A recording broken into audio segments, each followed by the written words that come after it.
on Twitter. So you see, the truth is about the pictures won't work, videos won't work.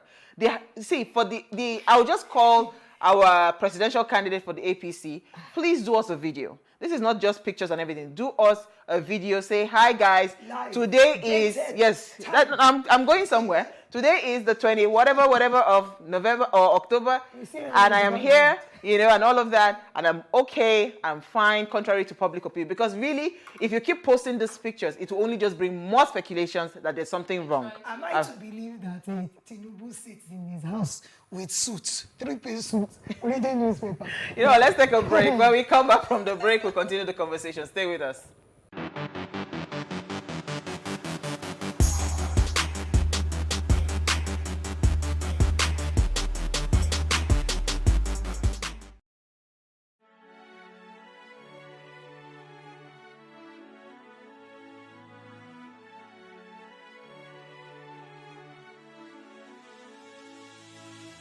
It is engagement we need to have. Those who suffer miscarriages are never taken into account. Members of the National Assembly are also influence peddlers. You are sitting on Nigerians' money. From the barbing, I pay my rent. On the barbing, I send my children to school. A consultative engagement. No any tangible notification before they ban us. It's one thing for people to be at your back and the heat of the moment, and another thing for them to still be with you when push comes to shove.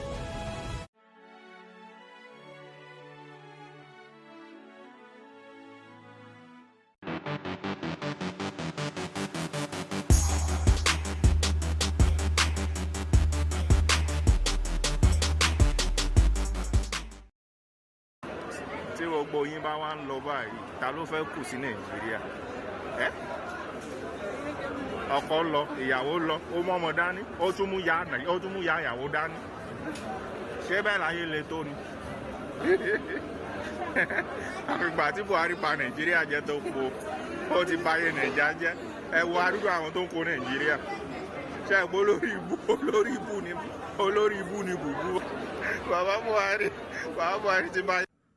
Wow, this is what we are facing in Nigeria today. Everybody just the japa anywhere better than Nigeria. People are running. And even the people that brought this Buhari to power, even Tinubu is in London, Atiku lives in Dubai, he's just here to campaign. So you see the japa, if you make another mistake, 2023, the japa will be worse. We go line up from Ikeja to the airport. Use your brain. All right, so according to an article by Chijioke Iremeka, dissatisfaction with the state of the nation has continued to propel mass emigration of young Nigerians for greener pastures abroad, with fear that the situation could further have dire consequences for the socio-economic well-being of the country. The mass exit from Nigeria, tagged Japa or Jakpa, caused by high level of insecurity, unemployment, infrastructural deficit, hunger, and failure of the various level of government to provide opportunities for the youth to live their desired life and achieve their dreams, is becoming a social epidemic. Though a risky adventure, as evidence has shown, many young and elderly Nigerians are bent on leaving the country, in which they have lost hope of opportunities to realize their life ambition. A large proportion of the population blame the government or Buhari for the state of things in the country. So today we're asking, is Bubu, is it to be blamed for this massive migration out of Nigeria? Now, please, let's hear what you have to say. Remember, you can join the conversation. Send us an SMS or WhatsApp to 081-803-84663. You can also tweet at us at Wayshow Africa 1 with the hashtag Wayshow. All right, so ladies, let me quickly read something that I saw, right? They say that migration, or what do you call it, that people may choose to migrate for a variety of reasons, such as unemployment or employment opportunities, to escape a violent conflict, environmental factors, educational purposes, or just to reunite with families that have probably left the country. If I look at the country today, right, and globally, right? There are issues. What we face in Nigeria is not really unique to us as a nation. Yes. If you're talking about inflation, the UK, everybody is suffering it. You understand? It's not unique to us. So why are we not having other people say, oh, they want to come to your country, they want to come to Nigeria? The only people rather that come to this country are foreigners that have understood where the money is and how to get the money. Because while you're leaving your country, some people are coming into your country to take on your resources. So this particular syndrome, the Japa syndrome, is this really a direct link to our president? Do we blame him for the movement? Or this is just something that people just need to just own up that, no, I think I just want a different life, I want a better life, you know, and I don't want to be in Nigeria. Because if it is for opportunities to probably earn an income or whatever it is, those opportunities are more here. A friend of mine left Atlanta to Nigeria. Laide left Ireland to Nigeria. Utis left the UK to Nigeria. I know a lot of people that have left these same first world countries back home to Nigeria. Do you understand? Because they say that, come, this money is here. So is it fair on our part that every time things like this are happening, we are quick to blame the government? Let me come to you, that you're looking at me, Glory. And I'll come to Lady. Because when you say, is it fair, it's now like it's an emotional... It's not emotional. Let's be realistic. Okay, so if you don't want to talk emotions, bring facts to me, please. Nigeria is like a system. It's like an organization, and every organization, there is the head. And that is the reason why people cannot come and say, this department, when something goes wrong, the first finger points at the head, because people naturally expect that the head has that control, that authority to put things in place, to make certain decisions that will precipitate positive impact within that organization. So that's why people are very quick to say Buhari. And people live in Nigeria, right? The reason why they call Buhari is because he is the head of Nigeria, right? He is a figurehead. So he has the ability to take certain critical decisions. There are times when people are complaining of inflation and the president will come on national TV and act like nothing is going on. So naturally people will say, what is going on? Why is he behaving? Why is he talking like this? We've had this countless times where people complain, and you can see it's practical. These are not just mere states. You can see things, prices of things are going up. There's inflation, and there's so many. Okay, Glory, it's like you want to say. Let's be factual here, right? If you're talking about prices of things going up, prices of things are going up everywhere in the world.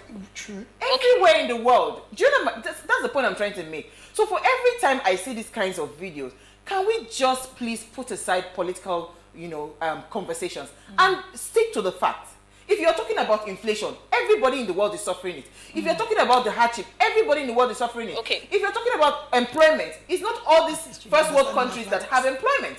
They have a perfect employment. They also have employment deficits, right? Yeah. So there are issues everywhere. So if you want to leave the country, say that I want to leave the country because, you know what, I feel I might get a better chance at some things that I want to do for myself. Not put the blame on somebody else and say, because this person, that is why I'm leaving. No. The difference between this and that is the fact that when those things are happening there, practical steps are being taken to resolve those issues. And that is not the same case in Nigeria. All right, things are getting worse, and see policies are being put in place which are worsening the situation, and things are, so that is the difference between, so these other countries, when things are bad, you see them, first of all, there's a communication aspect. The people at the top, they feel the emotions of the populace, the local populace, but that is not the same here. It's like we are in a different world. Like there's just this high class and this very low class, and there's just a disconnection in communication.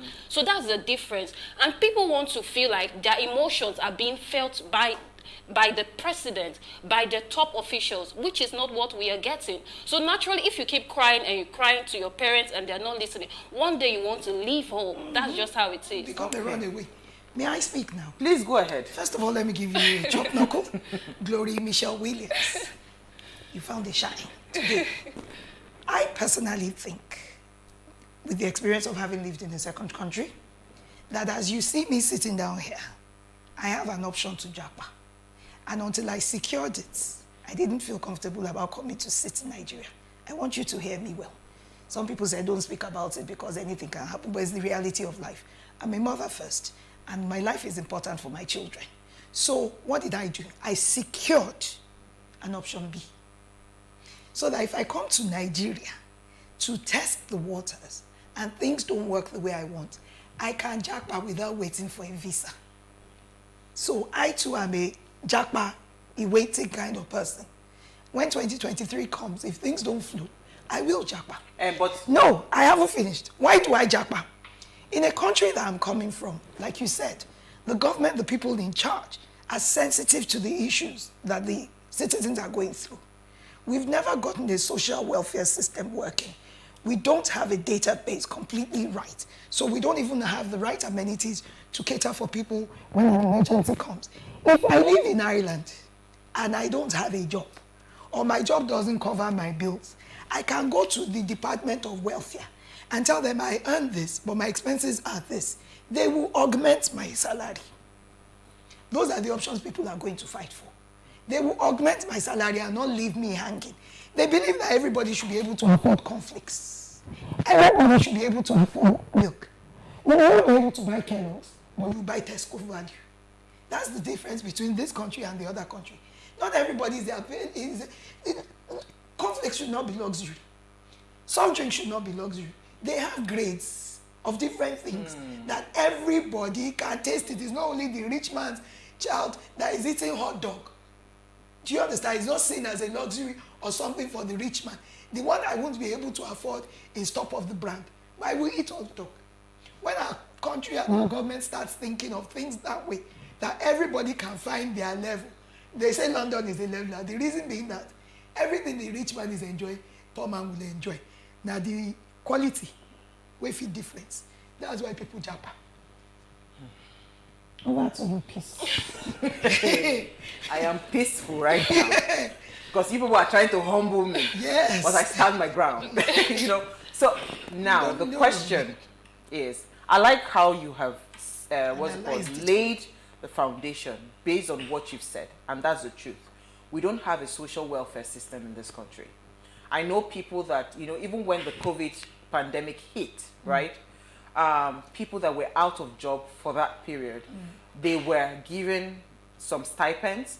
I mean, my sister, my sister that didn't work for a period of COVID, she was shocked when she got a call that, you know what, because you have not worked because of the pandemic and all of that, they credited her some euros in her account, and she was wondering, she said she went shopping. Even backdates to they backdated, yes. Citizens and So we are getting somewhere, right? And I like where Gloria landed when she talked about the systemic issue, right? So now I will still fall it back to the question: is this the fault of a Buhari? Okay. And the answer for me is no. Not solely. No. Is this the fault of a Buhari? The answer for me is no, right? Buhari is not the problem. And that is why I would always say, as Buhari is not the problem, so is a Peter Obi not the solution. Yeah. Do you get my point? As this is to this, that is how that is to that. As we say, because you see, the reason I am emphasizing this is because when 2023 happens, right, and someone like a Peter Obi comes into power, you know, when someone like Peter Obi comes into power, you know what then will happen, right? There will be something like this happening. And guess what Nigerians will do again? Peter Obi is the problem. No, Peter Obi is the problem. Peter Obi is the problem. Do you understand? Whoever sits on that seat will be the problem. Yes. Because for as long as this continues, right, the system is not properly structured, we will always have massive migrations like this. So that's why I'm saying to you that let us isolate the human being from this problem. Buhari is not to be blamed. He's not to be blamed. I can't isolate. Can I speak? We cannot, but go ahead. Let me let you speak. When Baba Obasanjo came in, having experienced military rule, coming in as a civilian, I realized that he went around different countries trying to get our loans pardoned, to first take us out of debt, get our reserves high. That is a leader. Buhari hasn't done that for us. He's cost us more money, put generations to come in debt that he knows we may never come out of. You are a mathematician, you would understand what I'm saying. The reason why we're blaming him, I think you made a mistake by saying he's a figurehead. Not meaning to say that, but I say he's a figurehead. Because he's not consulting with the right people. Whenever he takes a break, medical break, and Oshibajo comes in with free hand, you see an improvement in prices of oil and everything. We will blame him. But Nigerians have this thing that they always do, benefit of hindsight. When somebody goes, we say, if we had known, that one was better than where we are today. Where Israelites in the wilderness, always complaining about, let us go back to Egypt because this thing is not okay. It is our way. Buhari, is your turn to take it on your head now. But when Obasanjo was there, he preferred solutions that made us have an improved life. And people still complained about him and said, Baba, go slow, Baba, go slow. Nigerians cannot be satisfied. Okay, so let me come to you, Gloria. You are an accountant, right? And you know, when a company takes out a loan, not every loan is a liability to that company. Some loans are actually assets to the company. Because guess what? You are using those loans to acquire more assets that would give you capacity to build. So I was at an event today. They give funds to SMEs. They give funds to businesses, right? And one woman that, I mean, amazing business she has. She does recycling and all of that. In fact, we had amazing businesses today in that forum. They pitched nice businesses and all of that. Majority of them kept on talking about funds, right? You all know that when somebody introduces fresh funds into your business, that fund is supposed to be used to scale up your business. So you then have more capacity to do a lot more, generate more income, employ more people and all of that. So you see, I hear the part of Obasanjo taking us out of debt, upping our reserves and all of that. And yes, this government, I don't know how far they've done with our reserves. I know it's really poor. The numbers are poor. I don't just have the figures now. I'll let you respond because you are the accountant. I'm sorry I can't be part of that. But I'm saying to you that not all the time are loans meant to be bad things, because they are loans. They can actually create loans, I mean, take loans for infrastructures. But let me hear your thoughts quickly, then we'll go on a break. You're right. So liability financing is very critical for the growth of an organization. There are levels which you get to, and you need that injected in your company to balance of the equity. So, but the problem is, you also rightly mentioned about returns on investment or returns. So when you're taking this liability in something which has no capacity to bring this adequate return such that you are able to net off the interest that is being yielded by the loan you've taken and also even grow your own business, then that's where there's a problem. So that's where I raised the question. The monies that are being taken as loans to finance different projects, where are they? Where is the track record? Who is accountable? I hear things about embezzlement, people stealing funds. We are yet to see. It's almost how many years now? 8 years. I mean, it's enough. It's a long time for us to see those things, the loans that have been collected, start materializing. And even as at now, for something that has been up to 8 years, by now we should see some considerable level of return on this investment, these things that are such that we can start paying off some of this debt. But why are we taking? Why are we still taking and taking and taking? When do we repay? There's a time which you take this liability and it's not, it becomes, so it's a balance, all right? When you keep taking this liability, there's a time you sink in it because you're unable to repay. And that's the point where we are now in Nigeria. We've taken too much and paying is now an issue. We don't even have plans. Okay, you know what? Let's go on a break. I want to hear your thoughts. I beg Una with God. I don't want any insults. We just want to ask a question. Then if you say Buhari is to be blamed, I want you to back your answer with proof. Tell us why. We'll go on a break. When we come back, we'll open our phone lines. Stay with us.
All right, thanks for staying with us. Now, if you just tuned in, it's our ladies' night out. Hey, we went to find trouble. Though. Is Buhari the cause of massive migration out of Nigeria? Is he to be blamed? That's the question we're asking tonight. Now, please, let's hear what you have to say. Remember, you can join the conversation. Send us an SMS or WhatsApp to 081-803-84663. You can also tweet at us at WaysHowAfrica1 with the hashtag WaysShow. Now, our phone line is now open. The number to call, please, people should call early. Don't wait till the end of the show before you start calling. Call us, dial it now. One is open now. Dial the number now. It's 07025007749. That's the number to call. 07025007749. Remember the rules. Please turn off the volume of your television so we don't get any feedback, right? So, I mean, Lady, you will speak. I will allow you to speak. Don't worry. Today is for you people. I'm with you all the way. But I just want us to, I hear you, Glory. So the issue, and that's where I want to, you see, you are falling into my trap deeper and deeper. Yes, so there is a systemic issue of lack of transparency. There's a systemic issue of corruption where people take funds and they do not tell us where these monies have gone, right? But you know what? Let me take our very first caller, then I'll come back to, then I'll come to you, Lady. Loma from Abia, thank you for joining us. Good evening. My sister, good evening. I heard what you're telling us with the Quran. Now, let me tell you. I'm begging, no? All fishing is human flesh. But it is shark that bears the bad name. A lot of factors have contributed people migrating out of this country. But if I think in retrospect, in 1984, our president entered December 83. In 1984, that was when he stabilized his government. Our president made life, his administration made life so difficult for people. The same migration, people were living because of his leadership style. And the thing has replicated itself in this present administration. So it is his leadership style and the people that he surrounded himself with. I will not blame him alone, no. But the people that surround him, they are not giving him good advice. So for people migrating out of this country, a lot of the environment is no longer conducive. So look at Ndike. He is one of the people. Ndike is one of it. Look at because of Ndike.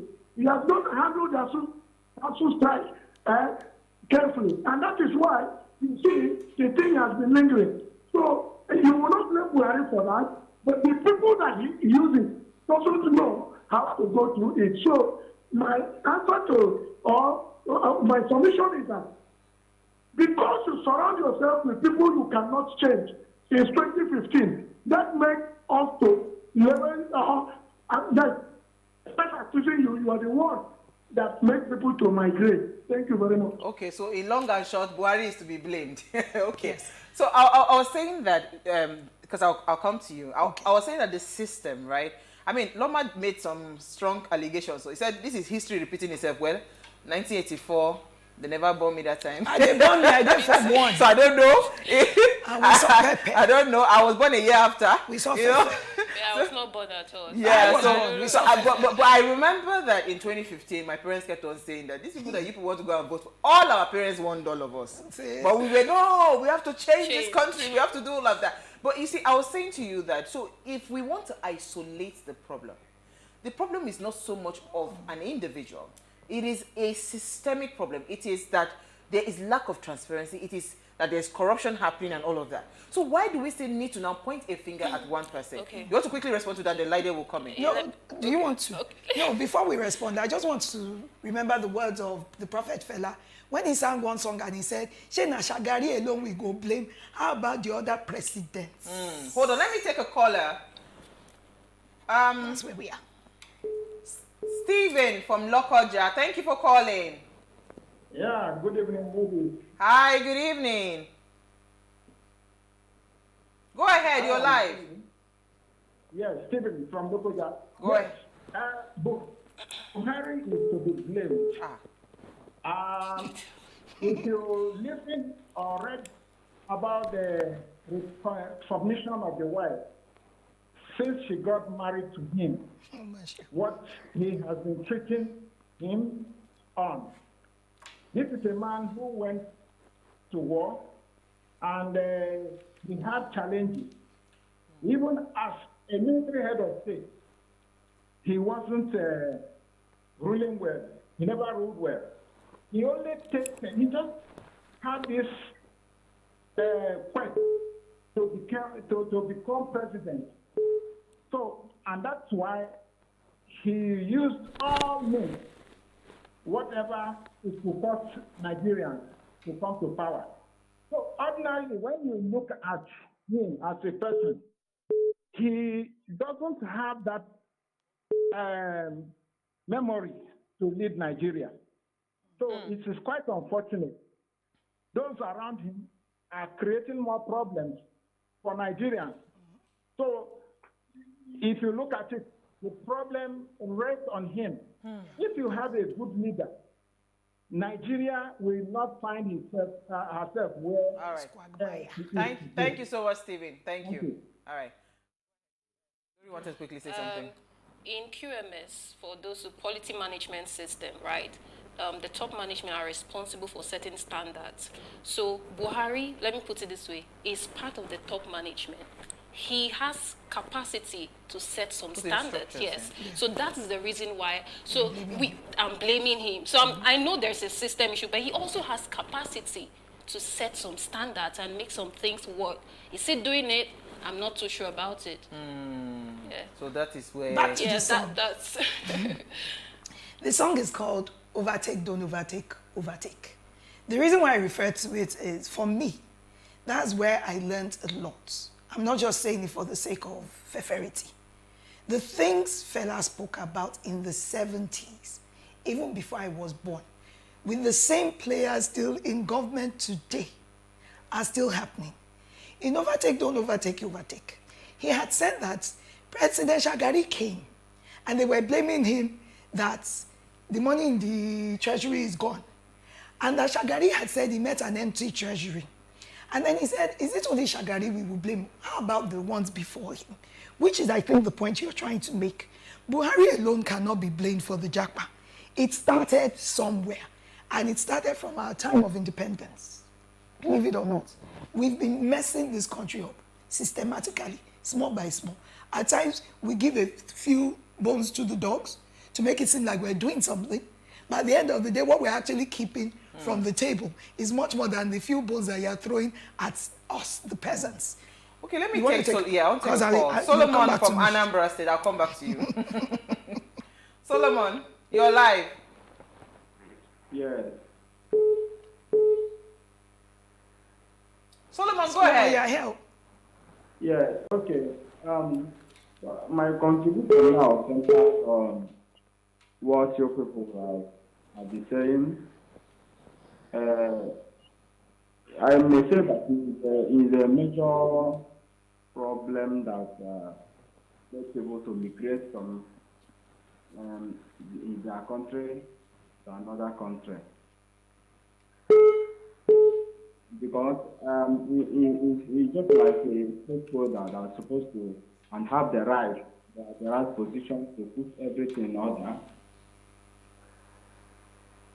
Yes. Oh, okay, thank you, Solomon. I can't seem to make sense of what you're saying. But let me take a comment. Great and competent ladies, let me tell that people started leaving Nigeria when Buhari was military head of state in 1984. Let's not be sentimental and emotional about this topic. Nothing is working in our motherland. Hardship, hunger, starvation, impunity, to name a few. Do you know that statistics has shown that Nigeria and Congo has the largest population of poor people in the world? PMB should be blamed. He blamed GEJ too before. So he took over without the knowledge of governance, and so he is to be blamed. So he says, remain blessed. Bobby Kennedy from Jalingo. I think we have a caller. Osita, thank you for calling. Yeah, good evening. Good evening, you're live. Yeah, I want to comment on this topic, Buhari being blamed for massive migration. Yes, of the truth, Buhari is to be blamed for massive migration. He's not even missing my question, I want to answer it. I want to reply in this way that if a home is good, if your country is good, I can't see Buhari, I can't see anybody traveling or leaving the country. If your country is good, I can't see anybody traveling. I'm happy one of the presenters there said, oh, sorry. Network. Okay, network. let me talk. Go ahead. Like he said, if the country was good, people won't leave. As America has experienced all sorts, older than us, bad presidents, shady presidents, Americans wouldn't leave their country for anywhere else in the world. Most of them don't even have passports. They have no desire to see anywhere else, which is what we're talking about. Let's take more comments. This from Ade. He said, good evening, ladies. Buhari is not the cause of Nigeria migrating. Nigeria started migrating before Andrew. Don't check out. Don't check out. And thereafter. Buhari's blame is that you don't get to office or a leadership role you can't perform. He's born and bred as a military man to engage in external war. All our military men are not supposed to be in governance, but stay in barracks. However, it's a Why are you laughing? I don't think I should read that out of. So that's the comment. Use wisdom. Use wisdom. Use wisdom. Let me take Michael from Lagos. Ade, no vex. Yeah. Go ahead, you're live. Good evening. Good evening. Good evening. Yes, you're live. Go ahead. Okay. I want to contribute to the topic. Go ahead, please. Yeah. I want to say that Buhari should not be blamed for that. Okay. I rather blame Nigerians. You cannot have a bad government where you have a good people. Nigerians, majority of Nigerians knew Buhari and rotated into power. We are only realizing who he is maybe at the late hour. So it's not worried that actually Nigerians to learn how to put the right set of human beings into power, not to voting based on tribalism and religious bigotry. So all that I think I'm beginning to discuss it now. That's all I have to say. Thank you, Michael. You said we should blame ourselves, Abi. God bless you. I think I'm having some people that are coming to my side. To your way. Because I thought I was outnumbered today. But let's take more comments. Buhari obviously is to be blamed for people leaving this country because we do not have two presidents, but one, and it is Buhari. He ran the country to the ground with the kind of people he surrounded himself with. Buhari is supposed to fight insecurity for us. He's supposed to fight it in total. But insecurity is all over the place. If I have opportunity to run away before 2023, I will do so now. Because 2023, many Nigerians will not be alive. Things will get real bad and even worse. Nigeria environment is not conducive for anyone to live in. I am sanctious. Also, one of the reasons why massive japa is the system of education is poor. I saw a tweet when a student in the UK said that there are about 68 students in the class, of which about 51 are Yoruba. Sorry, the English is somehow giving me esophagus. Austin from Lagos. Andrew from Lagos. Andrew, you're live. Go ahead. Yeah, let me explain something. You see, employment, Nigerians are employing politicians. And these politicians that we are employing are not qualified. Look for somebody that has the knowledge. We are not tribal.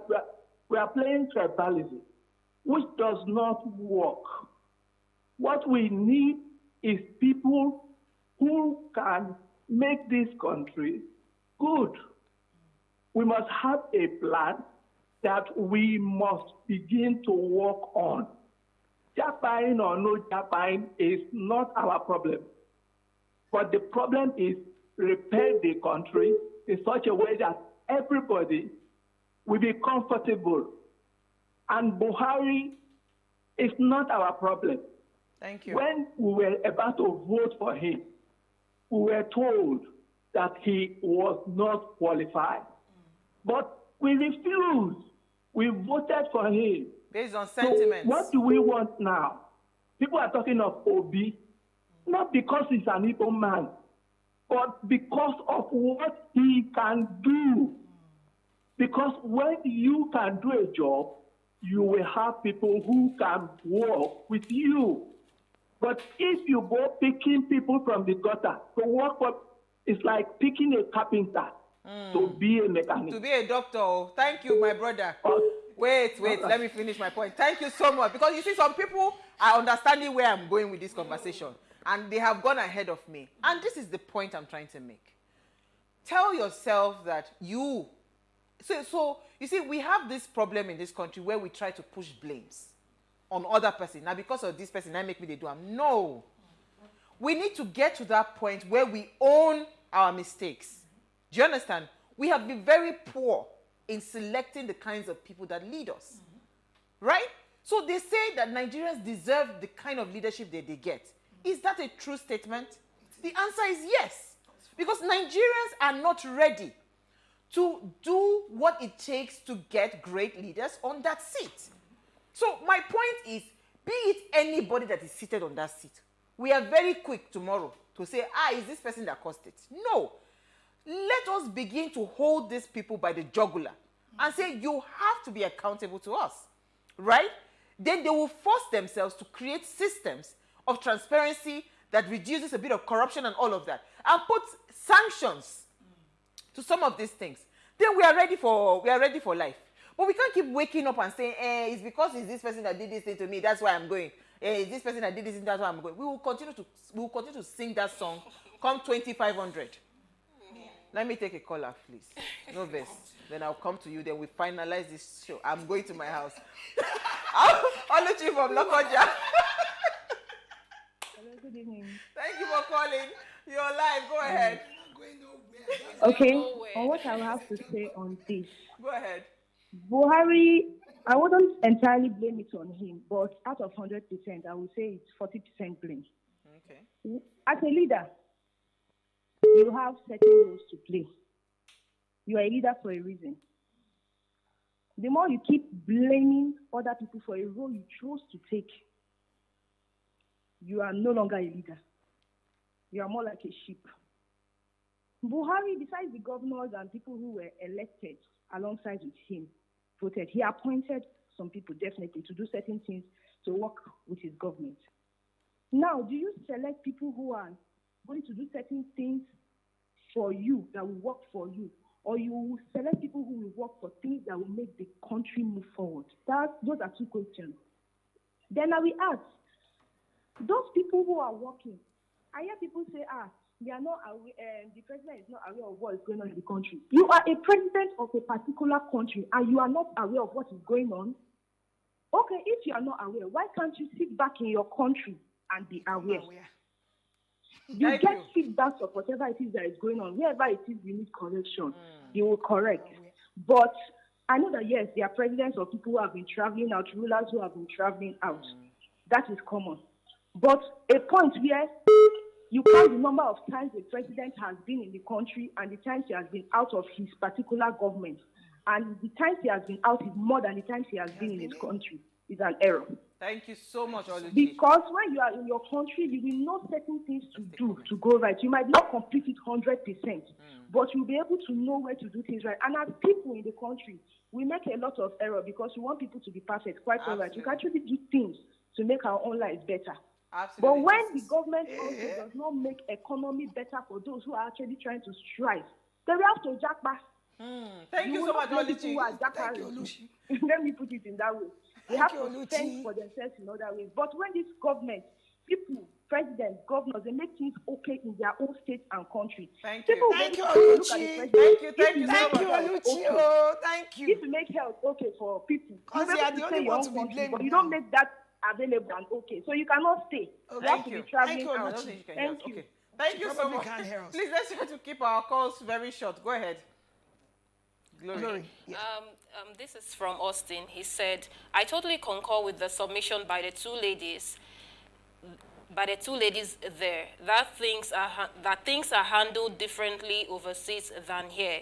If not that I'm already a grandfather, why can't I consider the option? Yes, there is global economic crisis, but how do we get out of the woods? Our government run by Buhari will politicize it, blaming PDP government. No sincerity. Even as I'm watching this program, I can see one of the stories scrolling. I inherited a country with bombs going off in cities. Buhari, so he's saying Buhari said that. Is it not annoying? He's telling me that security is too much or something. So anyways, that's the comment from. The answer is yes. If these things are happening under his administration, then he is. I don't think that if Nigeria is good, people will waste their money to buy tickets and travel out. To whom much is given, much is expected. People expected a change in his administration, but he failed to deliver. We are very poor in selecting our leaders. That is another point. My name is Daniel Ileo, Ways regular fan. Thank you so much. Let's take your final comments quickly. You have So yes, the reason why I said Buhari is to be blamed is because as a leader, he has authority to effect some changes. And it's from that aspect I'm saying he is to be blamed. Absolutely. Go ahead. My comments will switch to the Peter Obi point we made. Last week we told you also that only one person can be there. So when he gets there, if he gets there, he's the one we will blame, not because he's a messiah, but we won't know until we've tried something else. Yeah. All right, so let me take one final comment. One of the reasons why massive japa is the system of education is poor. I saw a tweet when a student in the UK was saying that there are about 68 students and 51 out of those students are Nigerians. So any parents that see an opportunity that will favor their children and future. So as far as I am concerned, both Buhari and his administration are to be blamed. Oh, you're looking amazing. Thank you very much. I have to take that. Then someone says, Buhari is not to be blamed. What if there was no COVID or the war in Ukraine for us? The Northeast is the best thing that ever happened to us. I encourage any of you to visit the Lekki Deep Sea Port and the new airport. I hope the people in the Southeast will be happy with the second Niger Delta Bridge when they travel. We're so sorry we can't take more messages, but thank you, ladies. I think we had a fantastic conversation. We did. We will do a part two. Let's go to Ikoyi Let me go and think it very well. Let's go and marry you. Before we go, ensure you follow us on Instagram, Twitter, everywhere, TikTok, at Wayshow Africa. You can interact with us further. Drop a comment, and more importantly, follow all our engagements on social media. Like, share, and invite your families and friends to watch and follow the conversation. Now, if you missed today's quote, here it is again. No one leaves home unless home is the mouth of a shark. I think it's clear enough. We'll see you guys at 8 p.m. tomorrow as we bring another great conversation to your screen. Enjoy.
And you're very welcome back to the run-up. And we've been talking to the ADC gubernatorial candidate for Lagos State in the person of Funsho Doherty. Welcome once again. Thank you. Okay, let's start off again this way. Lagos has predominantly been governed by the ruling party. Yeah. Even though there's been a kind of tweak one way or another, but there's been like a long time of these people in power.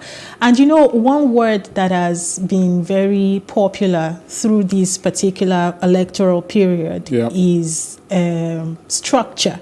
They say some people have structure, some don't. But then let me put it to you as a rep of the ADC in the studio this morning. Do you think that the ADC have the structure in place to win the governorship election as well as other elections across the state?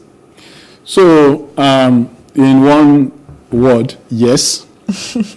And I'll elaborate. ADC, by the way, is not a new party, as I'm sure you know. ADC has been around since about 2006. And so we have a structure actually in the state, actually across the country. It's one of the parties with a national presence and a national spread. And in Lagos, we actually have a structure across the local governments. Like I told you, I've been going around the local governments and engaging with the people using our structure through the state. So there's that. But I would even go further and also say that, you know, this question of structure, two things. One, it means different things to different people, right? When you say structure, there are different things that it's used to mean. But also the significance and relevance and importance of the different kinds of structure is changing also as our electoral process is changing. So it is important to have representation in the communities, in the wards, at the polling units, etc. Just as it is anywhere you have a political system. Now, but another way in which structure has historically been used is in a negative sense, where you have people within those communities and in those vicinities, essentially either through coercion or either through suppression or those kinds of negative activities to impact the outcome of election. There's another aspect of it which has to do with influencing even the collation process of elections. Historically, as you know, one of the ways in which elections have been manipulated in the past is because, you know, if you have 3 polling units and you have 2 votes in each polling unit, the total should be 2 + 2 + 2, which is 6. But by the time they get to the collation center, that 2 + 2 + 2 can become 50, right, historically. But there's been a lot of change in the electoral process now with the new Electoral Act, with the introduction of technology, which means that a lot of those things, the avenues for them, have been curbed.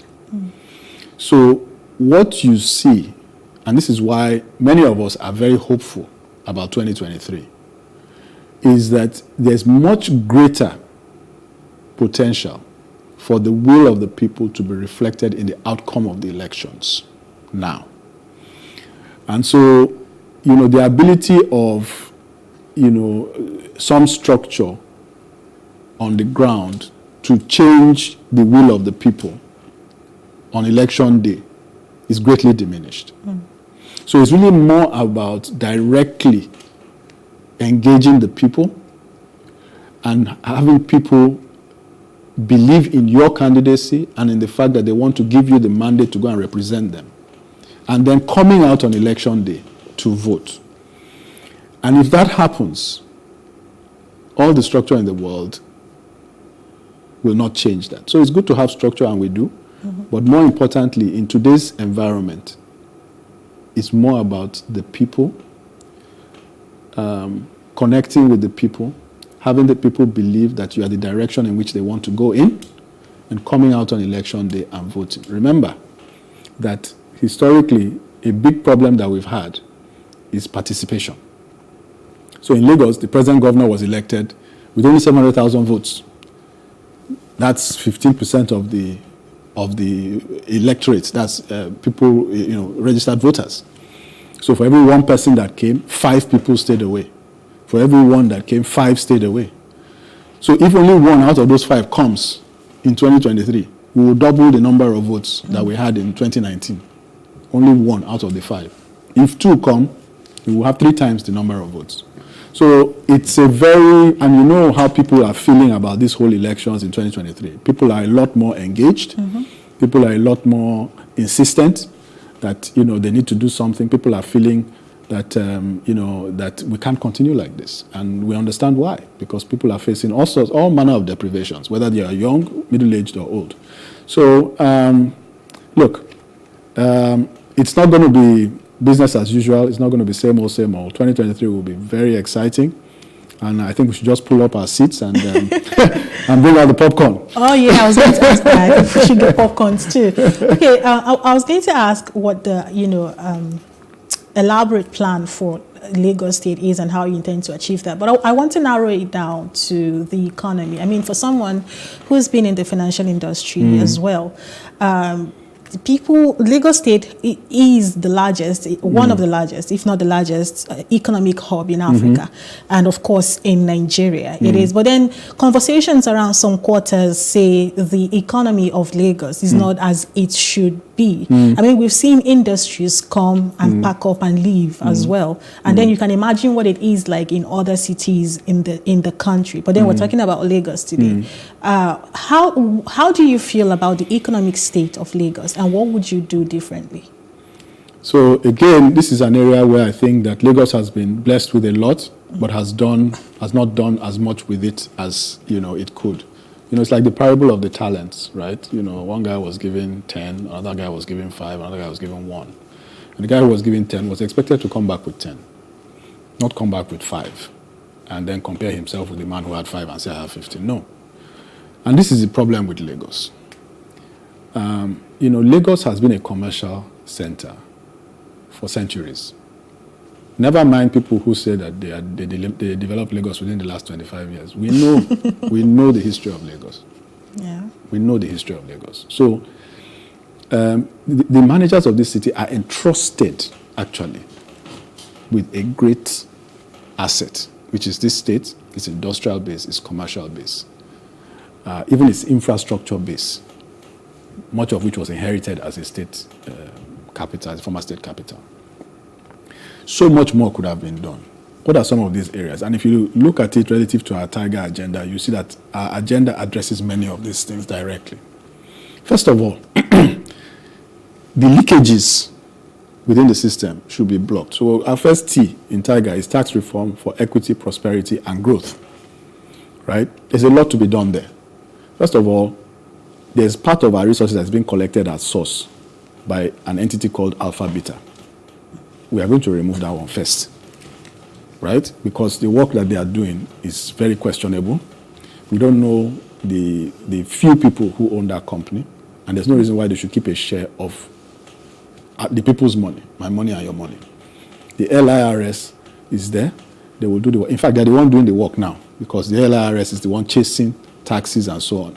Alpha Beta is basically keeping records and so on, and then collecting a share of the revenue. It's unconscionable. We'll remove it. Then we'll fix the tax system such that people who earn the most pay the most. People who earn least are relieved of certain burdens of tax. That is a way of, again, distributing resources to ensure that the prosperity is broad-based. We will stop the harassment of small businesses, undue harassment of small businesses, and create a tax environment that incentivizes the creation of jobs and the establishment and entrepreneurship. Government will become supportive of those businesses rather than being a predator on those businesses. Infrastructure is key, the I in our Tiger agenda. It's important, you see, because for a modern megacity, you need a range of infrastructure. You need transport infrastructure, we talked about that. But there's waste management, there's power, there's technology and telecoms infrastructure. There's even a security infrastructure. All of these things are central in a modern megacity, and I've talked about some of them, and I can talk more. The G in Tiger agenda is government reform. That's actually the foundation of our agenda. And we are saying that a few things are needed. One, everybody who works for Lagos State government must be reasonably compensated. They must earn reasonable compensation as an employee of Lagos State government. And we will do that. And then having done that, we will insist that people are accountable and transparent and work with integrity in the service of you and me as citizens of this state. Right? And we will ensure that they understand that the seats that they are occupying, whether they are a civil servant, whether they're a public officer, whether they're a commissioner, whether you're a governor, is the people that put you there. And you are there to serve the people, and you serve them. If you don't, and if you serve yourself, and if you are corrupt, we will strengthen the Attorney General's office. We will strengthen enforcement, surveillance, audit, and we will prosecute diligently. And we'll ensure that people who are there understand the trust that their office represents and they abide by it. And if they don't, we will take action and there will be consequences. When you do this, people's actions as government employees and as public officers and leaders will come in line with the interests of the people. They will not be taking self-serving decisions anymore.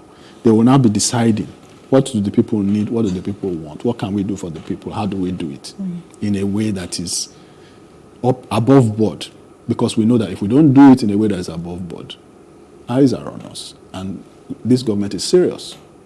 And by the time we make examples of a few, I'm telling you, the whole tone will change. Education and health systems that the people trust. Important that people trust. That's the key, that people trust. Because when they trust a system, they will go. You don't need to call them to come. So in health, primary health care is one of our main things. But primary health care only works when people come, right? Access the facilities when things are still, can still be dealt with easily. And even for children, for example, before even anything goes wrong, bring the child for a checkup every 3 months or whatever. This is how it's supposed to work. Right? But if people don't trust the system, they will not come. So it's not about building the most fancy facility or spending, billions and trillions. No. It's about ensuring that the people are well paid, which I've talked about, and then having the monitoring and engagement systems to ensure that in the processes and the quality control systems to monitor the experiences that people are having. That way people will access your system.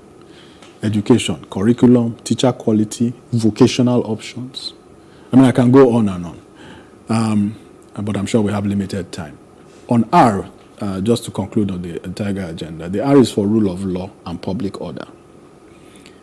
There's a lot of chaos on the streets of Lagos.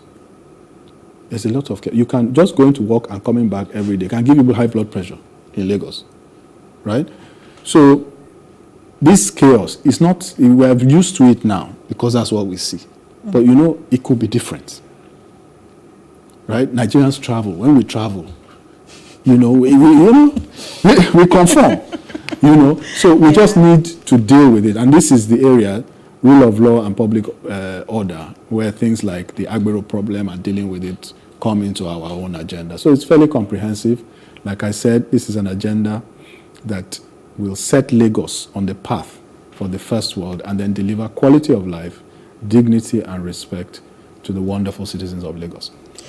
Okay, I'm going to ask you a personal question, but that is after I ask you this. What is the plan for the youth, the young person on the streets of Lagos? They've been categorized as being very creative, very innovative. And, everything you've said actually interconnects. But then I want to narrow it down to the young persons.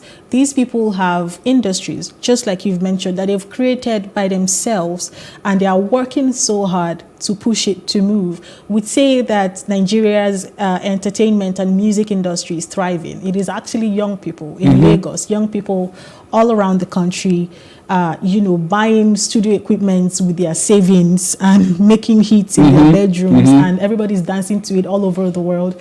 And I could go on listing things that young people do just to support themselves and move forward. And Nigeria's population, I think 70% of Nigeria's population are actually of people who are under the age of 30. So what is your plan for the young population of Lagos State? So thank you, and it's an important question. The youth actually they're not our future, they are our present, right? And, as you've said, the median age in Nigeria is about 17, which suggests that about half of the population are that age or below. So for Lagos, it's actually not, and for Lagos it's particularly important because of our size and because of the size of the population. So it's not optional. We have to not just keep these people engaged, but they are the ones that will drive the prosperity. So it's not as if we are doing them a favor. In a way, they are doing us a favor. You see what I mean? And we just need to equip them and give them the support to help us also, right? Now, everything that, if you look at our agenda, we have something we call focus industries, for example. And when I talked about tax incentives and so on, we have something we call focus industries. And there you will see entertainment, you will see tech. These are some of the industries that are peopled by young people. It's just the way those industries are across the world. There are also industries, by the way, in which Lagos has the potential to be to have comparative advantage and to be a world champion. We're already a world champion in entertainment, you know. Yes, if you ask Burna Boy, he will tell you the same thing, isn't it? So we are already a world champion in that space. Yeah. And what we need to do is just to build on that, right? We need to build on that. And we, as a government, will put whatever is needed, whether it's in terms of the infrastructure, whether it's in terms of the support, like I talked about, because a lot of these businesses are small businesses, right? They are small people doing their things. So, you know, if somebody establishes a small business, 2, 3, or 4, or 5 of them, the thing is not for government to come 2 weeks later with 4 government agencies to say, have you done this, have you done that, or what? Government should be supportive to help them create those jobs, because the truth is they're solving a problem for us as a society, and they're building prosperity for the society. And that becomes an export base, and then we create. Let me just touch on a couple of other things that are related to this agenda. You know, I talked about the educational system. I talked about vocational options. So that's an important part of our strategy, right? To ensure that people, because not everybody is going to get a desk job. These are not desk jobs that you're talking about, but they are very valuable jobs. They build prosperity within the society. Our educational system should actually be enabling people to develop those skills that then enables them to go out and create those opportunities and establish those 1, 2, and 3, and 4 person businesses. So expanding the vocational options in our educational system is a core part of our agenda, right? And with this, you see that, you know, all of the various pieces then start working together to create this foundation for prosperity that actually is important, not even important, it is crucial for Lagos to be sustainable. The final thing is to say that when you give people the skills to not just book skills now to come and be an office worker, but broad range of skills, including vocational skills. One of the things we need to do as a society is to build a skilled workforce. And most of those will be young people. Because what then happens is that because of the natural advantages that we have, Lagos is a port city, right down the port, with a large population, most of whom are English speaking, by the coast, young population, and a big market. So if you think about it, it's a naturally attractive destination for somebody to establish an industry. Right? Because you have the market right there, you have the port there, you can export, you have the people who, you know, everything is there. So one piece that you need to strengthen is the skills of the people to operate those industries, because people are also looking for a skilled workforce. So here again is another aspect of where you empower the kids to now become the engine, because then they become an attractive resource that others will now come to tap into. All right, and down to the personal questions. You've been in the private sector for about 30 years, and then now you're in politics. Do you think you have the credentials and confidence and, you know, to gather the votes of Lagosians, and do you have what it takes to get them to trust you and give you their confidence to lead them for the next 4 years? What do you think? I'm asking you. You tell me. So, look, you see, what Lagosians are asking for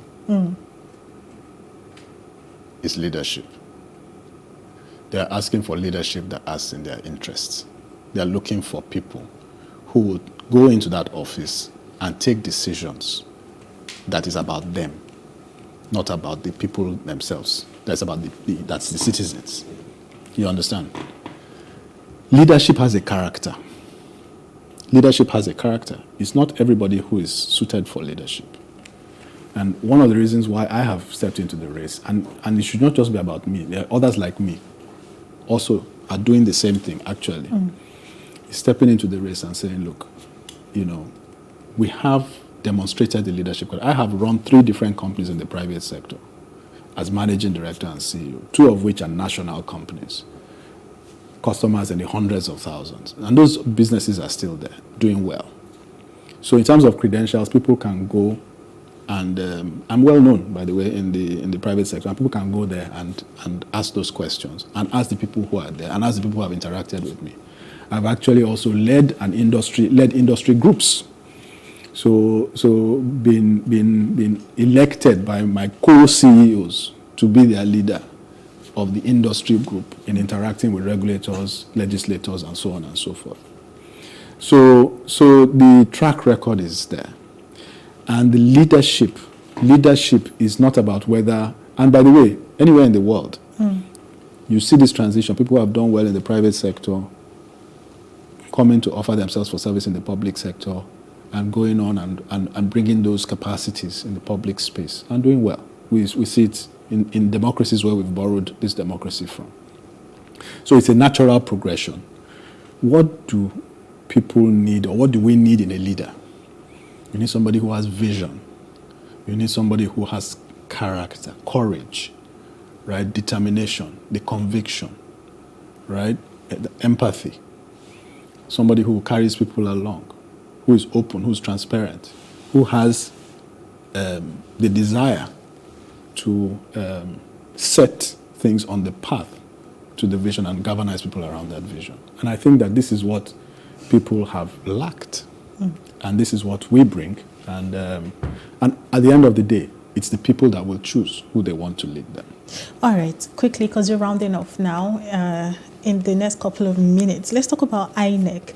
There's been a lot of innovations, changes to bringing in technology, and the INEC chairman has been speaking with a lot of confidence when he says things like, we're going to deliver a free and fair election, and with the BVAS and every other technology that has been brought in. What's your take on that, and how do you feel about how they've been going about the whole electoral process throughout this season? So my own view, and this is my view, is that I'm encouraged. I think that INEC has a tremendous challenge in the work that they have to do. It's not a trivial assignment that they have. And the context in which they are doing it, Nigeria is also not the easiest terrain to be doing that work. But I think they've done well so far. I think we have to support and encourage them. I think some courageous steps have been taken, and we also have the gift of the new Electoral Act, which has the incorporation of technology and so on, the BVAS that you talk about. And INEC has been resolute in saying that they're going to push forward with it. And I think that's a courageous decision. It must be supported, and we must do everything to ensure that as they take those steps, we also play our own part to ensure that we have the outcomes that we want. Look, at the end of the day, I believe that whilst elections are never perfect, the people in America from whom we borrowed this democracy, they are still complaining about their own last election that they did, whether there was, this or that. But we know that for the most part, elections were free and fair. And that is where I believe we will come out in 2023, that you may be able to point to 1, 2, or 3 things across the system. But generally, my view is that it is the will of the people that will prevail. And if you have that as an outcome from a democratic process, you really can't complain. With the will of the people, of free and fair elections, do you think you would win? Absolutely. Confidence, I like that. All right, thank you so much, Mr. Dahetti, for taking your time to come on the show and speak to us. We wish you the absolute best. Thank you very much. Thank you. It's a pleasure to be here. You're welcome. And that was Mr. Funsho Dahetti. He's the ADC governorship candidate for Lagos State, and it was an amazing conversation. If you were listening, if you missed that, you might want to go to our YouTube page and get updated. It's at Plus TV Africa.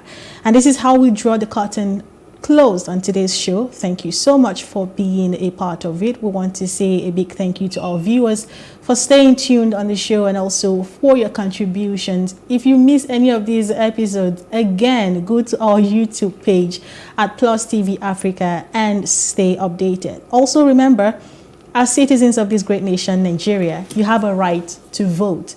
And it is expected that you exercise your voting right. You have a role to play in recreating the Nigeria of our dreams. So whatever you do, get up, go and get your PVC and make sure that you vote right. Shun election violence, shun vote buying, and of course, vote right again. My name is Uchechukwu Onodu. Do have a great day.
How can we have peace without justice?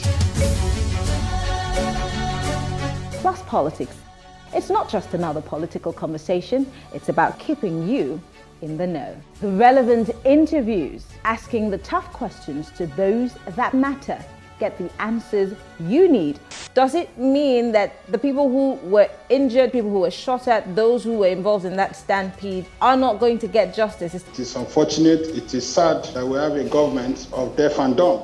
Analysis from top experts. The last election was not really an election. We feel that Obasanjo has a very special place in his heart for hating Ijaw people. I think it really boils down to two things. One, trust and accountability. Plus Politics, every weeknight at 7 p.m. on Plus TV Africa.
On Plus TV News now,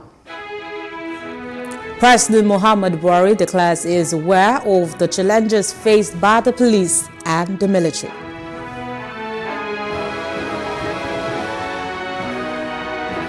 Food prices skyrocket as traders cry out over low patronage. Rwanda accuses Democratic Republic of Congo of fabricated massacre.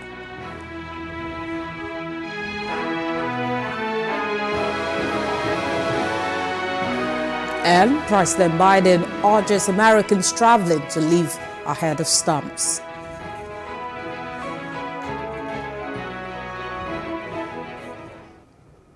Good evening, I'm Olamide Adeyemi, and this is the news now. The President, Muhammadu Buhari, has restated his administration's commitment to improving the welfare of police and military personnel. Buhari spoke on Thursday in Abuja as he received the 2021 audited report and 2023 budget proposal of the Police Service Commission. The Nigerian leader noted that his administration made the welfare of police officers a priority and reforms a sacred duty. Buhari said when operatives are posted on duty or assignment and they know their families live well, morale will be high. The president also complained about the fall in crude oil prices as well as local production. He, however, assured that the government will continue to do its best despite the drop in revenue. And the Federal Executive Council has approved the sum of 95 billion naira, 908,284,450.91 naira for the remediation of simple hydrocarbon impacted sites in the Ogoni land. This was disclosed by the Minister of Environment, Mohammed Abdullahi, while briefing journalists at the FAC meeting in Abuja on Wednesday. He said the project will be carried out by 35 contractors and is to be completed within 24 months.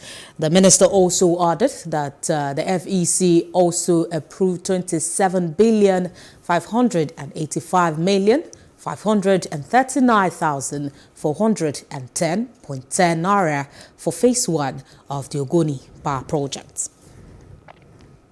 Meanwhile, the presidential candidate of the Labour Party, Peter Obi, has vowed to restructure Nigeria's security architecture if voted into power in 2023. This, he said, along with his running mate, Yusuf Dati Baba Ahmed, will begin the process of reversing Nigeria's misfortune. Obi stated this when he paid a visit to the Secretariat of the Rivers State Council of Traditional Rulers in Port Harcourt on Thursday. He said his administration will give priority to the security of all citizens, pointing out that no government can attain set goals and objectives without security. Meanwhile, thousands of supporters of the Labour Party presidential candidate trooped out in solidarity, singing songs, and followed his convoy all the way to the Adokie Stadium on the outskirts of the metropolis.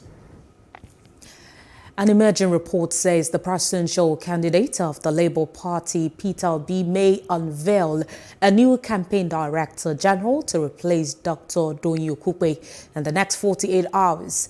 Okupe, former director general of the Obi Dati campaign organization, announced his resignation in a letter on Tuesday, following a federal high court ruling in Abuja that convicted him of violating the Money Laundering Act. The letter was addressed personally to the presidential candidate of the Labour Party. When asked when Obi will announce Okupe's replacement, the spokesman for the Presidential Campaign Council, Yunusa Tanko, told the media that consultation is ongoing. According to him, the choice of a new campaign DG is a collective decision and not an individual preference, as alleged in some quarters. In some week, Rivers governor says he will start campaigning for his preferred presidential candidate in January.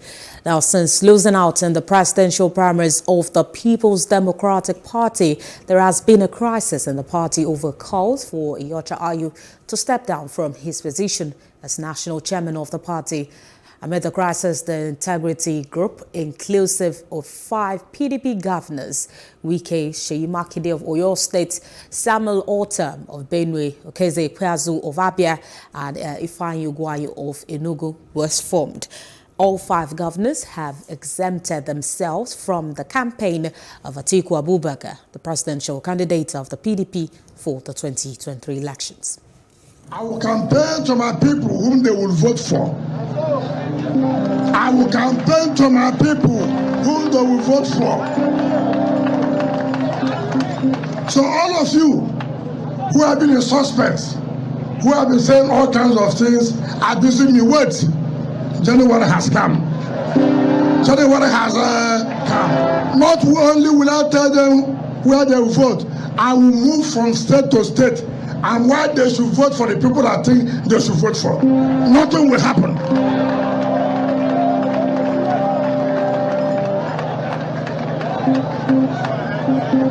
So all of you appearing on television, abusing me, don't waste your saliva again. January is a come. January is a come. So don't waste your saliva. Don't be going on whatever you call your platform. All those of you who are telling Nigerians you used to have 40 shoes, you have to have 50 wristwatches. Time has come to convert those shoes and wristwatches to vote. Not so. Not so. It's not to be on the podium and raise your shoe high and raise your wristwatch high. Time has come to convert it to vote. Those of you who have never been stable, you move from PDP to here, you move from here back to PDP. Those of you who made campaign in 2015 telling Nigerians if they vote for PDP, they are voting for insurgency. If they vote for PDP, they are voting for corruption. Wait, all of us will reply. We'll tell Nigerians, this thing you said, how far? What is this stand now? Is it the same PDP or a... The Independent National Electoral Commission, INEC, has admitted that there was seeming overvoting during the Osun State gubernatorial election held on the 16th of July. Deputy Director, Information Communication Technology with INEC, Abimbola Olajujoye, who made the admission on Wednesday, cited a situation in a polling unit in Ede South local government area, which contradicted the number of accredited voters on the bimodal voter accreditation system report presented by INEC. In her disposition, the INEC director said the number of accredited voters in Ward 4, Unit 7 at the South was 388, but in the RBVR, being a BVAS report tendered by INEC, the number of accredited voters was put at 313, saying there was seemingly overvoting by 75.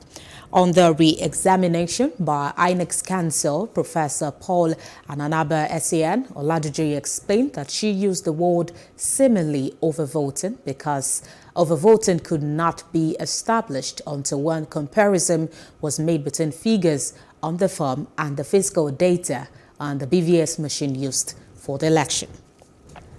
And the former leader of the apex body of the Yoruba self-determination struggle, Ilana Omo Oodua Worldwide, Professor Banji Akintoye, has advanced reasons why he stepped down from his position.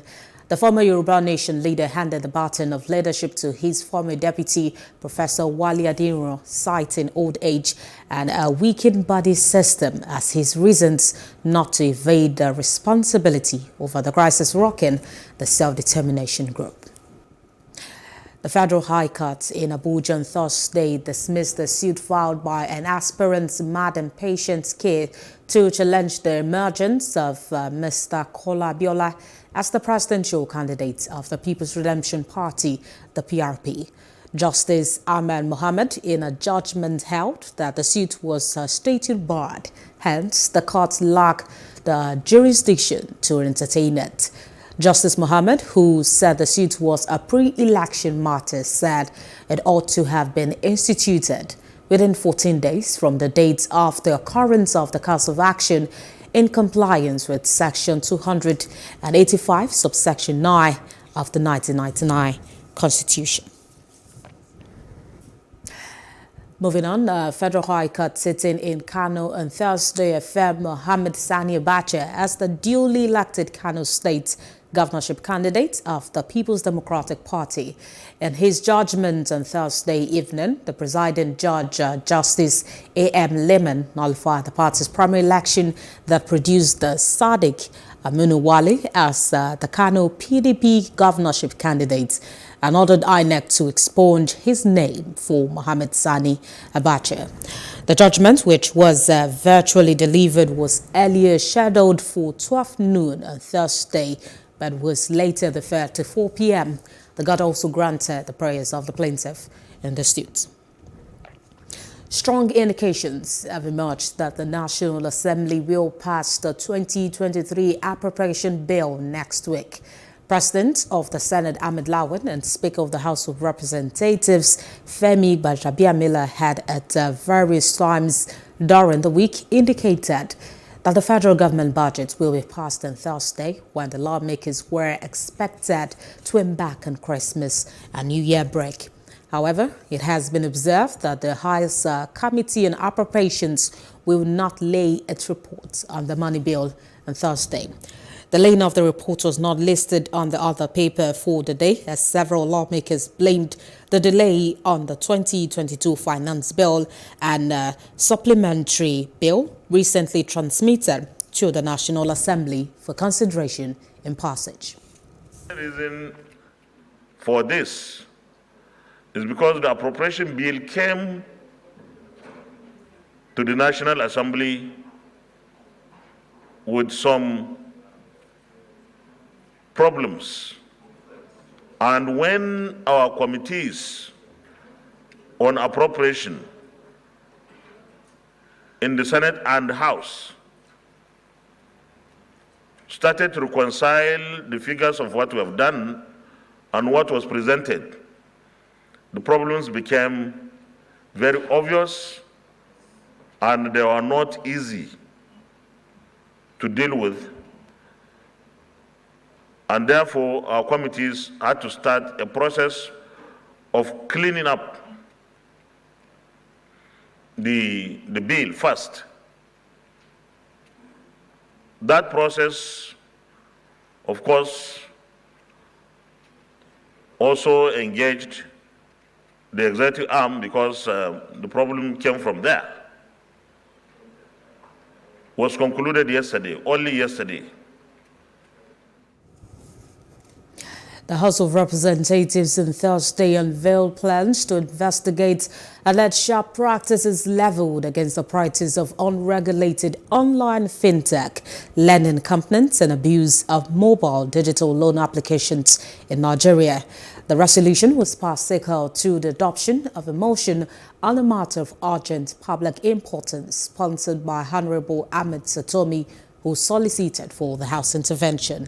In his lead debate, the lawmaker expressed grave concern over the proliferation of online loan apps across Nigeria by some fraudulent and unscrupulous profiteers, affecting many low-income Nigerians who are coerced to borrow and get trapped in the web of sham loan apps.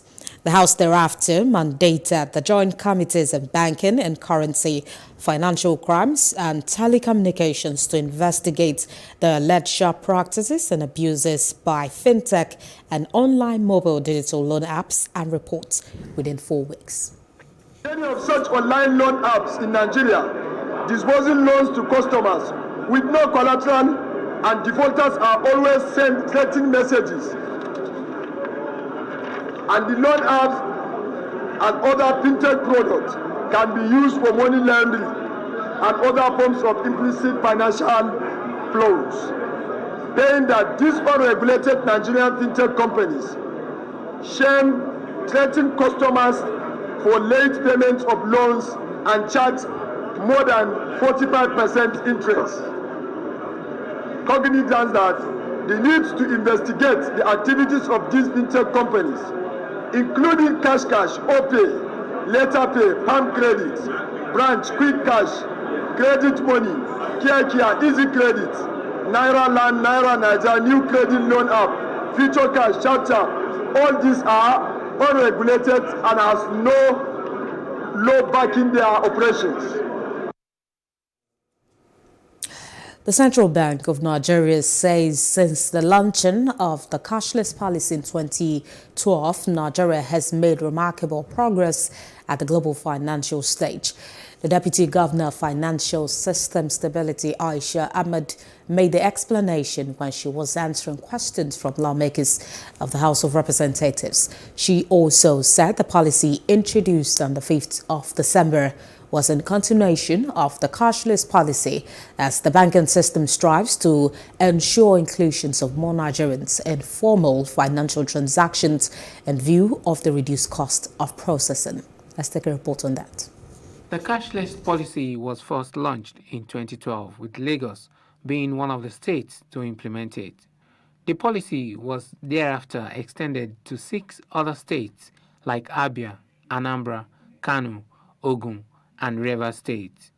The CBN governor, who was represented by his deputy in charge of financial system stability, Aisha Ahmed, gave an overview of the cashless policies. According to her, the Directorate of the CBN is charged with the mandate to promote a safe and sound financial system and to ensure a credible and efficient payment system. In 2012, thereabouts, we were still talking about bank branches as the only source of access to financial services. Today, we have a very robust payment system that includes bank branches, branches of microfinance banks, POS machines, ATM machines, agent banking, e-Naira, and many other options. The lawmakers present requested further clarification on the cashless policy following the agitations from constituents as well as petitions against the CBN. We cannot keep printing the Naira. So as much as we have doubled down on this policy right now, we want you to tell us categorically for how long will this be? Is it going to be for 3 months, 6 months, or you are going to be doing regional like you started then? Because the way to go is cashless. Last 3 weeks, we went to Binungwari. There was no electricity, there was no telecom sector. And that's the next sector to make this policy successful. The banking sector, because of the infrastructure and the employees, the power sector, and the telecom sector. I know that CBN is aware that there are over 1.4 million POS agents in Nigeria. And this new policy will render them jobless. And that is a major economic impact on the nation. Was this given consideration when this policy was decided? The CBN Deputy Governor responded to some questions on present and past policies. The citizens are not actually disenfranchised. They have options for their transactions. And they are indeed using those options today. Why do I say so? From the data that we see, in terms of the size of transactions happening in agent locations, people in the hinterland are actually taking advantage of this. Speaker Femi Gbajabiamila thereafter urged the CBN to be mindful of constitutional provisions of interacting with the legislature before implementing policy decisions. For now, the CBN has revealed to revise the bank's cash withdrawal limits policy, which it attributed to the feedback it got from the stakeholders. The House has adjourned its plenary to next week, Wednesday, to consider the 2023 budget. A tale of confusion and scarcity now trails the issuance of the new Naira note since its rollout days ago. Our correspondent, Emmanuel Lububukun, who felt the pulse of Nigerians, reports that residents have been owning the unavailability. His report. 15th of December, the Central Bank of Nigeria commenced the distribution of the newly redesigned Naira to the banks in readiness for issuance to customers. This is just as the governor of the Apex Bank disclosed that since the announcement of the new policy, the Apex Bank has taken more than 500 billion naira from the banks and have also deposited close to that number. Despite these assurances, Nigerians are singing discordant tunes. The note is not in circulation at all. Apparently, I have not seen any of the notes, the new note at all. I've not seen the 1,000 naira note. I've not seen it. I only see this on social media. So I think we have to look at the major things, not even the money. Because as we speak right now, the notes are not even in circulation. But let Nigeria actually let the government, the federal government, look at the major issues in Nigeria and try to resolve them. In my ATM for the past 3 days, I've not withdrawn the new cash because I'm hoping that it will circulate, to be in total circulation.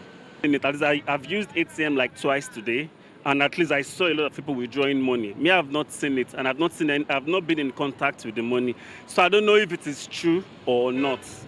Emefiele, who said the new notes were sent to the banks on December 13th, insisted that the timelines in terms of December 15th for commencement and the January 34th deadline were sacrosanct, but signaled that the CBN may tinker with the new policy on cash withdrawal limits.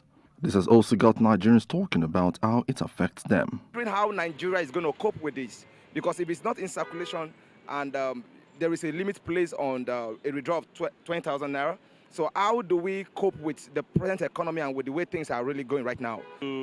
For those guys not to be able to do what they usually do when it comes to election period and stuff like that, it's just to reduce fraud and everything. Because all these are our top people, they don't spoil everything for us. I don't know if you understand me, they don't spoil everything. So for me, it's a good idea. The policy is good, I like it. I like it for myself, I like it, but it will not favor some other person, while for us the masses it's good, it's fine. The central bank had announced a new policy of 100,000 naira and 500,000 naira weekly withdrawal limit for individuals and corporate organizations respectively, although Nigerians are still trying to grasp the new policies, as they are however hopeful of a review on the limits, as they also expect a full rollout of the new notes by the banks before the deadline. Emmanuel Ulubobokun, Plus TV News, on the 15th. And the President Muhammadu Buhari has tasked retiring trainers as well as senior and mid-level officers on the need to be accountable, consistent and diligent as they bow out to service. He said this during the combined passing out ceremony of the retiring officers of Course 2 2022 and senior and mid-level officers Course 5 2022, which took place at the Nigerian Armed Forces Resettlement Center, Oshodi. Plus TV Africa's correspondent Destiny Mama has more. The Nigerian Armed Forces and this sector recognizes the effort of our non-commissioned officers who have saved our country with love. These graduates could not hide their excitement as they successfully completed their vocational trainings from the Resettlement Center. Commandant of the Resettlement Center, Air Vice Marshal Idi Gamzo Lubo, says the center has trained over 50,000 retirees since inception, making the mandate of the center a success. Over 50,000 personnel of the Armed Forces of Nigeria have been trained since the inception of this center.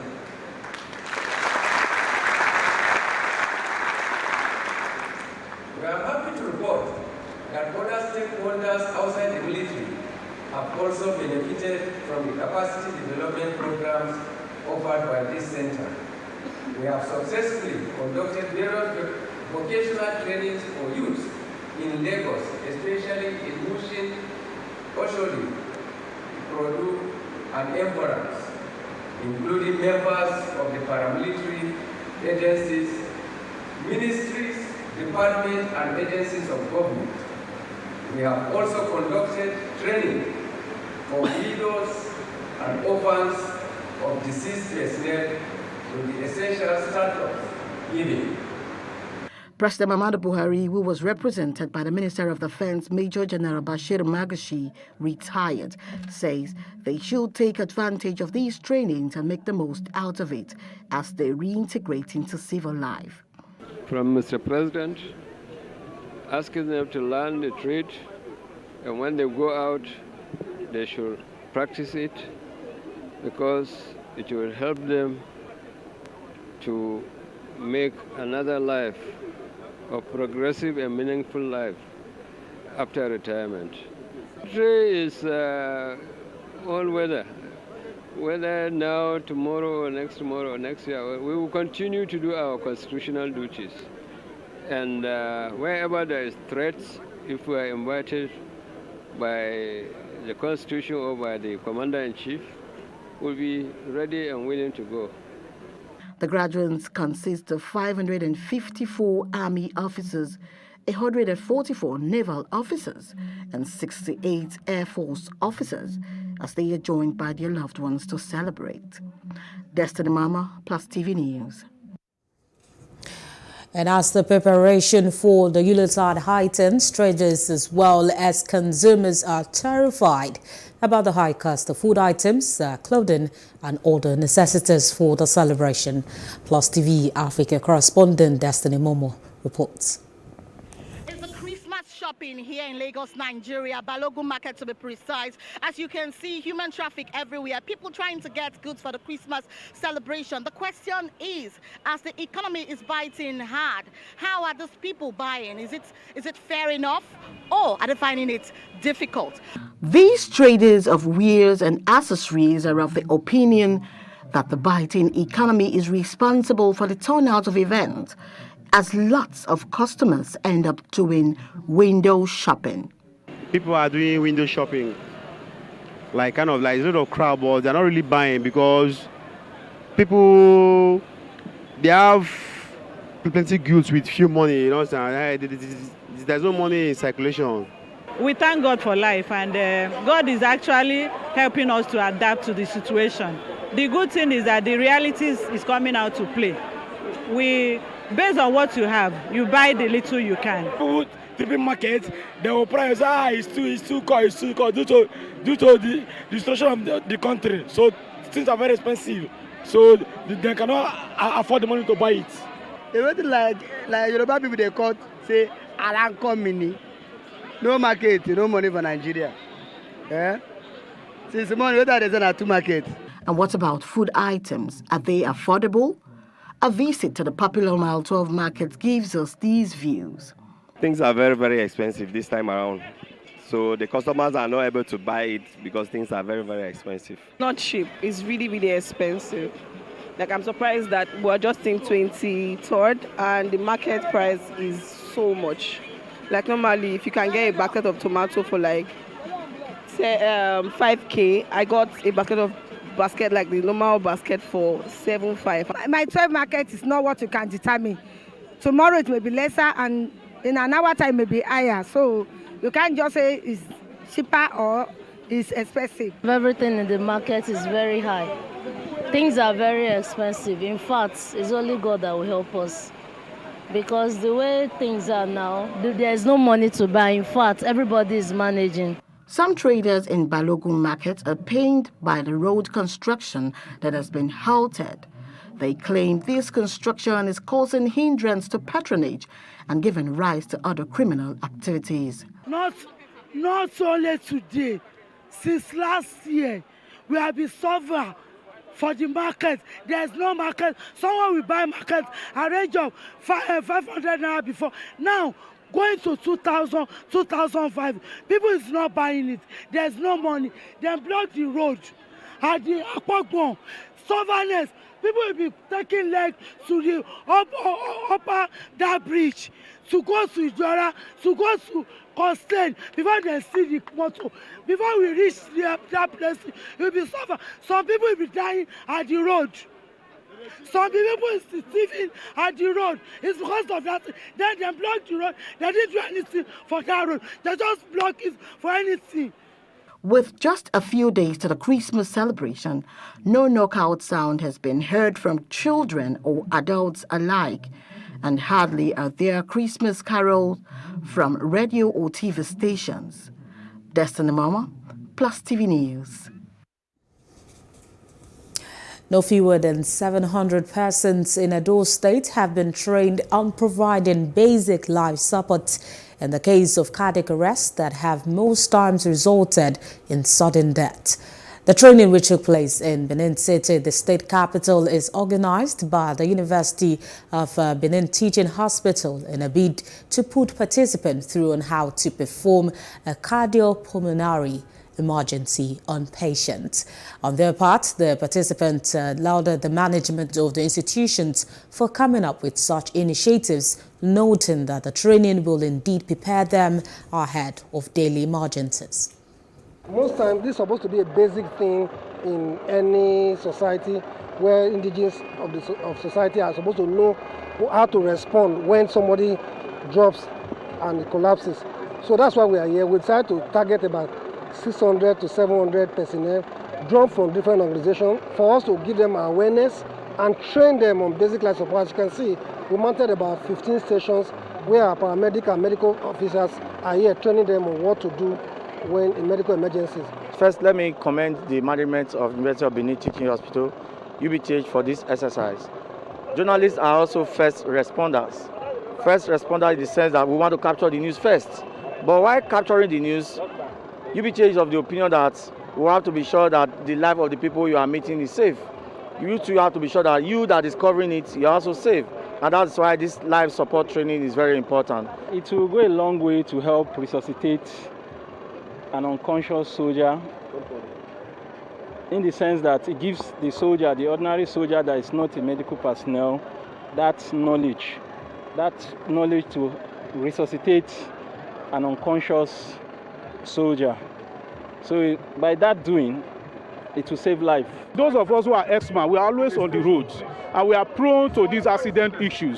Today, about 30 of us have been taught on how to conduct CPRO, which can resuscitate, which can bring back somebody's life.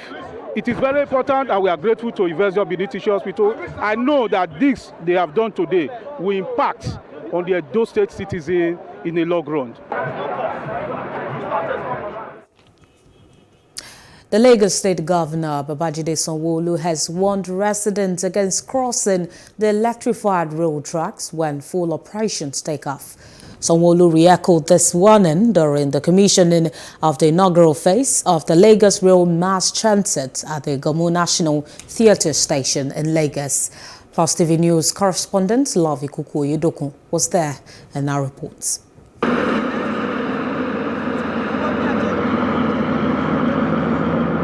This is the National Theatre Rail Station, Orile Gomu.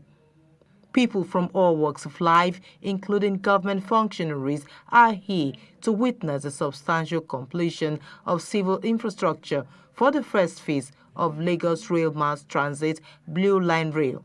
The moment signpost a nostalgic feeling of sorts for Governor Sanwo-Olu as he arrives the venue.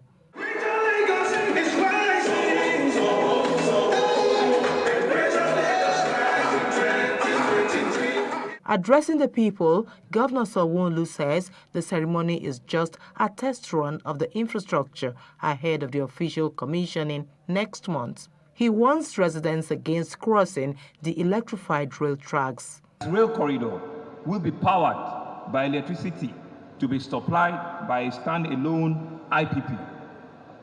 And the IPP plant is just right behind us and is also nearing completion.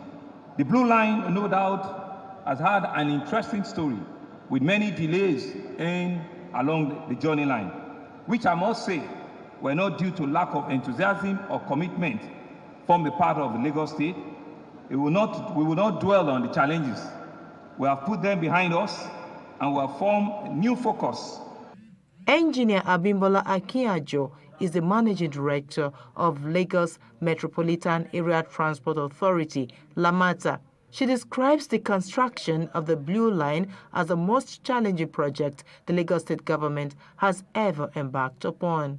To get to this point, we have had disturbances and delays in the relocation of submarine cables, submarine gas pipelines, and removal of underwater shipwreckages as we completed the sea crossing. The submarine geological conditions are complex, thus making the construction in the lagoon extremely difficult. But as a state, we never give up. We fought on and we're here today. In their goodwill messages, the Speaker of the State House of Assembly, Mudashiru Obasa, and the Chinese Consulate General in Lagos, Chu Maomin, commended Governor Sanwo-Olu for his vision and foresight. When you look at the benefits of what we are doing, if you are a Lagosian and you are used to our daily traffic, definitely you will agree with me that Lagosian has received a very tangible Christmas gift from our governor. We will continue to encourage Chinese companies to be involved in the process of Nigerians' economic development and the improvement of people's livelihood. The governor and some dignitaries make an important phase test running on the Blue Line. The test run is to ensure that everything is in place and in order for the kick-off of full commercial operations. Love Ikuku Uyedoku, Plus TV News.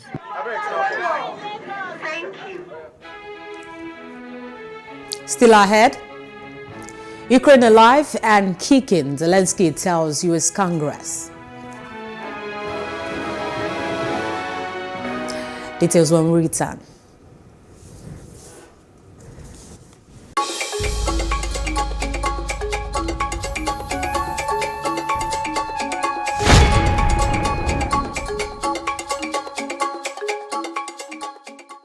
An African girl somewhere is sitting at home, accompanied by dreams that seem so far away. Africa is one of the continents with the highest out-of-school percentage in education, and girls are at an early disadvantage. The sub-Saharan Africa records about 18 million out-of-school girls. This gender gap extends to the tech space with a projection of only a 33% global female workforce representation in tech firms for 2022. Let us help change the stories and numbers. Africa Agility's Project Train a Girl campaign is working to help train African girls in tech. You can donate as little as $2 or 2,000 naira to help a girl in tech get her heels in the door. Visit www.africaagility.rallyup.com/PTAG to donate.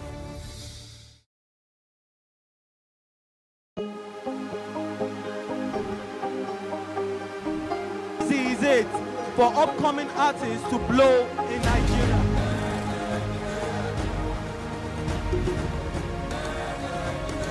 Welcome to Plus Trending. I am Bookie November, your host, saying thank you for joining us on today's episode. Welcome back. It's tea time on Plus TV Africa. Practice makes perfect. I'm not perfect yet, but I'm a lot better than I used to be. He's a king. He's entitled to marry 100 if he wants to.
Africa, Rwanda has accused the government of the Democratic Republic of Congo on Wednesday of fabricating a massacre that a United Nations investigation says was committed by M23 rebels and cost 131 civilians their lives. Kinshasa accuses its small Rwandan neighbor of supporting the M23 as Kigali denies these accusations, but the United States, France, Belgium and UN experts confirmed them. The rebellion has taken control in recent months of terrorists in the eastern DRC, a troubled region rich in mineral resources, aggravating tensions with Rwanda. Talks between the DRC and Rwanda in Angola appeared to pave the way for a truce, but Kinshasa later accused the M23 of massacring civilians in the village of Kishishe. According to a UN investigation, 131 people were killed on November 29. And outside Africa, Ukrainian President Volodymyr Zelensky addressed a joint meeting of the U.S. Congress on Wednesday, aiming to persuade Republican lawmakers to continue to fund his country's defense against Russia. Following a meeting at the White House with Democratic President Joe Biden, Zelensky's speech needed to resonate with a bipartisan audience of U.S. lawmakers, including the House of Representatives, who have voiced increasing skepticism about continuing to send tens of billions of dollars to Ukraine. Zelensky joined a list of world leaders to address joint meetings of the Senate and House, a tradition that began in 1874 with a visit by the Iron King, Kalakwa, and included almost a legendary wartime visit by British Prime Minister Winston Churchill, as well as kings, queens, and one pope. It's a great honor for me to be at the U.S. Congress and speak to you and all Americans. Against all odds and doom and gloom scenarios, Ukraine didn't fall. Ukraine is alive and kicking. Yet, the battle continues and we have to defeat the Kremlin on the battlefield. Yes, this battle is not only for the territory, for this or another part of Europe. The battle is not only for life, freedom and security of Ukrainians or any other nation which Russia attempts to conquer.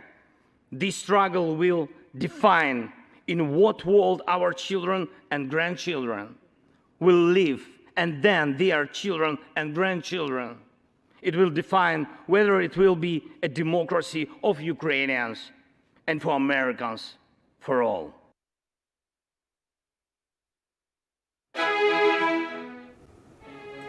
Up next, NIMASA blames rising food prices on vessel insurance.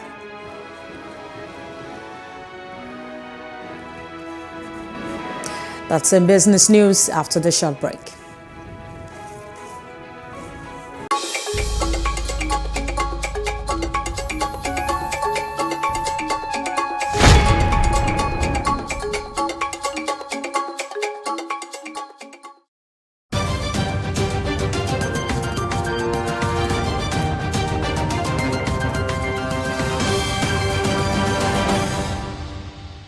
And in business news, as part of preparations for the commencement of commercial port operations, the shareholders of Lekki Ports Levs Enterprise Limited, promoters of Lekki Deep Sea Port, have concluded plans to introduce vehicles booking system. Speaking during the company's extraordinary meeting recently in Lagos, the chief operating officer of the company, Lawrence Smith, said that the VBS is widely used at all the major container terminals globally. He also said that the platform would ensure that trucks are called via a booking system and will prevent ad hoc allies from congesting the local road system. Smith also advised that the construction of the truck park would go a long way to reduce the chaotic traffic associated with existing ports and avoid indiscriminate parking of trucks on the access road to the port. Terminal operators operating in the nation's maritime sector under the aegis of Seaport Terminal Operators of Nigeria have said that the 2006 port concession has saved Nigeria $16 billion in 16 years. The chairman of the STOAN, Vicky Hastrup, said this recently while speaking at an event in Lagos. Hastrup, who was represented at the event by the spokesperson of the organization, Bolaji Akiola, said that the amount translates to $100 million annually. According to Hastrup, the exercise has been a huge success and brought tremendous improvements to the country's port system. The Federal Executive Council has approved the sum of 3.4 billion naira for the restoration of power supply in Borno. Abubakar Aliyu, Minister of Power, disclosed this on Wednesday while speaking with journalists after the council's meeting, presided over by President Muhammadu Buhari. The minister said the council approved a memorandum for the provision of alternative power supply line to Maiduguri, the Borno state capital. He noted that the region had been disconnected from the national grid for 24 months due to insurgency. And the federal government on Wednesday said it will not be able to complete the narrow gauge Eastern Railway corridor before President Muhammadu Buhari leaves office in May 2023. It explained that the project had been stalled by the unavailability of the foreign loans required to fund it. And the Nigerian Maritime Administration and Safety Agency has attributed the high cost of foodstuff in the country to the war risk insurance premium on Nigerian-bound vessels and cargoes. The Director General Nimasa Bashir Jamo, who said this recently in Port Harcourt, pleaded with major insurance companies around the world to stop the collection of the premium on Nigerian-bound vessels and cargoes. He said that the imposition of the war risk insurance on all Nigerian-bound cargoes was a deadly blow to the economy, as its negative impact on the cost of goods is felt by every Nigerian. Jamo said Nigeria has done so much to stamp out piracy on its territorial waters and the Gulf of Guinea, adding that the country deserved the international insurance company's consideration on the removal of the war risk insurance from vessels and goods destined for Nigeria. He further disclosed that since the inception of the Deep Blue project, Nigeria has maintained a zero pirate attack, noting that the 2 recent pirate incidents in the country's waters were unsuccessful. And that's it in business. My name is Uchechukwu Onodo. Many thanks for watching. Entertainment Nigerian comedian Basket Mouth has announced that himself and his wife, Elsie Uzoma, are getting a divorce. The popular comedian, whose real name is Bright Okpocha, made the announcement on Thursday afternoon via his social media platforms. Making the announcement, he captioned the post for the first and the last time. Basket Mouth married his wife in 2010 and they have 3 children together, Janelle, Jason and Maya Okpocha. Well, we have more in entertainment to come.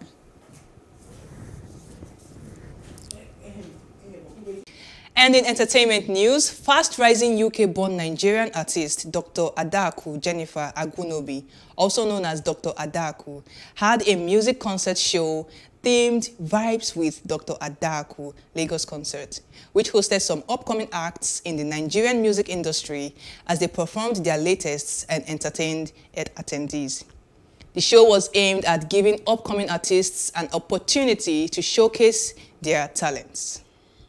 So I just really want to support like other artists in a way that just celebrates culture, celebrates artistry, celebrates creators. And I thought, what better way to do it with Vibes Dr. Adaku Lagos? And honestly, there's been some amazing, incredible artists tonight. I know, from what I've heard and seen so far, I'm so proud and happy, honestly. Like, some people haven't even had the opportunity to perform before. And it's so, it makes me so happy to see them performing and loving the stage, killing the stage. So I'm so happy, I'm so grateful. It's just hard work and like passion, and honestly, I'm so grateful.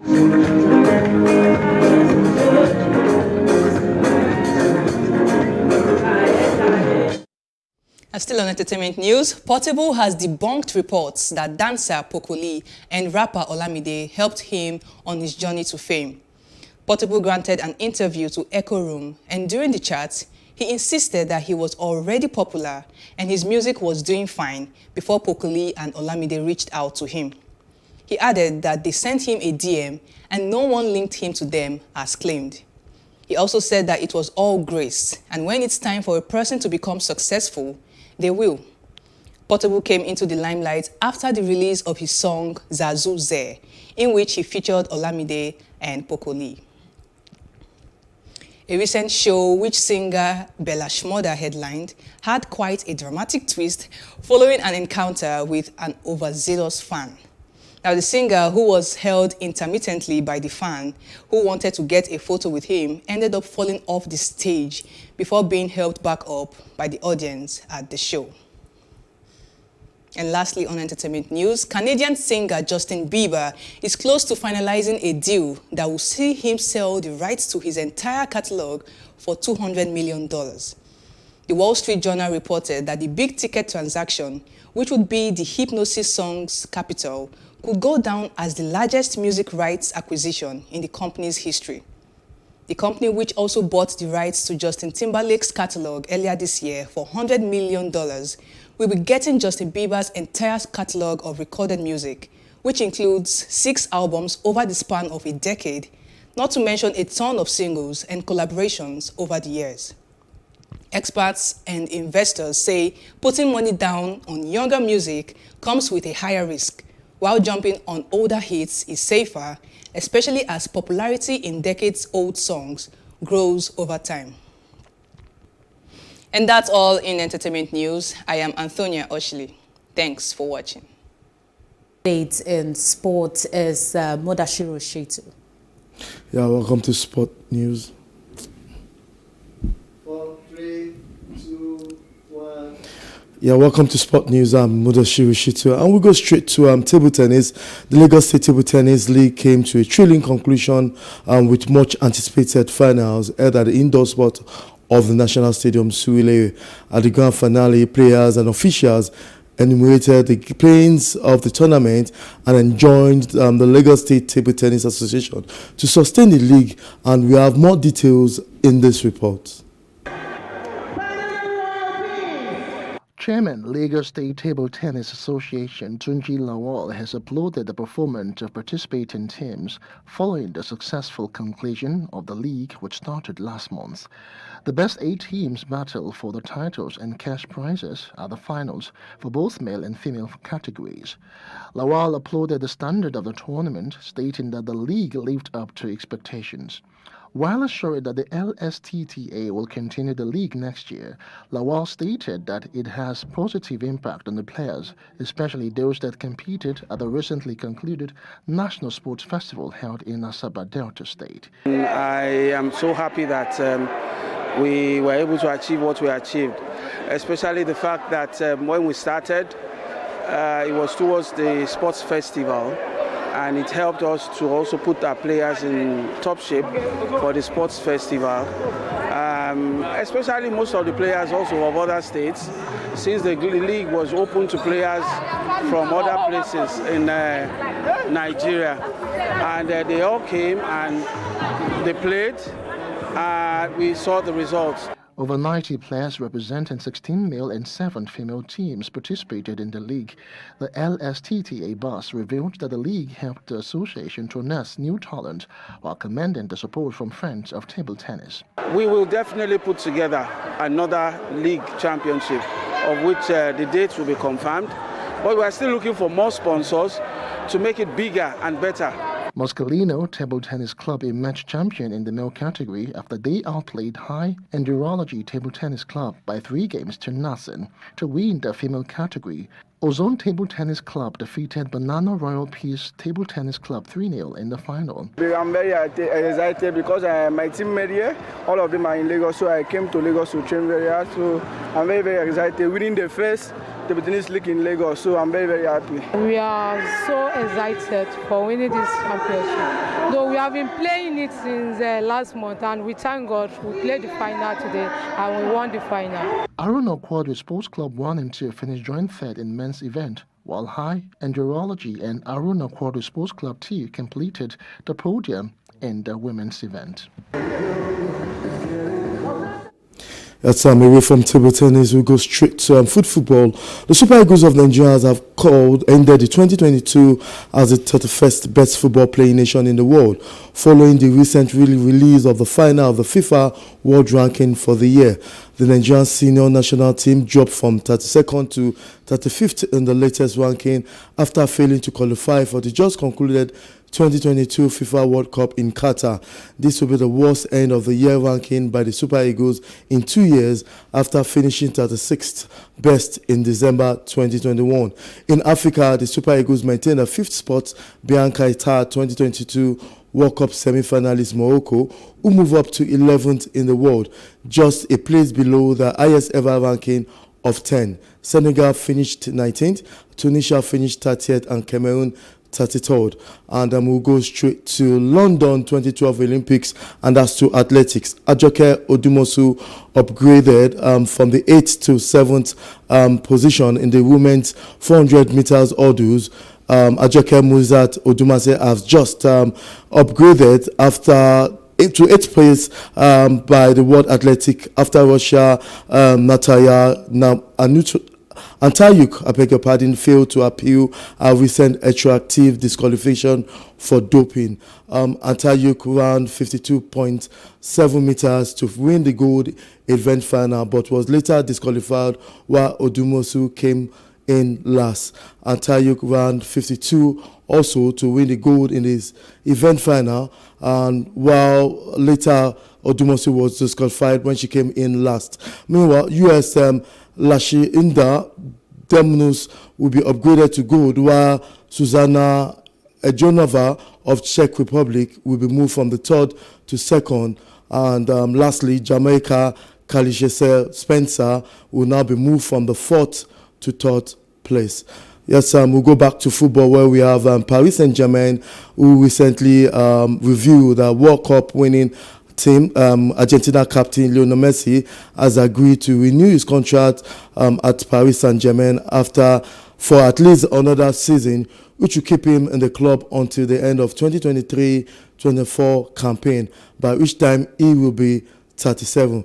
PSG has been in regular discussion with Jorge Messi, that's Lionel Messi's father, an agent, during the World Cup, and the club has reported that a verbal agreement was reached several weeks ago at the beginning of December. The news appears to end the speculation of a possible return to Barcelona, who has been rumored to be preparing to use another financial level in order to make Messi's move back to Camp Nou possible. And that's all for Sport News tonight. I'm Mudashiru Shitu. Bye for now. Well, thank you very much, Mudashiru Shitu, for that update in sports. This is where we wrap up the news for tonight. And the main news again. President Muhammadu Buhari declares he is aware of the challenges faced by the police and military. Food prices skyrocket as traders cry out over low patronage. Rwanda accuses Democratic Republic of Congo of fabricating massacre.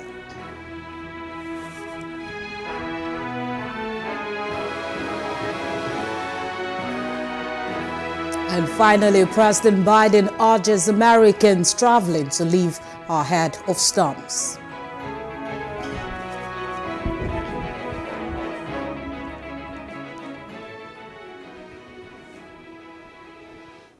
And that's the news now. For more stories, please follow us on our Facebook, Twitter, and Instagram. And do subscribe to our YouTube channel at Plus TV Africa and Plus TV Africa Lifestyle. You can also view us from Limex on www.limex.tv and Glow TV apps anywhere in the world. I'm Olamide Adeyemi, and thanks for watching.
For a lot of people, the Nigerian dream is to leave the country onto greener pastures.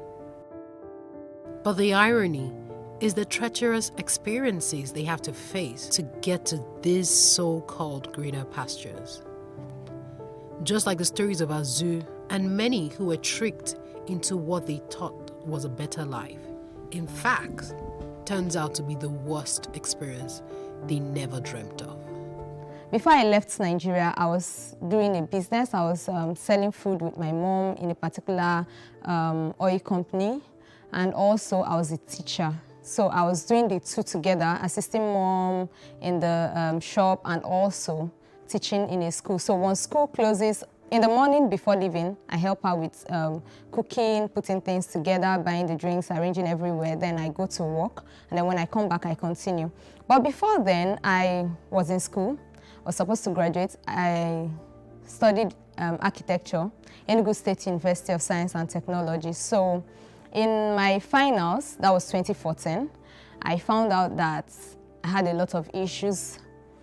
It actually started when I got into school. I got into school 2010. It was 29-10 set. So when we got into school, school fee was increased from 72,000 to 102. So from that 102, it was very difficult for me to get my school fee the way I was supposed to get it. Like, the first school fee was easy, but then subsequently, it became really hard for my dad to put it together. So I paid my fees late. Now, ESUT had this policy that if you pay your school fee, you get exam number.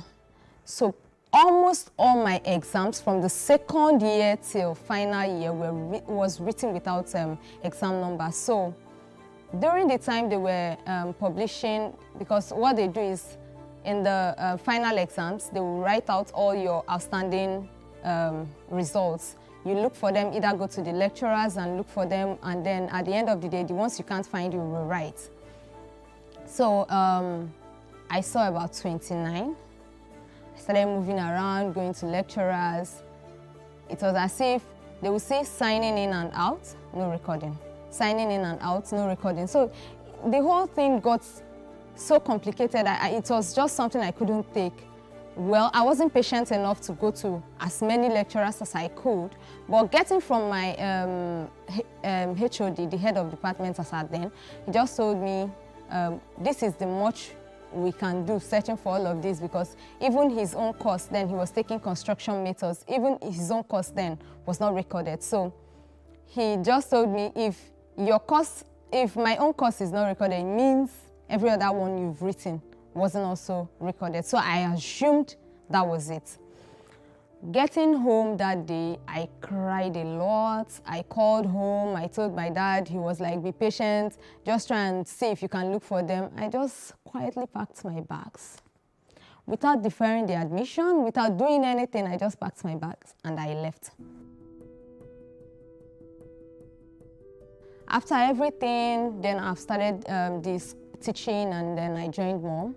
I met someone who was really interested in me, and he told me he wants to get married. I just felt like, okay, you can handle this, you can get married and all of that. So in the long run, I got pregnant, and I think that was what ended the relationship, because he insisted, get rid of the pregnancy. I was pretty sick. I was very sick, so I think he couldn't handle the stress and all of that. He said, get rid of the pregnancy. In my family, you don't do that. And that was my very first pregnancy, so everyone was like, you were not there. I gave birth to this baby. So 4 months down the line, that was 2017, I gave birth 2017 March. 4 months down the line, family got a call that the people abroad will need 4 people. So they are like extended family relations. They are not really very close to us. I don't even know them. Like, I've never met them, but some of my cousins have. So those ones that have are the ones that were contacted. And then I didn't even have an idea, because my baby was just very tender about 4 months after, so they started talking about it. I was hearing mom on calls constantly. They were talking about they need someone, or she should see if I can agree. My younger sister was still in school. She was in her, I think, in her 2nd year or so. So since I was the only one who is out of school, they can't talk to my younger brother about that, because he also is in school. So since I was the only one who was out of school, every eye was on me, despite the fact that I just had a baby. So my mom talked to me. I said no. And then the idea was, my baby is still tender. I can't travel with my baby and walk. So she said, my mom is very young. So she said she will take care of the baby for me to travel. Mom said, this is more like an opportunity for you to do everything you want to do. You want to go to school, you can work there, go to school and do everything. So that was everyone's idea, except my dad, my younger sister, and I. No one talked to my younger brother about it because he was not around, he was in Auchi then. So I think we were standing alone. All my aunties were with my mom. So one of them invited me over. That night, she sat me down, you know, you're working really hard, you go to farm, because when I gave birth to my baby, I was now trying very hard to see that there's no lapses in the family. We all hands on deck, kind of. Let everyone work hard to make sure that everything is going on well. So you work really hard. So for me, this is like an opportunity. And then she had her son that just left to Ghana. I don't know what was going on with the guy as at then. So I didn't really ask if he was doing well. But for me, everyone believes he's doing well. So these opportunities too, for me, you have to. So when she explained everything, told me, you need to really try this out, because this is like an option that will help you to stop the suffering. You're going to farm, you're doing a lot of things. Just try this option. That night was the night I now decided, okay, since everyone is saying they will take care of my son, I'll go. They told us France, the three of us, 3 ladies, and then the guy, Italy. They are my cousins as well. So 2 ladies plus me, that's 3. Then the guy, because they said 3 ladies and a guy. Then the guy was to stop at Italy. It's not like the guy is joining us to France. So that was it. We left. Okay, there was no plan, no process. That's the truth. There was no process. They just told me, pack your bags, meet us in Benin. So I packed my bags. And then while packing your bags, make sure you have like 2-3 trousers. Make sure you have like a sweater, a thick one, because it's really cold over there in Europe. Make sure you have, they just told us a few things that they felt was necessary that we should have with us. So those were the things I put together. And then I got myself a backpack. I made sure I bought enough food for my son. Someone I initially planned I was going to do exclusive breastfeeding for. I had to cut short at 4 months just to join them. So we got to Benin, spent about 2 days there preparing. No serious preparation. They were just telling us they are preparing the documents, everything will be, we'll get all of them in Abuja. When we get to Abuja, that the people over there, they are the ones who would give us the necessary requirements. So it was just like, we just came there for brief information and then we left. We got to Kano, we passed a night in Kano. But before Kano was when I started suspecting that something is not really going on right. We're trying to enter the north then. Some of these NDLEA, these drug enforcement agency, they saw us and the man was like, everyone in this bus calm down. What came down? I even felt maybe they wanted to search the guys. But funny enough, they took all bags. It was more like they took the young people's bags and then they kept it in one place. They would open it, not them. I don't tell you, it's not them. I'm like, I don't have anything in my bag. So I was getting really scared. But the guy with us was like, calm down, nothing is going on. They just want to check. And he already had an idea of what was going on. So when they checked, they asked every one of us to pay 2,000. So the other girl, I don't know her, we just met in the bus, was putting on this long dress. Is it Jalamia they call it? Something like that. That was what she was putting on. And then she was just saying a lot of things. Not be travel, they travel. Not be travel, they travel. And not commit any crime. Or now, you know, she was saying a lot of things. And she wasn't even using any polite language, like you're talking to officers. I beg you, make nobody disturb her. Now travel, they travel, you know, Benin accent. So I was like, travel, they travel. Is it like we are going to the same direction or something? So I started suspecting, as at then, that I don't really know what these guys are talking about, but at the end of the day, the guy paid. He paid for all of us, the 4 of us, 8,000, and then we left. So they took 2,000 from each person, and then they allowed us to leave. We moved on till we got to Abuja. We passed the night there. There was no response. Nobody brought documents. They said the documents, the person said we should keep coming. When we get to Kano, we'll get it. So we got to Kano, actually. Someone came to pick us. The guy that came to pick us was driving with one hand. He doesn't have one hand. I was scared. But before he started driving, as soon as he just said, quick, quick, quick, enter. Every one of us jumped inside the car. The next thing, he started giving us this stuff. Is it hijab? Yeah, that jab for everyone. So I didn't know how to wear it. So everybody was like, okay. So it was funny, kind of. I was like, is this like what they do in the North? Is it compulsory? Even Christians will have to wear this. So then my boss was like, you asked a lot of questions. Just wear it. We had to. So we moved on till we got somewhere. It was kind of bushy environment. The guy stopped. They brought another car that took us to a particular enclosed area. And then that was where we were for a while. And then after a while, bike carried us from there to one place. I can't even tell. The people on the streets were doing, I don't know what was going on, but it was funny, but not funny. Because the bike guys were not even riding normal.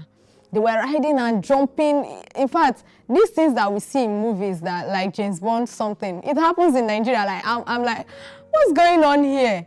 The guys were not careful. I had to hold the bike man so that I don't fall off. And someone was behind me, but I was still not comfortable to tell you how rough those guys were.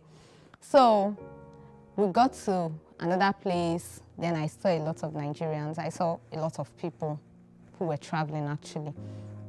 So they were saying different things, everyone with their own idea about where they are going to. And then I met this lady. She wasn't looking very okay, but she said the person who asked her to come is her sister, and that's because I think she's educated, but she has this health issues that the person said as soon as she gets to Italy, they will come pick her up and then she will get her treatments. So people had different reasons why they were traveling. The ones I met there, actually, everyone had different reasons, some for medical attention, some for money, some who were promised jobs. So I felt kind of, I felt unhappy at first. And then I was saying some things, and then one guy came to me and said, see, if you talk too much, most of these people that are around here, they will lock you up here and then everybody will go, you will not go because you're asking a lot of questions. So that calmed me kind of. I had to like stop asking questions. After a while, they came, took passports, as a passport photograph of everyone. And then it was that guy, that guy's idea of not talking that made me not to ask anything. Few hours later, they came with passports. The passport that got to me had my picture, not my name, and every other detail on it wasn't me. So when they gave me the passport, okay, I had to memorize everything on the passport. Like, you are compelled to, you don't have a choice because that's like your gateway to wherever you're supposed to go to. So we took these things. Few minutes later, the bike guys came back. They took all of us again. You know the bike the person you entered with before, just enter with the person and then we moved on. So we continued till we got to the border between, I don't know if it's Niger and Nigeria though. So the immigration officers there, they'll take your passport, ask you, what's your name? You tell them your name. How old are you? You tell them. They just check. They give it back to you. So it wasn't like they were doing any critical check. They just, that question was the only thing they asked me. I don't know if they asked others any other thing, but that was what they asked me. And that was a pass for me because as soon as I said my name, and then I skipped a part where I had to teach one of my sisters because she is not learned. She got married when she was in primary 6, so she didn't go to school, and she has been in the village all her life. So I had to like teach her her name, the name on the distance. So I was helping her memorize her own name as well as memorizing mine. So it was something very silly. that, of course, if I had a clue about irregular migration or human trafficking, I would have at least known that I was getting into something stupid, something that wouldn't be good for me. And then we left. The bike guys took us to a certain place where they had buses. They put a lot of us in one bus. I had to sit in the booth. So in that booth, it was raining that evening. It was, let's say, around 8 before the bus left. So it was raining. The raindrop was on my body. Despite the fact I didn't have enough clothes on, I was cold. I was shivering. And it's not like when you're shivering, somebody else would help you because everyone is actually trying to save themselves. So no one is actually looking out for you. So you have to do something to help yourself. So I had to like draw. There is something they used to cover the bus. I had to like draw that thing to cover myself. So we moved on. After a while, I think they heard police. The next thing, the drivers drove to a certain place, parked the car, zoomed off. We didn't know where they went to. After a while, other cars came. If they call your connection, you join another vehicle. If they call your connection, you join another vehicle. Just like that, they just shared us into different groups. We left. Spent about a day plus on the road till we got to Agadez. Now, when we got to Agadez, someone just told us that this is Agadez. Oh. I say, yeah, Agadez. I met some people, and then the first room where they took us to everywhere was filled with flies. I couldn't take it, so I was like, oh God, what is this? Those girls there, they started laughing. They were laughing. I was like, how are you guys comfortable in this kind of environment? They said, you never see anything, you know.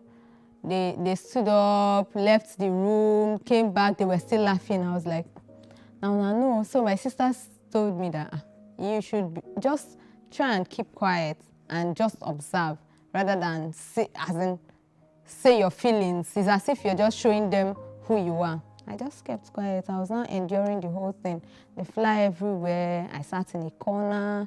I was just reflecting over the journey from Nigeria to that point. A few days, about 4 days later. So that should be like, okay, that's like 4 to 5 days now to get to that place, because it was from Benin to Kano itself was a day till the next morning. So from that Kano to that Agadez in Niger was about, okay, let's just say 3 days.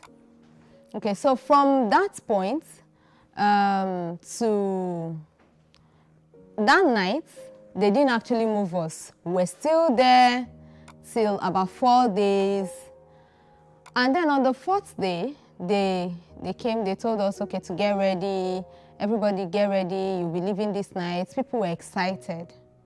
Me, I wasn't really excited because I didn't really understand we are leaving. Like, we are leaving to where? So my bros was like, they said we are going to buy gallon. Buy gallon? We don't have money. We didn't even, they gave us just 10,000 naira when we were leaving each. So we don't have money. How much is the gallon? He said they are selling in Sefa. It's not naira, so because we are not in Nigeria. So I said, okay, find out how much it is. At the end of the day, what we had left with us was unable to buy us the gallon because we were buying small ones, big ones, small ones for each person. So at the end of the day, we sold the only phone that was with us. And the phone was not in our possession. It wasn't in my possession or in the girl's possession. It was only the guy that was authorized to use the phone to update them. So it was more like they were working with the guy. These people carrying us were working with the guy. I've never met the guy before. He's not really my cousin. He's married to one of our cousins, so I don't even know him. Now, it's more like they've already had this whole thing planned out before calling on us to come and join the guy. So the guy said he's going to sell the phone. When we get to Libya, he will get another phone. Me, I wasn't worried initially. Just get us water, since they said everybody would need water. We didn't bother to ask, what do we need the water for? Since they said buy, just buy. He bought the gallon, they filled it with water, so we had to carry it to the place where they were loading that night. So in the night, they started loading. I noticed each Hilux was carrying about 29 people. For my Hilux, they had about 29 people. So now the guys, the ladies will sit in, the guys will sit around the Hilux. So they have this wood that the guys will use to sit. And then they were arranging it like that till it got to our own turn.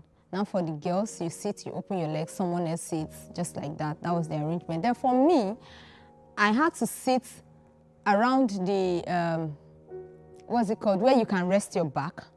But I was sitting on a keg of fuel. That's another story. I was sitting on a keg of fuel. So for me, I felt that was a comfortable place, right? I put my bag on the keg of fuel and then I sat on it. So I was feeling like that's more comfortable. I was even saying the other people sitting inside the Hilux will be feeling hot and they will be having a lot of challenges. So I don't want to stay there. I prefer where I was. Now, within one day from that place, because all the Hilux moved at the same time, like all the vehicles moved at once, they started going. It was as if the more we went in, if they drive from one, would I even say up to a pole, the vehicle will sink. All the guys will come down. The lighter ladies will stay inside. If you're heavy, you come down.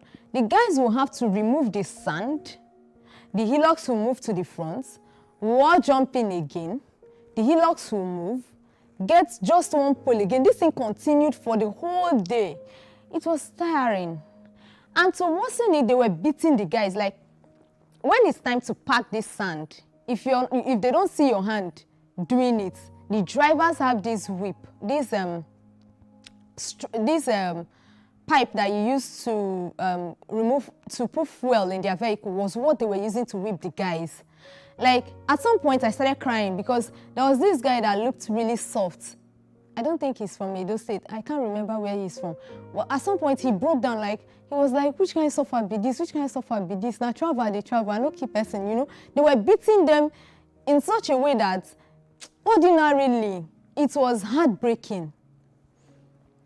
After that whole day, in the night, they packed us somewhere. And then I met someone from my place, from another Hilux. The guy started telling me stories, we were just gisting. And then it was more like few hours, let's say it was getting to like midnight. This kind of breeze just started blowing towards us and then bringing sand. It was then it dawned on me that most of the sand heaping was actually done by that breeze. It was like rain. So very scary. I just told the guy, is this thing going to bury us? He smiled and said, if you bury us now, it's just like we are trying to make it in life and then we did not survive. I was like, God, don't allow me to die here. That was the first fear. So the guy said, just lie down and use something to cover yourself. If you cover yourself, probably you'll sleep off. Because I didn't see sleep. Most people were already sleeping, but I could not imagine myself sleeping in that kind of environment. I didn't know there was more waiting for us ahead. So after that night, the next morning, the drivers came. I took my brush. I want to brush my teeth. They said, wait, I want to brush. One guy said, with which water? This water that we are reserving, we want to drink. I said, I'm not going to brush. The guy said, even buy brush. They were laughing, you know. Some kind of weird behavior from some of the guys and the ladies. They were laughing.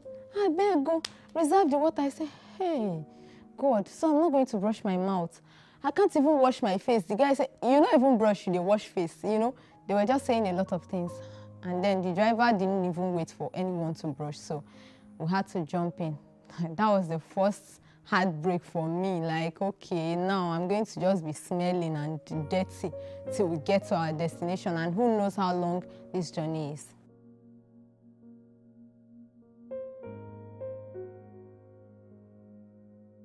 How can we have peace without justice? Plus politics. It's not just another political conversation. It's about keeping you in the know. The relevant interviews, asking the tough questions to those that matter. Get the answers you need.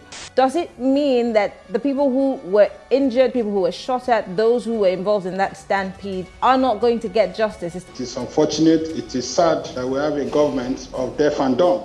Analysis from top experts. The last election was not really an election. We feel that Obasanjo has a very special place in his heart for hating Ijaw people. I think it really boils down to two things. One, trust and accountability. Plus Politics, every weeknight at 7 p.m. on Plus TV Africa.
In raising our kids, parents should stop playing God. The internet is actually using the people. But when you are looking for money to help other people, then it becomes easy. Don't rush into marriage. I always say this. You rush in, you rush out. Family is the bedrock of every society and the essence of life. On Today with John and Helen, we dig deep into family values in every sense of the word. Join us every Saturday at 9:15 a.m. on Plus TV Africa, DSTV channel 408. With you, we play a part in strengthening the values passed from generation to generation.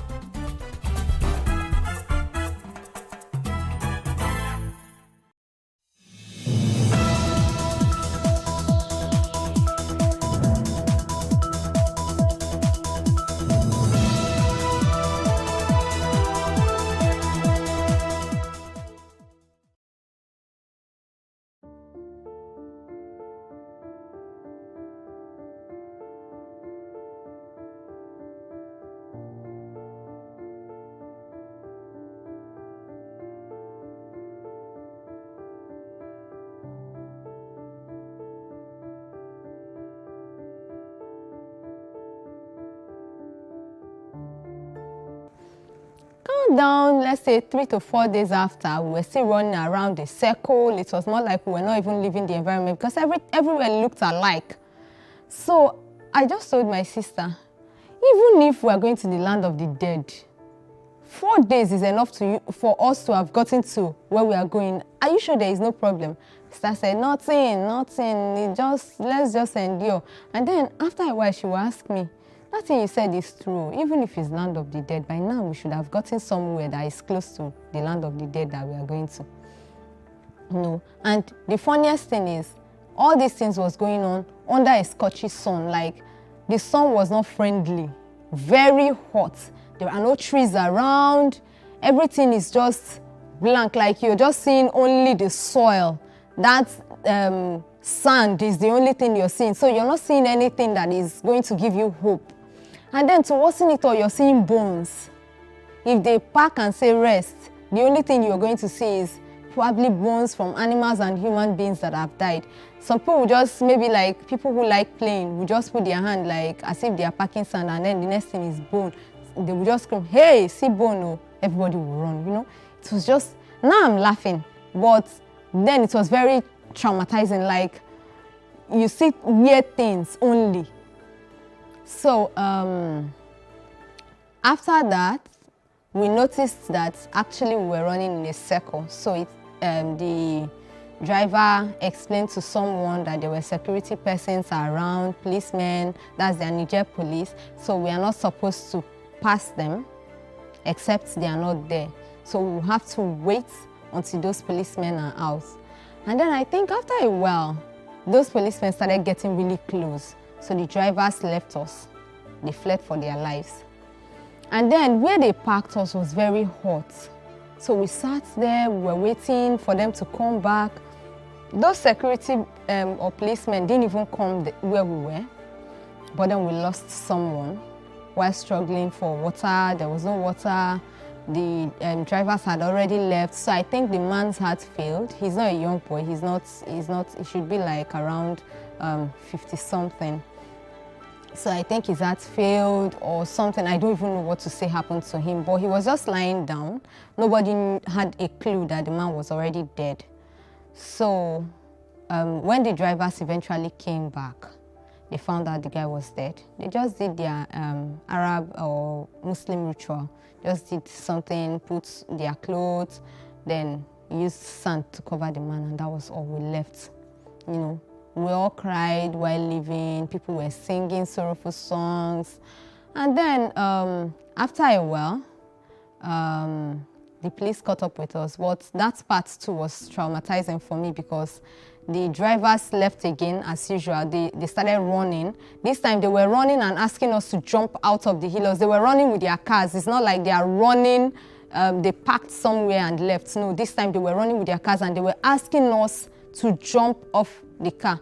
It was difficult for me to jump.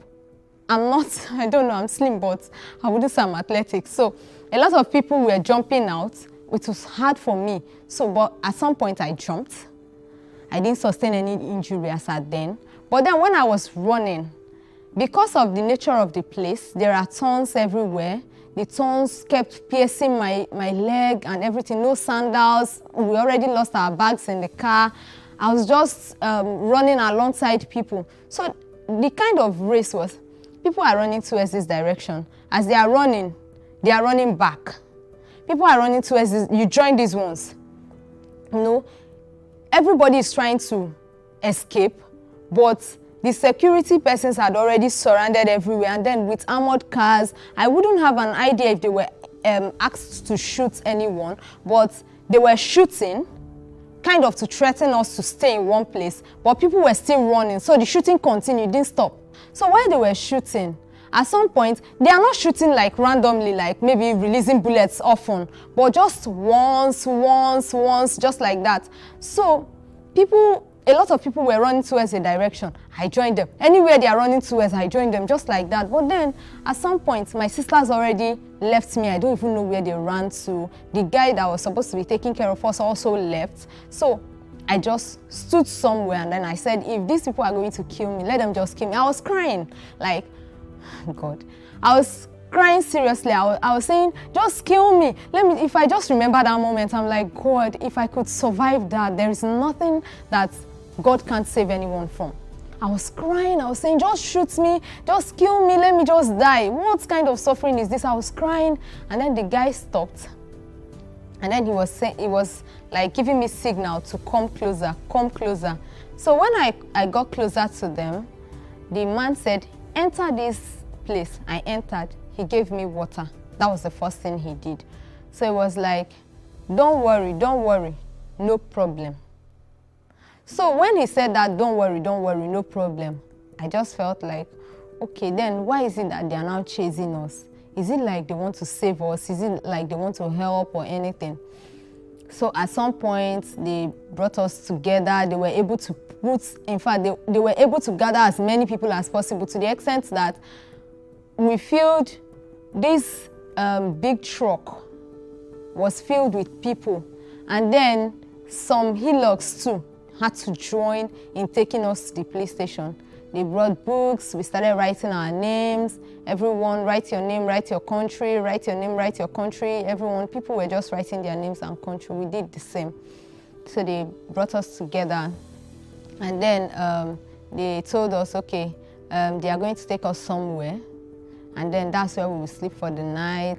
And then they will register us and return us to our country. But before then, a white man came to speak to us. So the man asked us where we are traveling to and why are we traveling. So many people were saying, I was just looking. So many people were saying, there's hunger in my country, they are killing us in my country. There's suffering in my country. There is this in my country. You know, a lot of people were saying their reasons for traveling. He wasn't asking personally. He was just asking the entire people who were there. And then they were filming it. So majority of us had to cover our face so that we don't get captured, but some people were really vocal, like saying so many things before the man addressed us and told us that he's been to Nigeria severally. And then he's been to most of the African countries too, that we have food, a lot of us have good shelter, particularly Nigerians. He kept hammering, particularly Nigerians, there is good food in your country. I've tasted this, I've tasted that. You know, he mentioned most of the meals, and then he told us that there is no cost for this kind of traveling. Do you even know where you're going to? Do you know if it's worth where you're going to and all of that? Then they took us somewhere. They put us together in a particular environment. And then a few days later, they came to tell us that we'll be leaving back to our country. So there was rumor everywhere. People were saying, I pity people that will go back to Nigeria. I just pity people that will go back to Nigeria. The kind of suffering they will go and suffer. Police is already waiting for them. My brother called me, said that there is news that they are bringing back people, that police is waiting for them. They will arrest them because they traveled without documents. So we were all scared. And then we decided to run away, majority of us. So at night, while the security guards were sleeping, majority of us started jumping out of the fence, and then somebody brought an idea to open the gate, you know, some kind of dubious act, which is not actually good, which wasn't good for us. But because of the kind of rumor, because of the kind of things we heard, we joined, everybody left. You know, we're still hiding. It's not like you're leaving and you're just coming out to say, I'm going, no. You're hiding from place to place, hiding until we got to a particular house. When we left, we got to a particular house where there were 6 of us in a group now, no longer I and those my 3 people.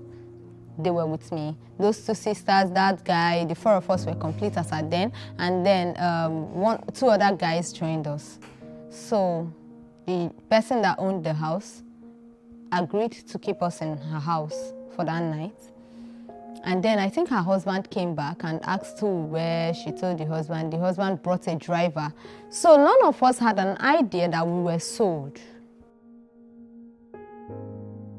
So the man sold us to the driver. None of us had an idea. We just thought the man helped us. You know, that was the idea in my head, like, God bless this man, oh, he finally helped us out of this place. So the driver took us, proceeded to somewhere they called Nitel. That was what they told us, that place is Nitel. So they hid us in their family house at first. Then in their family house, we met their one of the sisters that had already gone to Italy before. The lady told us she can't speak English, so she had to use diagram to express herself. She gave a sign of water and then a ship on the water, and then she told us how she was working there. She was washing clothes, that's probably doing dry cleaning or something like that. I don't know what she was doing over there, but me, I just assumed and then I told my sisters that means maybe she did house help work over there. So we had fun with them because they were nice people. I didn't figure out if they were among the people who bought us, but they were nice to us. They gave us food. That was the first place where I had to brush my teeth, have my bath, you know. It was a good treatment for us. So throughout the 4 days we were in their house, they treated us nicely. And then after a while, the driver came back. And then the driver told us that in a few days he will come and take us. This thing was already summing up to like 3 weeks already within the desert environment. A few days later, he came again and then he said, oh yeah, get ready. You'll be leaving this night. After a few hours, he came back in the night. And then they told us everyone to lie down inside the hillocks, and then they sealed it. So they took us from there, took us to another garage. Then that garage, they had a lot of drivers now. It wasn't just him. So I think he was looking around for passengers, but didn't succeed that day. So he told us to stay in a particular room, don't come out till he comes back. 4 days later, he came back with food. He didn't take us out of there. After like 2 days, he came back again, came back with food. So I told my brothers that the food is not as if it's enticing. This guy has caged us here. Probably something will go wrong. Let's leave this place. So the man and then the other guy that was with us said, okay, let's leave. Okay, so if we leave now, where will we go to? I said, me, if I live like this, I'll be walking down.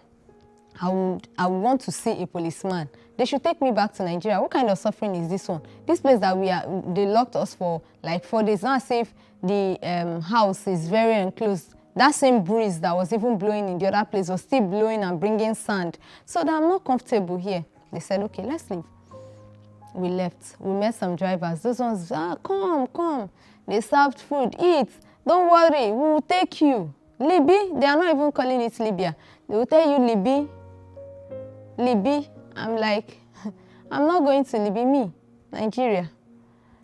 No, Libya, like their own is, don't worry, we will help you anywhere you want to go to. That particular place you want to go to, we will help you get there, but you can't go back. So I told my brother that these guys are actually saying that they want to help us go back to go to Libya, but they can't help us go to Nigeria. My brother was like, were you intending to go back to Nigeria before? We're going forward, though. It's not backward, you know. After everything, we spent a few hours with those guys, no headway out. I told them they are not even ready to take us to Libya. I carried my bag. And it was more like that stubbornness was actually what saved us, because I don't even know what was their plan. But I just told my brothers, I'm not staying here 1 minute again. I'm leaving. So, because I was stubborn, they said, hey, if we leave you now, who knows what will happen to you? Oh yeah, let all of us keep going. They joined me. The drivers were offended. They were like, come back. We didn't answer. We left. Until we met these policemen. So one of the policemen just called us. And then my bro said, we are going to Libya. The man said, you don't have, like he was explaining to them, my bro, saying, you people don't have problem. I will carry you to where your brothers are, plenty. And then I figured out, okay, plenty Nigerians. And then I told my brother, if there is a place where a lot of people are, it's better than this place where it's just the 6 of us. So they took us from there to where a lot of Nigerians are. I met a lot of people. I felt a bit comfortable. There was not much space for the 6 of us, but we just had to like manage in that place where they kept us. And then we spent some days again there. So we were waiting for the drivers to come. They didn't come. And then after a few days, the drivers came. So they started calling, like they shared us into groups. this driver take this one, this driver take this one, this driver take this one. So then we're already approaching Libya. So they took us, it wasn't now up to 2 days, we got to Libya. So when we got to Libya,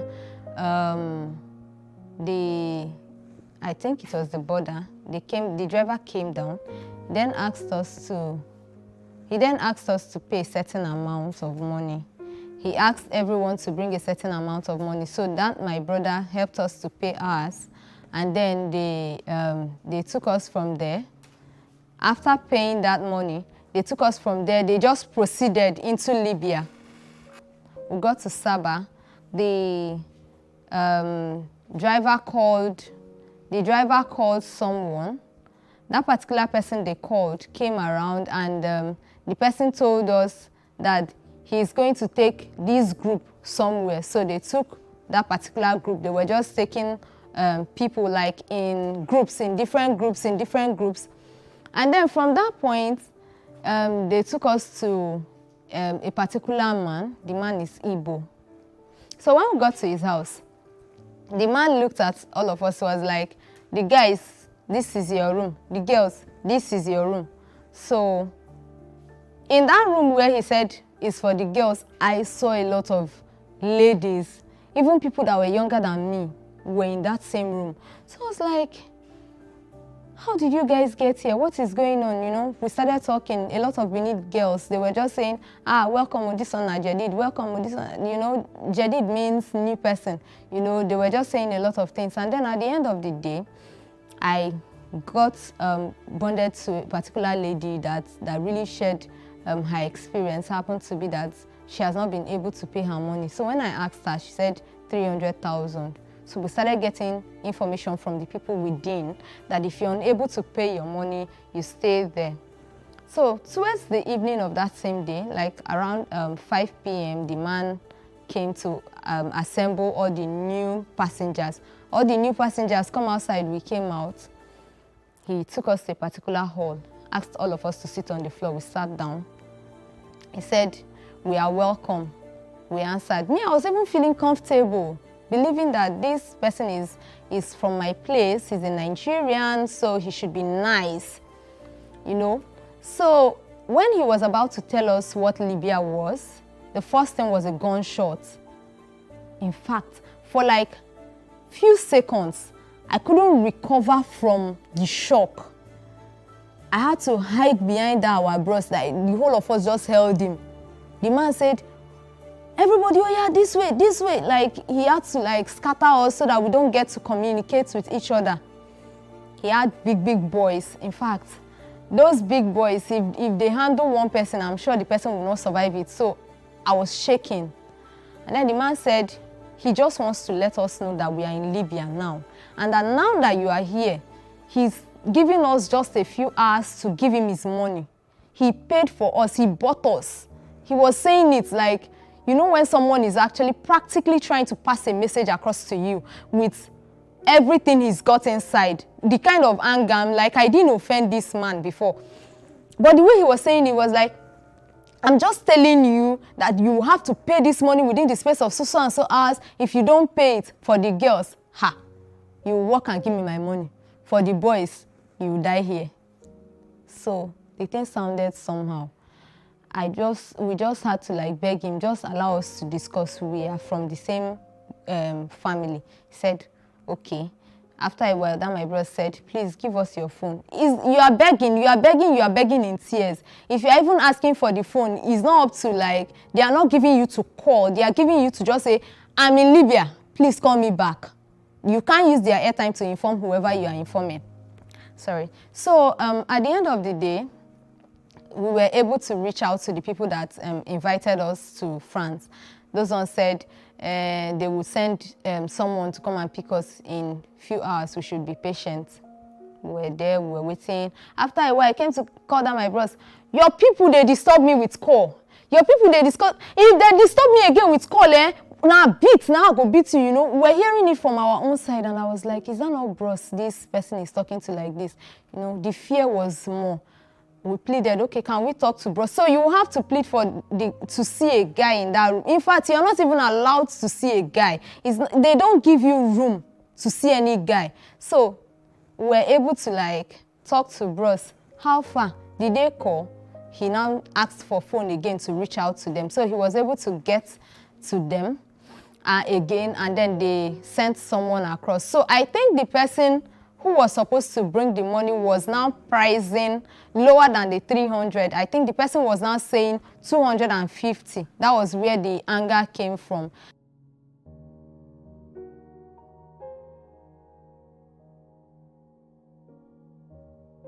At the end of the day, the man came with the money. He paid 1 million for the 4 of us, and then took us from that place to his house. From his house, we moved. It's still within the, yes, still in Libya. So from that place to the sea coast, and the sea coast was not very easy for me as well. That from his house to the sea coast was also very traumatizing. And then at some point, I even had an experience where I was sleeping in a room. In that particular room was mixed with both guys and ladies. So there was this Sudanese that they brought into the room to join us, because initially it was with Ghanaians. So the Sudanese took a part of the room, we took a part of the room. And so in the night I was sleeping, I covered myself because I have this habit of using wrapper to cover myself from foot to head. And then there was this guy that I don't know, among the Sudanese, he crawled to where I was, tapped me. I woke up, I was like, what? The guy put his hand in his pocket, brought out 5 dinar. 5 dinar in their money is 500 naira, Nigerian naira, and was begging me like, I could not wrap my head around it. So I just screamed, and then the Ghana guy woke up first and was like, what is happening? You know, they started arguing amongst themselves, and at the end of the day, those Sudanese, they apologized on behalf of their brother, that they were sorry about what happened. Probably he just thought something different in his mind before bringing it, that they are sorry. So the whole thing was migrants abusing migrants, security agencies abusing migrants. The experience was just too hard for me. I had a case where someone was trying to communicate something to me that I should sit down in the vehicle, those long trucks. I didn't understand him. I don't know that GAMS means sit down. I'm just new in the environment. But this man had an idea in his head that any language he speaks or whatever he says, I should understand. So the next thing was, I don't know what he used in hitting me on my head. I was bleeding, and then somebody was saying, sit down, sit down. That's what he's saying, sit down. So I sat down, and then I noticed I was bleeding. And the lady was like, sorry, if I knew you were the one he was talking to, I would have told you to sit down. If you had sat down, the guy will not hit you. And then in most cases, for them to say sit down, they will have to shoot, you know, for you to sit down. At least the communication differences should have been understood by them, but the case was different. For them, when they communicate, you don't understand, they become violent. So it was really hard till we got to the sea coast. Spent some time around the sea coast trying to cross, had people die.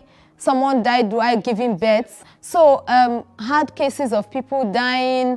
A particular lady died trying to give birth because there were no professionals around, and then people claimed that in their countries they were professionals, they could help her give birth, they could help her deliver, you know. It was a sad experience. At the end of the day, she died, the baby died, and I just told myself, this one is just a wasted time, like wasted efforts. You're trying to get out of trouble, you get into more trouble.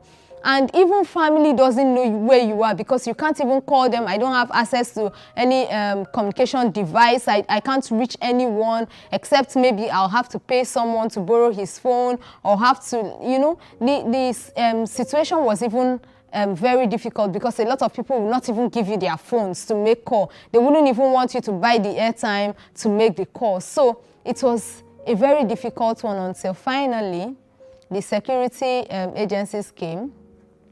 They arrested every one of us around that sea coast. They arrested everyone. In fact, people tried to escape. Some tried to jump into the water. You know, people tried to run, but wherever you are, they will find you and they will bring you back to the spot. And then they took us to a detention center, Garian.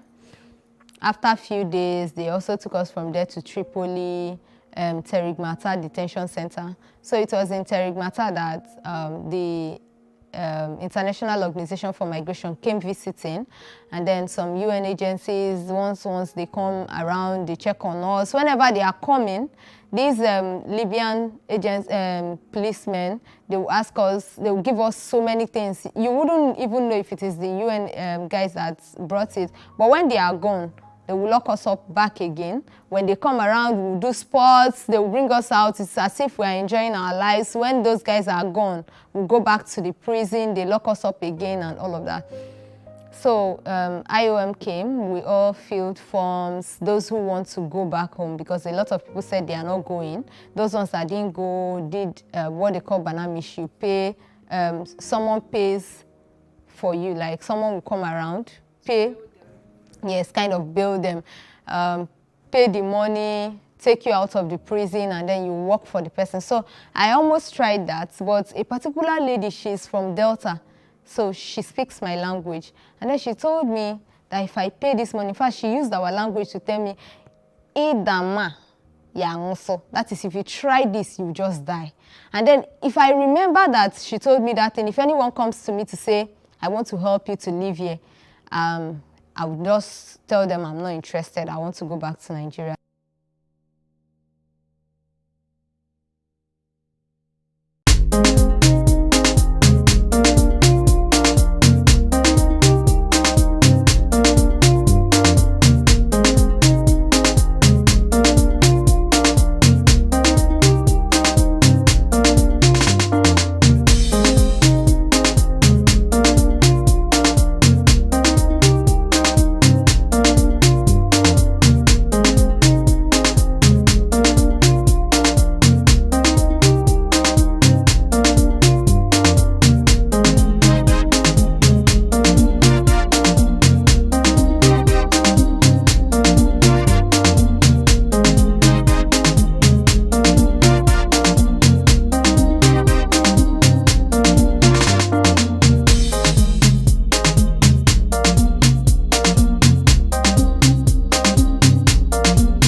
Increase the reach of your events or business services. To advertise on Plus TV Africa, please call 0906 000 5719 or 0909 040 8408, or send an email to marketing@plustvafrica.com. Plus TV Africa. Big stories live here.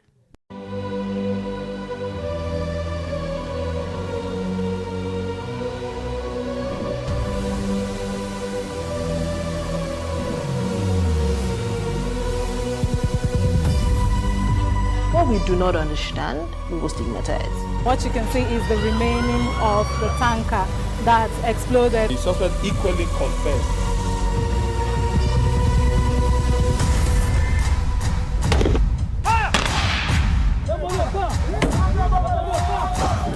A 500 naira they collect them. If you no talk, they go beat you. Now 2,500 they pay.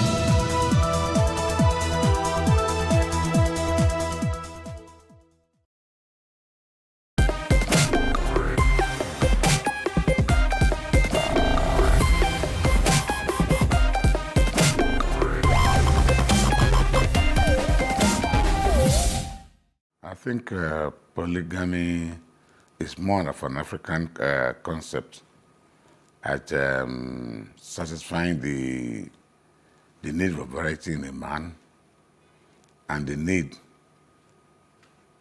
to reduce single men in the society. I think it's more of a cultural or traditional thing.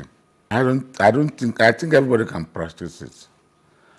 Unfortunately, because it is African and it's more of religious, because it's allowed in Islam, and when you look at many of these Orthodox churches in the early days of colonialism, they changed into African churches because the people find it convenient not to live a world of pretense. There's a lot of pretense in those who marry under the marriage laws, and then you have one wife, you have 3 concubines outside. But under polygamy, you are allowed to be yourself. One wife, many concubines, that's just a bloody pretension. Why are you pretending? Those spouses are not recognized by the society. But in polygamy, everybody knows you have multiple partners in your marriage. So, and everybody is known and accepted, and you have done the needful things traditionally on them. There is no pretension. They may stay together under one roof, and they may stay separately, but everybody has equal status in the home. Every partner is a wife in the polygamy. But what you are talking about, that's one is pretension. You are telling the whole world that you are not man enough to have more than one wife. And polygamy does not give room to that because it acknowledges the presence of every woman and the products of such union with the owner of the house or the man of the house. So it's not possible for you to hide children had by your mistresses, like you will do with concubines outside. Everybody knows the other in a polygamous relationship. So the children must see themselves as siblings from the same man. There's no way you have to wait till you die when a woman will now bring a child from a relationship that was known to some members of the man's family, but not to the woman at all. But I think anybody that desires to practice it, well, like in Islam, it's allowed and for a maximum of 4. But there's always one rule that many people don't think about, and that is treating them equally.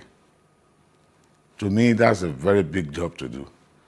Even if you have 3 kids from a woman, you must have a favorite among them. And in polygamy, in Islamic polygamy, there is no favorite wife. Even if you know you have a favorite wife there, it must not be shown. But we're all human. One way or the other, you make a slip one day that will tell the whole world, this wife is more important than this other one. What a wow. That's all I can say right now. You're most welcome back to the show. It's still No Cap. Miles is still very much here. Zibi is very much here. We have one more person in the building, but we'll get to her in just a bit. And after all said and done by Dr. Adagun, I think it's safe to say that's it. We don't. But the last person in the building, the person that just joined us now, will have something to say. Ladies and gentlemen, boys and girls, children of all ages, please meet Fumi is in the building. Hiya. What's good? So you've been hearing our banter now. Yeah. Introduce yourself first. What else to introduce? So everything: TV presenter, TV producer, content creator, a mama, a lover, and looking for her billionaire blue people. Okay, polygamy. Yeah. Let's get to so I heard you when you were saying that men are polygamous in nature, but I just want you also know that. I don't know whether in the generation of our mothers they were not. But in our own generation, we ladies are polygamous too. The only thing that we do is to allow it like how you guys, you understand? We chop and we clean out, quietly. So I want you guys, as you are bugaing around, that you can really, have as many as you can juggle. We have juggle, swallow, do everything, but we keep it on the low. We respect your ego. We don't want you hurt. Okay? So that is what I always say about this polygamous thing. And when guys say, they can have as many women as they want, fantastic, but be mature enough to respect that this other person like you has feelings too. So don't just come and throw it. So I like I'm not gonna explain the cultural thing, because I even feel like we do our parents a disservice and disrespect when we shout so much about polygamy. How we know our parents don't like polygamy, but you're a side chick, you're a baby mama, you're all over the place. Even now, side chick, even have a country, will go to social media and threaten the wife. As in social media, even go to their houses, even go to their houses and hangouts. be dragging. And for me, that is disrespected. That is where the man comes in. That's where the man is supposed to draw the line. Like, look, oh, yes, my wife may now know that you are my side piece, side boo, mistress. Because like in France, for example, you have a wife and you're allowed to have a mistress. But they stay in like different places and nobody's coming to rub anything in anybody's face. In anybody's face. But at the same time, you have to have regard for this woman that you have put in your home. And if you now choose to marry this person eventually, please, let's do it properly and draw the lines. Tell this person that, look, I know that, you know, you can be hot-tempered, you can be jealous, and then the truth is, Miles, we all get jealous. I was just talking about how friendship, somebody saying, oh, me and Zibi were being close, then who is this fool me? Does she know me and Zibi? And that's even from the same sex, you understand? So as human beings, we're jealous. We have to regard that. And that's the thing when we talk about Yules and the Edoches, for example.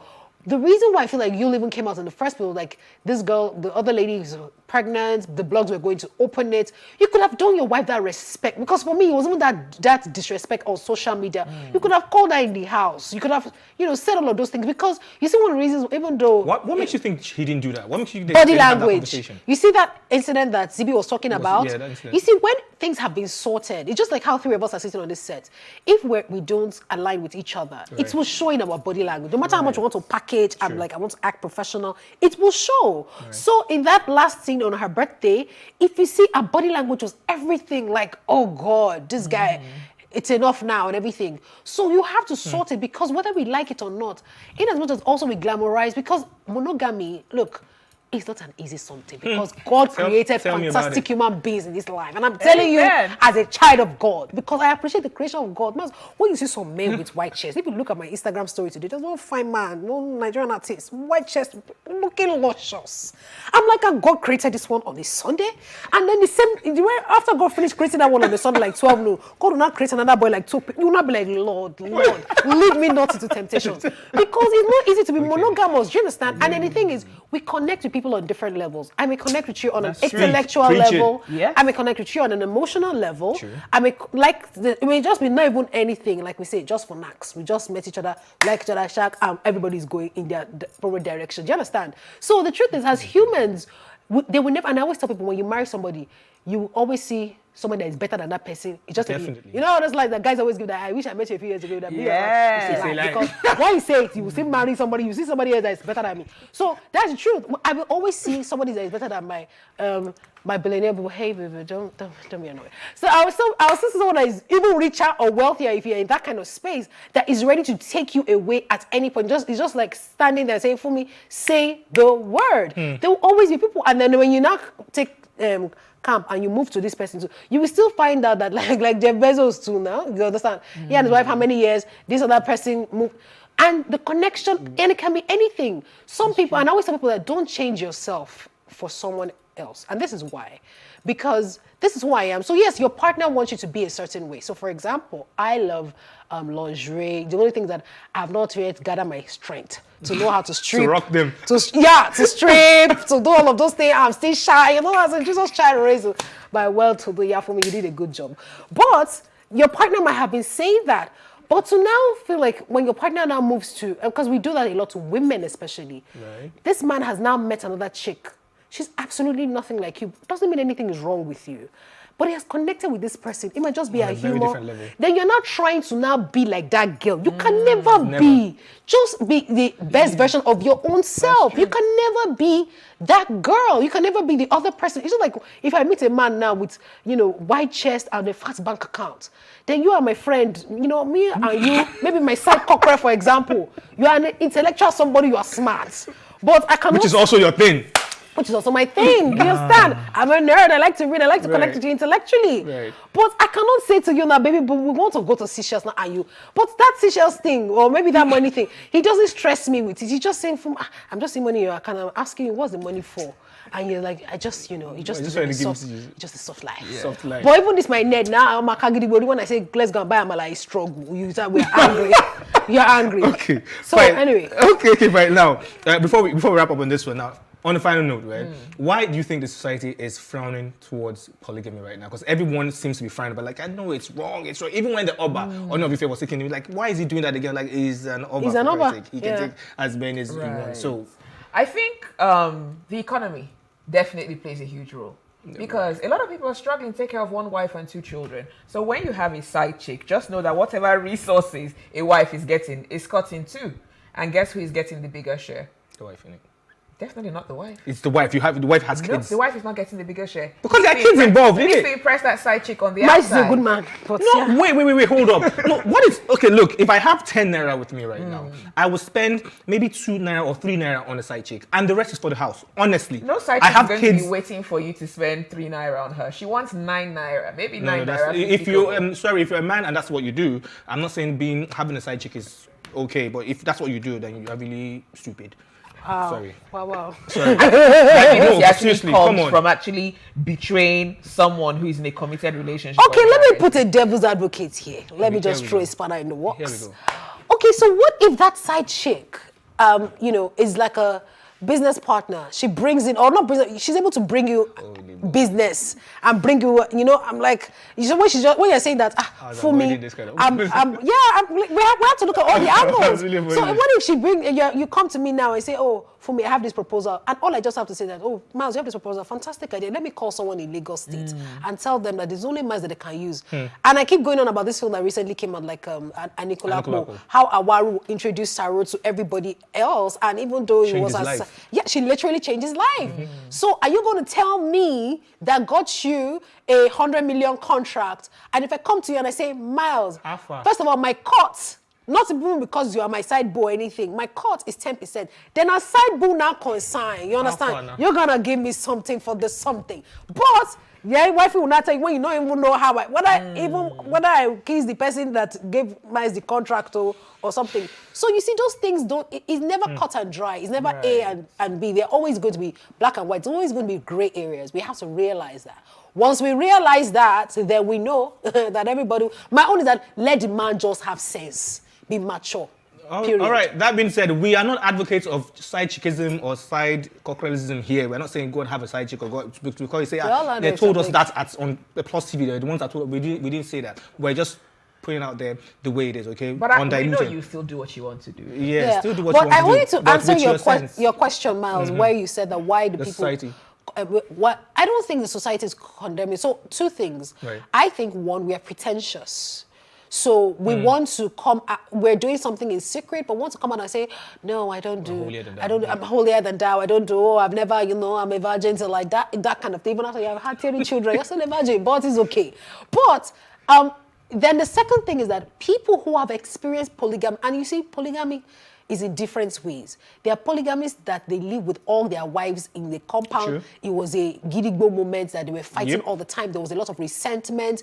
There was a lot of, because we're in Africa, there was a lot of witchcraft and jazz. Somebody took your name to Babalawo. It's still there. Once you have experienced that, you do not want to.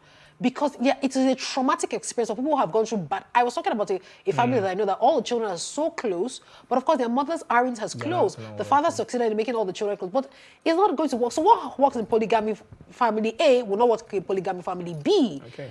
Going back to why the man should have sense. So it's 2 things. People are pretentious. People genuinely also don't like it because of the experiences they have seen personal or their families and their friend, and they see the resentment that it brings to. So that's why. So that's what I think, though. Yeah. Okay. Are you okay with that? Very interesting perspective. All right. Now, there's no how on earth we'll talk about polygamy and we'll talk about side chicks, and we will not have this discussion. I think this is another discussion people frown at. A lot of people. For one, there was a time I met someone I was supposed to go out have a relationship with her, and along the line I found out that she had like 2 kids, and it was a problem for me. I'm like, okay, why didn't you? Why wasn't this the first thing you put on the table? Like, oh, I have 2 children. Why are you telling me now? Now we've gotten deep, like into 2-3 months, and you're now telling me now I'm deeper with you. So it was a problem. So we're talking about single mothers and baby mamas.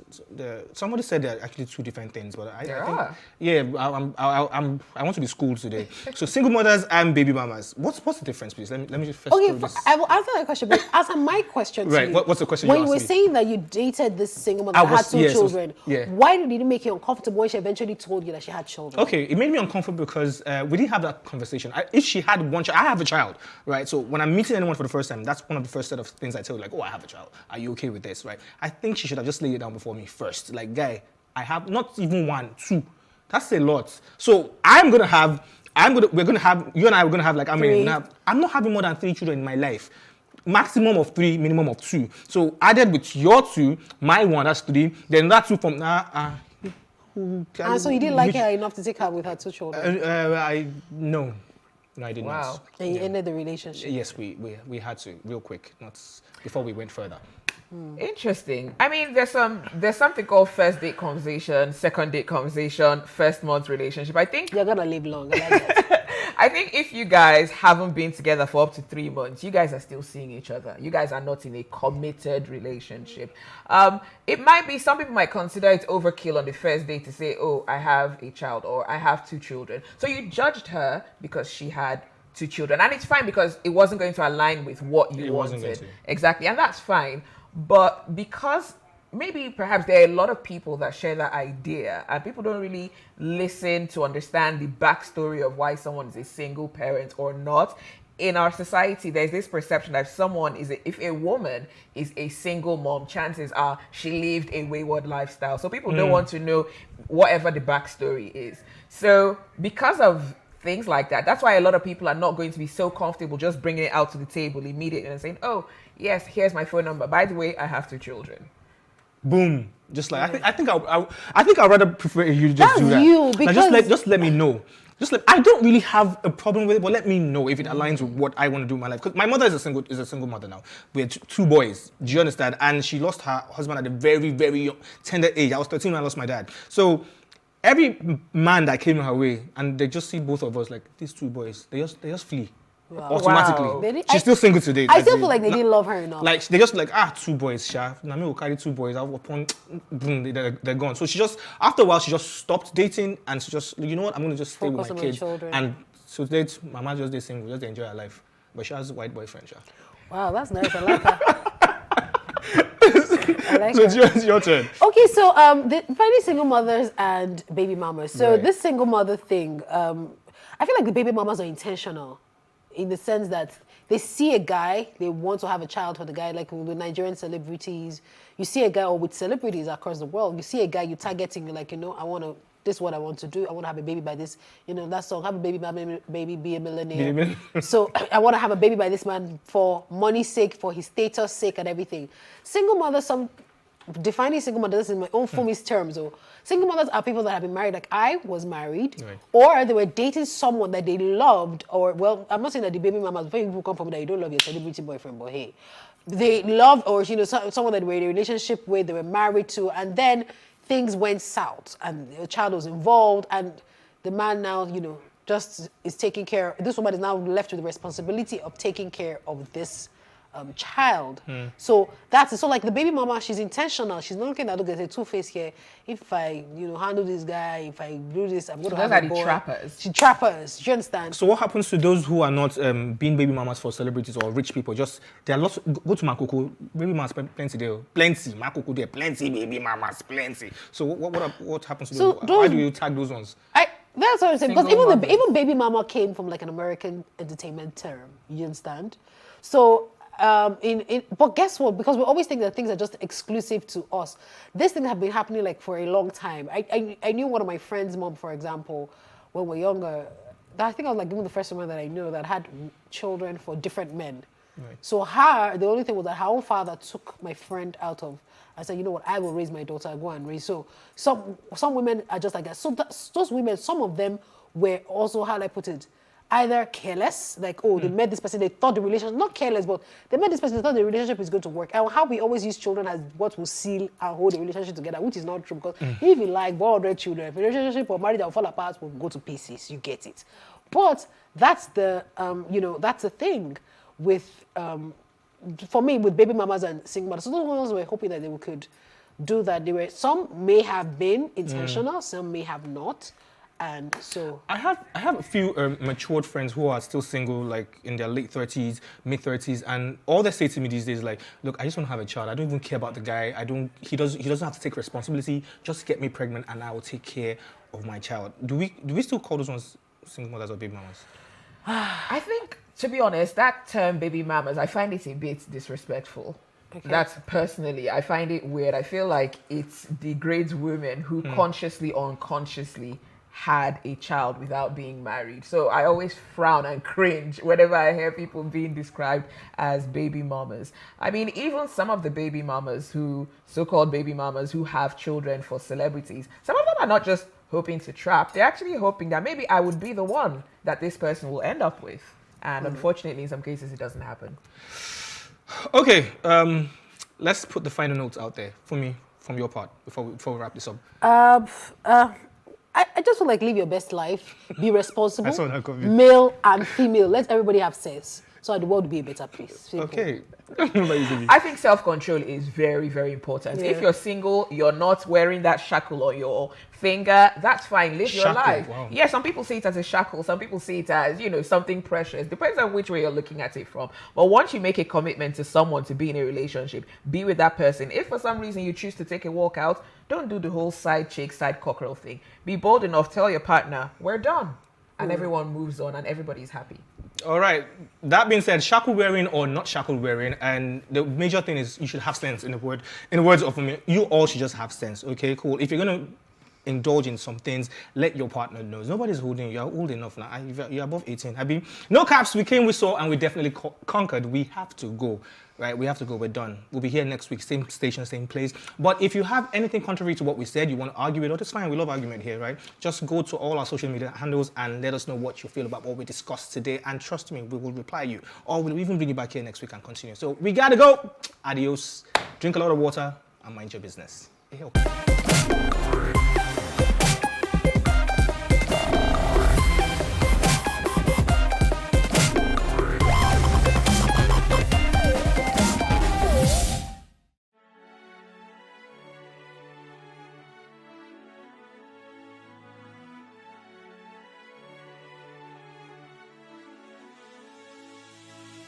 It is engagement we need to have. Those who suffer miscarriages are never taken into account. Members of the National Assembly are also influence peddlers.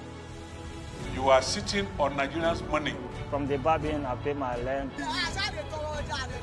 From the barbing, I send my children to school. A consultative engagement. No any tangible notification before they ban us. It's one thing for people to be at your back at the heat of the moment, and another thing for them to still be with you when push comes to shove.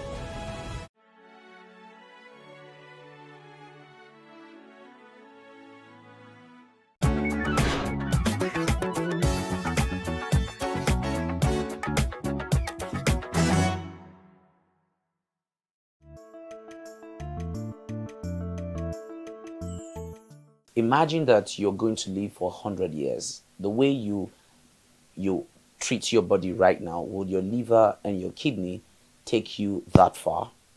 Now, you must understand that the body is a biologic organism or a biologic machine, just like your generator and your machines, your car. How do you treat them? You can replace the parts, you take them for regular servicing.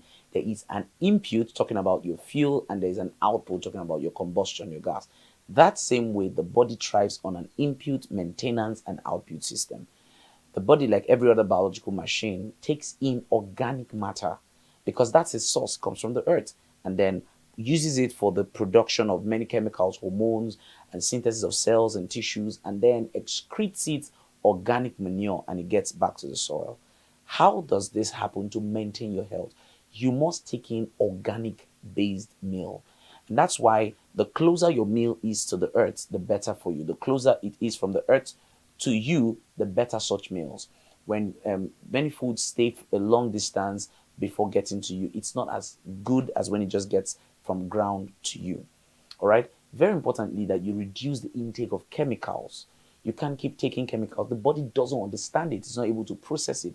And then for every time the body tries to process these chemicals, it experiences what we call breakdown, especially your excretory organs like your kidney and liver. This has been the cause of many liver damage and kidney damages. So when you take a lot of chemicals, one of them is pure chemicals, such as alcohol, such as spirits, such as tobacco, many of them cigarettes. When you're taking these things, the body tries its best to absorb the exogenous substance and excrete them. And of course, you have free radicals running through your system. If you're not able to break them down, your tissues die slowly. All right. Other things are things like even polyprocessed meals. For example, roasted meat, what you call suya. That suya is not very fantastic for your health, especially for your liver.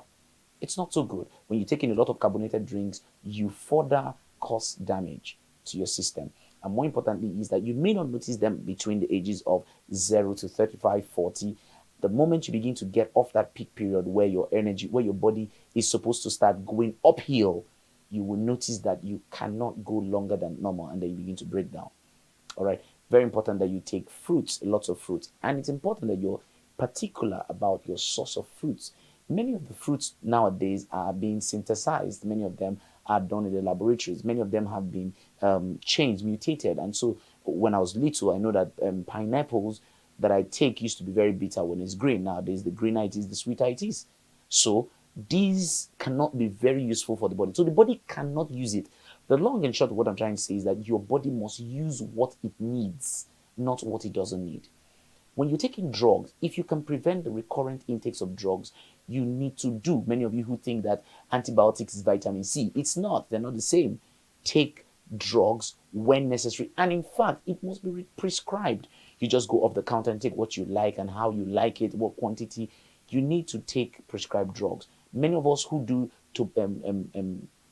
herbal drinks and concussions and all kinds of things, you further disintegrate your body system. You make your body confused because the dosages are not clear. One very important source that's given to us by nature is water. A high level of alkaline water is very good for you. A high level of sunlight. Don't be afraid of sunlight. For many of you who go from air conditioners to air conditioners to air conditioners, you need the sunlight to help you provide vitamin D, which carries calcium, makes it absorbed in the bones, and prevents things like osteoporosis, low back pain, arthritis. These are natural ways of preventing illnesses. So you're managing your health that way. You're taking a lot of water, you prevent urinary tract infection, you prevent dehydration, you prevent constipation, you take a lot of fibers from fruits, you prevent constipation, you improve your microorganisms in your system, then you will not fall sick easily. And of course, you do a lot of fruits, including vegetables that contains a lot of carotenes, vitamins B, B12, B6, A vitamins. Your eyes are very, very protected. And of course, you want to care for your prostate. Lastly, there are age-related diseases. For every age, you want to find out what are the diseases in that age, and you begin to treat them. For an example, a man who is clocking 45 years and above needs to check his prostate. Don't be surprised. Oh, he died of prostate cancer, and you're like, no. Check your prostates once you hit 45. For a lady, you cross reproductive age, you want to start checking for cervical cancer. Pap smear recurrently, yearly, will not do you bad. Of course, your BP should not be, you should know your BP of your last 1 week. Your blood sugar, you should know the last 1 month blood sugar. Don't be in a new, especially when you clock the age of 40. By then, your health is beginning to take an uphill task. Manage your health so that you can live as much as 100.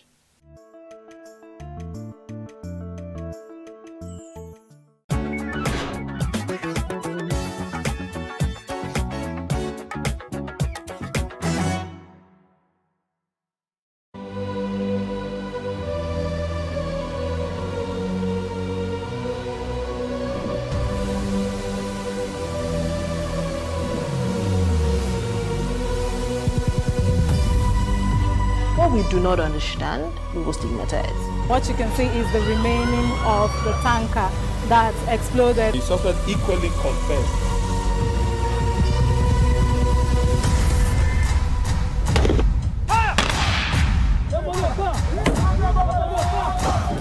A 500 naira they collect am. If you no talk, dem go beat you. Na 2,500 they pay.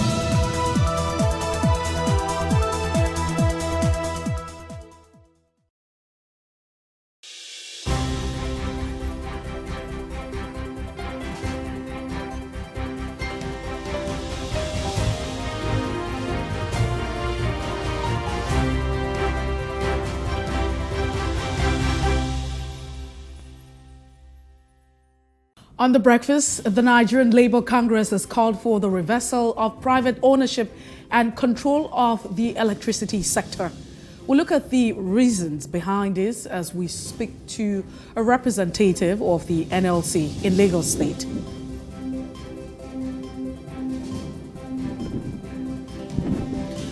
Also on the breakfast, politician and philanthropist Ten Jack Rich is calling for the admission of Nigeria into the G20 economic group, but is Nigeria ready and qualified to be admitted to this elite group of nations?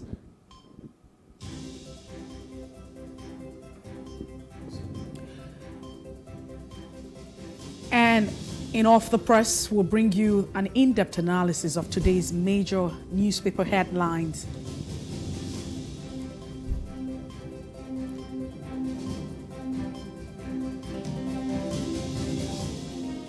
Well, it's a beautiful day, and thank you for joining us on The Breakfast on Plus TV Africa. I am Messi Ebokpo. As always, we start the show with a top trending conversation. Top trending would mean that we're looking at issues that has generated a lot of reactions from different quarters, and what's getting a lot of people talking. What are Nigerians talking about?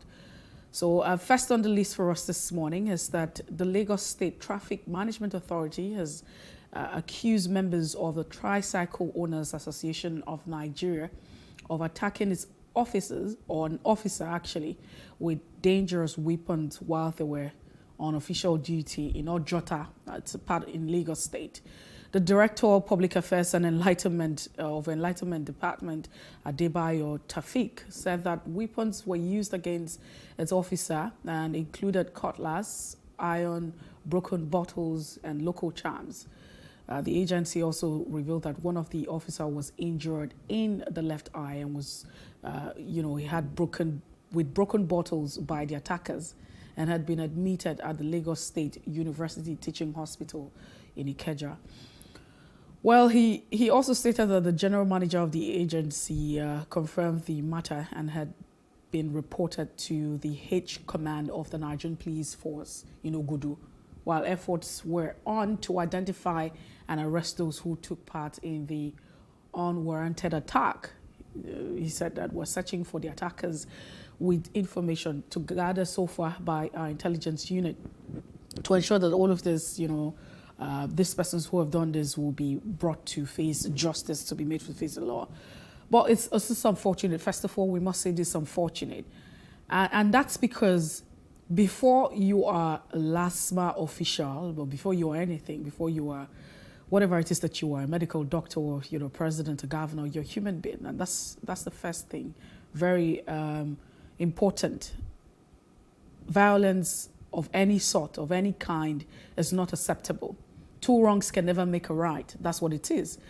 Even though, if you look at the comment, because this is also being made public, especially on Twitter, there's also a tweet to that press release, and I have read some of the comments. I'd like to go through a bit of them for you to see what Nigerians or some people are talking about and how they feel about this incident. But like I rightly mentioned, violence is violence and it can never be supported. You can't have because someone did X, Y, Z, and so we should do this. It's like taking the laws into your hand, and that's not, acceptable.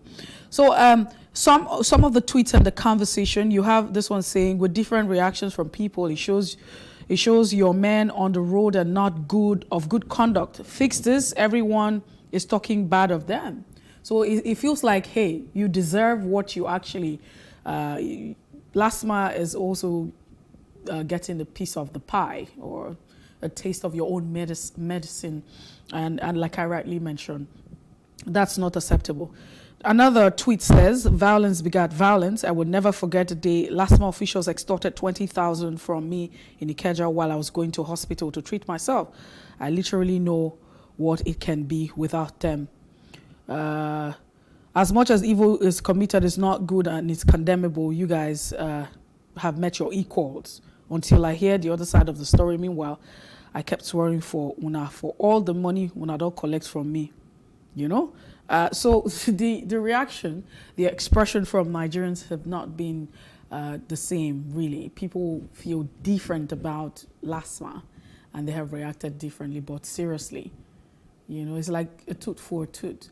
But we need to do better as a people. And that's why in the course of discharging our duties, whether you're a police officer, whether you're a military officer, DSS, whatever it is, whoever you are, the most important thing is that you discharge your duty in respect, in accordance with the modus operandi of your organization or agency. And which, of course, I know that there's no agency that wakes up and states violence or saying, hey, you have to treat people like animals in the course of discharging your duty. And that's what we constantly preach. You need to understand that everyone is a human before they are the next, thing, whatever it is that they may be.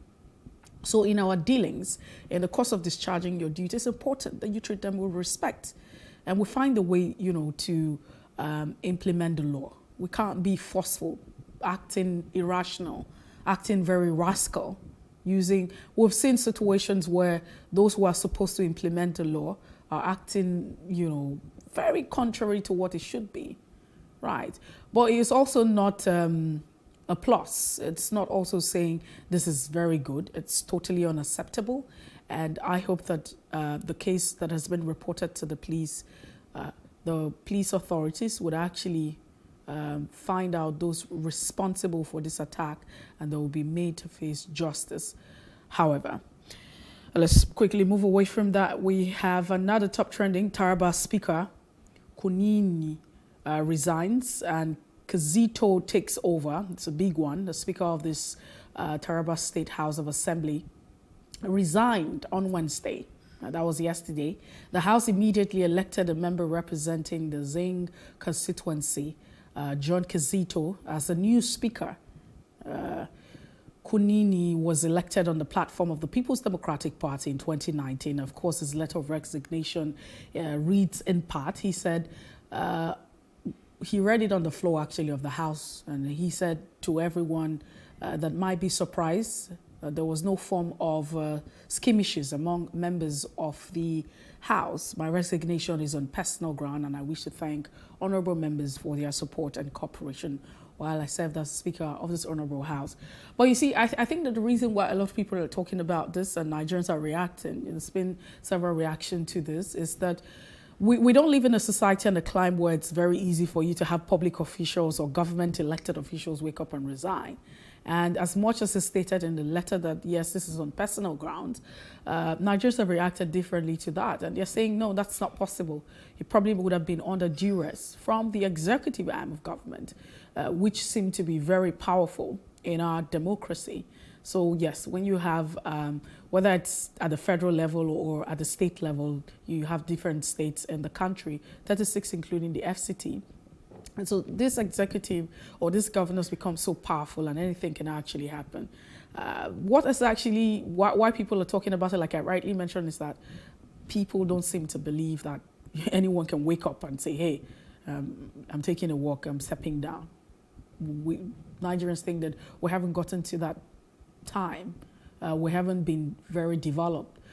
People's moral compass and values have not gotten to that point where someone wake up and say, hey, as a governor, I just wake up and say, you know what, I'm stepping down.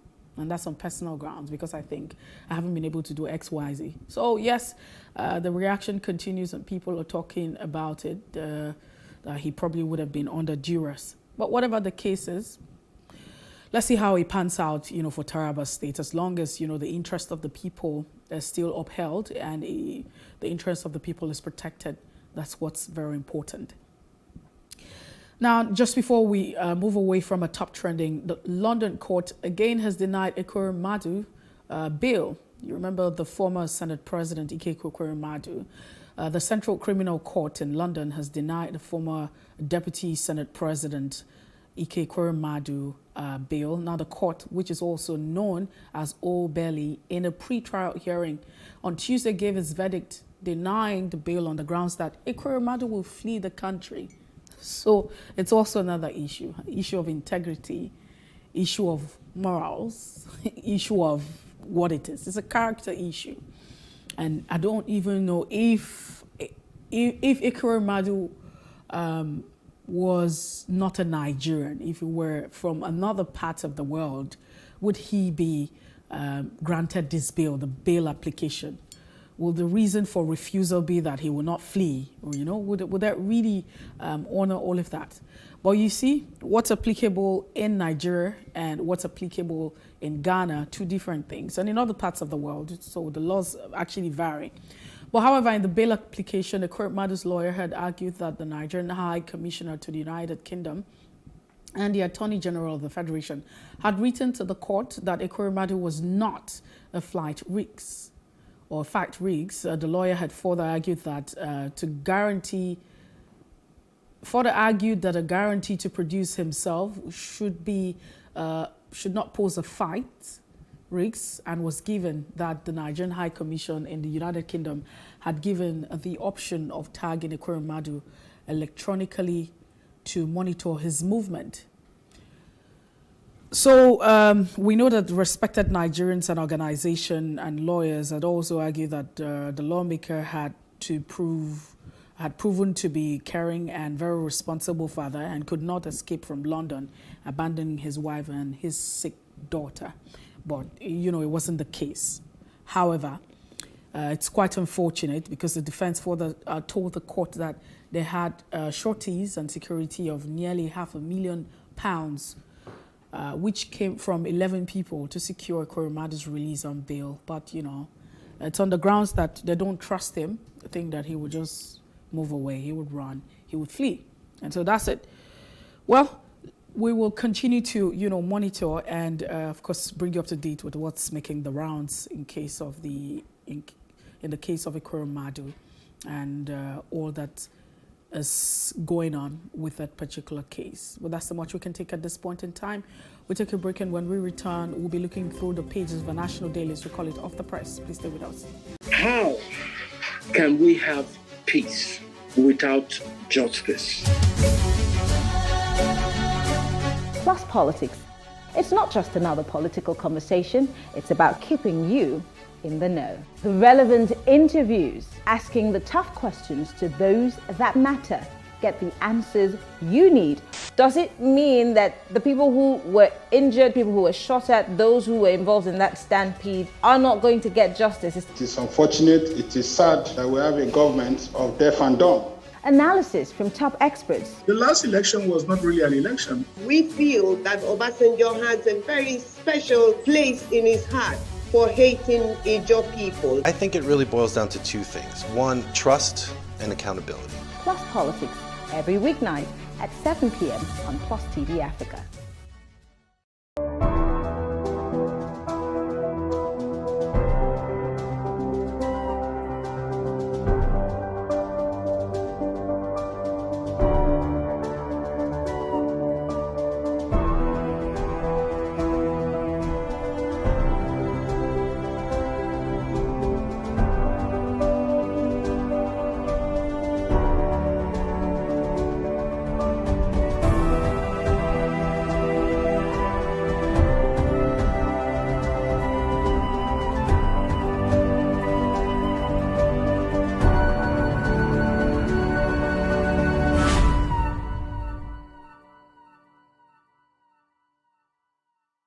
Still the breakfast on Plus TV Africa. Ezekiel Nyaitok joins us this morning via Zoom. Ezekiel, it's good to have you join us. Compliment of the season.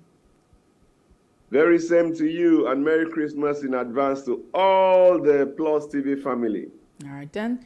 Thank you so much. Let's, start off with the leadership newspaper this morning. The headlines are quite interesting and also, a bit of sad stories. Then you have on the leadership newspaper, CBN bows to pressure, reviews cash withdrawal policy. Now, that's what the leadership is saying this morning. Individuals, corporate bodies get 500,000 naira and 5 million naira weekly limits. I'm attending to health challenges, Emefiele tells reps. Quite interesting. CBN governor should be allowed to function. That's also another writer you find underneath that. And just before we move away from the leadership, there are quite interesting headlines. APC, PDP are daggers drawn over plot to disrupt the 2023 polls. Tinubu gave arms, not bribe in viral video. APC campaign clarifies. I mean, it's just very predictable, the response. Again, Ekweremadu loses bail bid to spend Christmas in the United Kingdom prison. Oh, really sad. And another headline says, President Muhammadu Buhari seeks National Assembly's approval for 1 trillion naira emergency funding. What's going on? Court orders interim forfeiture of ex-AGF's $899,000 you also find 304.5 million, 15 properties. Well, this is some of the headlines we have this morning on the Leadership newspaper. We'll quickly turn our attention from the Leadership and let's look at the Punch. The Punch says, fuel scarcity, depots dry up, Nigerians face bleak Christmas. Oh, wow. Fuel queues worsen in Lagos, orders. Marketers blame supply shortage. Interstate commercial drivers, passengers bemoan high cost of fuel and fare. To be very honest, I think Nigerians are going through a lot. No, I don't think. Nigerians are really going through a lot. Filling stations closed down over unavailability of petrol. Emefiele bows to pressure, raises cash limit to 500,000 and 5 million naira. Stop harassing CBN Governor Saraki. United Kingdom lawmakers advises DSS. Buhari seeks fresh domestic loan of 819 billion naira. And you have debt hit 22.5 trillion. We're talking about domestic, debts now. Lack of funds halt Eastern Railway projects. That's what the federal government is saying. Okada ban. Corp detained for killing Lagos motorcyclists. I remember that, sad incident that happened in Ajah, if I'm not mistaken. PDP APC clash over alleged Tinubu rigging plot. That's what the Punch has to say this morning. The Nation is what we have next. The Nation says how Blue Light Rail will benefit Lagos by Sanwo-Olu. Test running of the project begins. Buhari to kick off phase 2 in January. CBN raises weekly cash withdrawal limit to 500,000 naira. Corporate board is free to draw 1 million weekly. January 9 takeoff dates remains. But you see, the question of the how far we have fared or how far we're faring with circulation, because up until this moment, I haven't set my eyes on the new Naira note. So I haven't seen it. I really don't know what it looks like. You can imagine how many persons have not seen it. And so how do you identify if there's a fake? Because there are several reports that are saying that there's fake production of this currency. It's a lot of trouble. APC challenges PDP on plots to derail 2023 elections. INEC admits seeming over-voting in Osun. That's Osun State. And Osun State, by the way. We'll just leave it at that and then turn attention to the Daily Trust before we have Ezekiel Yaito come in to share his thoughts. Troops kills cause of IPOP terrorists in Enugu and Ebonyi. And you find CBN raises individual cash withdrawal limits to 500,000 weekly. This might just be dominating all of the papers this morning. New tide, air travelers lament delays, cancellation of flights. It can only get better. We hope that it will get better, with the aviation sector. COVID-19 tests removed as Nigeria gets 95,000 slot. Find out what that's about. Power surge kills 11 in Zaria. Federal government launches application to monitor capital projects. I mean, will this cut across the entire, states of the federation? Buhari seeks 819.5 billion naira supplementary budget as deficit hits 8.17 trillion naira. They say he who goes boring goes a-soaring. That's the very popular saying. And I'm sure that Ezekiel Yaito would not be thinking differently from this. Well, Ezekiel, it's really good to see you this morning, and thank you for joining us. It's always a delight to have you on The Breakfast. Thank you for having me. It's always my own pleasure and privilege to be with you. So, I mean, let's start off with the papers this morning. What is this dominating all of the headlines is about the pressure. According to some of the headlines, I say the CBN governor has bowed to pressure and the review of cash withdrawal policy. What do you make of it? 500,000 naira for individuals and 5 million naira for organizations. Yeah, I think it is the responsibility of every reasonable leadership to listen to the people. Now, when you make a policy, it's not that you didn't have enough consultation. Oftentimes, it's that there may be something could come up or there's a perspective that you didn't look at. And if the people raise that perspective, it's only proper for you to listen to and adjust as would be in the better interest of the generality of the people. That's the way I look at it. When you now put it in terms of bowing to pressure, it's like it's something you were resisting and then the people now force you to take that decision. I don't think that there was enough time for you to have said that he resisted. I think he brought up the policy, and the people reacted to the policy. He went back and looked at what the people said, and then reacted to what the people said. I think it makes sense. You could say that for you to come up with a policy, you need to do a lot more consultation and not to make mistakes on fundamentals. I would agree with that argument. And I also agree that the change from 100,000 to 500,000 for individuals is actually very much welcome. And then taking it to 5 million for corporate bodies is also proper. Why I would say so is that I'm in the construction industry.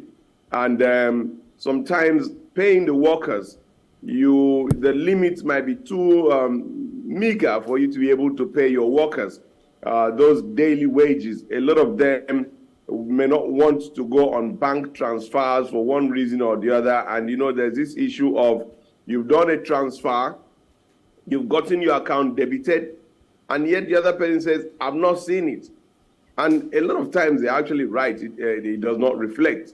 So I think that for such small amount of money, you may need to have some level of cash. And depending on the size of the project, that cash limit that they had before was absolutely on the very low side.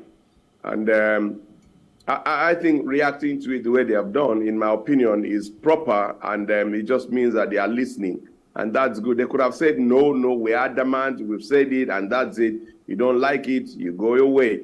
But listening to the people and reacting should be hailed as people who are responsive and not necessarily as bowing to pressure. Oh, well, still on the leadership newspaper this morning, I'd like you also to respond to the fact that the CBN governor had not respected or honored the invitation of the Assembly, that's the National Assembly. And he's actually stated another one that, he's attending to his health issues.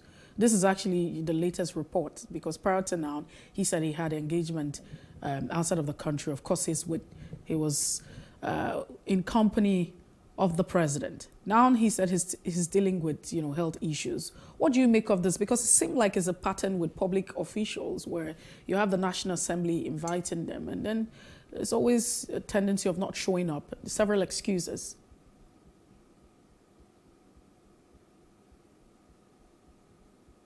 Ezekiel Yaito, can you hear us? Or can you hear me, please? Well, we're hoping that we establish contact and connection with Ezekiel Yaito this morning on Off the Press. And the big one, which I hope that he will answer, is the pattern. It seemed like a very popular one amongst government officials, necessarily, government representative, however it is, be it those who are elected or those who are appointed to occupy various agencies or offices, however the case may be. But this is one that's, that a lot of persons are talking about. Ezekiel, it's good to have you join us again. We apologize for, the bad network. Ezekiel, can you hear me? Ezekiel Yaituk, if you can hear me, please unmute. Can you hear me? Can you hear me? Yes, I can hear you now. Loud Good. and clear. So Yes, I'd like like I to share said- your thoughts on Godwin Emefiele of the Central Bank of Nigeria. I'm being very specific here. Of his excuse of not honoring the invitation of the National Assembly. What do you make of this? It's a pattern among, you know, the elites, the ruling class. Yeah, so sad I'd actually gone halfway on that question. I didn't know I was talking to myself, like winking in the dark. Okay, they say, as you make your bed, you lie on it. He made his bed and he's lying on it. Good or bad, he should blame himself. Why would you, as a central bank governor, knowing such a sensitive and highly exalted position, want to get yourself into the politics of, want to run for the presidency? Why would you do that? I mean, it was absolutely preposterous and, in my very, very considered opinion, unreasonable. You know, it's like you are an unstable person. Why would you want to mix two things? By the time you got yourself politically involved, you effectively disqualified yourself from that office because nobody would trust you again. You know, they will see you as being partisan. And even in being partisan, even within APC, there are blocks and factions. I can tell you that for free. So whichever, they will try to find out where you belong. For instance, there was this issue of him having acquired hundreds of buses. And the question is, where are those buses? There's a lot of conspiracy theories that he's giving it to another party, or so his loyalty is being questioned. And because of that, and that shouldn't be the case. You shouldn't be talking of loyalty at this point. You are expected to be extremely neutral. Or did he sell those buses? Did he return them to the people he hired them from? Or what's the explanation? So there's a lot of things about him. And finally, you know, health is one area that you can't really question. He might be smart by saying, I'm staying back on health grounds. You know, we are in Nigeria where the health of a public servant is a private property, which is wrong.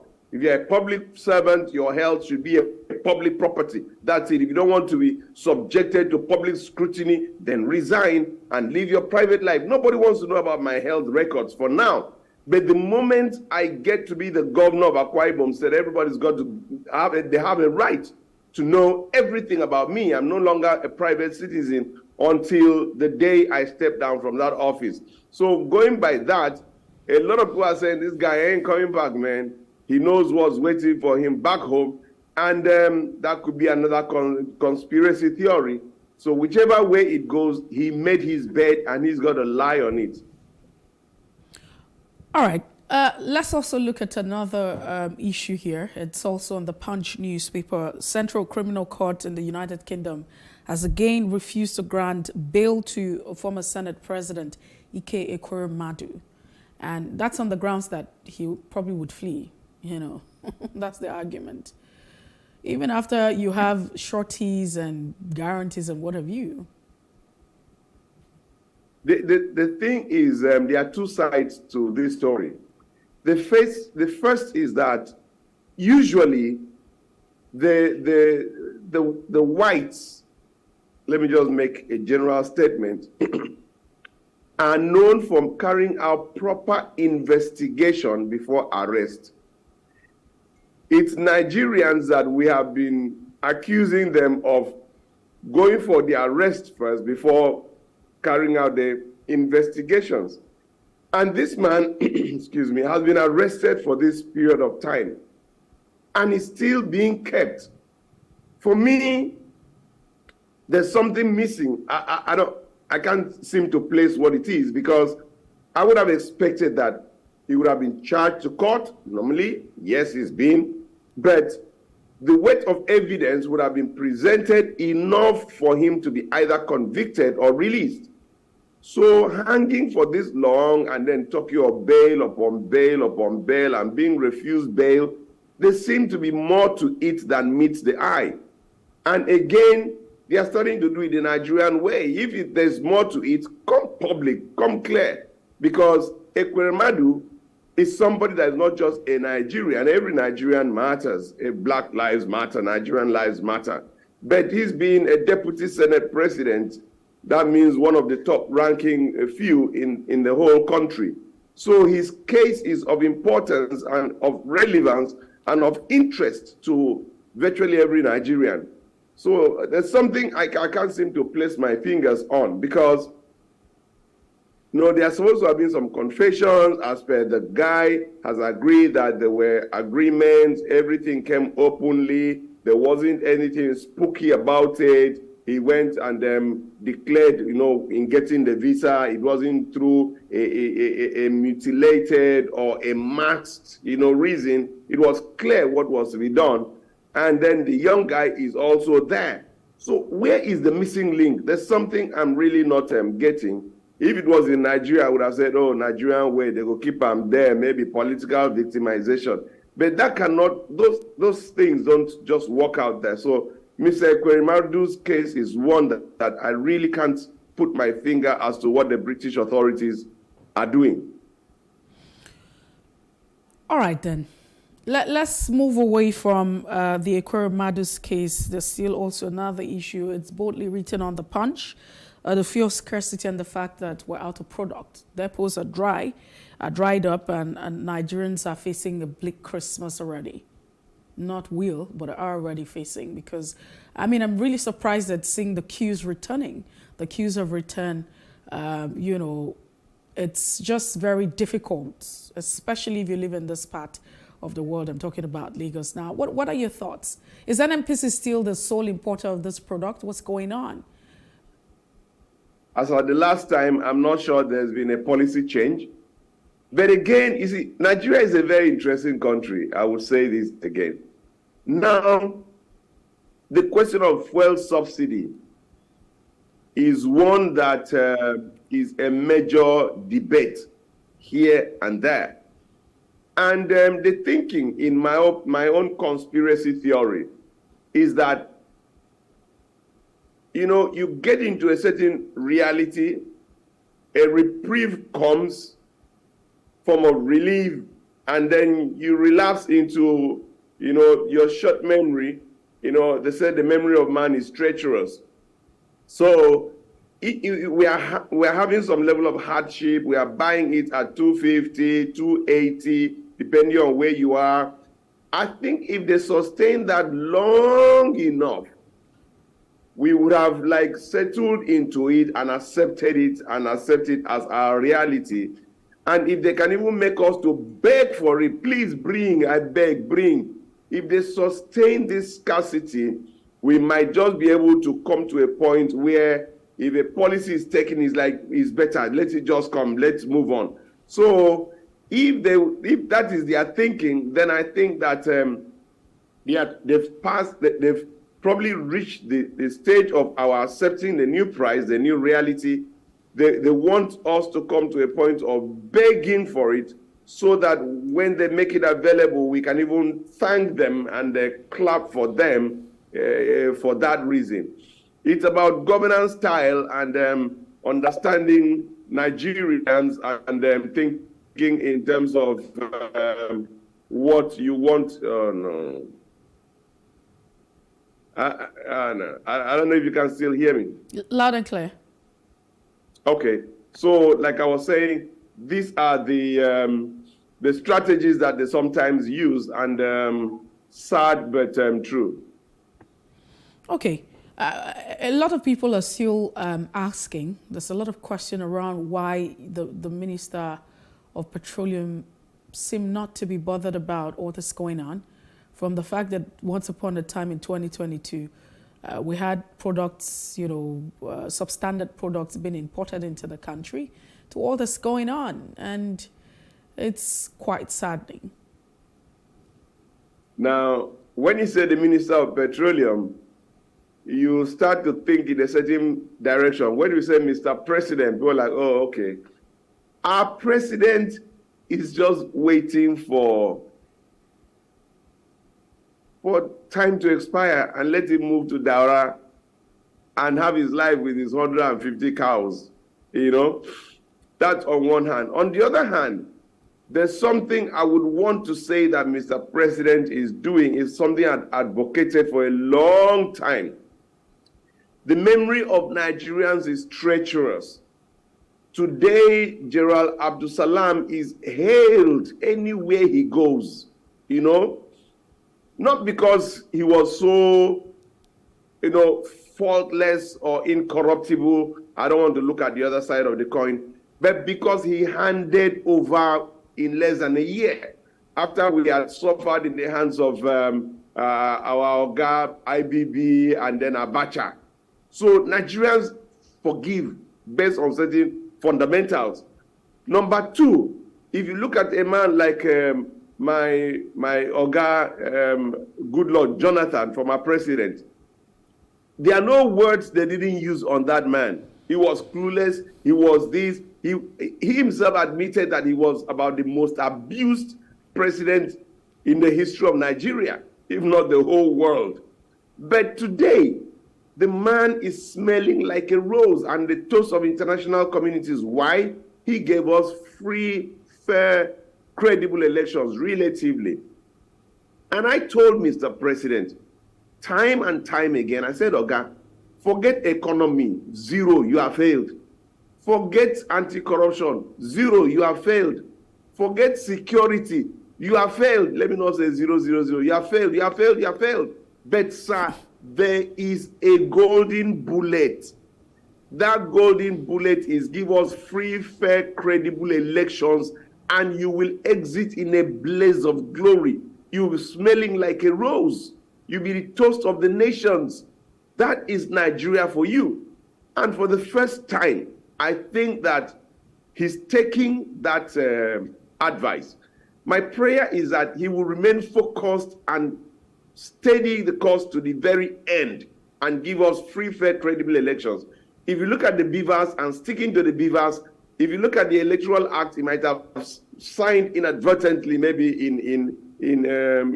not in error, but without really knowing what was going, but it's turning out for his good. The Electoral Act, the beavers, the CBN monetary policies is aimed at demonetizing the electoral process. And Nigerians may feel the pain, but it might come up to be one of the biggest, best decisions that Mr. President has taken. And as a player in that field right now, look, come and throw to me the weight of your superior argument on how my life is going to be better, and not how you are going to buy my vote for 2,000 naira, a bag of salt, a cup of salt, 2 cups of gari, and then you ruin my life for another 4 to 8 years. Whatever we need to go through today to make sure that the people that want to depend on money don't see money. When they realize that the money will not come, they are going to start to look at those of us that don't have money, but have ideas, but have the heart, but have the, you know, the understanding of government and governance, which are the people that are really needed at a time like this. Nigeria is a dire strait. All the indices of development and progress, we are on the wrong end of it.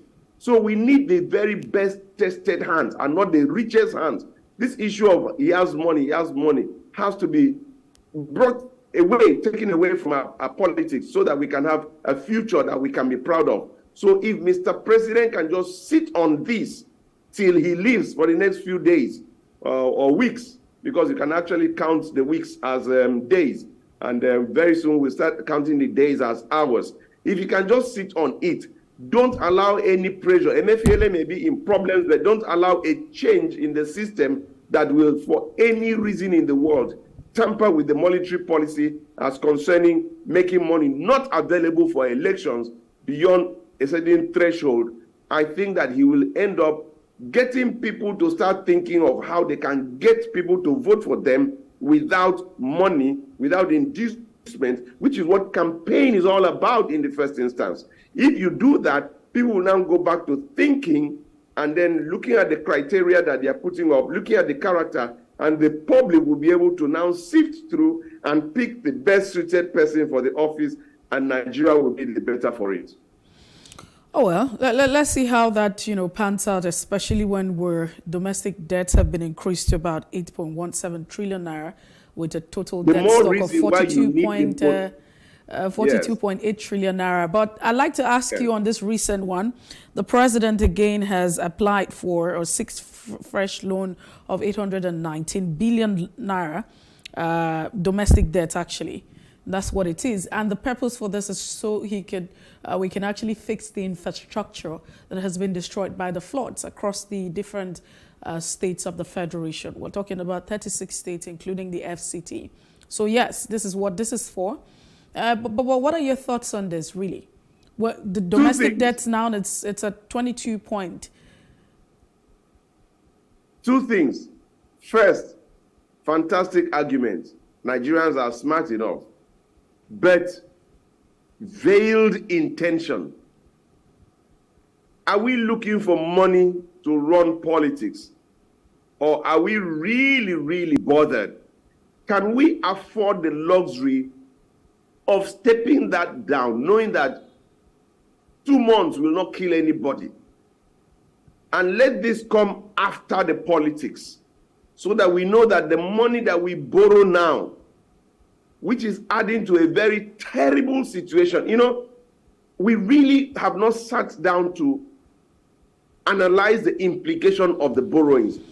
Like I said, I'm contesting the governorship of Akwa Ibom State. And in Akwa Ibom State, we had a debt burden of over 250 billion. When you just suppose that with the running of government and the systems that we need, it means that we are definitely going to have to change the music and go low profile. There's an emergency. Now, if I feel this level of pressure as one who wants to be a governor, I do not know to what extent our frontline runners have looked at the debt burden of Nigeria and realized the understandings that I've had on this debt and how they affect us on the long run. I think it's a major issue whenever they have a debate. Let that become one of the most topical issues. Let's address debt burden of Nigeria. Do you understand the present situation? Do you understand the different types of agreements that we've had on this debt? Are they public? In Akwa Ibom, they are not public as per the terms and conditions. Because non-concessional debt, the ISPOs, all those different dynamics must be understood, because there are some debts that you are just not going to be able to touch because of how it was acquired and the terms and conditions that were there, and maybe the interest, and you must penalties, and you must come and show yourself as somebody that has integrity, that respects agreements which Nigerians are not known for. So don't just think you just come up and then boom, we don't agree. For goodness sake, we need to have a certain mindset and be able to tell the international communities that we respect agreements, conventions, and whatever commitments we have. It's but I don't know what the rationality is. We're still grappling with revenue issues. As a matter of fact, revenue crisis, and then we're still borrowing. We're talking about domestic debts now, 22.5 trillion. Whether or not it's domestic or not domestic, don't we have other means of meeting our needs without borrowing? Is borrowing the only option for Nigeria, especially this administration? We have to go at this point now. Ezekiel Yaito, thank you so much for being part of the show. We appreciate your time, and we look forward to sharing more of your thoughts any other time on The Breakfast. We'll take a break, and when we return, we'll be looking at the first major conversation right here. The NLC is demanding a reversal of privatization of electricity sector, and it rejects the water bill. Stay with us.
We're still on The Breakfast on Plus TV Africa, and many thanks for staying with us this morning and also joining.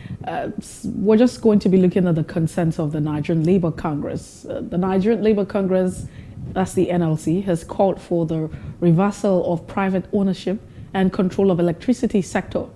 The trade union also kicked against the privatization of water resources as proposed in the National Water Resources Bill, currently before the National Assembly.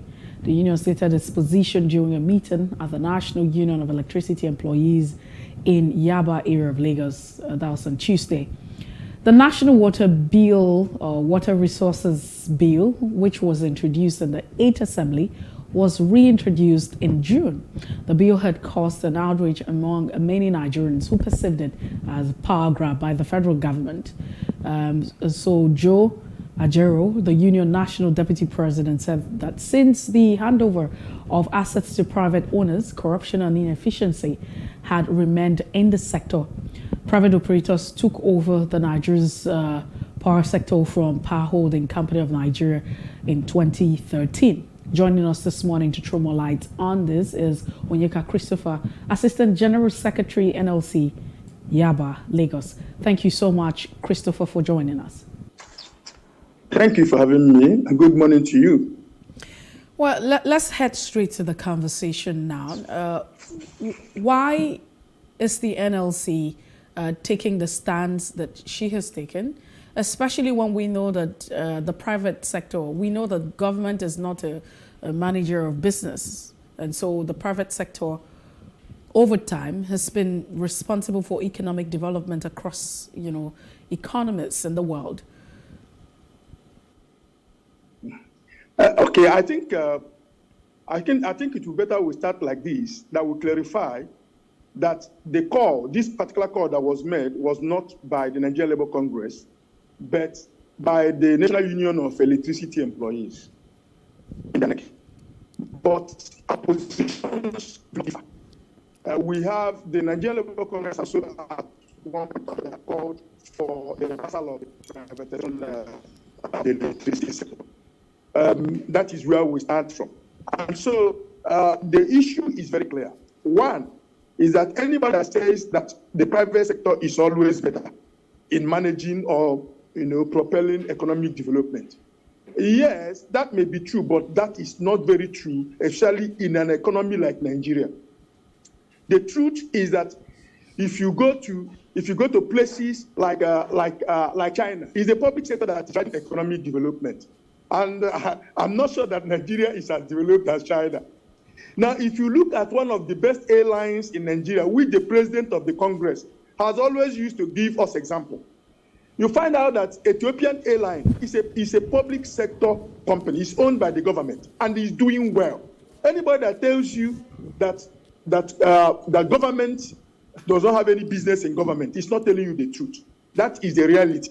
And then let's go back to the privatization of the electricity sector. The fact remains that when in a country like our own, they talk about privatization, the question we ask is, who is going to buy this particular sector? Who is going to buy the companies? Is the seller equals to the buyer? Because that is what you find out in Nigeria. The sellers are always equal to the buyers. The same people that are selling are also the same people that are buying. And so you find out that the privatization process in our nation, unfortunately, is driven or is conceived in iniquity and propelled by corruption. And when you have these two combinations operating, you find out, the Bible says, if the foundation be shaken, what can the righteous do? If the foundation of the process that gave us the privatization of the electricity sector is faulty, was built on iniquity, how can its outcomes be fair? Now, let me ask you a question. Since the electricity sector was sold, before it was sold, we were generating up around 4 megawatts. We were generating that. But immediately after selling, we have not been able to generate up to that since then. Yeah, you find out that what has been privatized is darkness. So the objectives for privatizing the sector, have they been achieved? Have we now brought in better expertise from abroad? No, that is the truth. The people, have we now brought in foreign exchange from abroad? No. The truth is that the people that bought that particular sector do not have, the DISCOs and the GENCOs, do not have the technical capacity to manage those places. They did not bring in any expertise from abroad. We still had the same workers, our members, who were trained and all of those. They did not bring in any fresh fund from abroad. Rather, they borrowed from the banks internally. So you find out that the sector was mired, was conceived in sin, and as a result of that, a lot of lies have been told to be able to combat it. And so we ask it that we reverse it. Because if anything is generated under lies, then it behoves us as responsible citizens and responsible organizations to ask for a reversal. And that is why we're calling for a reversal, so that if we have to do it, we do it correctly and in the right way, so that it will benefit Nigerians and benefit Nigerian workers. That is why we're asking for that. So that, corruption is the reason why you're asking for the reversal?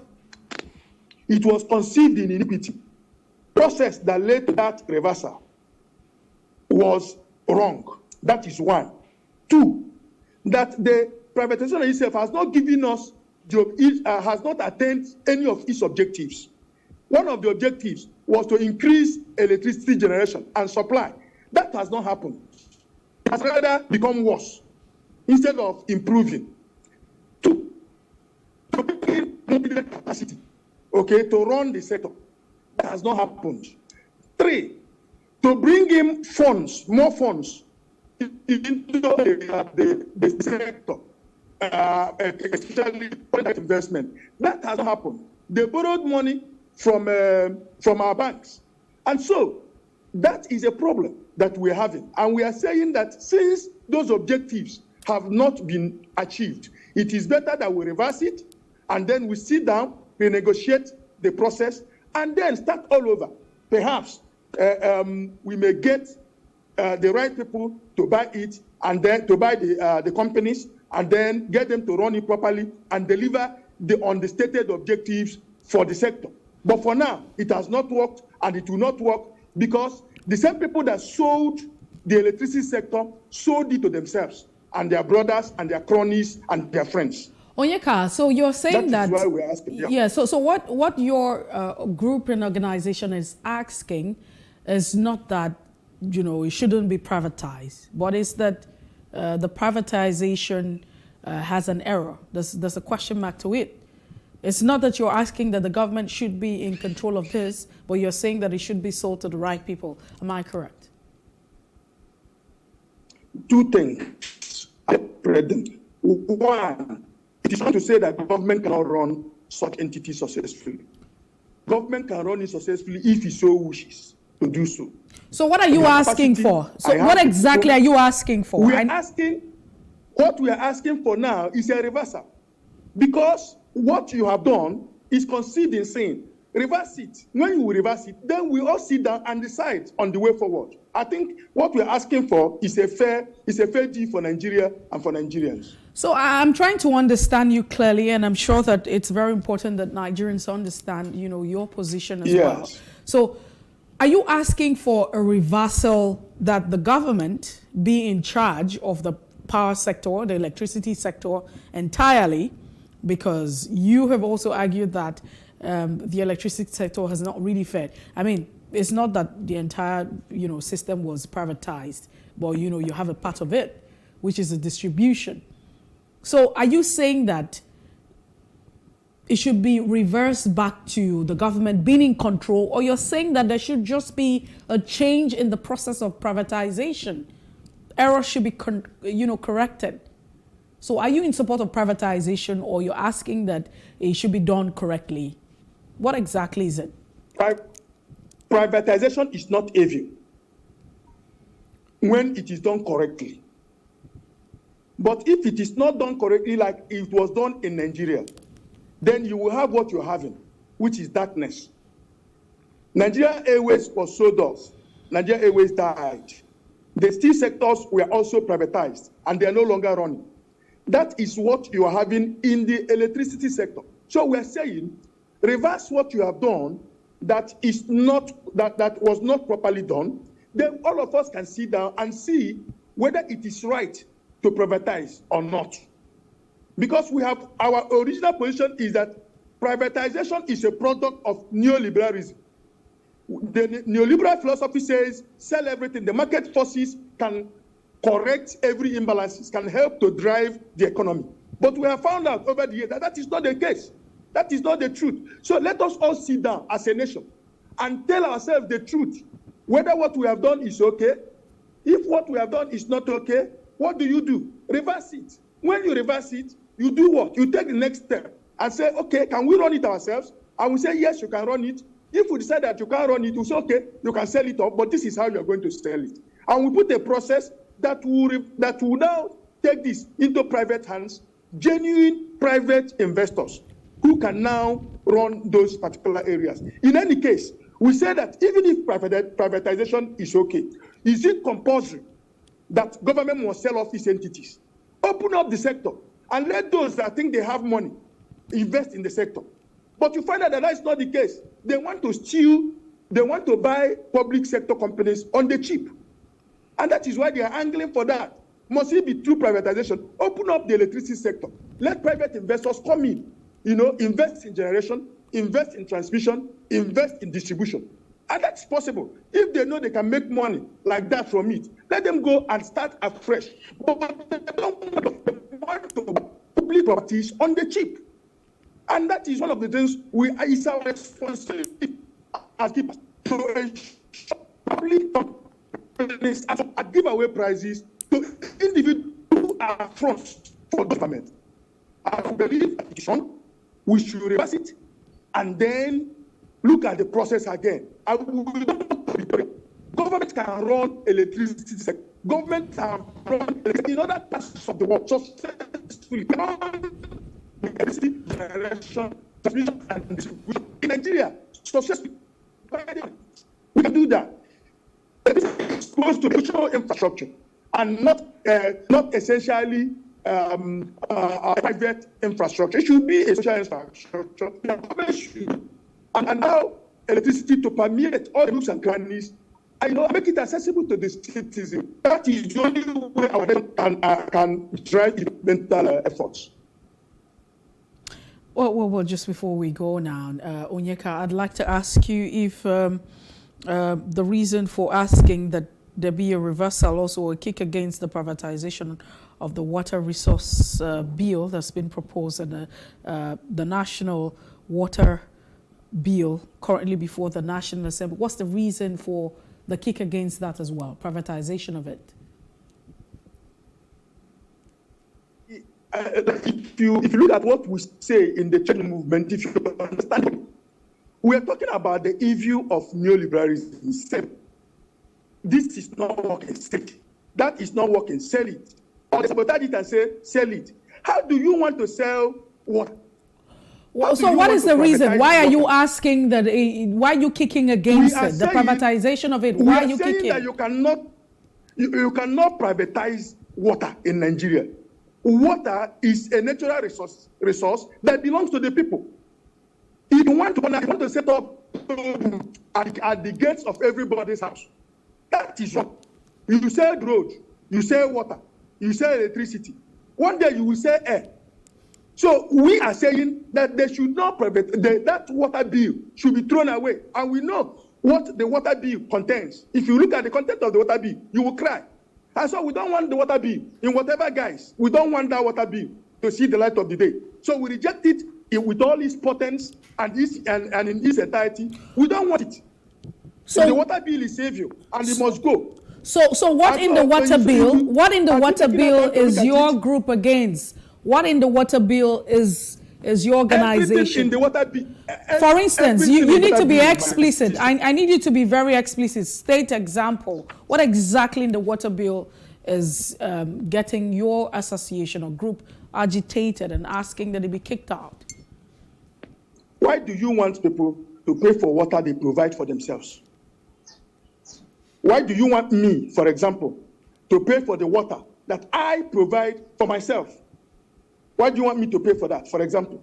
Why do you want Nigerian workers who provide waters, who are not even supposed to provide utilities, not to have to pay for providing such utilities for themselves? That is wicked. That is evil. That is one example I'm giving you. Why should we pay? I'm in my house and I dig borehole, and you want me to pay for digging borehole and giving myself water when you have felt in your responsibility as a government to provide water? That is one example. It is evil, and we don't want water bill. In all its entirety, we don't want water bill. Let the water, let us continue unless federal government or the public sector or probably state government and local governments that are supposed to be in charge of all this provides water. If you provide water for the people and the people fetches the water, we can pay water rates. But if I have to dig borehole because you have failed to take a responsibility,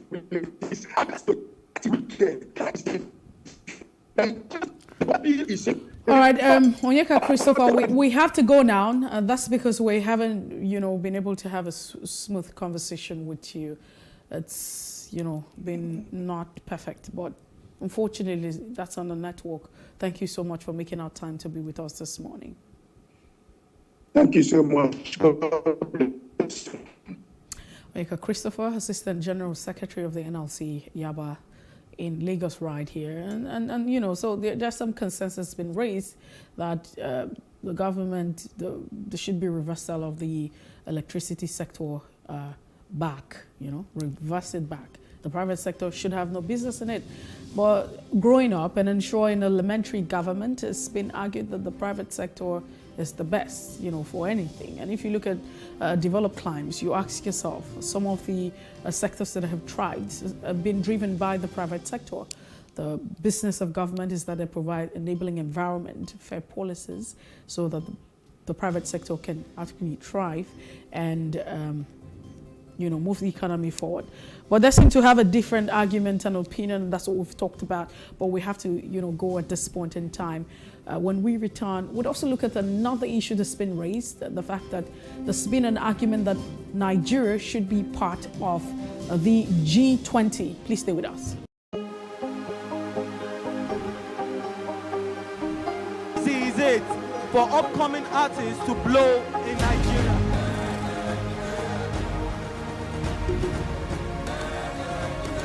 Welcome to Plus Trending.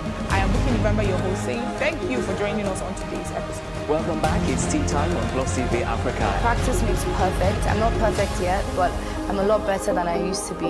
He's a king. He's entitled to marry 100 if he wants to.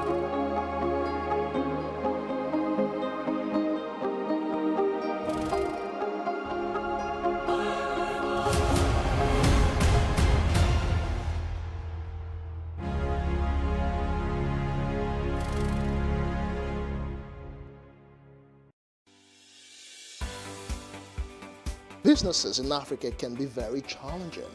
In Nigeria, it is particularly intimidating, and successful builders have learned how to navigate a hostile environment to unlock opportunities. But one major challenge businesses face is how to filter through the noise and identify where their ideal customers exist. Get insight and practical steps from industry players and captains of industries. Hear success stories to help you make informed decisions as you scale your business in Nigeria. Watch Business Insights at this time on Plus TV Africa. It's still the breakfast on Plus TV Africa. Andy Akotiva joins us this morning as we look at the consents of 10 Jack Ridge, an oil executive that has appealed for admission of Nigeria into the G20 economic group. Now, Jack Ridge made the appeal during the U.S. African Leaders Summit, which was held in Washington, D.C. Rich noted that the inclusion of Nigeria and African Union into the G20 would be a milestone in global economic acceleration. He urged Africans in diaspora to work towards achieving this goal. Now, according to him, Africa would be a force to reckon with if Pacific and Caribbean countries, we're talking about 15 and 16 now, countries, to the other end you have 15 and to the other end you have 16, are integrated into the continent. So we're going to be looking at about 85 African countries, 85 plus all of that. Now, he said admitting Africa into the G20 would help the continent a lot and would go a long way in ensuring its technological advancement, which is also apt. Nigeria's about 19.3% of Africa's total GDP, and that's a strong economy. This is some of the arguments that he's put out. But Akpotive, thank you so much for joining us, Andy. We do appreciate your time. Thank you so much for having me. Well, Andy Akpotive is a social reformer all the way, or he's in the FCT. But let's get straight to it. What do you make of, the argument of 10 rich, right? And when you juxtapose that with the fact that in 1999, the G20 was formed around economies that are critical to the world market, in the sense that the criteria at the time is the importance of a particular economy to world's financial market. And in 1999, Nigeria was nowhere near that. Now, it's more like the composition also of the G20, it's final. It's just G20, it can't be G21. So juxtaposing that with the argument of the expert, what do you make of this? So we are merely chasing clouds in Nigeria and in Africa. We are failing to do the first things first. We are failing to do the foundation, and we want to build a skyscraper. Imagine, for instance, if you wanted to build a skyscraper, what kind of foundation you'd be digging. And this is what is particular about Nigeria and Africans and the way Nigerians speak. What exactly is the G20 supposed to represent?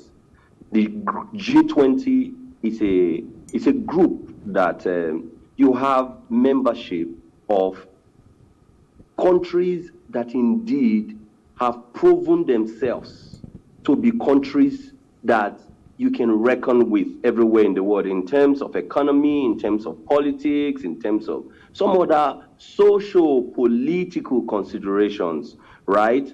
But you see, we are not looking at fixing the first things. Nigeria, what do we produce in Nigeria? I've had this argument severally. What are you taking to the G20? Should you be admitted into it now? Are you going to get into it as a competing country or a competing country? You are going to get into it as a pariah. You are going to get into it as a country that would go there and be beggarly. In the community or the committee of nations that are going to be at this G20 that we are pushing to get into, according to Jack Richtain, that, his conversation is going to be another kind of conversation eventually. Now, according to that, when you get there, are you going to be a diner or you are going to be the meal to be eaten? What is happening with Africa and with Nigeria is that we have failed to deploy the best of resources that we have got so that others can see us as a beautiful bride and want to come, and lure us, and want to come and speak to us, and want to come and ask us to join. Because this is what you see everywhere else in the world. Countries will take time to develop themselves. Nigerians and Africans, we are acting like that child that has not passed through primary school, but is interested in getting into university. Okay. So, but the question is, the G20 was formed not to have new members. I mean, it's G20 and that's what it is. Finality. That's one of the characteristics of the G20. So do you think that this is very apt, this argument, or should we be more concerned about making ourselves economically viable without having to pitch our tent? Regardless of if it was G20, we have seen in the United Nations how that certain groupings that started off having certain numbers have increased over the period of time.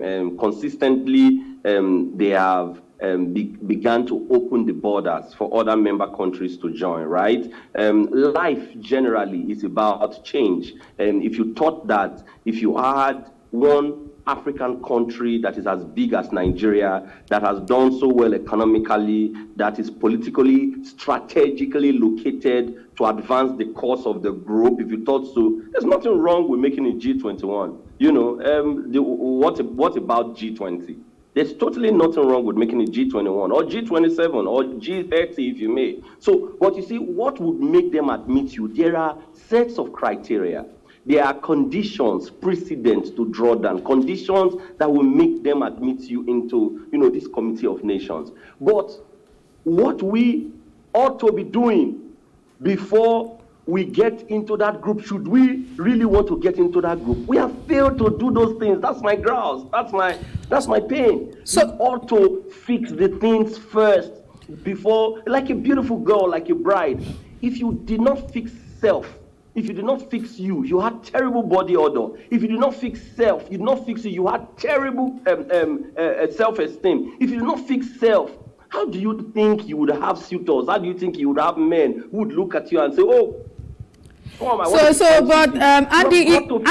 if we go, if we, I understand where you're going to, but that argument is not valid because they say beauty is in the eyes of the beholder. So you have a lot of people who have very perfect self-esteem. My point here is, if we go through that path, we probably might not get out of here because you have a lot of persons who have fantastic self-esteem, but that's not a requisite, and so they probably just end up bad, and you know the other person on the other hand. Let me explain to you. For you to be able to get into a certain clique of people, for you to be able to get into a position where a certain category of men would ask you out, you have got to up your game. Trust me. Do you think a Prince Charles is going to come into Nigeria and just go pick all those things happen in Cinderella stories? He's just going to pick one girl who is not confident, a girl who is not, a girl who is not sure.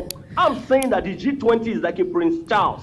I'm saying that the G20 is like that kind of. So when you say beauty is in the hand of eye of the beholder, it will mean that just one, pardon my use of the word, one regular boy will see one regular girl. Oh, you say it's beautiful, and he will say, "Okay, come, I want to be friends with you." But if you must get beyond the regular, beyond the ordinary, you want to get to the extraordinary, the exquisite, the selected few, you have got to prepare yourself for it. That's the point I'm making. So I want us to talk about. Andy, let's talk about what Nigeria is not doing. What's the criteria you have mentioned this a couple of times? Nigeria. So what are the criteria that we should have so we can be attractive to the G20? What exactly should we have? Because the argument of Reach 10, he said that Nigeria is at the center of trade right now, but because I know that in 1999 that might not be the case, but you know, but now he's saying that yes, we are in Africa, we're at the center of, you know, trade and what have you. If you also look at, you know, contribution to the GDP, especially in the continent, Nigeria is topping the chart. So what's the reason? What criteria then is stopping us from being part of the G20? Okay, so a lot of people have questioned the GDP that does not affect the quality of life of the people. Look around the world and show me one country with a very, very high GDP, having the quality of life that you see in Nigeria. So some economists have said GDP alone is not enough to use as the yardstick for measuring the economies or the countries of the world, you know, that have crossed the path of poverty, they have become great. It's not a measure for that, because your GDP is great and you're buying a bag of rice for 48,000 naira, 50,000 naira. Your GDP is great and you cannot produce fuel for yourselves. Your GDP is great and you are importing petroleum products. Your GDP is great, you export crude. Your GDP is great, and I can go on and on and on. I'm saying that our leaders have got to start thinking the ABCs Common things, they say, occur commonly. And common things have capacity to make you get to the top. It's not the extraordinary things. It's the common things that you do extraordinarily that gets you to the top. The point exactly is that for us to become that beautiful bride, Nigeria must begin to think about producing, my sister. I have asked, the last time I was in a studio here in Abuja, I asked the journalists that, show me one thing in this studio, one, including the cloth you are wearing, that was produced in Nigeria. One. Including the cloth you are wearing, including the wristwatch you are wearing. Show me one. Point to one. How do you think you can become a beautiful bride when you have failed to do the things that you should do? You see, we are just doing wishful thinking, particularly coming from Tien. Tien had always been, in my opinion, a wishful thinker, right? You know, and there's nothing wrong with, living in that bubble and being utopian, being conceptual. There's nothing wrong with that. But you see, you have got to transform the concepts to reality. We were told that, words are first living in our minds before they are brought out. They exist in concept. Even God that we serve, Andy, we have to go. But before we go, really, we're being prompted in less than a minute. He's also suggested that there should be a collaboration because we know that one of the criteria to be, part of the G20, you have to look at numerical strength. And so he's asking that there be a collaboration with the Pacific and the Caribbean, the diaspora, integrating with Africa. So you have that numeric strength to be part, and also, the economic viability as well, to be part of the G20. Do you even see that as possible or rational? Okay, so I am for everything and anything that is process, right? Like I used the illustration. If you thought that the process to get into the G20 is XYZ, be strategic about achieving XYZ, and automatically it will be a given that you'll be admitted. Why do we go to the universities? Why do we go to schools? Because somewhere in our mind, we believe that once we acquire education, it would allow us live and lead a good life, right? So be strategic about prosecuting that. And for me, that is what I want to hear, and not all this wishful thinking. Oh, we want to get to G20. These are the criteria. We must set up a machinery, a system that can help us begin to achieve these things. If there is need for us to have collaborations, let's have collaborations. If there is need for us, to revamp certain areas of our system that ordinarily today, is dead and gone, please quickly start to revamp it. Until you do these things, you will just be existing in bubble and be living, largely utopian life. Well, thank you so much, Andy Akpotive, for being part of the show. Thank you for having me. Well, Andy Akpotive is a social reformer in the FCT, and we appreciate his thoughts, but we have to go at this point in time. We hope that we put our acts together, and so we become very attractive as a bride, to the groom. I like that illustration. But if you missed out on any part of the conversation, it's fine to follow us on Facebook, Twitter, and Instagram, and subscribe to our YouTube channel, who are Plus TV Africa and Plus TV Africa Lifestyle. My name is Mercy Ebokpo. We join the newsroom at 9 o'clock for the news brief. Do have a Merry Christmas.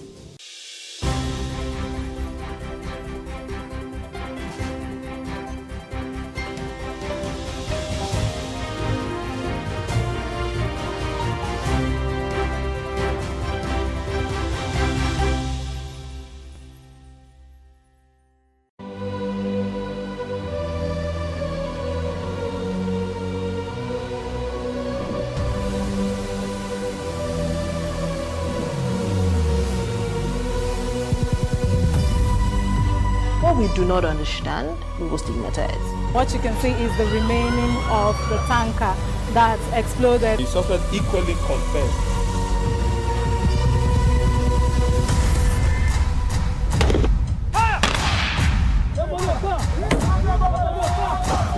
Now 500 naira they collect them. If you no talk, they go beat you. Now 2,500 they pay.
It is engagement we need to have. Those who suffer miscarriages are never taken into account. Members of the National Assembly are also influence peddlers.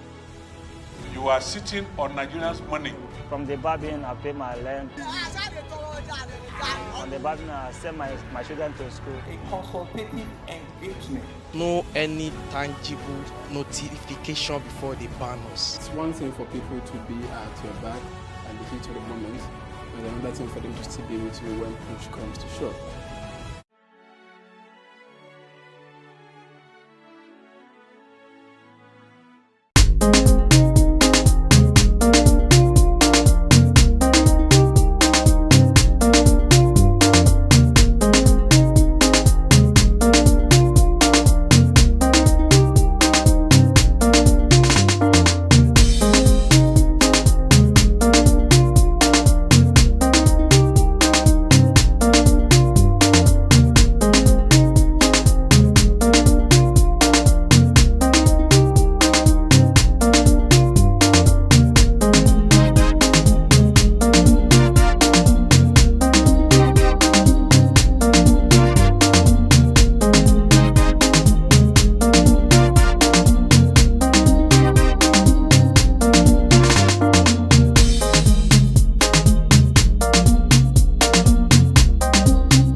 Can we have peace without justice?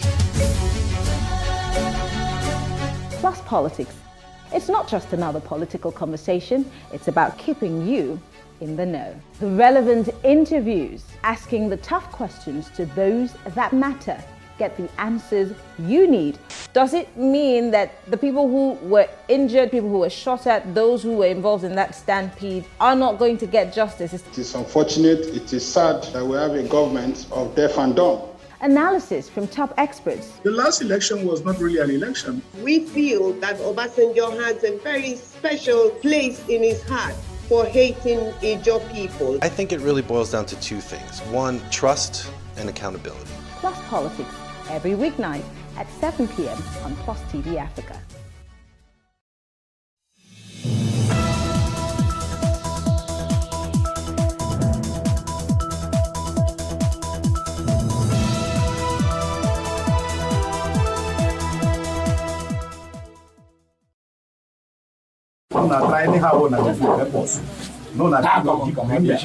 But worry for that. All Redenta reptiles who they disturb the die. I'm a graduate of Political Science Social Studies from Adini Rogosaya College of Education. I graduated in the year 2020.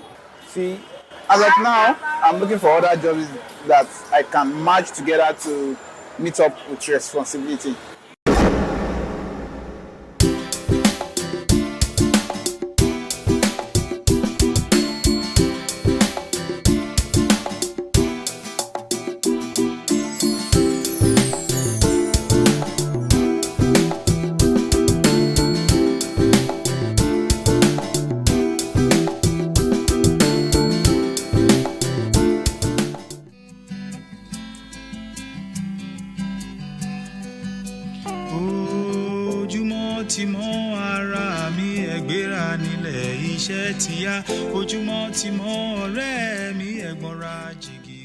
One time I remember trekking from Oriental Hotel to Eco Hotel, dropping my CVs at every place, dropping my CVs at different restaurants, different bars, different hotels, just hoping for something. Pius is a graduate of computer science, but he drives an Uber for a living in the city of Lagos.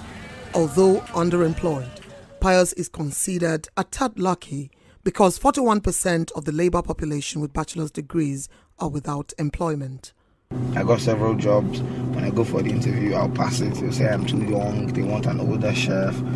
And then so things like that were very, very frustrating. They almost pushed me off the edge. I was almost at the brink of going to call my friends and be like, okay, let me learn this Yahoo thing. But I just decided to keep pushing. Then I heard about this Uber thing. I got my first car. I was driving for somebody. I was supposed to be paying the person 25k a week. But sometimes when I walk, the car was having so much issues. If I make maybe 20, 30k in a day, the car, I'll end up spending like 27,000, 25,000 on fuel. So I couldn't keep up. I had to go for another car to another car before I finally found this one. And this one I'm driving to own the car and I'm almost done with it. Presently, 1 out of every 3 Nigerians that are able to work are unemployed. According to the National Bureau of Statistics, 23.2 million Nigerians are out of work. That is almost the entire population of Sierra Leone, Liberia and Gambia combined. While Nigeria's youth population has increased much in the last 1.5 decades, the available economic opportunities are shrinking.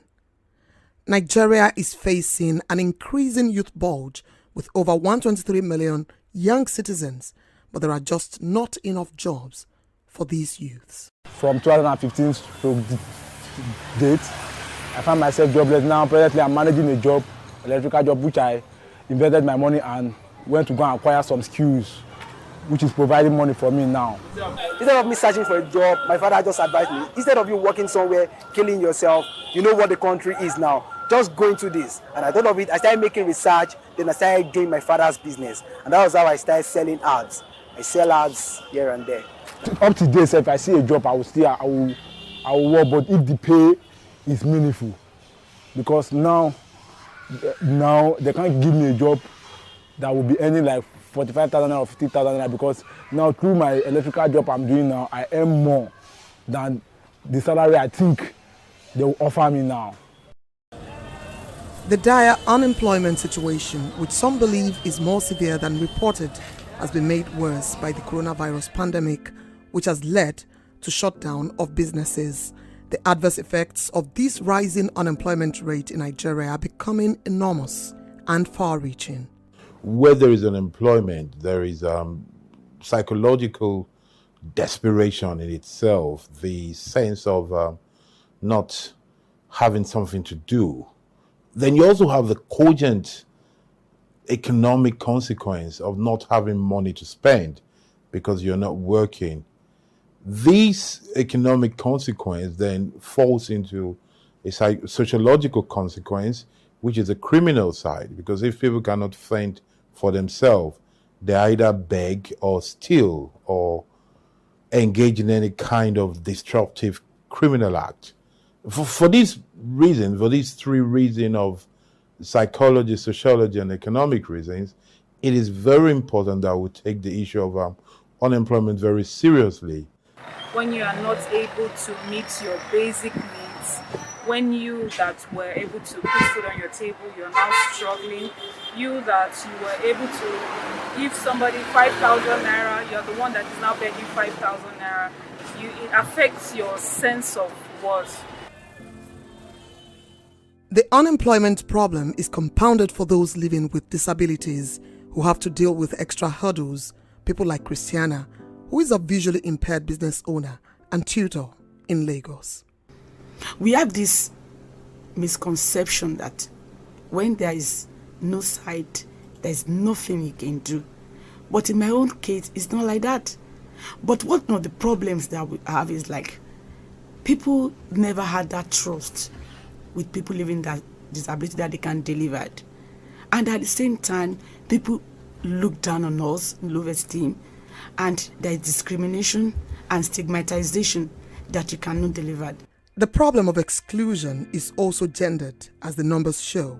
While the rate of unemployment is high, women are the worst hit. In stock terms, there are 30% more unemployed women than men. Women face barriers that men don't have to deal with. So the woman who's at home and who's caring for the children, or who's the natural carer, would we say that that person is employed or not? I would dare say that they are employed. Now, we may have as high as 10%. Like I said, I think it's more. We may have a lot more women not employed in the formal structure as we know it, either within the corporate world or perhaps down the line of entrepreneurship. And there are very many different reasons and factors for that. But the starting point usually has to do with, the girl-child education, as we know, based on our culture and based on the long-standing statistics that we have that show that the girl child is not as educated. We don't take the same opportunities for the girl child as we've taken for the boy child due to cultural nuances. Traditionally, we believe that we should, educate the boys and not the girls. So let's go further up the pipeline. You do have girls who on graduation start and compete as well as the boys in terms of their careers, in terms of paid employment, and we're seeing a lot more of them now in terms of entrepreneurship. However, what tends to happen over time is, again, they tend to drop out when it's time perhaps to have a family. So it's really down sometimes to the choices that are made. And what we must do to try and balance things out is make sure that the choices that are open to women are actually more. So what are those things making them drop out? What are, for example, the reasons why midway through your career, you have to make a choice to say, I need to focus on my home? What then can employers do to ensure that these women are given the opportunities? How can we expand the choices such that I can manage my home, manage my career, still look after my children? And sometimes it's very simple things like, do we have the facility for childcare?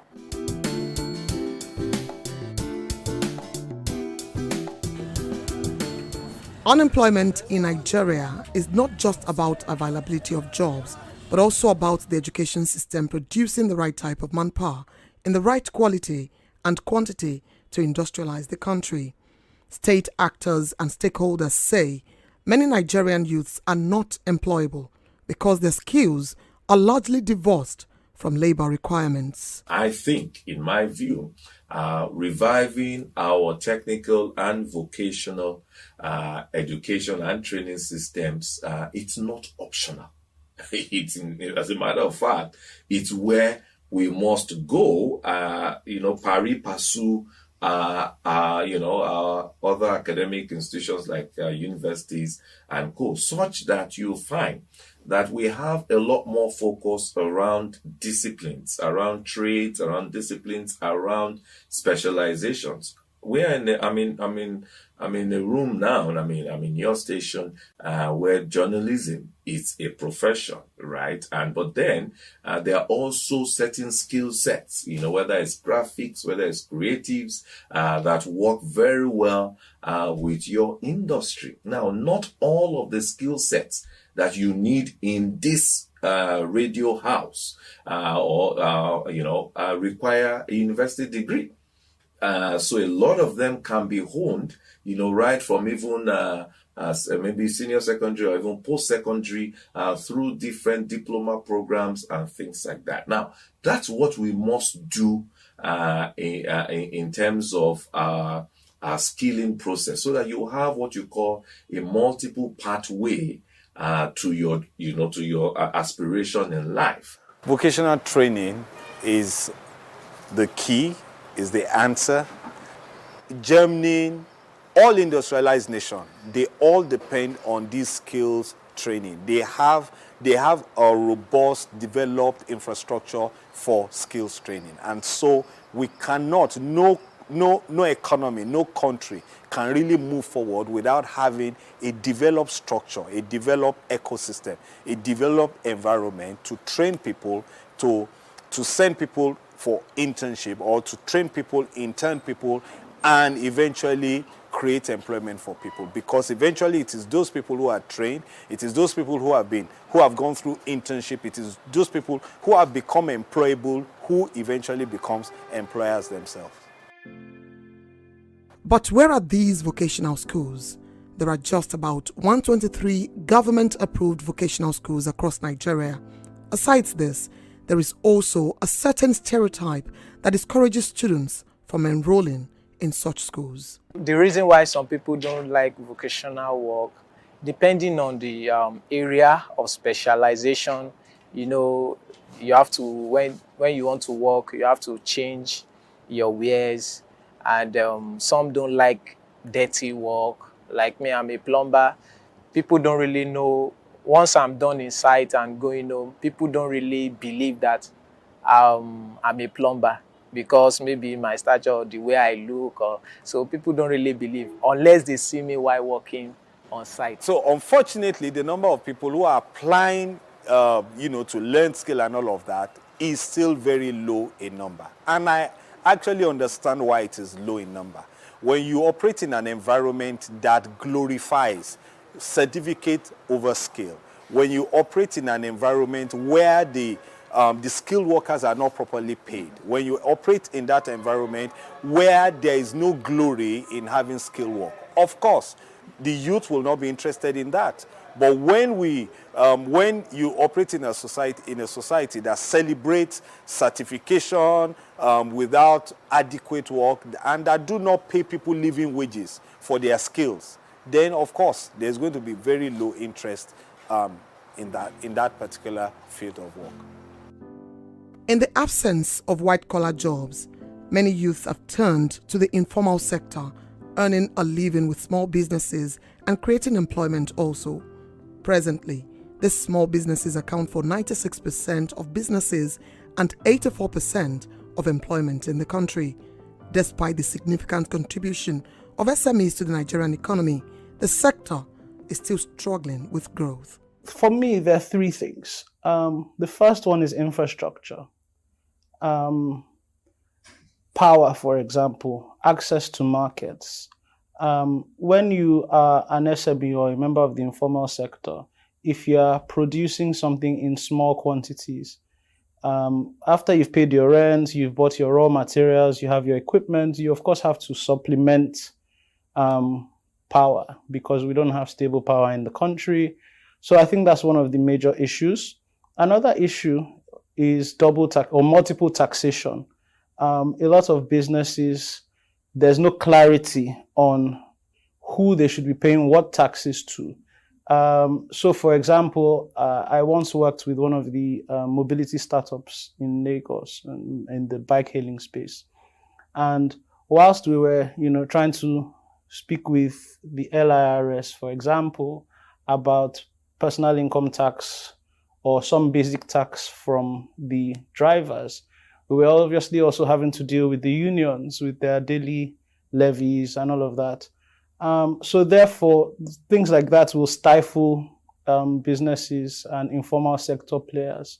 Although the informal sector may be having an influx of educated youth as players, there is also the snag of these graduates being majorly unequipped for entrepreneurship. The world is moving from theoretical based learning to case-based learning, where you sit and you study case studies, you study practical lessons about scenarios, right, for business. I think it was Obasanjo, regime that tried to introduce entrepreneurship studies as one of the general GES courses or general studies courses. And, you look at the syllabus of that course, it's the same theoretical stuff, right?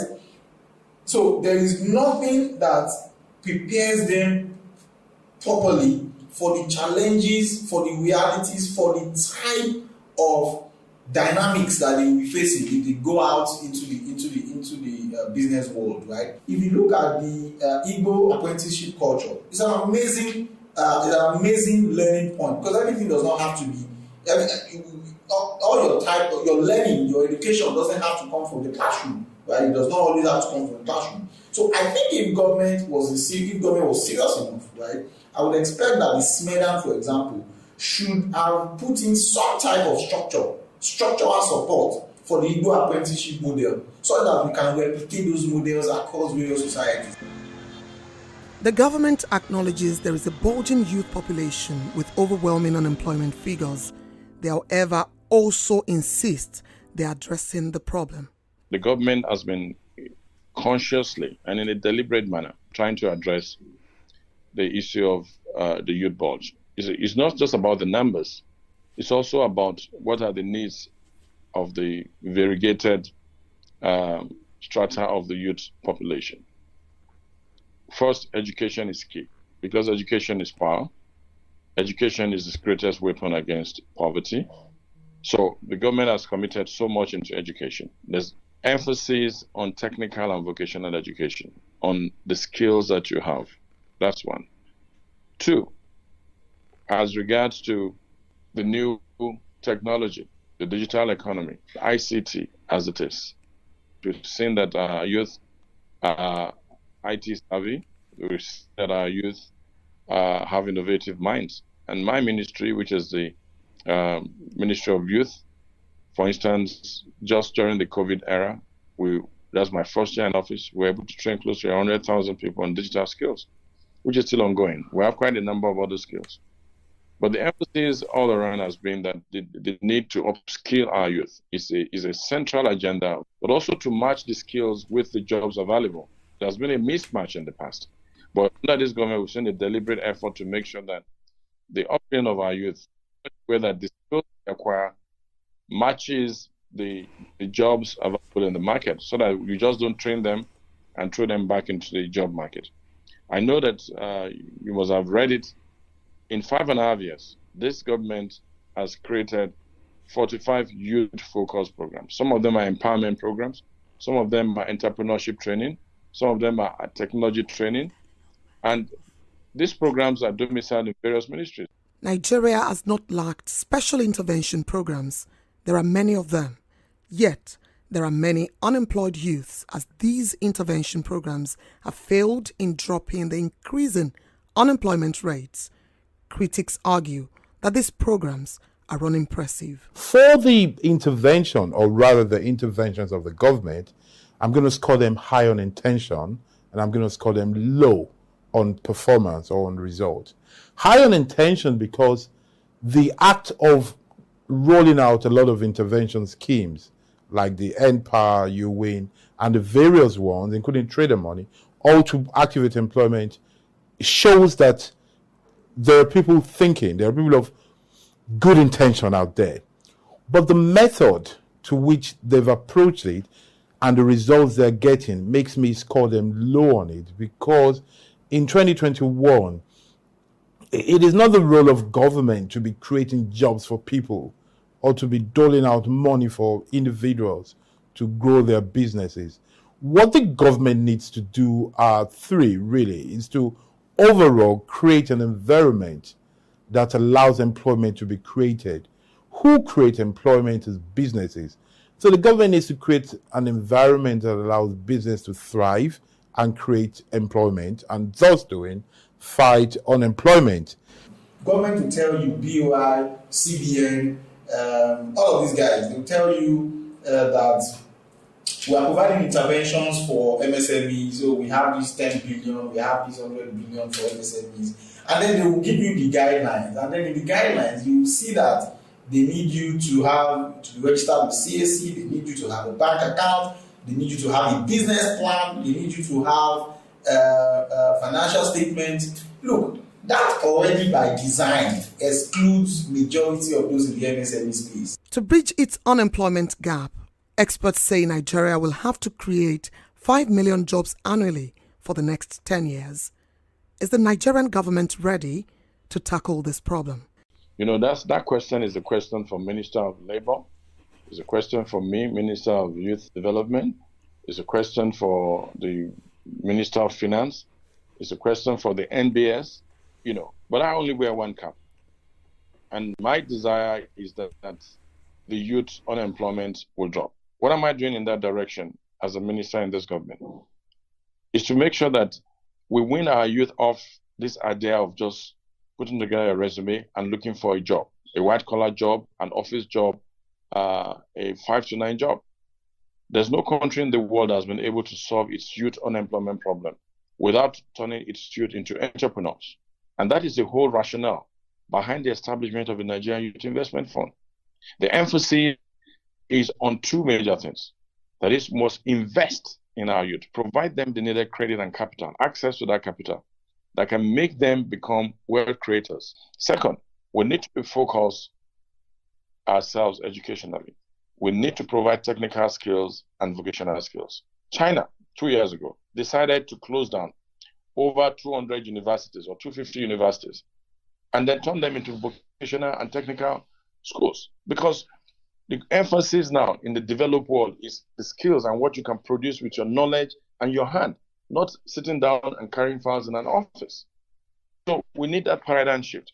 The AFDB leads clearly in the fact that we should move from youth empowerment to youth investment. That don't give our youth handouts, but give them tools, give them resources, give them credit and finance so that they can start. And look at this country. Our youth are they're hugely talented. The creative and entertainment industry dominates. Look at Nollywood, for instance. Look at where it is right now. And look at the musical world. Our Nigerian musicians, massive. But there's also a value chain. So there's an emphasis on looking at what's the value chain in agriculture. How do we put, you don't have to be a farmer. You can be an off-taker, just buy the produce and take it to the market. Look at sports, for instance. The value chain of sports is massive. Have we explored it? No. Under this government, we've been able to reclassify sports from recreation to business. And as we put together that policy, the entire value chain of sports as business will employ a lot of youth. If Nigeria is to turn its large youth population into an advantage, then Nigeria has to rapidly reduce the disastrously high rates of youth unemployment. You see, luckily and unluckily for us, we are an underdeveloped country. And most of what we have, what we need, we don't have enough of them. We don't have enough schools. We don't have enough hospitals. We don't have enough, almost anything. I can't think of anything that we have enough of. That problem of scarcity of assets should become the solution to our problem, in the sense that we should just sit down and try to create what we lack. To create what we lack, we need to think of what is needed. Why is it that we're not producing, and why is it that we're not consuming what we produce? Why is it that there is no urge to produce? Why are we having more pastors and politicians than manufacturers? If we want to boost Made in Nigeria, for example, I think we need to sit down and say, the first thing we need to do is perhaps create 5,000 production managers as a pilot scheme across the country, so that each one of them will go to different areas and specialize in one sort of production or the other. I repeat, I'm insisting on production, knowing fully well that where there is production, accountants will be needed, photographers will be needed, salespeople will be needed. The core of progress since the Industrial Revolution lies in production. They really need to go fast because boys are not smiling, and then it can lead to early bloodshed. Early bloodshed in the sense that there will be serious competition. Boys need to smile again. Boys are willing to get their hands on anything just for this bar. And the government, if they are this slow, they will not be able to withstand what will come.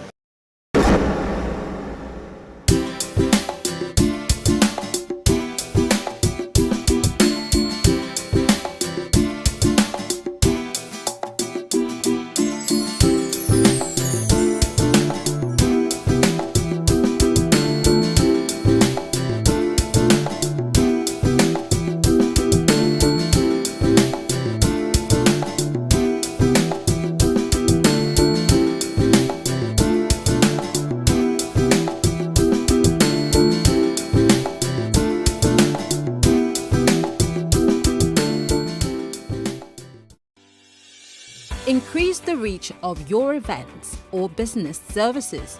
To advertise on Plus TV Africa, please call 0906 000 5719 or 0909 040 8408, or send an email to marketing@plustvafrica.com.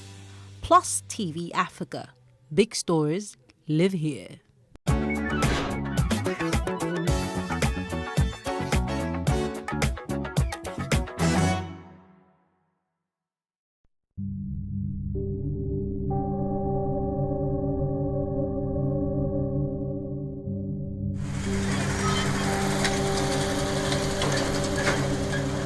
Lagos, the commercial capital of Nigeria with 351,861 hectares of land, is the authentic home of every tribe and tongue in Nigeria.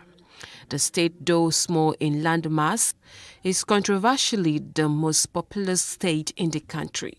One of the neighborhoods in the state is Obalende, located in a Tiosa local government area.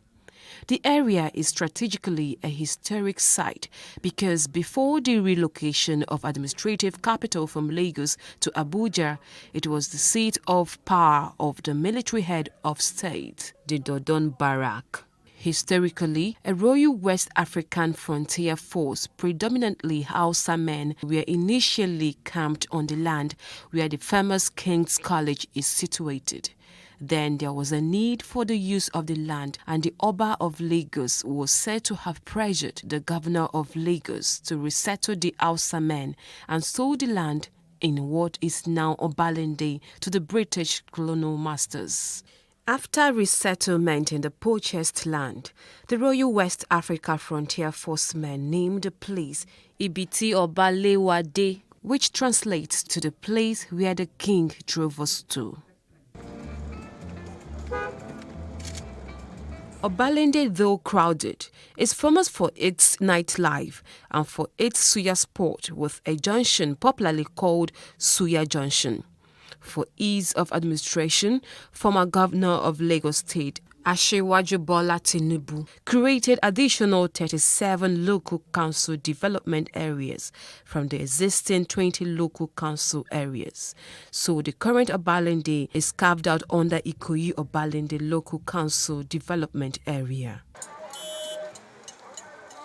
Ikorodu town is another historic location in Lagos, located in the northeast area of the state along the Lagos Lagoon and shares a boundary with Ogun State. Currently, the town houses Ikorodu local government area and 5 local council development areas. Kabiru Shotobi is the king of Ikorodu, traditionally known as Ayogbunre of Ikorodu, who ascended the throne from October 24, 2015.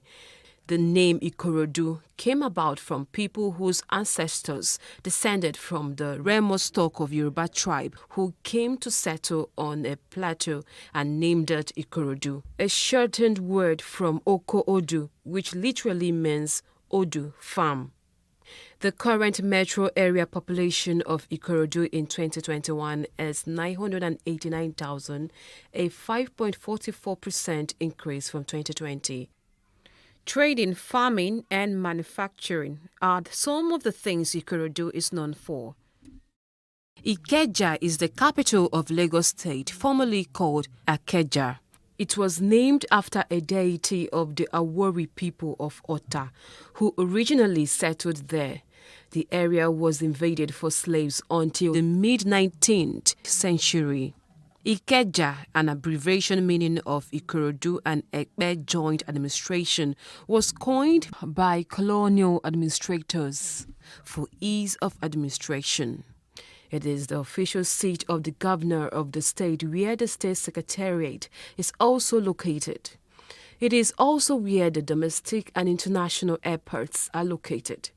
Its population as of 2006 census is 330,196. Ikeja is home to one of West Africa's largest gadget markets, popularly known as Computer Village, and home to a shopping mall known as Ikeja City Mall, which is the biggest mall in Lagos mainland and also has a cinema. These are some interesting places that make Lagos a world-class destination.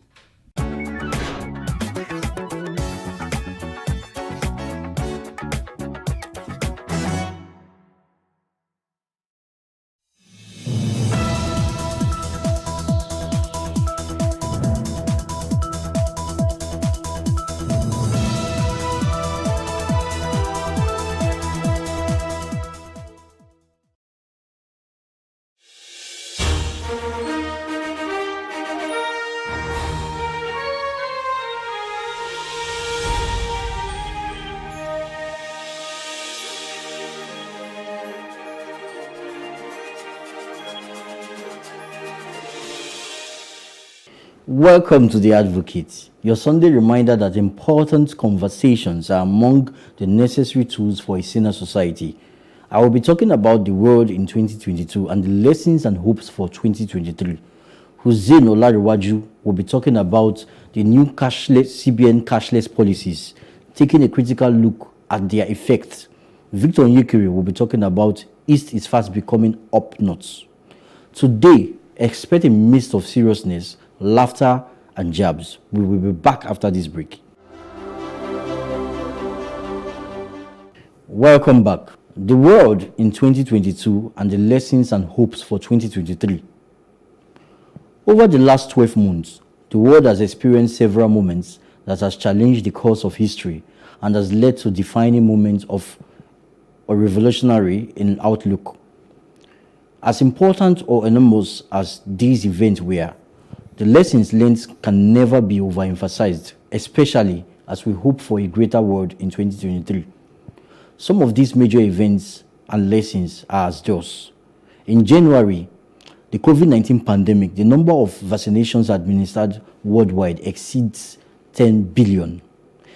China, France, Russia, and United Kingdom, and the United States, all 5 permanent members of the United Nations Security Council, issued a rare joint statement affirming that a nuclear war cannot be won and must never be fought. In February, the Russian invasion of Ukraine, the European Union, the United States, and the Allies commit to removing Russia banks from SWIFT payment system, as well as imposing measures on the Russian Central Bank and further restrictions on Russia elites. These and other sanctions fueled a financial crisis in Russia. In March, the National Assembly of Hungary elected their former Minister for Family Affairs, Katalin Novak, as President of Hungary in a 137-51 vote, indicating the strong value-driven politics. Also, the global death toll from COVID-19 surpassed 6 million. In April, the United Nations votes by a 93-24 to suspend Russia from the Human Rights Council, with 58 countries abstaining. In June, at least 50 persons were killed in a dual mass shooting in Owo, Nigeria. Also in June, primary elections were conducted in Nigerian political parties. In August, the 2022 Kenya general elections, William Ruto was elected as Kenyan 5th president. Pakistan declared a climate catastrophe and appealed for international assistance as death toll from the recent flooding in the country exceed 1,000, the world's deadliest flood since 2017. In September, Elizabeth Truss was appointed Prime Minister of the United Kingdom after winning the election, but later resigned, an act of responsible leadership. Queen Elizabeth II died at the age of 96, and her son, Charles III, succeeded her as king. The 2022 Swedish general elections was held to elect all 349 seats of the Riksdag. Prime Minister Magdalena Andersson resigned after her center-left bloc narrowly losses to a bloc of the right-wing parties, 176 seats to 173. Andersson is succeeded as Prime Minister by Ulf Kristersson in October. Burkina Faso military junta was overthrown by the country's second coup of the year, led by Army Captain Ibrahim Traoré, raising concerns of political instability.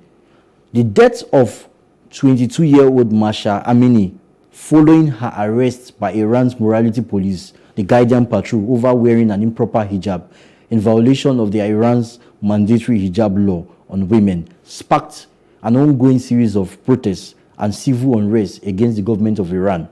In October, Elon Musk completed his $44 billion acquisition of Twitter in a bid to promote free speech. In November, the world population reached 8 billion mark. Nigeria's former president, Olusegun Obasanjo, successfully negotiated a permanent ceasefire between the conflicting Ethiopian government and the Tigray region on behalf of the African Union. In December, the Congress of Peru removed President Pedro Castillo from office and arrested him after he tried to dissolve Congress in a coup attempt. President Biden hosts 49 African head of government, including Nigeria's President Muhammadu Buhari, in the United States African Leaders Summit. My fellow advocates, we have come a long way this year as we prepare for a new year and a new political dispensation. What are your thoughts and hopes, especially on the following? Peace before and during election. Victor, what's your thoughts on peace before and during election? Yeah, quite a long read, and a lot have happened this year in Nigeria, in Africa as a continent, right? And then, of course, globally.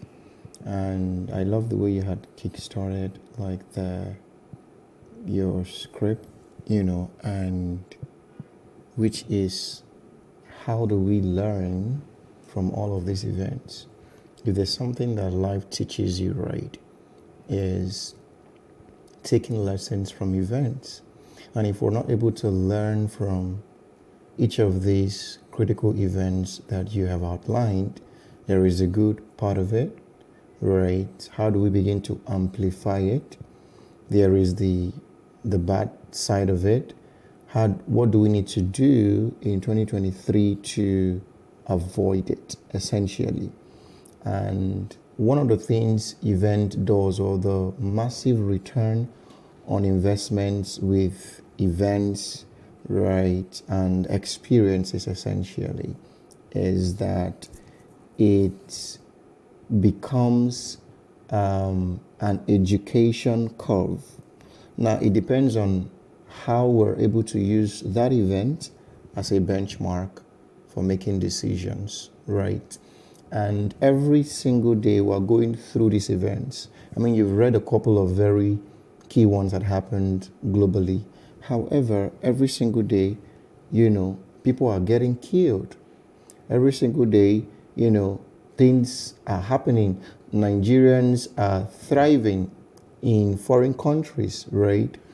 Again, that also brings me to the angle of how are we telling our stories, right? Now, bringing it home back to Nigeria. So one of the biggest event of 2023 would be the elections, right?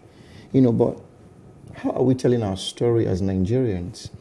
Because often someone says, if you Google Nigeria, and put pictures, you're going to find some very funny looking things. And when you Google US or Dubai, right, and you go to the picture segment, images, you would see, images, right, you would see some very, very interesting things to behold. So we're not telling our stories. And I pretty much think that it's either we're adamant to learning, right, or we're not learning enough from all of these events. The new person that is going to steer this ship, right, or that's going to lead this company called Nigeria, right, this new person has to take a critical second, third, fourth, and fifth look at all of these events and ask, himself and his cabinet, what are we going to pick as lessons from this? And if we're not able to draw out lessons, how then do we drive, transformation? How then do we change behavior? And we all know that it is what we do with what we know that creates the outcome in our lives, right? Yeah. So what are Nigerians essentially going to do? So if you sit down and ask the young folks, what has NSAS taught you? For some, we fought, we did our looter, we scattered everywhere, we made the government know, we gave them a 5-point agenda, things like that. But what has it taught you, right? At a personal level, right? At a political level, right? At a social level, and at a professional level. What lessons have we learned from that, right? Maybe things like, I was even expecting that somebody, actually I was writing a book on Sarasoke, but I had to just leave it to I think I've seen it. You've seen it, yeah, right? So you never completed it. I was expecting that we should have like a follow-up, a sequel to say, how can we to measure not even like what do we learn from NSAS? How do we engineer. I mean, I'm sure Hussein is on the other side, right, joining us, and he's going to talk, Yeah, Hussein, I was going to ask him, although just before Hussein, I want you to comment on the economy, because I know that's your area of specialization, economy and the new CBN cashless policies. But before then, I'd like to hear your thoughts on what do you think about peace before, pre and post-election, during and post-election. What do you think about it? What should we do? Just comment on it for like 30 seconds, and then you say some things about the new CBN cashless policy. What do you think about the economy, the effect on the economy? Hussein. Okay, thank you, Elijah. And I can hear Victor speak about some areas. So for me, I want to narrow it down to a layman language, like a street boy that I am, right? You see, a lot of happenings, just as you clearly stated out, around the world, but it's difficult for us to, probably due to ideology and not having an open mindset in Nigeria, to narrow it down to our own basic understanding. So I would like to pick basically two things, which is taking responsibility and taking actions, right? So I give you an example. You made mention of like some prime minister resigning due to one or two things they feel they have failed the country. Conscience. Do we actually have that conscience in Nigeria? That's where we should be looking at. Secondly, you look at happenings the likes of Ukraine war, where wheat, it affected the production of wheat, not just in Europe, even in Africa. Today, Nigerians see price of bread increasing, like tripling to like for example, a bread that you buy for 200 naira now goes for like 600, 900 naira. You wonder why. You think it is the hardship economy of the government policy? No.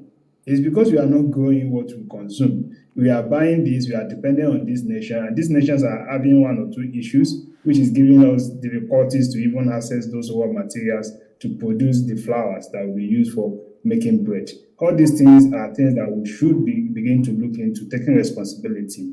And, we should be looking at a country where we are void of religion and tribal sentiment and see reality as they come and learn from what is happening around the world. When you talk about peace, peace can only happen when a group of people decide to agree on a progressive path.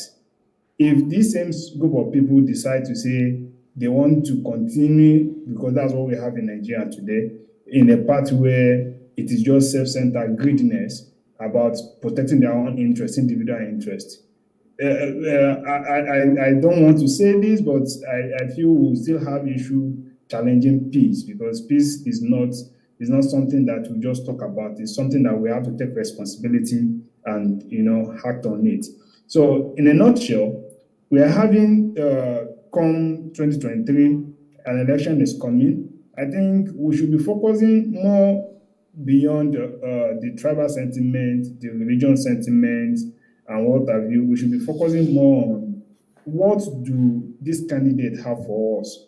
Who is a candidate that has solutions? Who is a candidate that actually see the essence beyond tribe and religion to say, this is a new direction. These are things that will be identified. It's not what people just want to hear of, I am Muslim, I'm a Christian, I'm from the north, I'm from the south. Let us, truth be told, if today they ask a typical person from the north to say, who will be your candidate?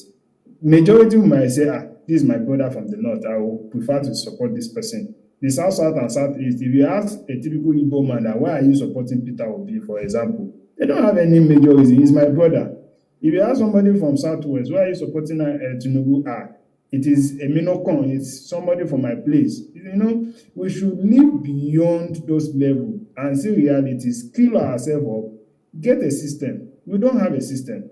So for us to be able to do this, we have to agree to chart a way forward, a progressive way forward that is standard. It is not based on greed or sentiment.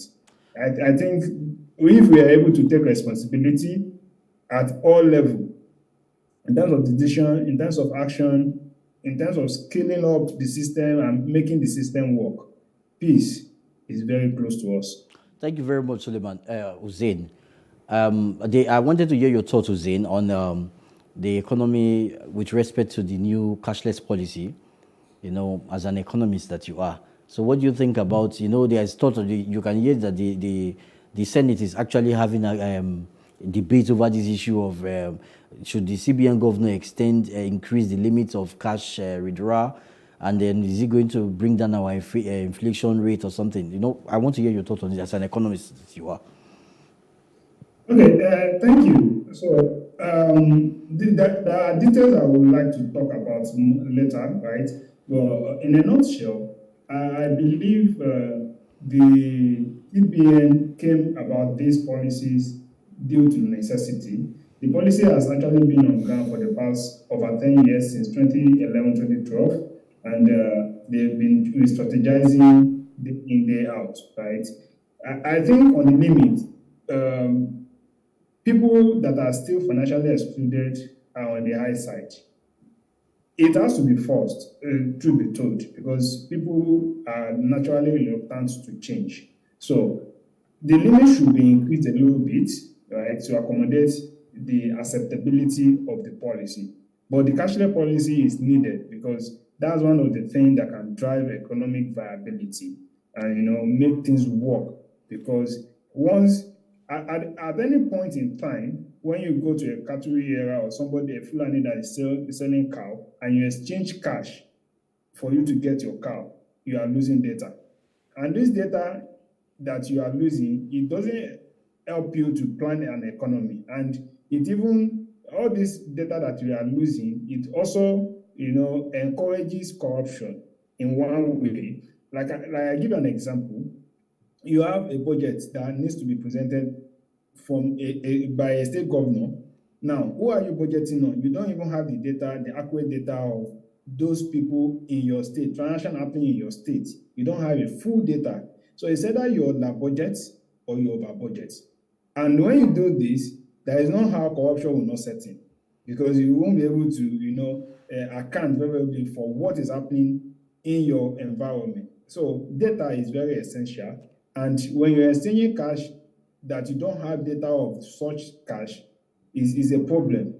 So I believe cashless policy is a good, however, there needs to some little redress to make it work. All right, thank you very much. Accessing global economy, Victor, you're always talking about staying at the corner of your home and being in the global economy, in the global space. You can actually import skills, soft skills, or should you call it hard skills, soft skills, from the corner of your home or your office. So how can young people access global economy from Nigeria? Well, I think it boils down to the concept of ideas, right? That's even actually the way Nigerians, young folks, right, can take, go global, essentially. So it is the concept of how do we export something that has the propensity to travel thousands of miles ahead of me, right? How do I build something that solves a problem for someone in Burkina Faso? How do I build something that solves a problem for someone in Ukraine, for someone in Canada, for someone in Ecuador, for someone in Argentina, right? And that's, for me, that's the idea of, tapping into the global economy. I don't necessarily have to, be in the UK to earn pounds, right?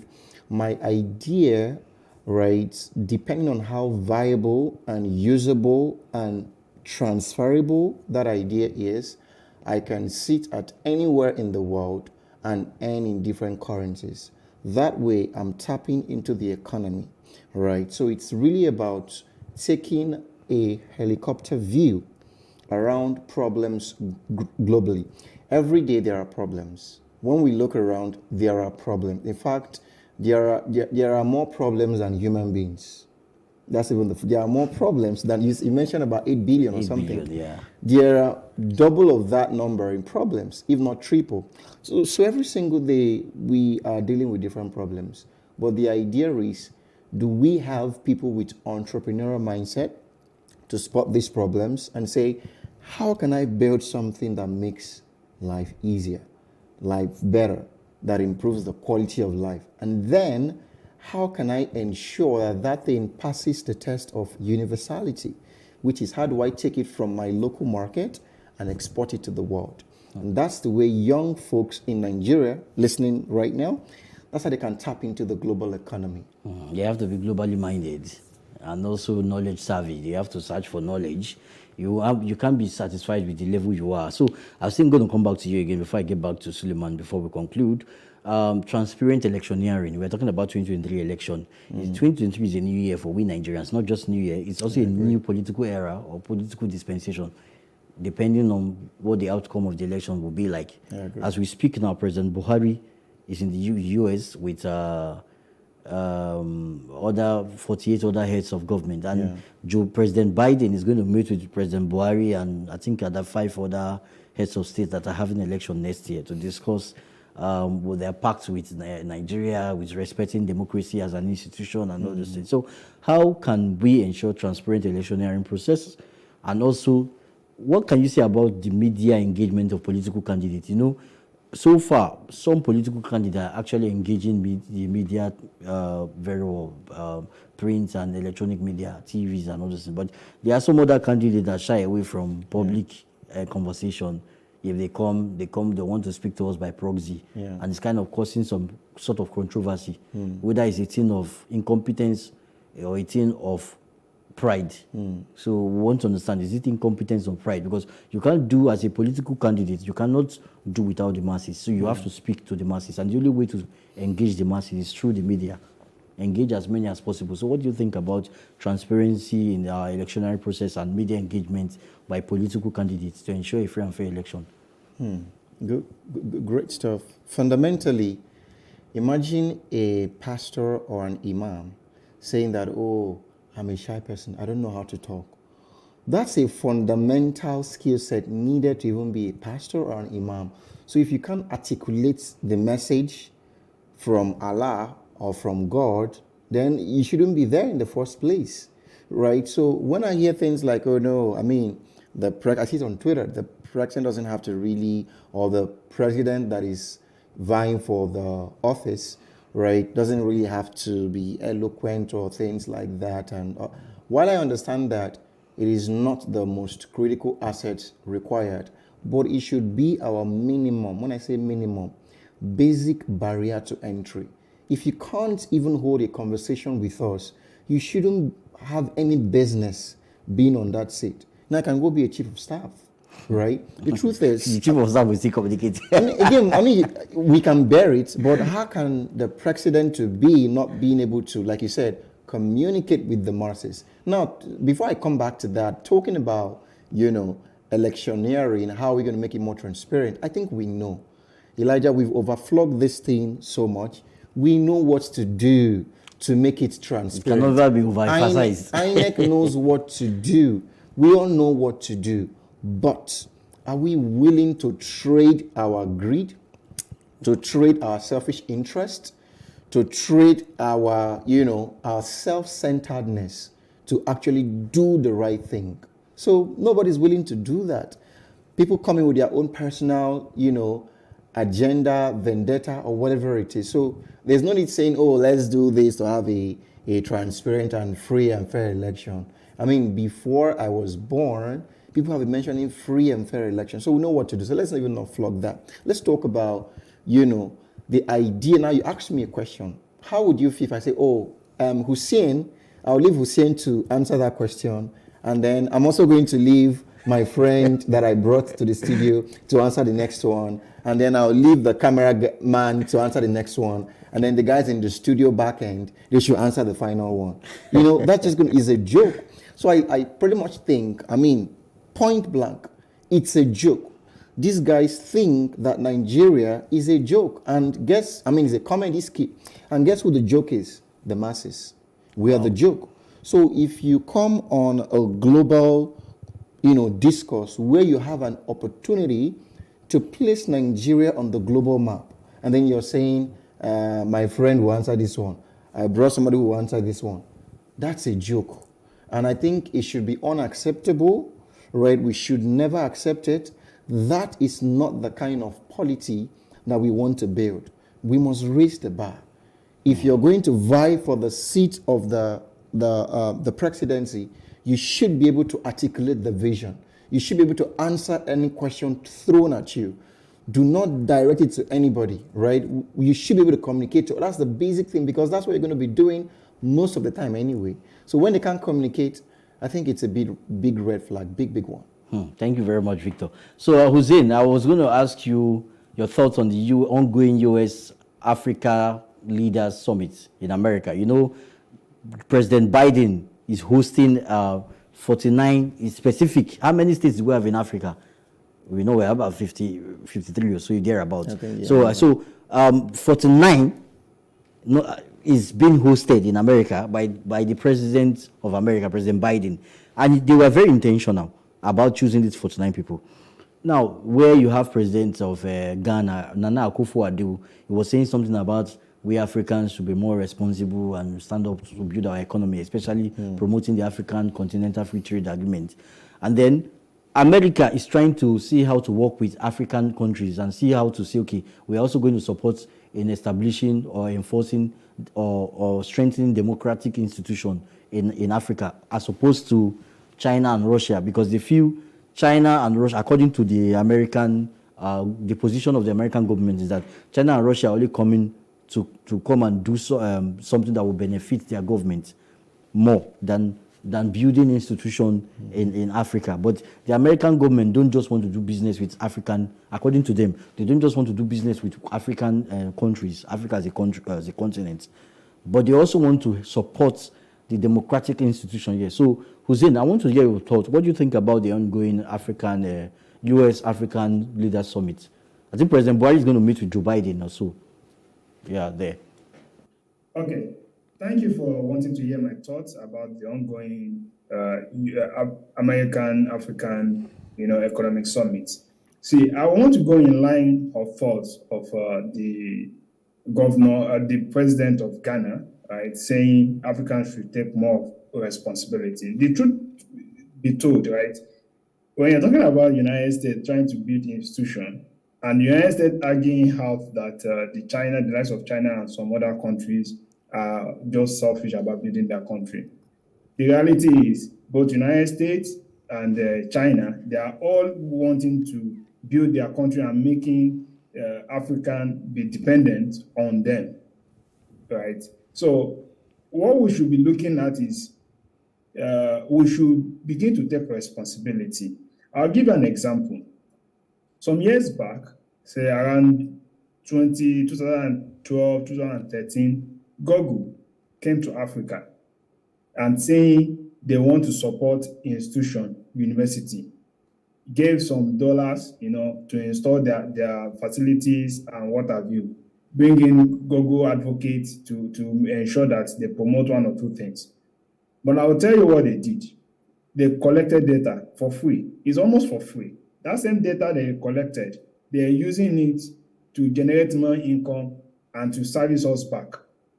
So what they are arguing to say they are building institution, but today, out of the leading fintech industry companies in San Francisco, Google is part of it. Whose economy is it building? United States economy. So don't let us deceive ourselves. Africa needs to take responsibility. I was opportune one time to meet with the president of Rwanda, President Paul Kagame. He says, if Africans are not taking responsibility to manage their data, we will begin to export, which we are seeing in Nigeria, export our email resources.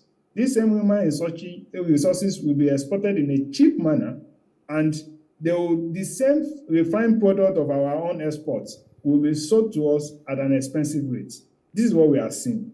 So Africans need to come together, hold the responsibility, develop. It is only African that can develop Africa. It's only Nigeria that can develop Nigeria. We need to agree to say, this is where we are going. And this is, we have all this. So Nigeria, I will tell you, is the richest country in the world. A lot of things, when you go outside the country, you see that we are really enjoying, because pump price is the cheapest in the world, as far as my own exposure has been, right? I have not seen any country, even in Ghana, Nigerian fuel is cheaper compared to what are the pump price in Ghana, in Benin Republic, and what have you. But are we taking responsibility? We are always shouting government, who are the government if not us? So we need to take responsibility and stop complaining, start acting and correcting things without sentiment. So for me, it's a new development based on learning process, things that you don't know before you get exposed and see, because democracy years in Africa is short compared to over 200 years democracy in the United States. So you need to learn as well. So I think African leaders has to be smart, learn from the process, and come back to Africa and develop their own. Africa has to take responsibility. That's my own opinion. Thank you very much. Thank you very much, Hussein. You actually said what I want to hear. We cannot do without learning and also being accountable as nations to other nations of interest. Of course, nobody is an island. The world has come together. The reason why I cited all these instances happening around the world, you can see that some of these things happening are kind of affecting other aspects of the world. Everybody's been affected. So nobody's living in silos. All of us are. We're all interconnected. So we have to try our best to make the world a better place, whether you're an American or a Russian or an Ukrainian. And of course, I want to appeal to the United Nations and every authority in the world to see how to come to the rescue of the Ukrainians and Russia to solve this problem, because the Russia-Ukraine war is another global pandemic. You see what it has done, affected food prices, fuel, gas, and all these things. People are dying and the rest, and countries living at scatter. If you watch the news, you will not be happy to what you see. Children dying in the hospital. So let's appeal to the president of Russia to come and resolve this issue with all other relevant authority. And also, we Nigerians, we should prepare for 2023 and have our hope high. So let's conclude by commiserating with the families of the boys who were drowned recently in the frozen Babs Mill Lake in the United Kingdom. May their soul rest in peace. Hussein Olariwaju is next after the break. Do stay with us.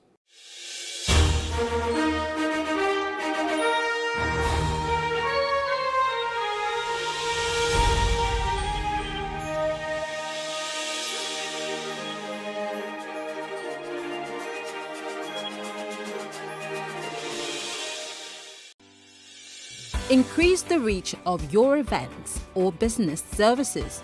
To advertise on Plus TV Africa, please call 0906 000 5719 or 0909 040 8408, or send an email to marketing@plustvafrica.com. Plus TV Africa. Big stories live here. The new CBN cashless policy, taking a critical look at their effects. In the last few weeks, the Central Bank of Nigeria has thrown out two new fiscal policies that will have telling effects on the nation and its populace.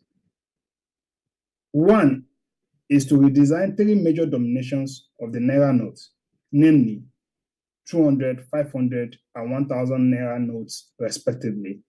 While the recent one is to foster cashless policy by introducing limits on cash received over the counter, ATM points, and POS terminals. While it is the prerogative of the governing body to formulate policies and chart a better fiscal path for the country to follow for its economic stability and prosperity, it is expected that such policy must not be draconian, and such should have a human face. In the support of the Naira redesigning, the Central Bank Governor and other senior officers of the Apex Bank gave disturbing figures of the money in circulation to be 3.2 trillion Naira, out of which 2.7 trillion Naira, which accounts for more than 80%, is outside the bank votes. This is unacceptable and has necessitated the move to redesign and request that old notes of the affected denominations be returned back to the bank votes. And ensuring that the currencies don't get withdrawn outside the banking system again, the CBN then introduced the new policy on cash limits. While it is also understood, it has to be noted that the major parameters upon which this new cash limit policy will stand have not been carefully catered for. By the words of the CBN governor, the cashless policy has been in place since 2011 or thereabouts, and with the figures of electronic transaction available for last year amounted to 6.1 trillion naira, which has already surpassed this year. Nigeria is ready to go cashless. However, what he has failed to understand is that the drivers, which are mobile money and bank agents, of this very figure he probably gave, who are in the excesses of over 1.4 million, were not catered for in the policy as it is presently formulated. The policy recognized individual and corporate accounts and clearly stated how much cash will be available to them daily and weekly respectively, but failed to provide for the limit for POS agents. The policy hasn't taken note of over 1.4 million Nigerians who survive as retail mini banks, which we can also call them as an agent, who are edging the gap where it is costly rather for banks to survive through the use of POS. It also has not addressed the use of POS as a means to receive payments for goods and services at stores and the likes due to the current POS withdrawal limit of 20,000 naira daily. In the same vein, the policy needs to be reviewed to accommodate POS agents on how they will be able to get cash for their daily operations, and also possible review of limits to gradually process cashless policy adoption, working with the current reality. Hence, the policy will be pushing over 1.4 million Nigerians into the unemployment market again. Also, issue resolution should also be given a top priority, while bank staff should rise to their expected responsibility. Cashless policy are good for economic growth. Victor, what do you think? In the last how many years now, can we really begin to implement it like ASAP? What are the things we need to put in place, right, to really drive this cashless policy? I don't think like the current CBN governor has done like a very fantastic work to be able to drive that. I'm not saying that these things are easy, right? You know, when they say it's easier said than done, but there has to be, cashless policy is not something that is new. It's not something that nobody has ever done before. It's not something that no economy, right, has done.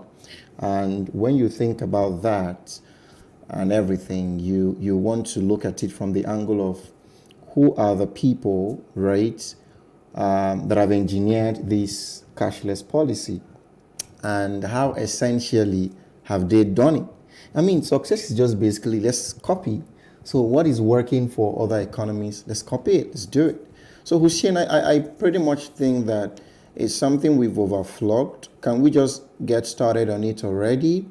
Do we take away all of the, because behind implementing any policy, there's always, you know, self-centeredness and, you know, who is it going to affect? What's in it for me? How is it going to affect my own interests, right? And everybody's just seeking out for their own interest. And whereas the biggest interest we should be looking out for is the interest of the people who are serving. So that brings me back to, once we don't understand that this is a service to the nation, to the people, then we know what to do to really drive cashless economy or cashless policy, right? But are we doing it? So this is like an open message to the CBN governor and to those that work out from there. Can we begin to do what we know to do and put the interest of the highest office, which is the office of the citizens? Yeah. Okay, thank you, Victor. Before I comment, right, I want Leia to say one or two things on these thoughts so I can say Yeah, thank you very much, Hussein. This cashless policy thing, I need your area of interest, per se. Just like what Victor said, it should be whatever we do, we should try to have our leaders should have the mindset of making things life easy for citizens. It's a good thing, it's a welcome development. This is what is being done in advance work to track data, spending, economic processes. Now, if you check what happens recently, I think as of yesterday or this week, some senior government officials in Europe have been arrested over alleged corruption charges. They found over 1.2 million euro stashed in a suitcase in their office in Europe. Yeah, 1.2 million euros. Where in Nigeria, I don't want to say something negative, but that money is small compared to what people hoard illegally. Now, it's a good thing. In the 90s, where you have banks not really electronically operated, those manual banking, people prefer to carry Ghana must go from Onitsha to Lagos, from Lagos to Kano to come and buy goods. And what happens on the way? There's always constant robbery. You hear of those robbery. But now, since the advent of internet technology and seamless transaction, robbery has drastically reduced. Yeah, it happens, but once in a while. People don't carry huge funds around. You can just come to Lagos and do whatever you want to do, buy your goods and go. So if the government can pursue this cashless policy very well, I think it's going to have a way of reducing corruption, people hoarding cash, government officials having access to excess cash for their selfish gain, money made for projects, or people involved in illegal criminalities like robbery, kidnapping. Kidnappers don't demand money to their bank account. They'll ask you to bring 100 million naira cash to come and give them, right? When they know that you cannot get access to 100 million, I think kidnapping will stop. But while we see the positives of it, they are drivers, just like you said, POS and all those things for the unbanked people. The truth of the matter is, if you go to rural environments, I don't think the cash volume, even though there are many, but the cash volume individuals transact in a week might not be up to that amount threshold, 20,000 naira. But they still need this POS to make work easy for them, for the unbanked people. Other financial agents. So that's where when the government also regulate, they can regulate that, also monitor them. And also the other issue of making the processes seamless, the technology involved, how savvy or how seamless can bank transaction take place?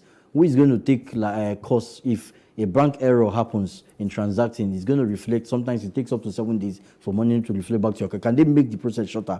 And also, can the CBN reduce transaction costs? These are the things we are talking about. So that's okay.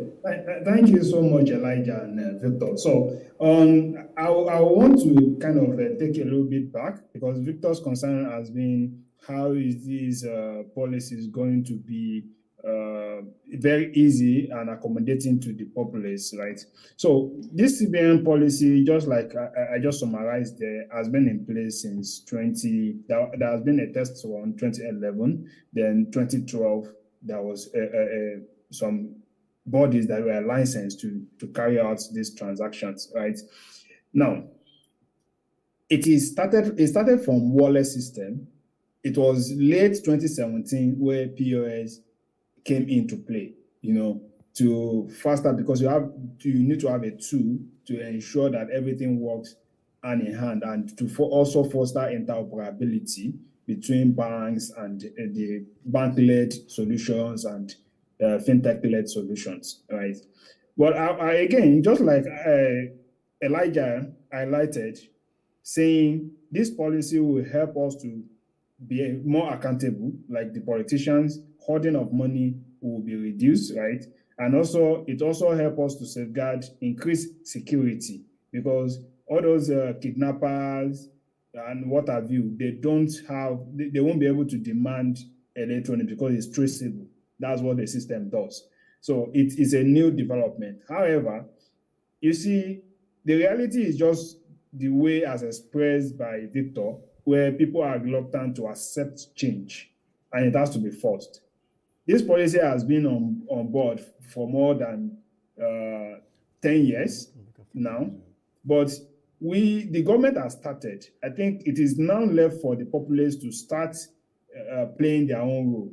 What we are saying from our own end is this has created jobs this policy, this CBN cashless policy has actually created jobs, bringing people to be self-employed and generate resources as they provide services and give a little bit charge. Now, these categories of people have not been catered for in the new policy.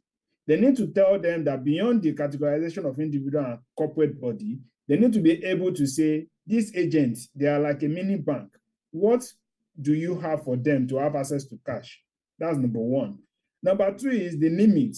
Just like I said earlier, if you look at the limit, if you say the limit for POS withdrawal is 20,000, I give you an example. I go to a supermarket store, I buy a bag of rice. How much is bag of rice today? Approximately maybe 35,000 naira, approximately. Now, that means I cannot pay with the POS, the ATM card I have, because the limit I am allowed to do for a day is 20,000. Even if I'm not exchanging for cash, I'm exchanging my use of POS, my use of ATM card on a POS for goods and services. I can't do that. So that in that case, we need to request for a limit to accommodate if I go to a market, I should be able to buy foodstuffs at home and pay with my card seamlessly without limits if I don't want to use transfers. Thank you very much. It was very nice listening from you. I'm sure we're going to continue saying this later. So Victor Onyekiri is next after the break. Do stay with us.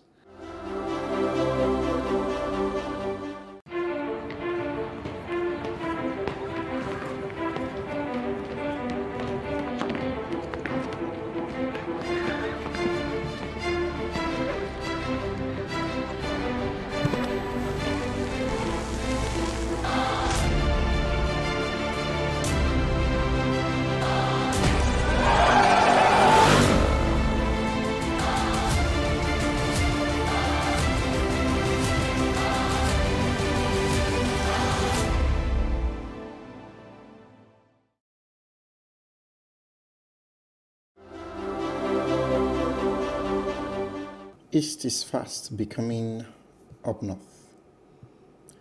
Many years ago, I had journeyed to the Ahmadu Bello University Zaria during my days of, trying to get admission into the university. I had the most peaceful time ever. I still remember it. It feels like yesterday. North was so beautiful, lovely, and safe. I moved freely without worrying about anything. The Northerners were so kind and welcoming. Today, the case is totally different. Up north is plagued with high-level insecurity, and it keeps getting worse by the day. While we're still battling with, the incidents of up north, we now have the eastern part of Nigeria to deal with. How this escalated so quickly is still very surprising to me. It started with the regular Monday sit at home, and now it's graduated into cold-blood murdering from supposedly unknown gunmen. It's actually getting scarier if you think about it. What is unclear to me is the identity of the supposedly unknown gunmen. I'm even more appalled that one man is sitting somewhere and dishing out irrational instructions to some set of individuals in the name of fighting for a just cause. I don't know if IPOB has done more harm than good for the Easterners. Going to the East now is a dangerous adventure. You won't believe it. On the other hand, we're now seeing consecutive kidnappings successfully being executed, and it's almost like we're helpless. What is the government doing to return normalcy here? For me, it's either of two things. The government created these insecurities, or the government is totally clueless about what to do. It feels like Nigeria has become a comedy skit. And guess what? The joke is on the masses.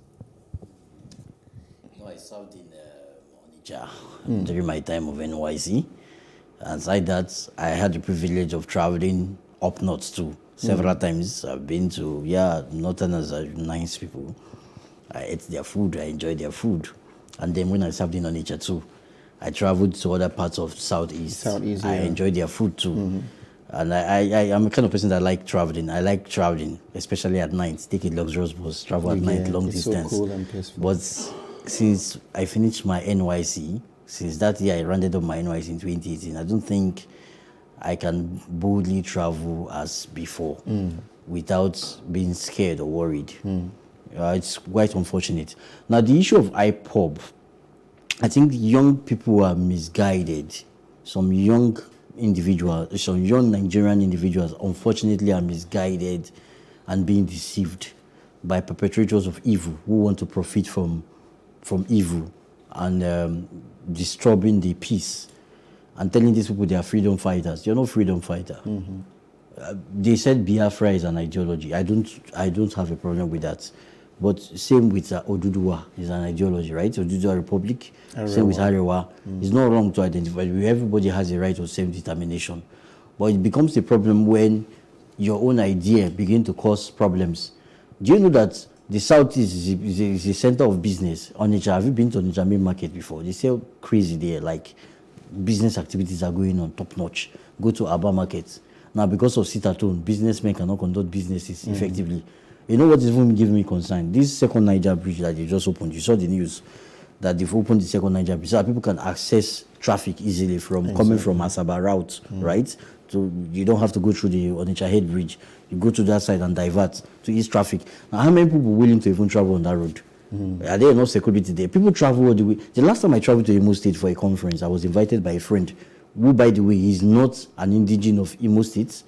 He's not a resident of Imo State. But he wanted to have a conference, a leadership conference. He decided to use Imo State because he loved the place. And we traveled all from different parts of Nigeria. We converged there, I think, some days to Christmas. Guess what? We enjoyed the food there and everything. But now we can't do that kind of thing. We are scared of insecurity, disruptions, kidnapping. It's not supposed to be so. We have our Igbo brothers traveling down from Germany and some other parts of the world, Europe. They are coming down for holiday, Christmas holiday. Many of them would not like to come with their children if they must come. So you see this thing. I think the problem is not Igbo problem or Southeast problem or IPOP or just Biafran problem. No, this is just some selfish individuals perpetrating evil, trying to use young people against the government for their own selfish game. So I just implore everybody, every stakeholders, on Hanese in Igbo, please try and talk to your youth. Tell them not to be involved or be used for criminal activities. Same thing with our northern brothers. Please, the traditional institutions in the north should work with the government to see how they can work with community leaders to educate and enlighten young people so that they will meaningfully engage, not to be involved with banditry. So Nigeria can be safe. Let's quickly go to Hussein, who is in Turkey. Join us all the way from Turkey. So Hussein, what do you think about, like I said earlier, many years ago, it's very much, you can travel with ease and you're not worried about anything, right?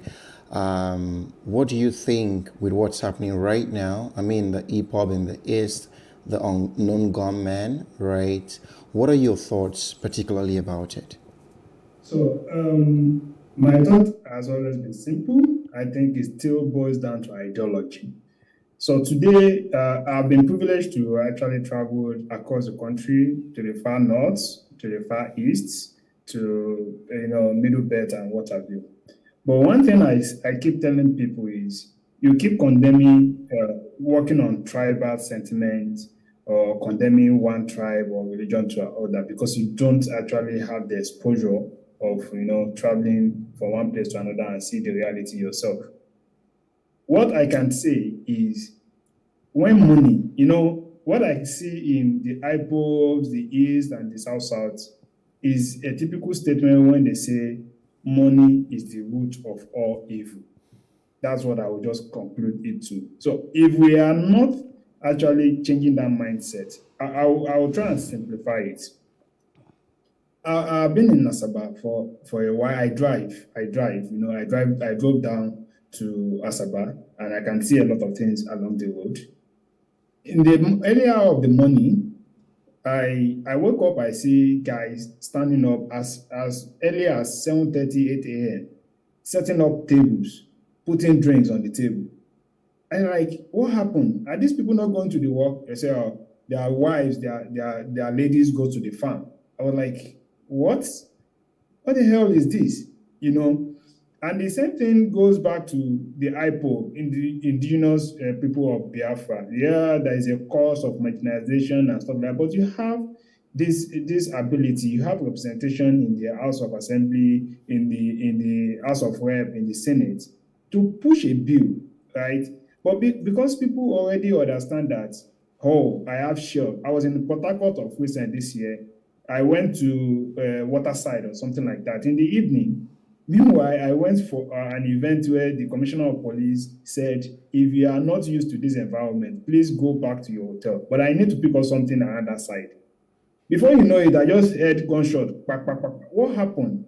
The people like, those guys have started, you know. And when you look at it critically, it's about money, because you feel, okay, shells are there, you know, some petroleum companies are there that you feel entitled, that you must collect your own share. The same Tompolo that thinks like he's working against the government is the same Tompolo that is working to support the government to discover all bunkering. You know, the reality is this. Everything is all about money. Unknown government and stuff like that, if you don't protect their interests and get money, it's just about money on the high side. People are just thinking about money. How do I make money? How do I, you know, being selfish, be greedy about money. It's all about money. But if you want to curb this insecurity, I tell you, let everybody be included. And how do you get included? If you are getting holidays, let their senator, honorables, push a bill to say for every oil block within this vicinity, social percentage to go to the environment, to the society, to develop the society. You know, with that, there won't be all this marginalization. You have the power. Push a bill, get a support, and make it work, make it a law, so that you get entitlement, not like you feel entitled. It now becomes not a privilege, but a right. You get? So when you go to the north, and people talk about the north and stuff like that, that is a case of the national resources that people are fighting for from the south and from south majorly. I can say then the east are actually trying to hide under that as well. When you go to the north, you have people who are farming, but their life cycle is go to the farm, you know, come back home, return back to the farm and what have you, and sell. Now, you have a lot of them that are not, they are semi-educated. You see the animages, they are vulnerables. And there are some of the leaders who make fortune from them not being educated.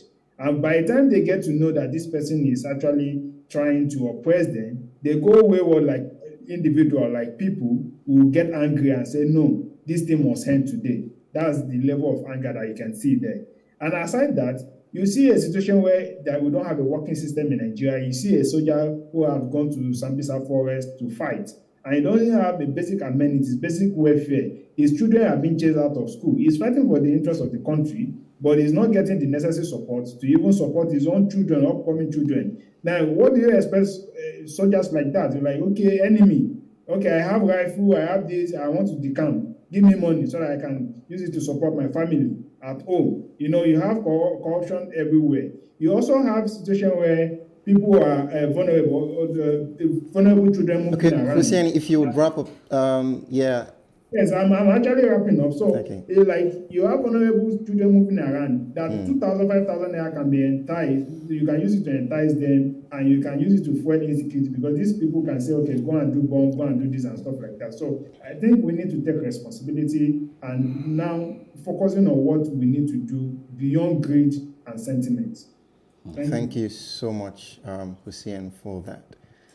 All right, the end always seems to come too soon on The Advocate. However, the advocacy continues on our social media platforms on Facebook, Plus TV Africa, with the hashtag TheAdvocateNG, and on Twitter and Instagram at Plus TV Africa with the hashtag TheAdvocateNG. To catch up with some of our previous broadcasts, please go to plustvafrica.com /TheAdvocateNG. And do not forget, very important, to subscribe to our YouTube channel, Plus TV Africa. Till next week, same time on this station. Let us keep advocating for a better society. It's bye for now. Bye.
Hello and welcome to What Are We Saying #Ways, where we talk about topics in the news as it affects us all. I am Musayua Mesale, and today, although it's ladies' night out, we are 3 in the studio. So Laide, Oropo, and Glory. Hello, ladies. Hello. After having a week off. Yes, it's not a week. You just It had was fun. a week. It wasn't a week. It was a week. The last time I was here was Thursday last week. Oh, really? Okay. This is my first time here in October. Welcome. Independence. I've had a very restful week. You can't even imagine the blessing of not being on schedule. I saw you about swimming, anxiety. Swimming, partying, hosting, launching. Anything we no do. Don't even talk that for one. the children. But how are you though? I'm good. Awesome. Good. How about you, Glory? How are you? I'm fine. How was your day? I'm fine. Had a wonderful day. So our team, we had a pre-strategy session. Yeah. It was very interactive, just going through the year, what we've achieved and what we've not achieved, and just planning for the coming 2023. That's it. It is only an accountant that will tell you that it was an a pre-strategy meeting was a great day. Can you imagine? Of course. Because as far as Nigerians are concerned, we haven't achieved anything enough for us to sit down and be discussing. No, it's not even that. Like something so serious. It's so serious. No, for them, It's a serious it's moving thing, on, and she results are finds moving. it fun. So I'm happy that you love your I'm job. excited. I can see the excitement. But hey, the conversation today is quite interesting. We saw a video, right? I want to discuss this Jackpot matter, right, from another angle. So here's what we found as today's quote. No one leaves home unless home is the mouth of a shark. I think this quote is very apt, straight to the point. Now, we stumbled on a video made by a man at the international airport. He comments on the dire state of the country and the alarming rate of migration. He also blames Buhari for allegedly destroying Nigeria. So it's our ladies' night out, and Laide, Glory, and I, we are asking, or we're discussing the topic, is Buhari to be blamed, right, for this massive migration? Please, when you call, don't even insult anybody. Just, I want us to be very, very, very factual with our conversation. Let's state facts and figures. Let's not insult. This is not a conversation to insult. I just want to provoke people's thoughts. Truly, can we think deeply and say that President Muhammadu Buhari is the cause of the massive migration that we have been witnessing in Nigeria for a while now? So when we open our phone lines, we'd love to hear what you have to say about this. But first, let's quickly go on a break to see what we found in the news.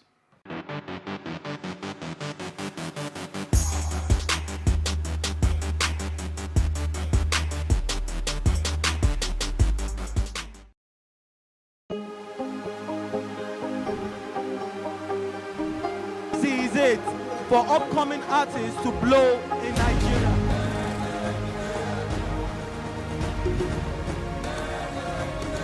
Welcome to Plus Trending. I am Bookie November, your host, saying thank you for joining us on today's episode. Welcome back. It's tea time on Plus TV Africa. Practice makes perfect. I'm not perfect yet, but I'm a lot better than I used to be. He's a king. He's entitled to marry 100 if he wants to.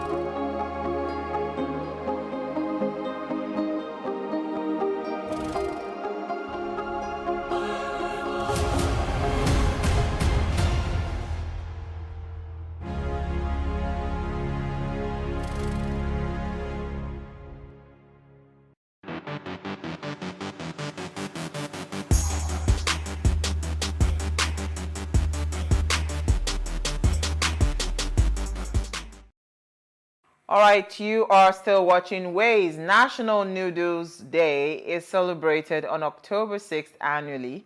The day unites us to indulge in our favorite fast food without any guilt.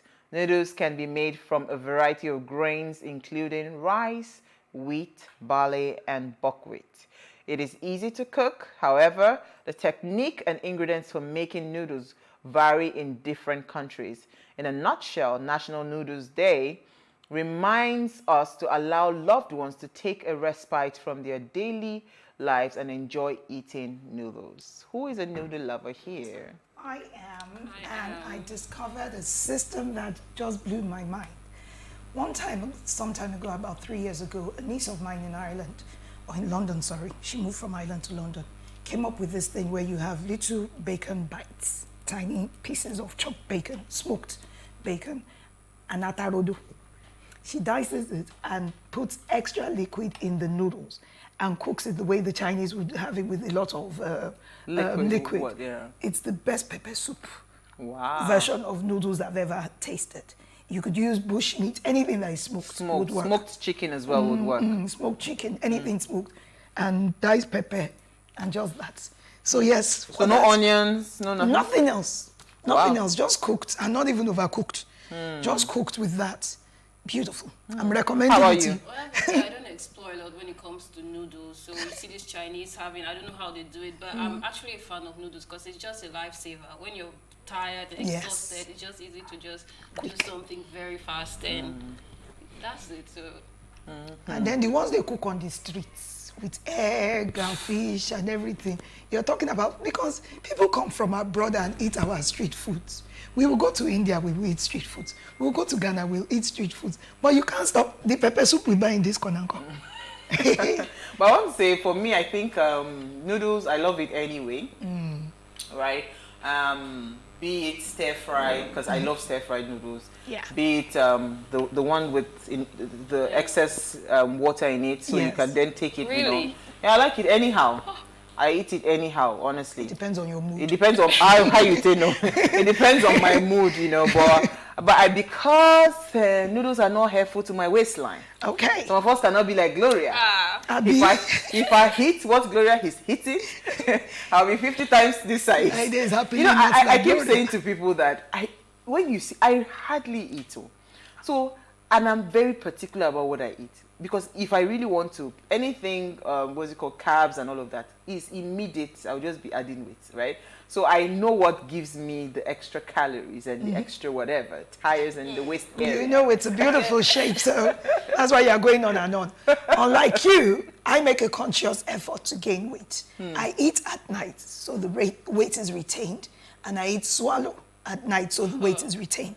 All my life, I never gained weight. I only started gaining weight in 2016 and mastered the art of, let me adjust my afro, mastered the art of regaining, of maintaining the weight. Because for the longest time, through two pregnancies, with my short height, I was a size 8, never even a size 10 in pregnancy, right? A week after I had my daughter, I was able to snap a pair of trousers I'd had since I was in uni. I didn't like it. So you gain weight easily. I make it a conscious effort. She can't gain weight at all. The Lord be with us all. Well, Amen. So, happy noodles, whatever you're doing. You're like me, do not eat it tonight. Wait till tomorrow and eat. All right, so what did we find in the news? Glory, let me come with you first. Okay, for me, it's about the governor, CBN's governor. It says, Godwin Emefiele, the governor of the Central Bank of Nigeria, stated that the rapid growth of the development of fintech firms has continued to change the financial industry in Nigeria. He said the growth has continued to disrupt traditional ways of banking and offering financial services in the sector. Emefiele said the development is disturbing and stated that the need for the CBN and other regulatory agencies to put solid regulatory checks in place to help mitigate the tragic incident that may occur as the country allows the growth of fintech. So what I'm going to say about this is, what do they want? All right, banks are literally frustrating some of us. And we now have this, will I say for now, saving grace of fintechs. Some of them are misbehaving anyways, but we have the legit ones that are really doing the work. So what is and I actually also have an issue with the word traditional system. If traditional system is no longer serving us, and we have this new generation fintech coming up with good services serving the country, so what is the problem? They should just put this regulatory checks and I just think the traditional banks did not see fintech coming. They didn't see So I was it. at a conference today and we were talking and somebody actually mentioned this CBN thing, and I think they are even saying that they will soon get to a stage where they will begin to offer fintechs, what's it called, licenses, right, to become commercial banks. I think that's just what they're driving at. The traditional banks did not see fintech coming, and guess what? You know, those days of, they came and they disrupted every protocol, because before you would grow into managing director, grow into whatever, it would have just been, you know, years of what. A fintech would just come today, you get it right, and the next thing you are all over the place and you're doing exceptionally well. So I'm saying to the CBN governor, instead of saying that they are coming to disrupt the traditional things, why don't you tell your traditional banks to begin to look into what fintechs are doing and step up? Because it tells you that they came and there was a need. That's why they are growing this rapidly. Okay. For someone like me, explain it to me, as, like they said in the movie Philadelphia, like I'm a 5-year-old. What is fintech in a very simple way? Fintech is just companies that render services such as loans, financial services, like all the banks, and they're very digital. So they use digital instruments a lot instead. Yes, all the papers going to the bank, all the paperwork and all of that. They bypass all of those protocols. The man protocols. whose message was sent to us as if we were his next of kin, or sent to me, that I sent to you. Would that be a fintech that financed him? And so the thing is, those are lending companies. Those ones, they have problem. They have problem because guess what? They just, you know how irritating that thing is, and I think I will need to bring somebody to discuss this. I have someone in mind because when you were loaning this money, I was not informed. Like the way traditional banks, call people so that's not what it's really the fact that I just need to aside these other ones, so they are the legit ones. So they break all these protocols of documentation, all this excessive. They just leverage on technology to give you financial services, right? So those loaning companies, they are so, I don't know how to put it. They need to go back and redo their strategies, because you see, at least with the banks, when you are guaranteeing someone, you are signing the document. It was not there. You are aware. Yes, now it was not there when you people agreed and summarized and gave out a loan. All of a sudden, you're calling me and somebody is this, that. Another very good thing I'll say about things about the charges to the bank charges. Yes. So some of them have reduced zero charges, and I think that's one of the major things most commercial. That's what is eating the commercial banks, because that's where they are making their money. All right, so Lady, your story. Yes. Okay. So they said this is a disturbing video that they saw online, where a lady arrested for beating her maid to death and dropping her body inside a bush in Anambra. The National Agency for the Prohibition of Trafficking in Persons, NAPTIP, Anambra State Command, has arrested a yet-to-be-identified woman over the brutal murder of her maid.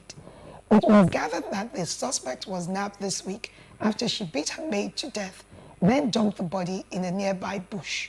Details of the incident are still sketchy, but a video shared online shows the moment the suspect took NAPTIP officials to the bush where the already decomposing corpse was recovered.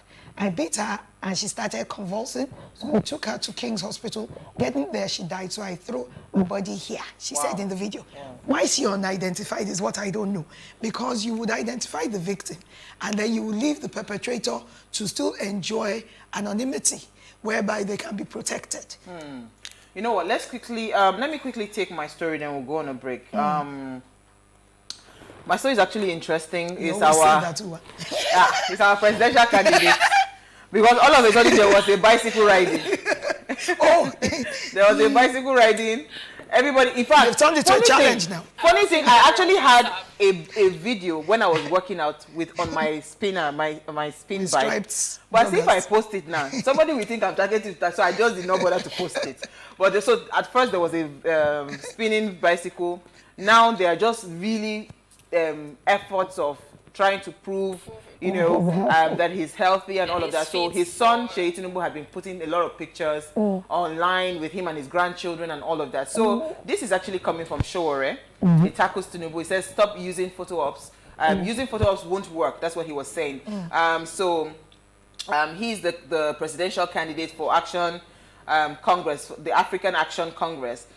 He had said that he was the All Progressive Congress candidate, Bola Ahmed Tinubu, that he should stop all of these rhetorics, you know, over his absence from the public scene since the official kickoff of the electioneering for the 2023 election. He said that Nigerians won't be swayed by photo ops anymore and that Nigerians know better after the president, Major General Muhammadu Buhari, allegedly used the same method. So he says this was as a reaction to a picture of Tinubu that he had shared on Twitter. So you see, the truth is about the pictures won't work, videos won't work.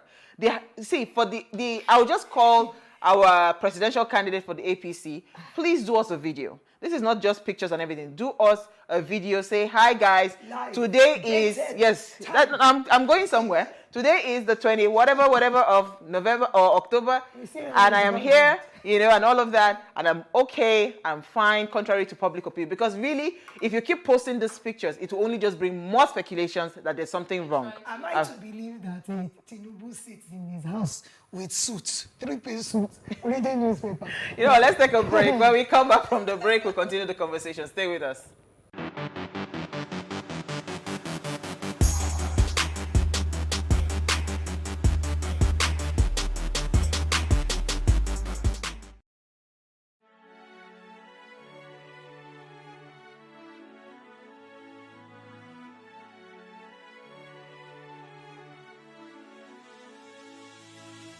It is engagement we need to have. Those who suffer miscarriages are never taken into account. Members of the National Assembly are also influence peddlers.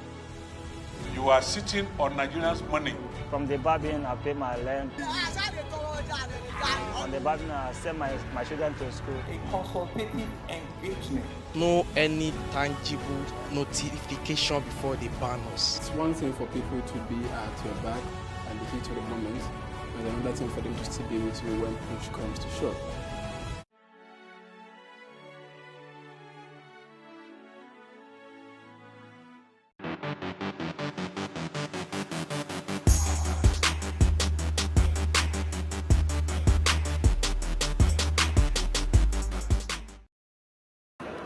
tí gbogbo yín bá wá ń lọ báyìí ta ló fẹ́ kù sí Nàìjíríà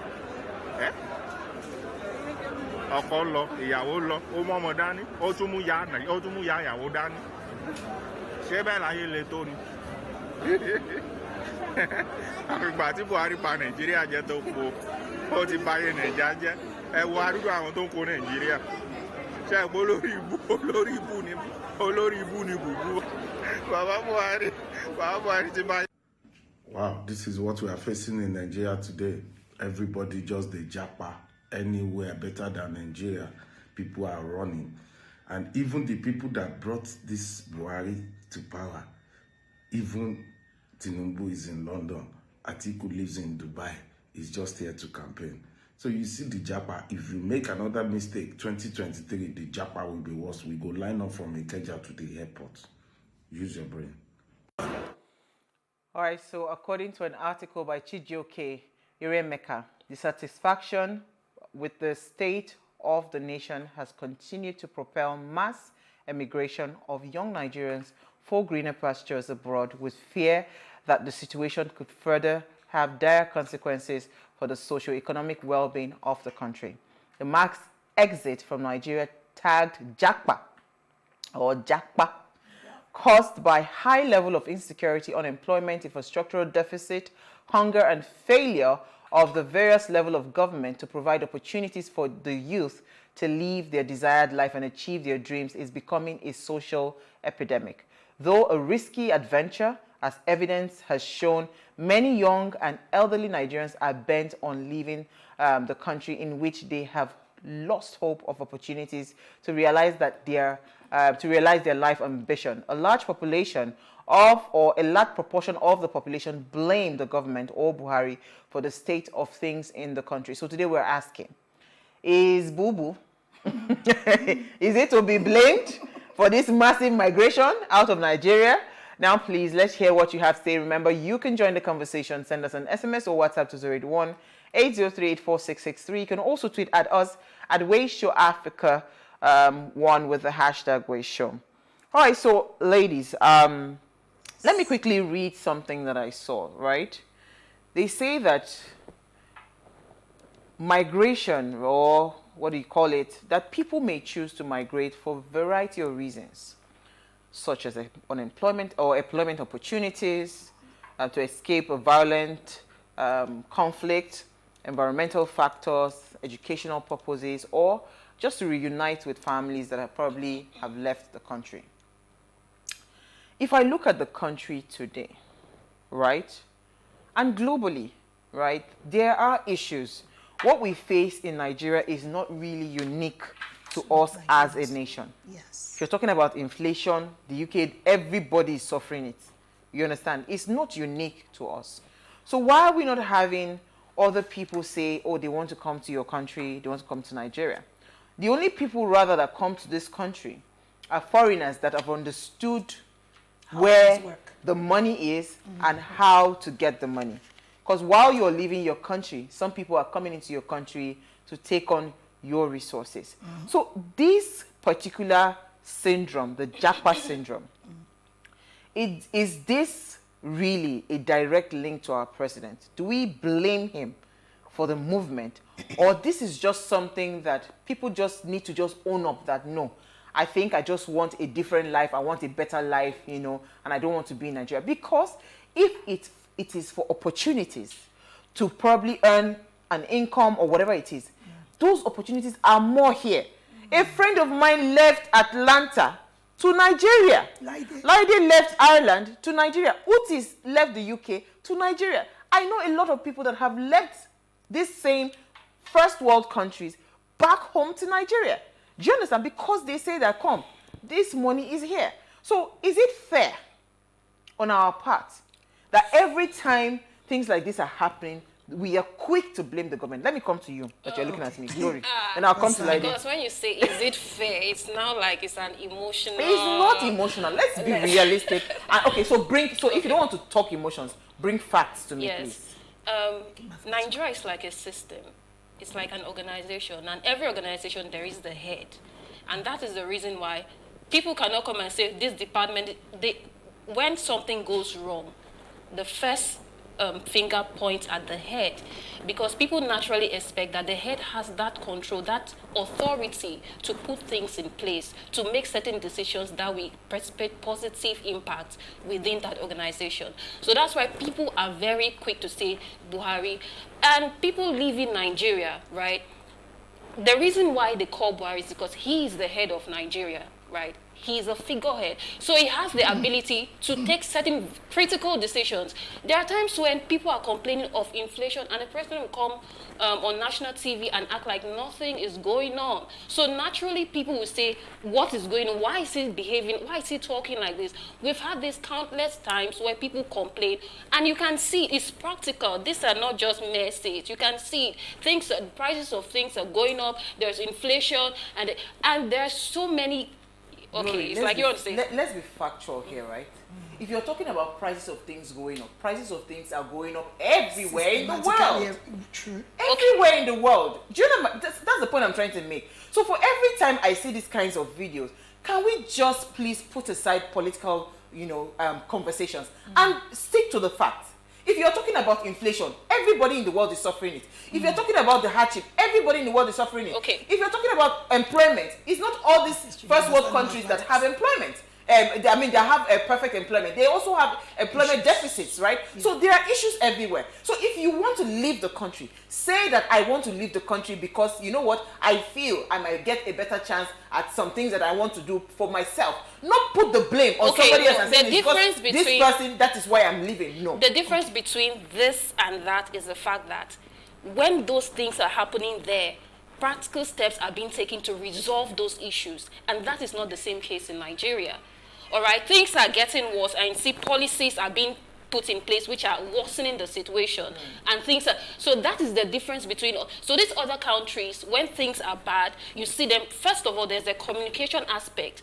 The people at the top, they feel the emotions of the populace, the local populace, but that is not the same here. It's like we are in a different world. Like there's just this high class and this very low class, and there's just a disconnection in communication. So that's the difference. And people want to feel like their emotions are being felt by the president, by the top officials, which is not what we are getting. So naturally, if you keep crying and you're crying to your parents and they're not listening, one day you want to leave home. That's just how it is. Become a runaway. May I speak now? Please go ahead. First of all, let me give you a chop knuckle. Glory Michelle Williams. You found a shine today. I personally think, with the experience of having lived in a second country, that as you see me sitting down here, I have an option to japa. And until I secured it, I didn't feel comfortable about coming to sit in Nigeria. I want you to hear me well. Some people say don't speak about it because anything can happen, but it's the reality of life. I'm a mother first, and my life is important for my children. So what did I do? I secured an option B. So that if I come to Nigeria to test the waters and things don't work the way I want, I can japa without waiting for a visa. So I too am a japa, a waiting kind of person. When 2023 comes, if things don't flow, I will japa. But no, I haven't finished. Why do I japa? In a country that I'm coming from, like you said, the government, the people in charge, are sensitive to the issues that the citizens are going through. We've never gotten a social welfare system working. We don't have a database completely right. So we don't even have the right amenities to cater for people when an emergency comes. If I live in Ireland and I don't have a job, or my job doesn't cover my bills, I can go to the Department of Welfare and tell them I earn this, but my expenses are this. They will augment my salary. Those are the options people are going to fight for. They will augment my salary and not leave me hanging. They believe that everybody should be able to afford conflicts. Everybody should be able to afford milk. You will not be able to buy Kellogg's, but you buy Tesco value. That's the difference between this country and the other country. Not everybody is conflict should not be luxury. Soft drink should not be luxury. They have grades of different things that everybody can taste it. It's not only the rich man's child that is eating hot dog. Do you understand? It's not seen as a luxury or something for the rich man. The one I won't be able to afford is top of the brand. But I will eat hot dog. When our country and our government starts thinking of things that way, that everybody can find their level. They say London is a leveler. The reason being that everything the rich man is enjoying, poor man will enjoy. Now the quality, we feel difference. That's why people japa. Over to you, peace. I am peaceful right now because people are trying to humble me. Yes. But I stand my ground. You know. So now the question is: I like how you have laid the foundation based on what you've said, and that's the truth. We don't have a social welfare system in this country. I know people that, you know, even when the COVID pandemic hit, right? People that were out of job for that period, they were given some stipends. I mean, my sister, my sister that didn't work for a period of COVID, she was shocked when she got a call that, you know what, because you have not worked because of the pandemic and all of that, they credited her some euros in her account, and she was wondering, she said she went shopping. They even backdates to they the backdated, yes. Citizens and, so we are getting somewhere, right? And I like where Gloria landed when she talked about the systemic issue, right? So now I will still fall it back to the question: is this the fault of a Buhari? Okay. And the answer for me is no. Not solely. No. Is this the fault of a Buhari? The answer for me is no, right? Buhari is not the problem. And that is why I would always say, as Buhari is not the problem, so is a Peter Obi not the solution. Yeah. Do you get my point? As this is to this, that is how that is to that. As we say, because you see, the reason I am emphasizing this is because when 2023 happens, right, and someone like a Peter Obi comes into power, you know, when someone like Peter Obi comes into power, you know what then will happen? Right? There will be something like this happening. And guess what Nigerians will do again? Ah, Peter Obi is the problem. No, Peter Obi is the problem. Peter Obi is the problem. Do you understand? Whoever sits on that seat will be the problem. Yes. Because for as long as this continues, right, the system is what's it called, not properly structured, we will always have massive migrations like this. So that's why I'm saying to you that let us isolate the human being from this problem. Buhari is not to be blamed. He's not to be blamed. I can't isolate. Can I speak? We cannot, but go ahead. Let me let you speak. When Baba Obasanjo came in, having experienced military rule, coming in as a civilian, I realized that he went around different countries trying to get our loans pardoned, to first take us out of debt, get our reserves high. That is a leader. Buhari hasn't done that for us. He's cost us more money, put generations to come in debt that he knows we may never come out of. You are a mathematician, you would understand what I'm saying. The reason why we're blaming him, I think you made a mistake by saying he's a figurehead. Not meaning to say that, but I say he's a figurehead. Because he's not consulting with the right people. Whenever he takes a break, medical break, and Oshibajo comes in with free hand, you see an improvement in prices of oil and everything. We will blame him. But Nigerians have this thing that they always do. Benefit of hindsight. When somebody goes, we say, if we had known, that one was better than where we are today. Where Israelites in the wilderness, always complaining about, let us go back to Egypt because this thing is not okay. It is our way. Buhari, is your turn to take it on your head now. But when Obasanjo was there, he preferred solutions that made us have an improved life. And people still complained about him and said, Baba, go slow, Baba, go slow. Nigerians cannot be satisfied. Okay, so let me come to you, Gloria. You are an accountant, right? And you know, when a company takes out a loan, not every loan is a liability to that company. Some loans are actually assets to the company. Because guess what? You're using those loans to acquire more assets that would give you capacity to build. So I was at an event today. They give funds to SMEs. They give funds to businesses, right? And one woman that, I mean, amazing business she has. She does recycling and all of that. In fact, we had amazing businesses today in that forum. They pitched nice businesses and all of that. Majority of them kept on talking about funds, right? You all know that when somebody introduces fresh funds into your business, that fund is supposed to be used to scale up your business. So you then have more capacity to do a lot more, generate more income, employ more people and all of that. So you see, I hear the part of Obasanjo taking us out of debt, upping our reserves and all of that. And yes, this government, I don't know how far they've done with our reserves. I know it's really poor. The numbers are poor. I don't just have the figures now. I'll let you respond because you are the accountant. I'm sorry I can't be part of that. But I'm saying to you that not all the time are loans meant to be bad things, because they are loans. They can actually create loans, take loans for infrastructures. But let me hear your thoughts quickly, then we'll go on a break. You're right. So liability financing is very critical for the growth of an organization. There are levels which you get to, and you need that injected in your company to balance of the equity.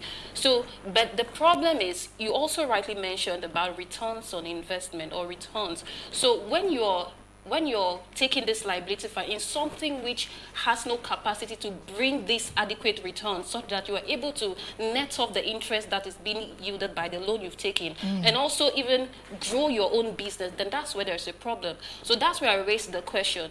The monies that are being taken as loans to finance different projects, where are they? Where is the track record? Who is accountable? I hear things about embezzlement, people stealing funds. We are yet to see. It's almost how many many years now? 8 years.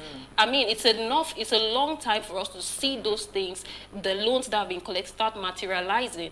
And even as at now, for something that has been up to 8 years, by now we should see some considerable level of return on this investment, these things that are such that we can start paying off some of this debt. But why are we taking? Why are we still taking and taking and taking? When do we repay? There's a time which you take this liability and it's not, it becomes, so it's a balance, all right? When you keep taking this liability, there's a time you sink in it because you're unable to repay. And that's the point where we are now in Nigeria. We've taken too much and paying is now an issue. We don't even have plans. Okay, you know what? Let's go on a break. I want to hear your thoughts. I beg Una with God. I don't want any insults. We just want to ask a question. Then if you say Buhari is to be blamed, I want you to back your answer with proof. Tell us why. We'll go on a break. When we come back, we'll open our phone lines. Stay with us.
All right, thanks for staying with us. Now, if you just tuned in, it's our ladies' night out. Hey, we wait to find trouble.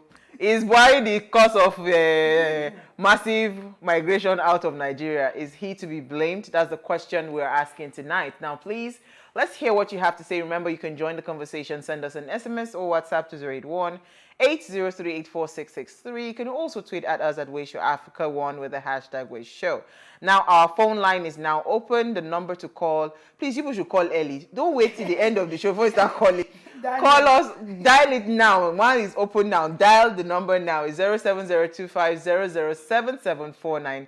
That's the number to call. 07025007749. Remember the rules, please. Turn off the volume of your television so we don't get any feedback, right? So, I mean, Lady, you will speak. I will allow you to speak. Don't worry. Today is for you people. I'm with you all the way. But I just want us to, I hear you, Glory. So the issue, and that's where I want to, you see, you are falling into my trap deeper and deeper. Yes, so there is a systemic issue of lack of transparency. There's a systemic issue of corruption where people take funds and they do not tell us where these monies have gone, right? But you know what? Let me take our very first caller, then I'll come back to, then I'll come to you, Lady. Loma from Abia, thank you for joining us. Good evening. My sister, good evening. I heard what you're telling us with the Quran. Now, let me tell you. I'm begging, no? All fishing is human flesh. But it is shark that bears the bad name. A lot of factors have contributed people migrating out of this country.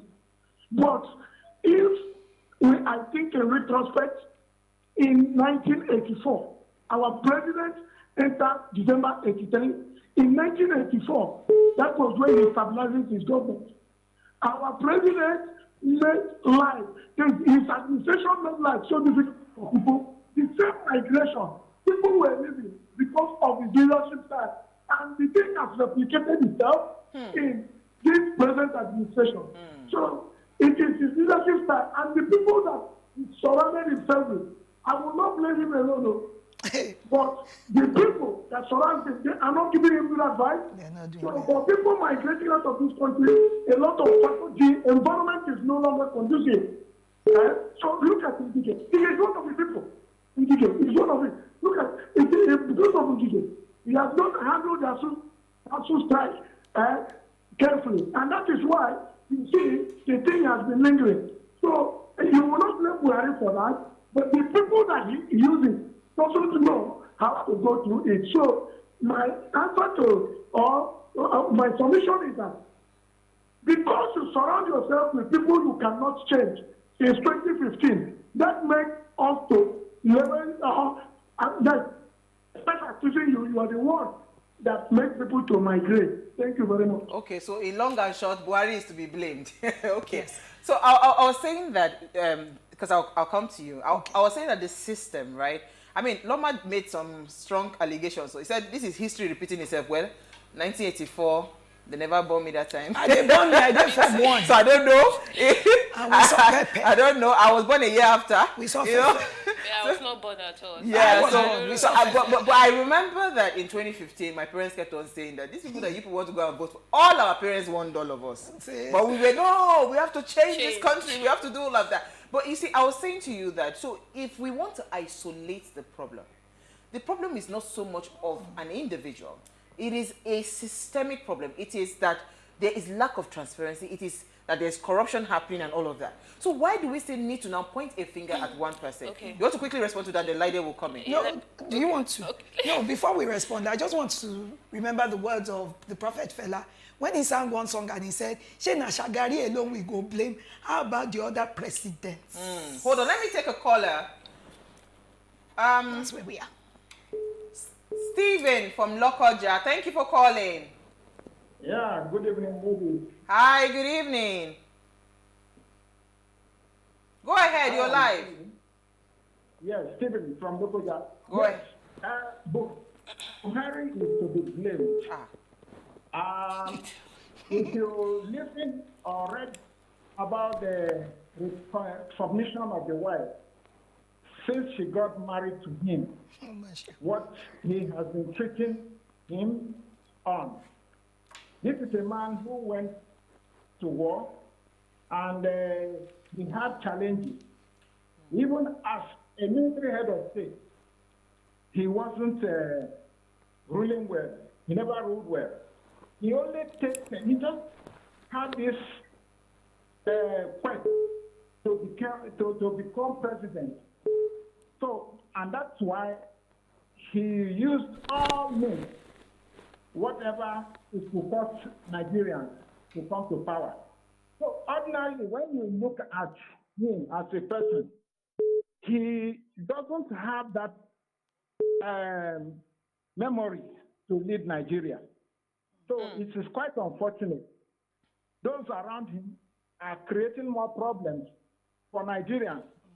So if you look at it, the problem rests on him. If you have a good leader, Nigeria will not find herself where. All right. Thank you so much, Stephen. Thank you. All right. You wanted to quickly say something? In QMS, for those who quality management system, right? The top management are responsible for setting standards. So Buhari, let me put it this way, is part of the top management. He has capacity to set some standards, yes. So that is the reason why. So I'm blaming him. So I know there's a system issue, but he also has capacity to set some standards and make some things work. Is he doing it? I'm not too sure about it. Yeah. So that is where. Back to the song. That's The song is called Overtake, Don't Overtake, Overtake. The reason why I refer to it is, for me, that's where I learned a lot. I'm not just saying it for the sake of feferity. The things Fela spoke about in the 70s, even before I was born, with the same players still in government today, are still happening. In Overtake, Don't Overtake, Overtake, he had said that President Shagari came and they were blaming him that the money in the treasury is gone. And that Shagari had said he met an empty treasury. And then he said, is it only Shagari we will blame? How about the ones before him? Which is, I think, the point you're trying to make. Buhari alone cannot be blamed for the Japa. It started somewhere. And it started from our time of independence. Believe it or not. We've been messing this country up systematically, small by small. At times, we give a few bones to the dogs to make it seem like we're doing something. But at the end of the day, what we're actually keeping from the table is much more than the few bones that you're throwing at us, the peasants. Okay, let me take I want to take a call. Solomon from Anambra State, I'll come back to you. Solomon, you're live. Yeah. Solomon, go ahead. Yeah, okay. My contribution now centers on what your people have been saying. I may say that it is a major problem that they're able to migrate from in their country to another country. Because it's just like a stakeholder that are supposed to and have the right position to put everything in order. Yes. Oh, okay, thank you, Solomon. I can't seem to make sense of what you're saying. But let me take a comment. Great and competent ladies, let me tell that people started leaving Nigeria when Buhari was military head of state in 1984. Let's not be sentimental and emotional about this topic. Nothing is working in our motherland. Hardship, hunger, starvation, impunity, to name a few. Do you know that statistics has shown that Nigeria and Congo has the largest population of poor people in the world? PMB should be blamed. He blamed GEJ too before. So he took over without the knowledge of governance, and so he is to be blamed. So he says, remain blessed. Bobby Kennedy from Jalingo. I think we have a caller. Osita, thank you for calling. Yeah, good evening. Good evening, you're live. Yeah, I want to comment on this topic, Buhari being blamed for massive migration. Yes, of the truth, Buhari is to be blamed for massive migration. My question, I want to answer it. I want to reply in this way that if a home is good, if your country is good, I can't see Buhari, I can't see anybody traveling or leaving the country. If your country is good, I can't see anybody traveling. I'm happy one of you there, one of the presenters there said. Oh, sorry. Network. Okay, network. Let me talk. Go ahead. Like you said, if the country was good, people won't leave. As America has experienced all sorts, older than us, bad presidents, shady presidents, Americans wouldn't leave their country for anywhere else in the world. Most of them don't even have passports. They have no desire to see anywhere else, which is what we're talking about. Let's take more comments. This from Ade. He said, good evening, ladies. Buhari is not the cause of Nigeria migrating. Nigeria started migrating before Andrew. Don't check out and thereafter. Buhari's blame is that you don't get to office or a leadership role you can't perform. He's born and bred as a military man to engage in external war. All our military men are not supposed to be in governance, but stay in barracks. However, it's a Why are you laughing? I don't think I should read that out of. So that's the comment. Use wisdom. Use wisdom. Let me take Michael from Lagos. Adi, Luvex. Yeah. Go ahead, you're live. Good evening. Good evening. Good evening. Yes, you're live. Go ahead. Okay. I want to contribute to the topic. Go ahead, please. Yeah. I want to say that Buhari should not be blamed for that. Okay. I rather blame Nigerians. You cannot have a bad government where you have a good people. Nigerians, majority of Nigerians knew Buhari and rotated him into power. We are only realizing who he is maybe at the late hour. So it's not worried that actually Nigerians you learn how to put the right set of human beings into power, not voting based on tribalism and religious discourse. So all that I think I'm beginning to discuss it now. That's all I have to say. Thank you, Michael. You said we should blame ourselves, Abi. God bless. I think I'm having some people that are coming to my side. To your way. Because I thought I was outnumbered today. But let's take more comments. Buhari obviously is to be blamed for people leaving this country because we do not have two presidents, but one, and it is Buhari. He ran the country to the ground with the kind of people he surrounded himself with. Buhari is supposed to fight insecurity for us. He's supposed to fight it in total. But insecurity is all over the place. If I have opportunity to run away before 2023, I will do so now. Because 2023, many Nigerians will not be alive. Things will get real bad and even worse. Nigeria environment is not conducive for anyone to live in. I am sanctious. Also, one of the reasons why massive japa is the system of education is poor. I saw a tweet when a student in the UK said that there are about 68 students in the class, of which about 51 are Yoruba. Sorry, the English is somehow giving me esophagus. Austin from Lagos. Andrew from Lagos. Andrew, you're live. Go ahead. Yeah. Let me explain something. You see, employment, Nigerians are employing politicians. And these politicians that we are employing are not qualified. Look for somebody that has the knowledge. We are not tribal. We are playing tribalism, which does not work. What we need is people who can make this country good. We must have a plan that we must begin to work on. Japaing or no Japaing is not our problem.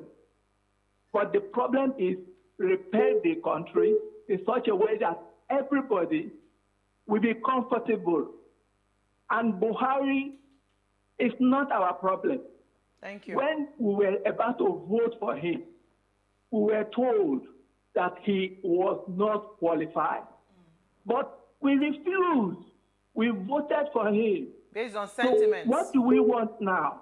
People are talking of Obi, not because he's an Igbo man, but because of what he can do.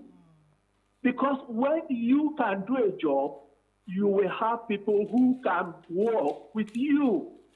But if you go picking people from the gutter to work for, it's like picking a carpenter to be a mechanic. To be a doctor. Thank you, my brother. Wait, let me finish my point. Thank you so much. Because you see, some people are understanding where I'm going with this conversation. And they have gone ahead of me. And this is the point I'm trying to make. Tell yourself that you... So you see, we have this problem in this country where we try to push blames on other person. Now, because of this person, I make me they do. No. We need to get to that point where we own our mistakes. Do you understand? We have been very poor in selecting the kinds of people that lead us. Right? So they say that Nigerians deserve the kind of leadership that they get. Is that a true statement? The answer is yes. Because Nigerians are not ready to do what it takes to get great leaders on that seat. So my point is, be it anybody that is seated on that seat, we are very quick tomorrow to say, is this person that caused it? No. Let us begin to hold these people by the jugular and say, you have to be accountable to us, right? Then they will force themselves to create systems of transparency that reduces a bit of corruption and all of that, and put sanctions to some of these things. Then we are ready for life. But we can't keep waking up and saying, it's because it's this person that did this thing to me, that's why I'm going. It's this person that did this thing, that's why I'm going. We will continue to sing that song come 2500. Let me take a caller, please. No verse. Then I'll come to you. Then we finalize this show. I'm going to my house. Oluchi from Lokoja. Hello, good evening. Thank you for calling. You're live. Go ahead. Okay. On what I will have to say on this. Go ahead. Buhari, I wouldn't entirely blame it on him, but out of 100%, I would say it's 40% blame. Okay. As a leader, you have certain roles to play. You are a leader for a reason.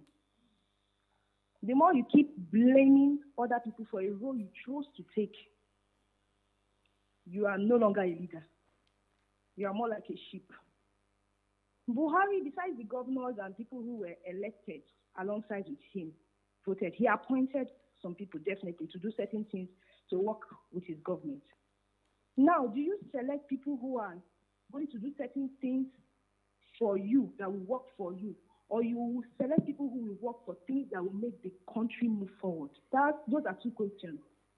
Then I will ask, those people who are working, I hear people say, they are not aware, the president is not aware of what is going on in the country. You are a president of a particular country and you are not aware of what is going on. Okay, if you are not aware, why can't you sit back in your country and be aware? You get feedback of whatever it is that is going on. Wherever it is you need correction, you will correct. But I know that, yes, there are presidents or people who have been traveling out, rulers who have been traveling out. That is common. But a point where you count the number of times the president has been in the country and the times he has been out of his particular government, and the times he has been out is more than the times he has been in his country, is an error.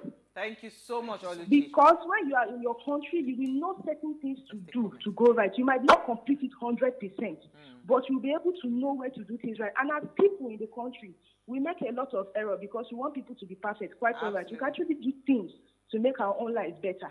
Absolutely. But when the government also does not make economy better for those who are actually trying to strive, then we have to jack back.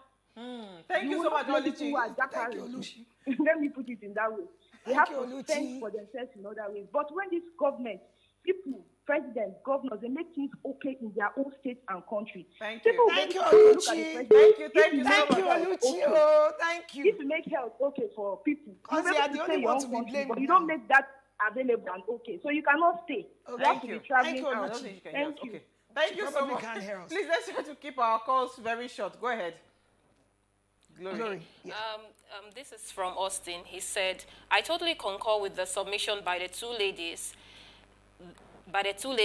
there, that things are handled differently overseas than here. If not that I'm already a grandfather, why can't I consider the option? Yes, there is global economic crisis, but how do we get out of the woods?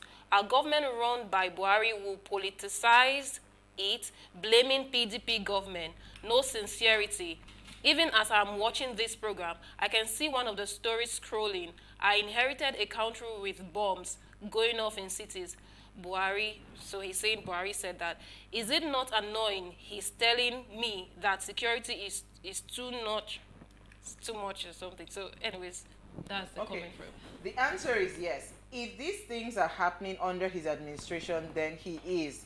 I don't think that if Nigeria is good, people will waste their money to buy tickets and travel out. To whom much is given, much is expected. People expected a change in his administration, but he failed to deliver. We are very poor in selecting our leaders. That is another point. My name is Daniel Ileo, Ways regular fan. Thank you so much. Let's take your final comments quickly. You have So, yes, the reason why I said Buhari is to be blamed is because as a leader, he has authority to effect some changes. And it's from that aspect I'm saying he is to be blamed. Absolutely. Go ahead. My comments will switch to the Peter Obi point we made. Last week we told you also that only one person can be there. So when he gets there, if he gets there, he's the one we will blame, not because he's a messiah, but we won't know until we've tried something else. Yeah. All right, so let me take one final comment. One of the reasons why massive japa is the system of education is poor. I saw a tweet when a student in the UK was saying that there are about 68 students and 51 out of those students are Nigerians. So any parents that see an opportunity that will favor their children and future. So as far as I am concerned, both Buhari and his administration are to be blamed. Oh, you're looking amazing. Thank you very much. I have to take that. Then someone says, Buhari is not to be blamed. What if there was no COVID or the war in Ukraine for us? the Northeast is the best thing that ever happened to us. I encourage any of you to visit the Lekki Deep Sea Port and the new airport. I hope the people in the Southeast will be happy with the second Niger Delta Bridge when they travel. We're so sorry we can't take more messages, but thank you, ladies. I think we had a fantastic conversation. We did. We will do a part 2. Let's go to Ikoyi Let me go registry. and think it very well. Let's go and marry who? Before we go, ensure you follow us on Instagram, Twitter, everywhere, TikTok, at Way Show Africa. You can interact with us further. Drop a comment, and more importantly, follow all our engagements on social media. Like, share, and invite your families and friends to watch and follow the conversation. Now, if you missed today's quote, here it is again. No one leaves home unless home is the mouth of a shark. I think it's clear enough. We'll see you guys at 8 p.m. tomorrow as we bring another great conversation to your screen. Enjoy.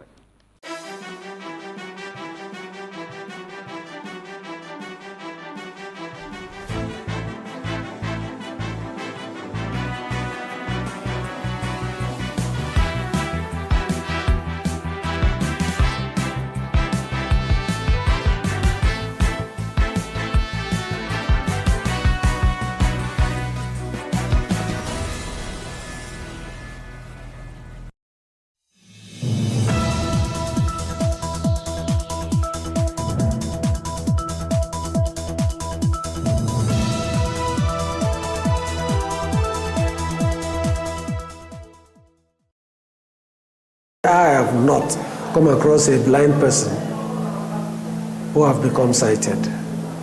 Unfortunately, I've come across too many sighted people who have become blind. I stood for like maybe 2 or 3 minutes, was like, a blind individual writing like this. Even a typical human being cannot do most of what he is doing. They are pushed aside. They look them as perpetual beggars. And it's not supposed to be. Some of us, we are learned. We don't need pity. We need opportunities. We need encouragement.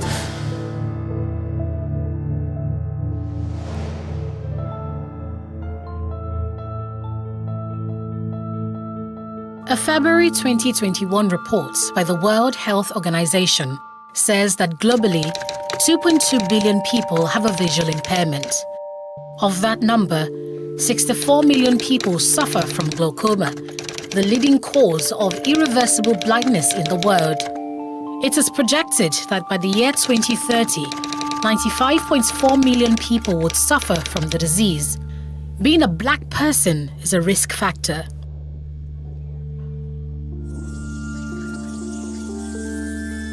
At Ikeja Junior High School, Lagos, Nigeria, there are 55 steps from one end of the hallway to the other.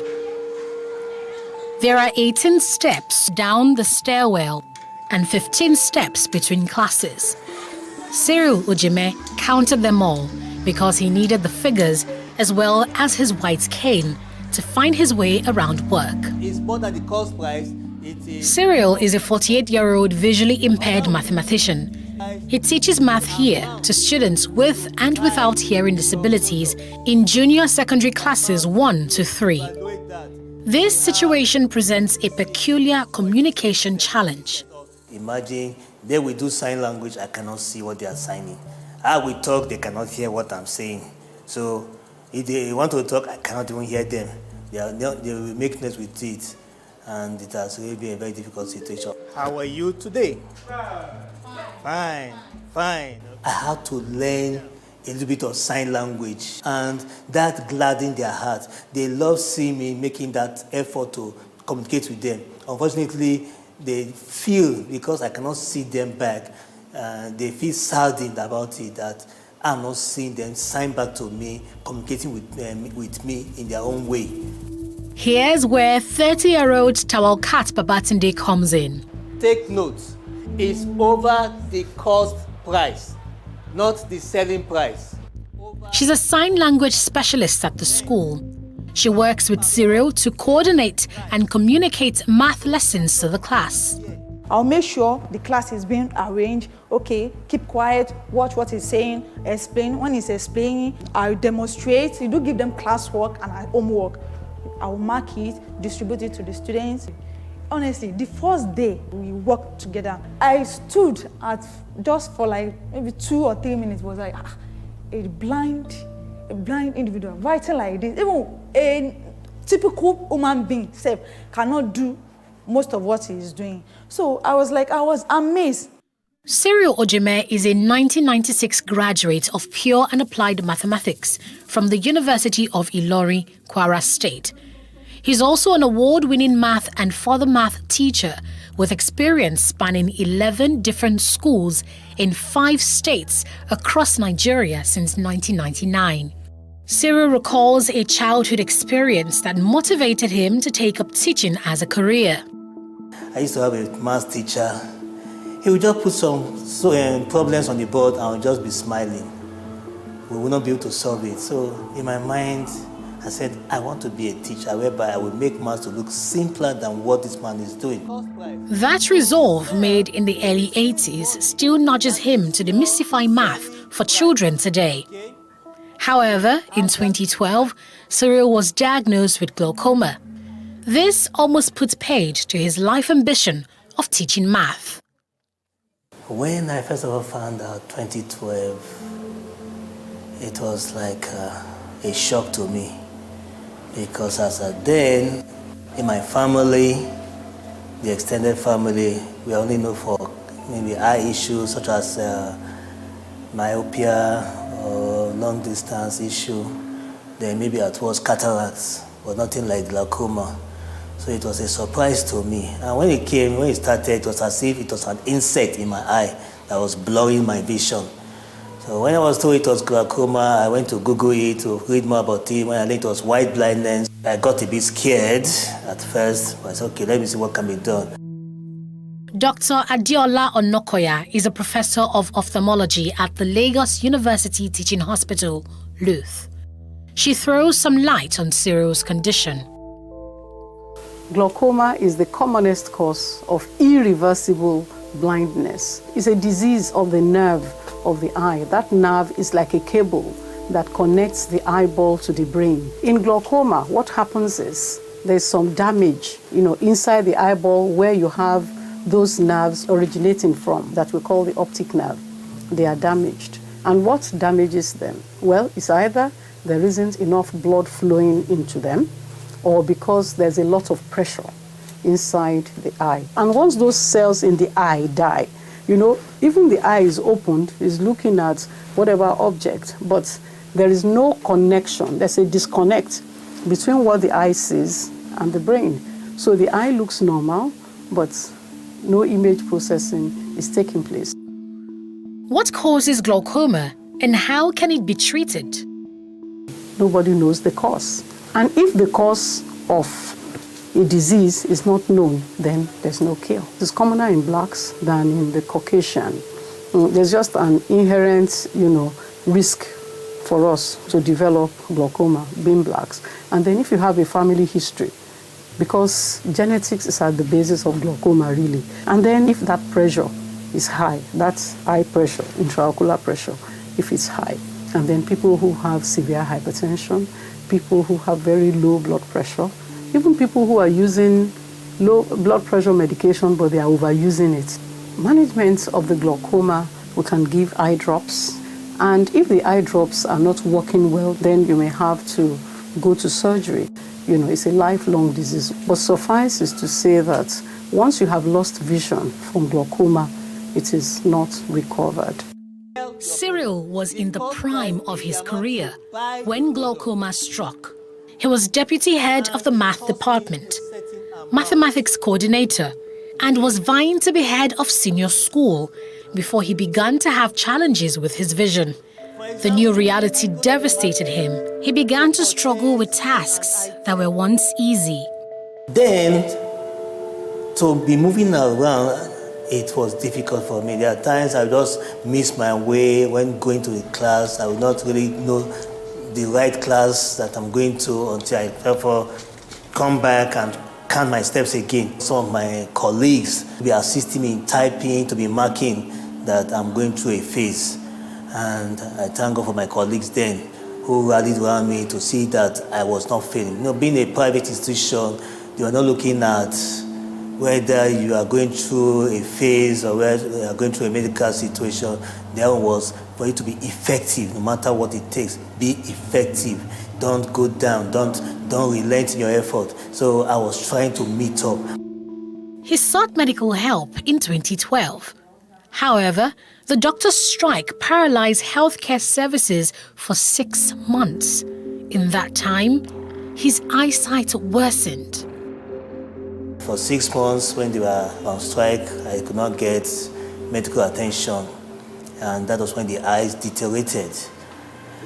Thereafter, when they called back the strike, it was a bit late. The pressure in the eyes became very high and uncontrollable. Despite eye drops and medication, it just skyrocketed. If the doctors were on ground, I would have been able to get the proper medical attention on time. I would be able to at least know the right eye drops to take to preserve the vision.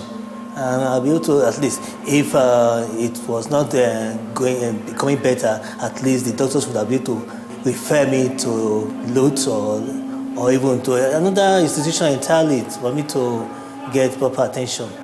Indeed, the lack of a reliable healthcare system in Nigeria does jeopardize the health of citizens. Additionally, glaucoma does not show symptoms. Therefore, Cyril only began to have signs of visual impairment in the advanced stages of the disease.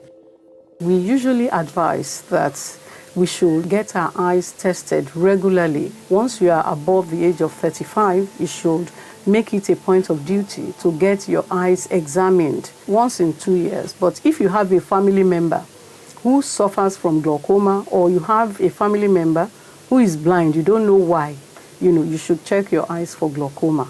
So regular eye examination is the way to detect it at the very early stage. And once it is detected, treatment is started, and we can then slow down that rate of progression. As Cyril's eyesight was deteriorating, his work at Olashere Grammar School in Osun State was failing. In March 2015, he made a decision he never imagined he would take in his early 30s. Cyril Ojemen resigned. I had to meet the HOD, my supervisor, that look, I cannot continue like this, that I don't want to be a burden to the students, members of staff, and especially my immediate colleagues. It's best for me to quit while the ovation was still loud. Nothing prepared him for the challenges ahead. He was about to face trying times due to a deteriorating vision and a lack of steady income. 2016 to 2018, I will call those 2 years the worst period of my life. Number one, I stopped going out. 2, feeding myself, my family became difficult. 3, paying for children's school fees stopped. After exhausting my gratuity, nothing was coming in, a lot of expenditure came in, no income. So everything was just dry. And I felt for my children because it was something they never expected, never wanted to experience.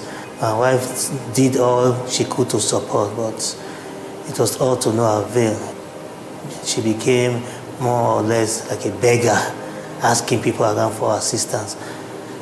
Myself, I started calling people, calling my brothers, calling those that I know, those who I don't know, to see what they can do to help me out.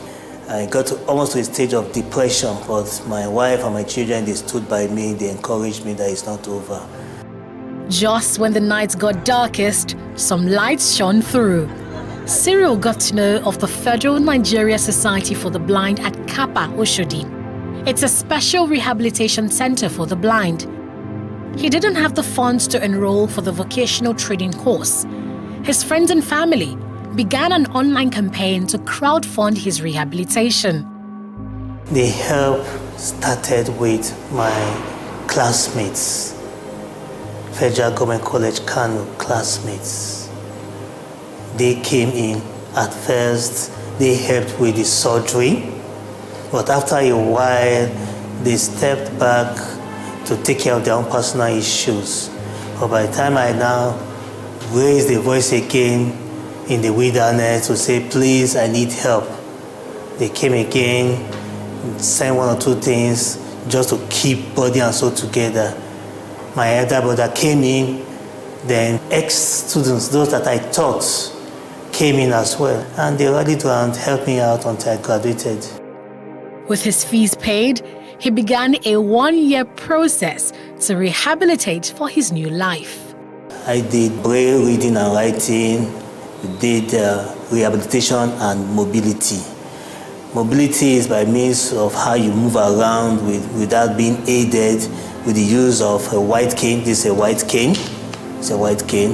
You just put it on the ground and you just be feeling around. It guides one, a visually impaired person, to move around freely without any fear of falling down. Then I learned how to operate the computer using keystrokes. My students from Ikeja Junior High School. E4, 40, E4. So I'm going through their scores. Gradually, I started getting used again to the laptop, something I felt I could not do again. And what really helped me was the application that was installed in the computer. It's called JAWS, Job Access with Speech. On the phone, we have what we call TalkBack. So that is the way we started using handset and the computer in general. The experience changed my life and my way of seeing life in a new perspective. In 2019, Cyril graduated as the best student at the rehabilitation school. Thereafter, he enrolled in another course by Sightsavers, an international non-governmental organization dedicated to empowering the visually impaired with digital skills.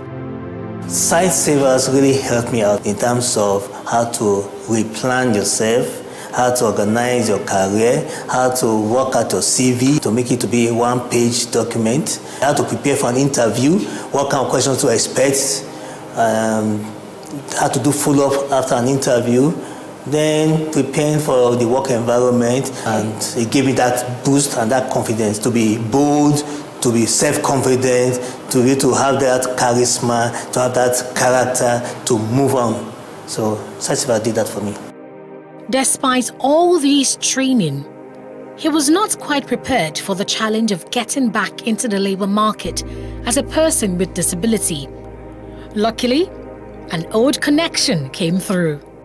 The person's name is Mrs. Grace Egbobi. I will be grateful to her. She got in touch with me and said, there's an opening in the public sector. They are looking for a maths teacher, and she's going to submit my name, being that that's my course. And an interview was conducted, and today I was employed. I was posted to Ikeja Junior High School. When I first of all met the principal, Mr. Safiu, he said he's not going to reject me because he sees in me something that will be of benefit to the school. He gave me a brief interview in my office, and he told me that he will be able to handle mathematics skillfully. So I said, let me give him a try. And since then, I've been watching him. And what I noticed about him is that he has great passion for this job. You will never see him coming late to work. He's always front in the class, and he does the work with passion. I'm happy his decision of accepting me is paying dividends now. And ever since I stepped in here, I've been putting my best, and I believe the best is still yet to come. Just when he thought getting a job was hard enough, commuting to and from work as a visually impaired man became a tough road to travel. When I leave the compound, I stay at the gate side. The person that do help us at times, he comes in, he will take me to the bus stop. I will enter a bus going to Oshodi.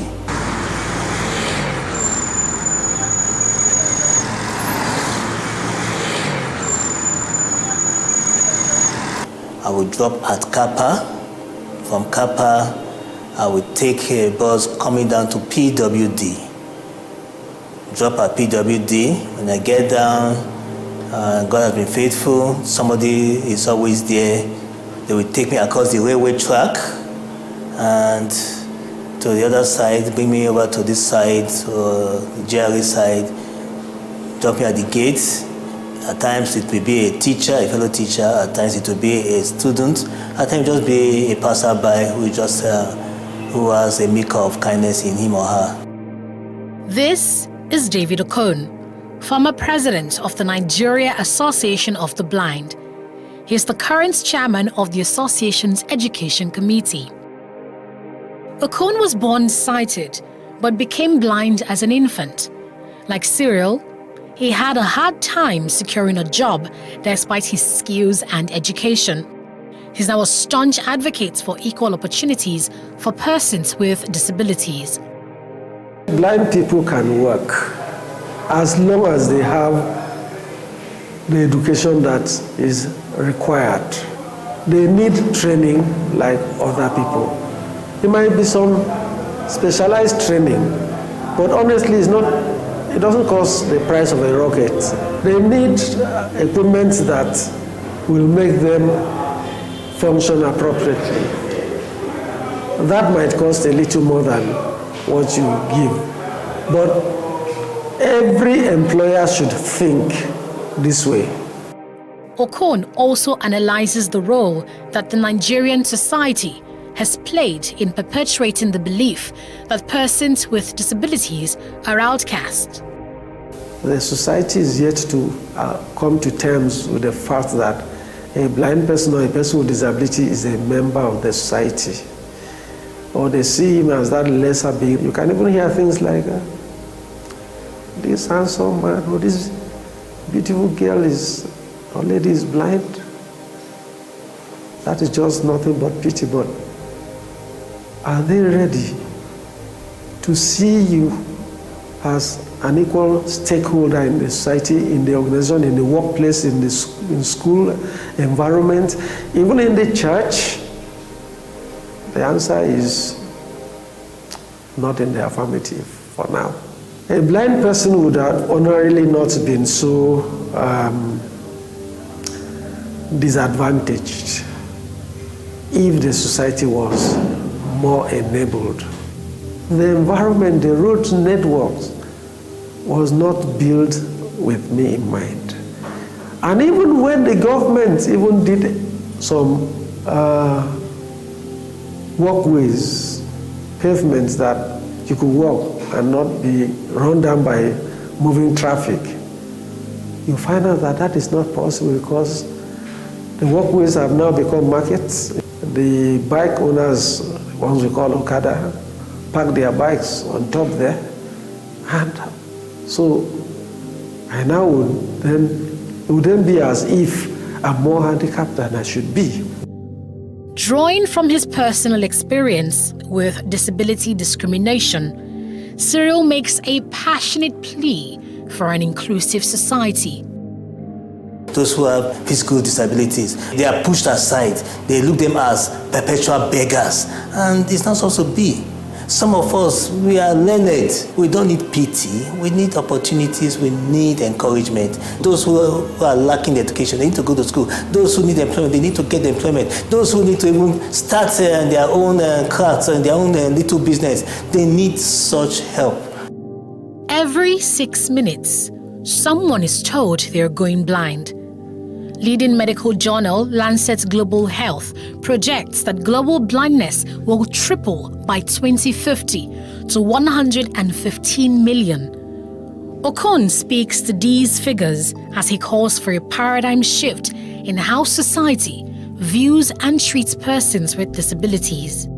I have not come across a blind person who have become sighted.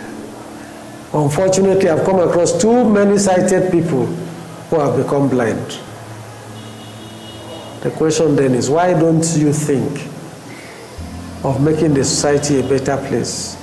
In case it will be that person you know, or even you, because there's nothing that says that it cannot be you tomorrow, so that will not join us in the cry and lamentations that we're going through. In January 2019, President Muhammadu Buhari signed the Discrimination Against Persons with Disabilities Prohibition Act. The act criminalizes discrimination against persons with disabilities and requires all public organizations to reserve at least 5% of employment opportunities for these persons. But that law has the challenge of enforcement.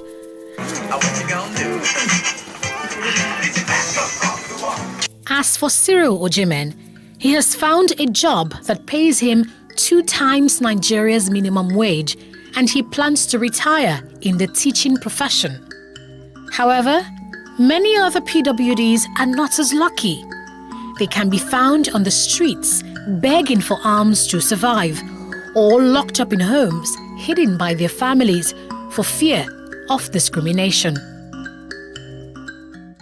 Welcome to The Advocate, your Sunday reminder that important conversations are among the necessary tools for a saner society. Go to some few police stations across Nigeria. You will see what you see there is an eyesore.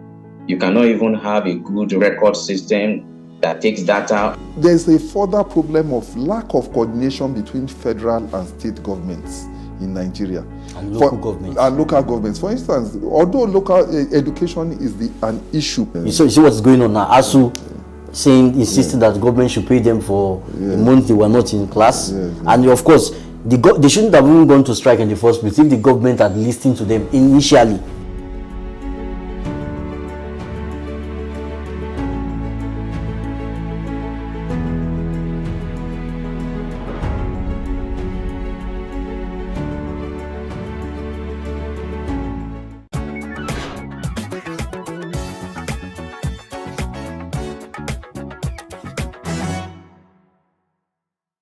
The Nigerian political space is an interesting and evolving scene, especially as Nigeria continues to practice democracy.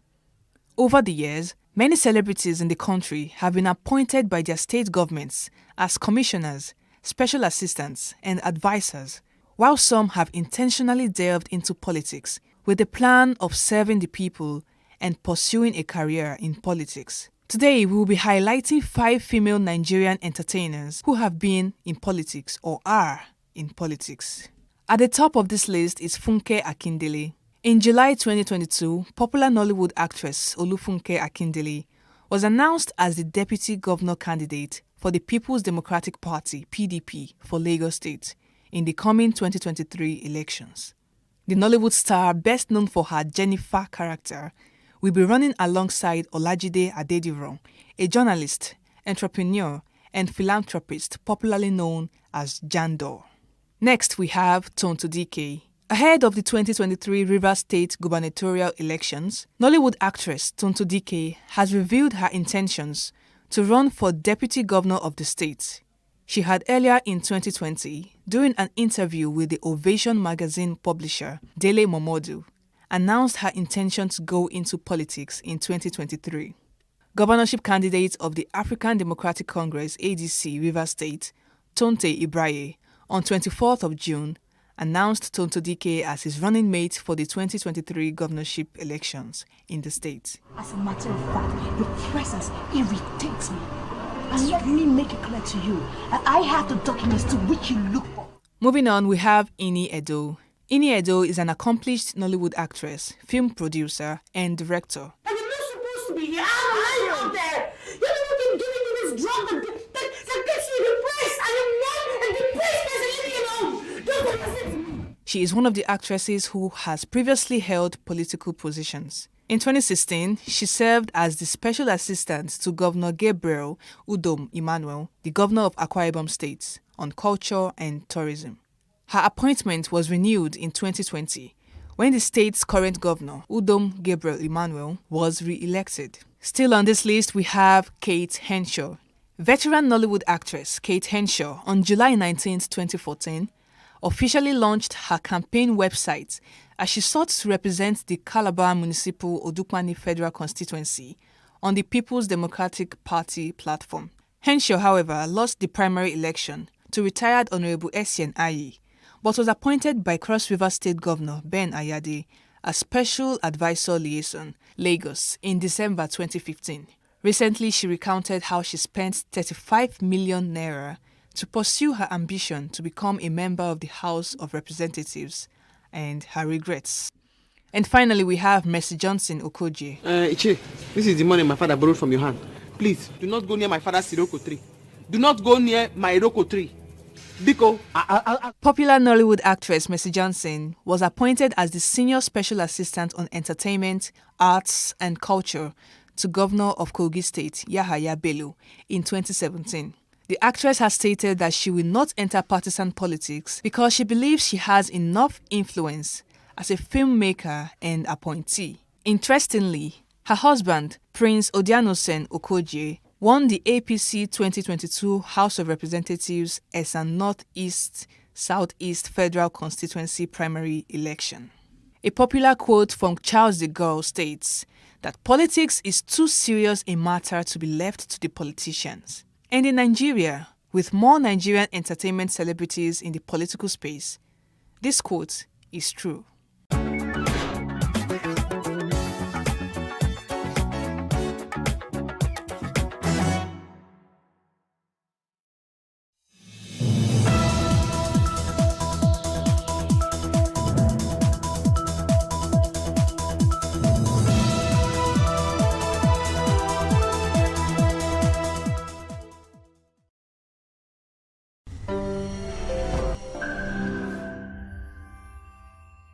Hello and welcome to One on One. My guest today is Arebiri Dr. Honorable Princess Folashade Olabanji Oba. She is the Vice Chairman, Ikorodu Local Government Area of Lagos State, the National Chairman, Association of Local Government Vice Chairman of Nigeria. She's a real estate and property consultant and the President of Shelter of Grace Foundation. You're welcome to One on One. Thank you. Nice to be here. I get excited when I speak with female politicians because we don't have a lot of you in the polity today. First of all, tell us, are you a real princess? Do you have royal blood flowing in your veins? Am I seated with the princess Don't right we now? all? Don't we all? Sure, of course. So how are you greeted? Is it your Royal Highness or your Royal Majesty? Oh, no. I'm much more simple than that. Just sisters, that's okay. Okay. Period running up to the elections filled with expectations and hope. What are your hopes and expectations? Definitely victory assured for us. We believe we've worked very hard. We know life is all about choices, but we know we are definitely the best choice. Come 2023 on Project Nigeria, being rated among the best nations on the face of the earth. How have women evolved in politics in Nigeria, and how has that impacted you? Long story. I probably will talk from now forever on where we felt we have been shortchanged. But I am one great optimist. I believe so much in this great country, and I know right now is catch-up time. The numbers are encouraging, the narratives are more positive. A lot of us are now realizing that we are here for us all, that we do need one another, that truly, this great country will be much more better the more of us that are in the space. I mean, the numbers don't lie. We're nation builders, we're multitasking, we're wired to juggle so much more, and passionately too, from the heart. So most times when you give a woman an assignment, you pretty much can go to bed and know that it will be done. And if you look at the records out there, most of the countries that are being headed, I'm talking leadership, by the women now, rate of growth in those countries is phenomenal. Today, I want to say that we are blessed with almost not just pretty face, capacity, capabilities. Nigeria is blessed with great women. And as the days go by, we are also raising more, And I know I get excited when I say the future is female, but it is the truth, okay? A lot of us are getting to know that it is important that we occupy our place. We are raised for such a time as this, and it is definitely going to be a better one for our country if we all arise and occupy our space. Okay. Well, out of the 1819 political parties, 7 women declared interest to run for the 2023 presidential race. All right. And only one party right now has a woman. That's the APM, Allied People's Movement. Just that party has fielded a female candidate. What does that say about this narrative that you say is changing? Well, just being female does not automatically make you that candidate of choice or not make you the president of our great country. There's a lot that goes into it. And so I know definitely we will get there. One day we would have a female president in this country, but I definitely know it will not be 2023. All right, but what are some of the barriers that women still face today in politics? Why are women still obstructed from political citizenship by a glass ceiling today? I think most times we are the limiting factors for ourselves. We have been stereotyped on so many levels to believe that we can't do it. We can't go farther, which means you're not enough. But we are more than enough. And so that's why I'm saying that is changing. Then obviously equipping yourself, being prepared, okay, for the journey ahead.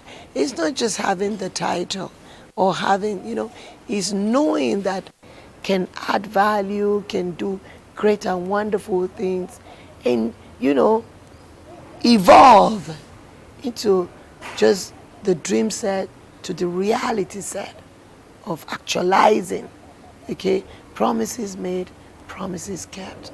So, yes, it must be beauty and brains. Especially with a country like Nigeria. I am always very proud to say I'm a Nigerian because I know that in the world today, there's nowhere you won't find us. Of course. And everywhere that we are up there, excelling, okay?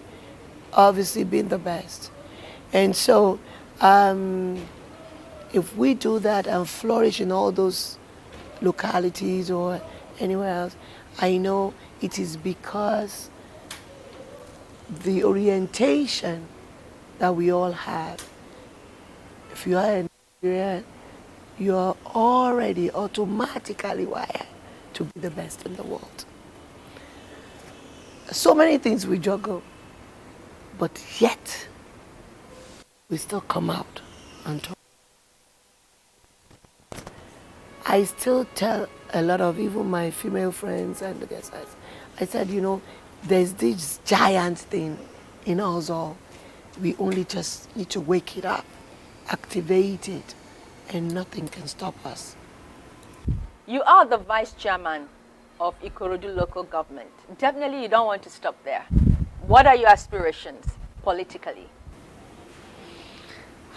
After living abroad for almost 3 decades, I've been back now another almost 2 decades, okay? And so for me, it's a life totally dedicated to just cause this mandate of making sure that when the story of this great country is written, mine is also going to be in gold. As somebody that loved passionately, somebody that serves passionately, somebody that every day wakes up to give our very best. You can be all that you can be, okay? No 2 days are the same. But one thing is for sure. I have a magic 3 words. These 2 shall pass. Those are for my low moment days. And I look forward to each new day, conquering new ground, knowing that I'm creating a more enabled ground for the people coming after us. And so, I also tell them that the you of today must be better than the you of yesterday. And you must equip yourself to make sure that the you of tomorrow is better than the you of today. We all owe it to Mother Earth to make sure we leave it better than we met it, okay? Remembering when I was young and all that, I always have a big smile, happy for my parenting. You know, I think about my parents, you know, they didn't have billions, but with love, you could never outdo my mom and my dad. And principles, you know, the discipline and all that, the value system, I thank God at what is still keeping me today. And I know I'm blessed also with my children, and people ask me, what is the secret? And I said, no magic. I just thank God for my source. This is my source. I'm so proud, you know. And no matter where they are, they always will be like, I'm a Nigerian, and I'm a proud one. I love Nigeria. And every day, they are here also to see how things, you know, because you must pass it on. You must pass it on. We are not doing ourselves enough good, learning all that we learn, and we don't have mentees. So I'm saying my children are not only the ones that I birthed. I've got adopted ones, I've got my mentees, I've got, you know. But for me, for everybody that says, Mommy, or leader or whatever, I am here. This is why I'm here. Let us hold each other up. We can all, you know, go from this. A few months ago, Nigerian women staged a protest at the National Assembly. They want more inclusion. Yeah. How do you respond to that? More inclusion, because you can't give what you don't have. If a lot of us are not there when the decisions are being taken, when the votes are being taken, you can't win. It's not possible. It's a numbers game. So we must all take that bold step. Sensitize one another, advocate, whatever. The inclusion is very important, because only a woman can know how a woman feels. The policies are there now, though, for the different parties, for that inclusion. It's just for you to get from point A to point B. Sometimes it's not always that easy. To that, from that point A to point B, the financial implication of that is said to be one of the hurdles that women find very difficult It is. to cross. It is. But if you make sure you are an asset in the first place, I'm sure you will find somebody that would also believe in you, that will be ready to push you and say, she got it, you know. And so it hasn't also been that easy for me, but I think I'm blessed with my leaders. But even to get myself here, most times it has to be like you have to do twice or three times as much more to be able to get the same kind of recognition. And you have to prove yourself, okay? Nobody says it's easy, but you must volunteer, you must be available, you must show people. Sometimes people want to see that touch and feel. It's not just for you to talk and talk. You must be a talk and do. Your life must be an exemplary one for people to actually want to emulate and say, yes, we can trust her. Yes, we can bank on her. Yes, you know, she is a leader, and, you know, we're good to go with her.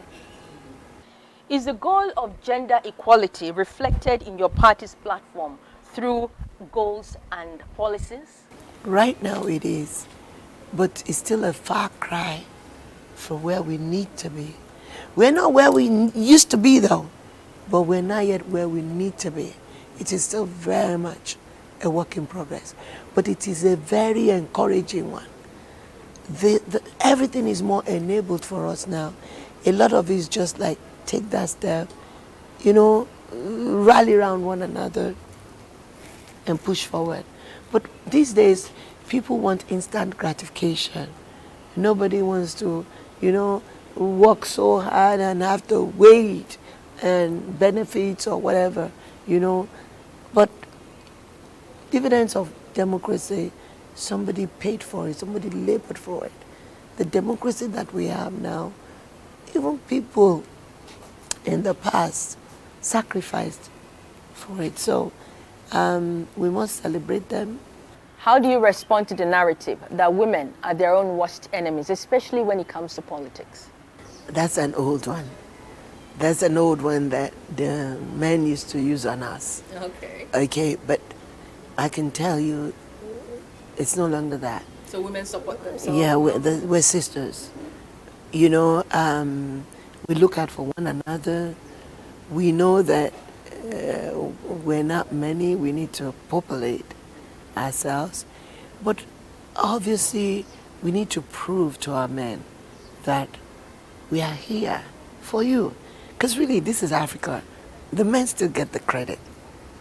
Most times the women, you know, the way it's all set up. And thank God for he, for she, men. Example, my governor. He for she, what's that? Men that believe in women. Okay. Men that are not threatened to have a woman in leadership. Men that encourage women, their daughters, to say, you go girl, you can be all that you can be. Don't worry, you also can be the president of this great country. So I see what the leadership of this great state is doing when it comes to women.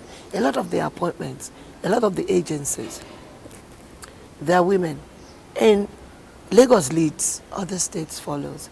And that is in the leadership, you know, maybe a national leader, you know, but the policies are encouraging now, especially, I think, tailored to create a more enabled ground for the women. I mean, the forms, almost nothing compared to what, but obviously it's not only the forms, the encouragement, you know. Sometimes the men will be like, "Shey, they did you all this stuff and now you are making noise."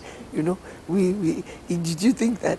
Well, thank God for that, because the party realizes that they want to bridge the gap. And so they consciously encourage us women more now. And, you know, I celebrate that. Is it up to 35%? Not yet. Do you see 35% being achieved? Very soon. I mean, by now we should be talking about 40, 50. You know, if you consider that 35% was so many years ago, okay? But I still want to come from a point of gratitude that at least the narratives are changing positively. What are the personal challenges you faced in politics, and why did you go into politics? You know, one thing I always tell everybody is that when you love something, you will do all that it can to make sure you show it, you defend it, you make it more beautiful. I think having lived abroad for so many years, I came back to Nigeria. It was like a culture shock. But I loved my mother to a point of stupidity. She was my best friend. And she taught me so much. And coming back initially was like spend time, you know, they were getting older, take care of them and all. And one day she sat me down and she's like, you know, it's your time now. It's your turn. I'm the first child. You need to take care. You need to take charge. Don't be afraid. I'm a mother. You know, I mean, my mother also conquered so many. Was she into politics? At some point, yeah. And she was a people person. She, you know, we always had so many people in my homes all the time. My mom would give her last thing to help anybody else out there. And I think I got that from her. And on that day, she said, I know you've got it. I'm scared sometimes though, because sometimes the politics that's out here sometimes can be hostile. And I don't have two of you. But even then, I won't stop you. I won't limit you. I'll be praying for you, you know. Take care of the people. Don't be scared, whatever you have. You know, just show love. volunteer, be available. And gradually, I found myself. I mean, grassroots, you would know, is not, the best way to start, okay? And I said Ikorodu to the world because Ikorodu being my village, my city, I call it now Ikorodu City. But 20 years ago, some of my friends, when I would call Ikorodu, they'd be like, where's that? But today, I mean, it's one of the fastest growing, in even Nigeria, okay? Yeah, in even Nigeria. And that means we're doing something right. We are loving, accommodating our weather, the resources, the people. So, and very affordable too. Okay, so, Lagos, Center of Excellence. And you think when they talk about living the Nigerian dreams, everybody wants to be here. And right now, I want to say my home community is it, Ikorodu. What's your idea of the concept of feminism? Do you share that belief? I'm for equal opportunity.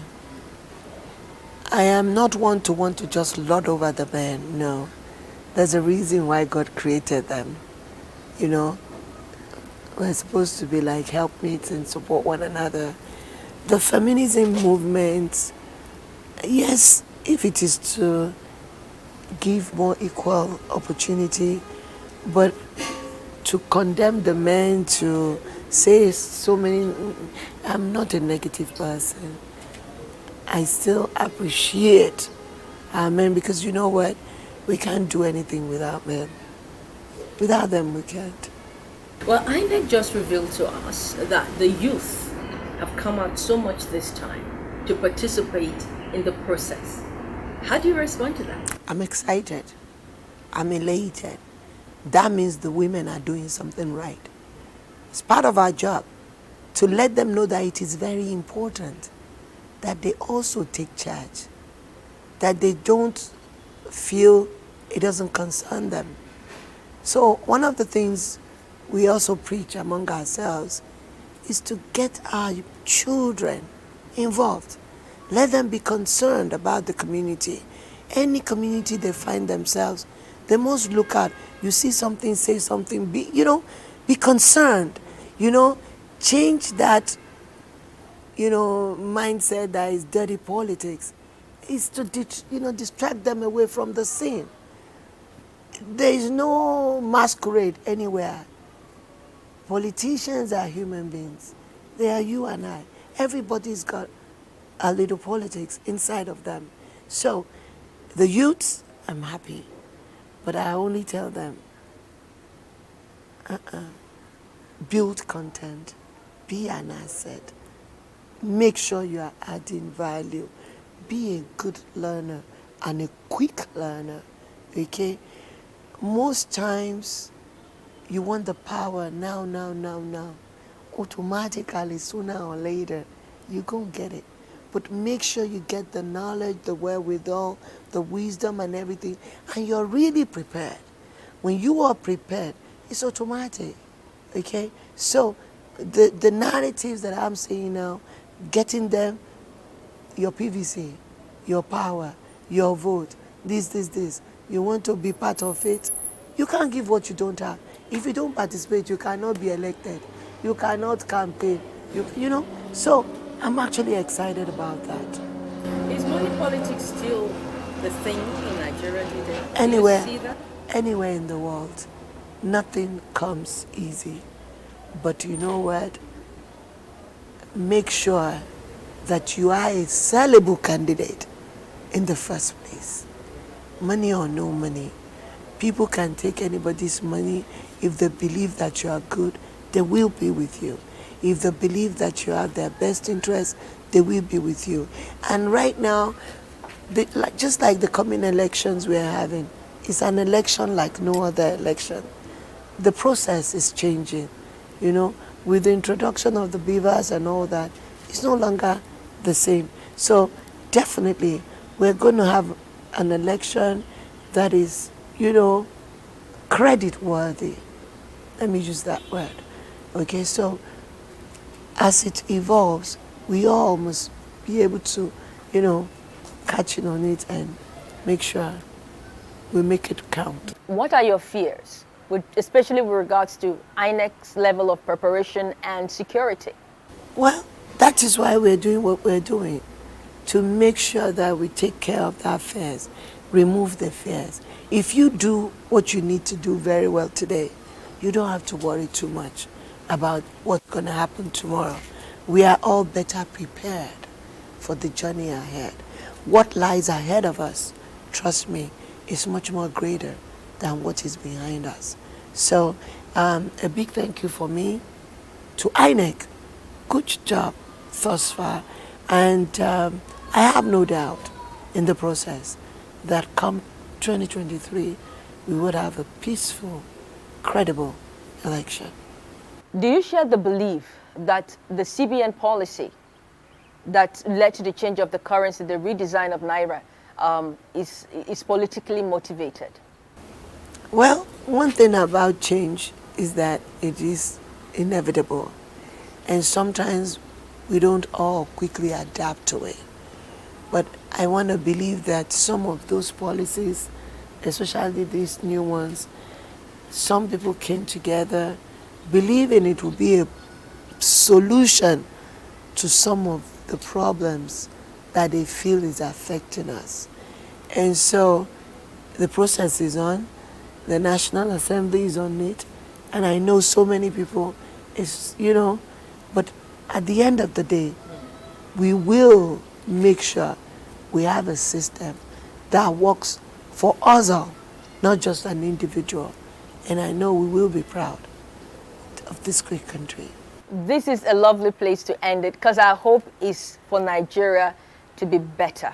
Thank you so much for being my guest. Thank you for having me. So that's it on One today. Join us next time. I am Maureen Menonwezigwe. Goodbye.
Businesses in Africa can be very challenging.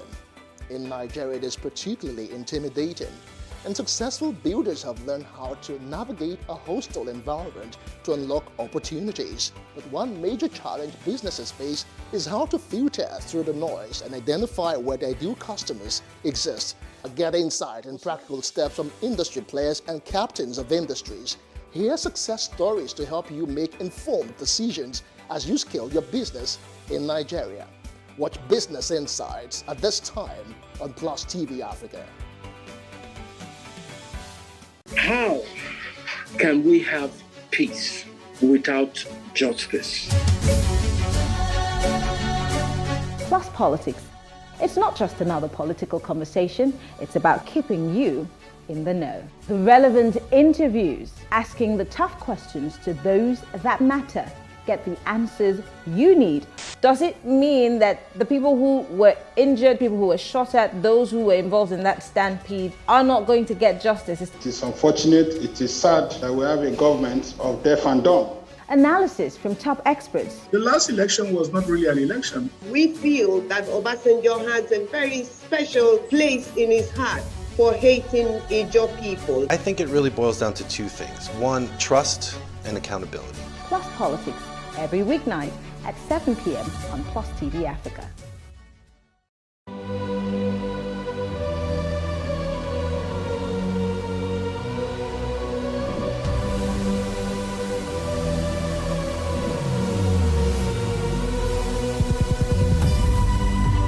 we do not understand, we will stigmatize. What you can see is the remaining of the tanker that exploded. The suspect equally confessed.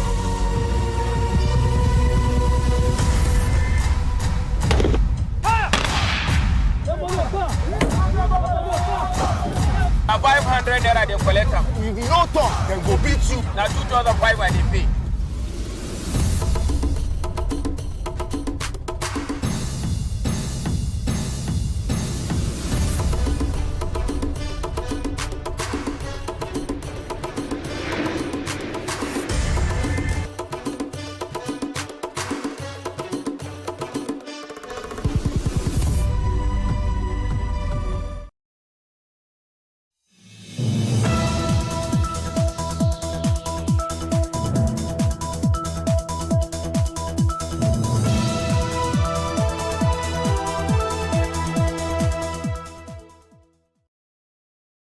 Tonight, we'll take a look at the events that have unfolded following the inauguration of the Osun State Governor, Ademola Adeleke of the PDP, as past and present administrations trade blames over 407 billion naira debt. This is Plus Politics. My name is Nyamgul Agaji.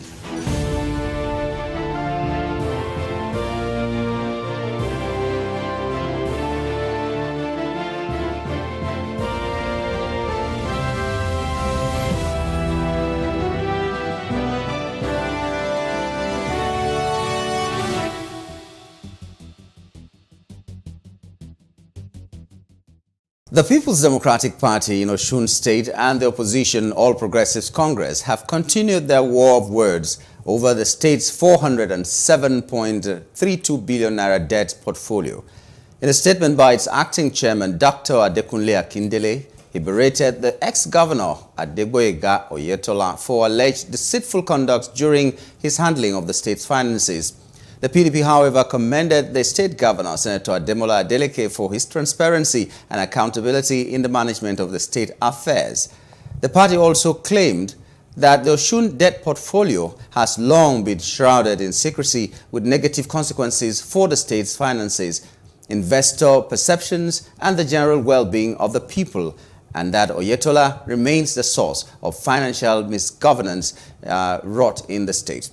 The Osun State government has also cleared the air on the alleged withdrawal of security detail attached to Governor Ademola Adeleke by the Department of State Services, even though now they say it has been resolved, but we'll find out how it is. The group further alleged that DSS took the step after Adeleke made unguarded utterances before the personnel deployed to work with him. But when contacted, the spokesperson for the governor, Olawale Rashid, who is here with us today, said there was no crisis regarding the governor's security team. There was also a war of words between the People's Democratic Party and the All Progressives Congress over an alleged non-remittance of the revenue due to Osun State through the mining sector, with the PDP accusing the opposition party in the state of collusion with a mining company to deny the state its revenue. On the feud between the past and current administration in Osun State, we will be discussing with the spokesperson to the Osun State Governor, Malam Olawale Rashid, and also we'll have on set Olufemi Lawson, a political analyst. Now, welcome to Plus Politics, gentlemen. Thank you very much. Thanks for having us. Okay. Let's begin with you, Rashid. What is the state of things in Osun State as regards the indebtedness? We don't want to hear from other sources, but you are an inside source. What's the state? Thank you very much. You know, we took over from the previous government without proper handing over. There was no transition committee. So when we got in, a query was issued to the Accountant General of the state to come up with what are the level of liabilities and indebtedness. And it came up with details of indebtedness running to 331 billion plus 76 billion, which is about salaries, pensions, and insurance matters, adding up to 400 and something plus. We now decided that what should we do with these figures? Should we just keep it and continue governance? No, internally, His Excellency now said no. Let me go and report back to the owners of the state and the traditional rulers in particular, who are apolitical, who are non-partisan, and who are fathers of the state, in fact, the owners of the state. So we call a meeting and brief them on what they found on ground. And, you know, we took over from Governor Oyetola, and it's just normal to let the world know that this is what we got from the former governor, the former administration. Even though proper handing over was not done, but His Excellency chose the path of transparency, accountability, and open governance. So say, let me open up the book to the owner of the state so that they will see what I found on ground as I also start my own tenure. So the state of the situation now, the financial situation is that also is in a mess, financial mess. And while we were talking about the 400 billion matter, we discovered another $100 million. There was a loan on water matters and all those. That one too was not disclosed to us. Then contractual debt whole contractor, you know, this contractor finance project that Governor Oyetola anchored a lot. That one too, we are summing it up. That one is also running to almost 150 billion. So what I'm trying to say in effect is that the account is in the red, and we are not after anybody. What we are after is transparency, accountability, and good governance. Opening the book to the people of Osun State. Okay, we'll come back to that we have the time to discuss these liabilities and every other thing. But as an analyst, Lawson, a neutral analyst, do you think these accusations are in line, or do you think they are blown out of proportion? Because as an analyst, you must have been there and following events of the previous administration, and now these accusations have come. Are they utterly the way they are?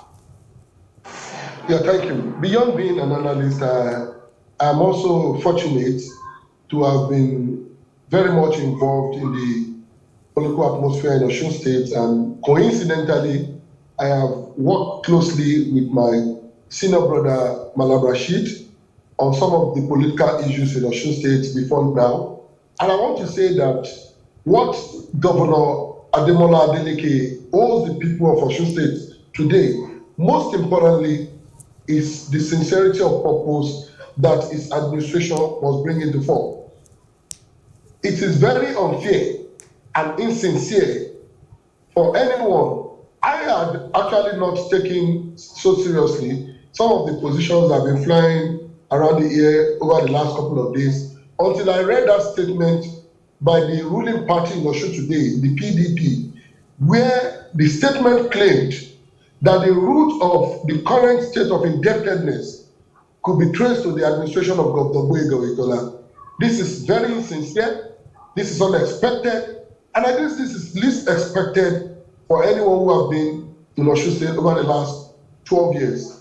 The truth that the administration of Governor Adeleke must be courageous enough to state is that the indebtedness of Osun State today, irrespective of how much it is, 407, $100 million, $50 billion, or whatever, it's not the last 4 years of Governor Oyetola. My Egbo, Malam Rashid, we've worked together on this before, the last 4 years that Governor Oyetola took over. I know how much of, write-ups, I know how much of political interventions we made during the administration of the former Governor Rauf Aregbesola, which really is the foundation for today's mess. For anyone to make any attempt at exonerating the real culprit, which is the former Governor Rauf Aregbesola, and place this burden of debt of Osun State today on the last 4 years of Governor Oyetola, will mean insincerity. And I think if we are genuinely concerned about addressing why the ordinary people of Osun State have been put into so much debt like we are currently experiencing today, then we must trace it beyond the last 4 years. And that is nothing but the truth. Tracing $407 billion, $100 million, and every other debt to the last 4 years of Governor Oyetola will mean Governor Adeleke is not ready to probe this, humongous debt of the state. And I think he should be ready to do this by probing beyond the last 4 years of Governor Oyetola. To the least intelligent person in Osun State, even to the deaf and the blind, everyone knows that the Aregbesola administration plunged Osun into the kind of debt that the states will have generations to pay. And unfortunately also, the administration of Governor Oyetola did cover up, rather than exposing the indebtedness of the state under Aregbesola, did cover it up from the people, possibly because of their political party affiliation. And that is also unfair to the people of Osun State. But for an administration that has all the intelligence around it and all the human and material resources, should be courageous enough to come out and tell the people of Osun State and the general public about who actually incurred this 407 billion naira debt and some other that we are beginning to get informed about. But it is insincere on the part of Osun PDP and this administration to narrow it to the last 4 years. Okay, what a way to begin this program. Now, I know that Rashid wants to answer to that, to respond. Just clarify some things there. Okay, briefly, please. Clarify something. Yeah. You see, we came on board without a proper handing over. We searched the cupboard to discover what's debt, what's liability. We took over from a man. Our contact is with that man. Our contact is not with who has come before. And that is one. Secondly, this man that we took over from happened to be the chief of staff to demand the other man.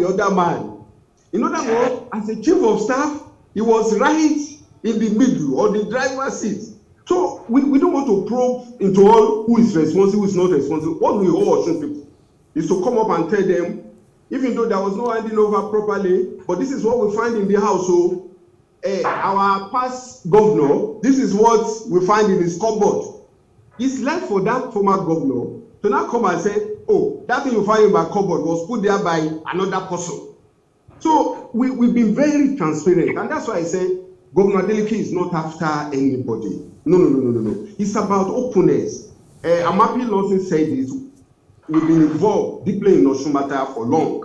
We've had many struggles that we've passed through, but the reality on ground is that somebody also cover. See, any talk be polaja kodali, after talk basile. Somebody who stole something.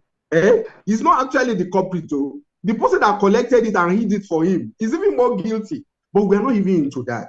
We laid the foundation for good governance by opening up the book of Osun to the people, to let people know that this is the depth we find on ground. And now we are starting our 5-point agenda, 100 days program, 6-month program, 1-year program. But before we start it, we'll get to the 5-point agenda. We'll get to the 5-point agenda. But I'm just curious, Lawson, when you said that the previous administration covered for the one before it, and I'm glad you said it was not fair to the people of Osun and all that, because it sounded like there was some kind of collusion, there was some kind of cooperation between, like someone say, there's honor among thieves. I don't know if that is what happened in that situation. But we also hear that apart from the money that was taken, maybe that you have said that came from the previous administration before the one that we are talking about today, there was a loan that was taken after the previous administration lost election that was held in June or July. July. Yes. So how can you explain that away?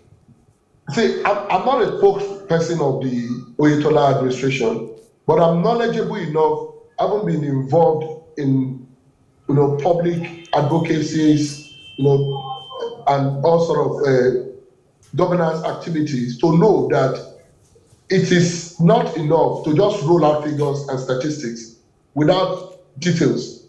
That the Oyetola administration took 18 billion naira after July is very simple.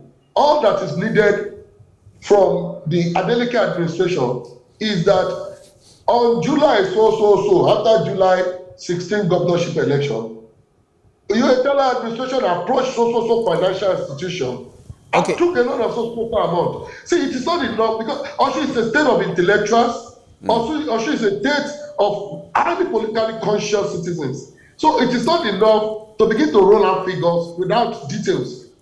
The response from the administration has been that this so-called 18 billion naira loan was taken over a period of 6 months. That is 3 billion on a monthly basis. It was a support from the federal government. I'm not sure it come from any bank or other financial institution than the federal government. So it is not left for the Adeleke administration to say that this 18 billion wasn't from the federal government and it was taken from so-so financial institution, and these are the conditions attached. If truly it's claimed to be reporting on the basis of the available record. So you see, we should not be treated as kindergartens. When you just roll out figures without details and you think people should swallow, hook, line, and sinker. No.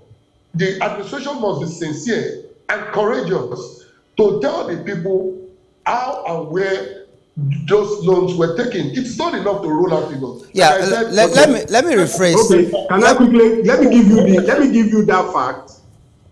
Can I go ahead? Okay, you go ahead. Now, he has admitted now that actually 18 billion naira has he was taken, but it was from federal government. Now, a lot of other states. Let me explain it. Now, if you take money from federal government, is it a gift? It's a loan. I'm aware of it. Everybody is aware. Now, in other words, between July to November, a total of 18 billion was taken. Omipina has admitted it. No, Omipina has admitted it, but he said it's from federal government. Now I ask, is it a gift from federal government? No, it's a loan.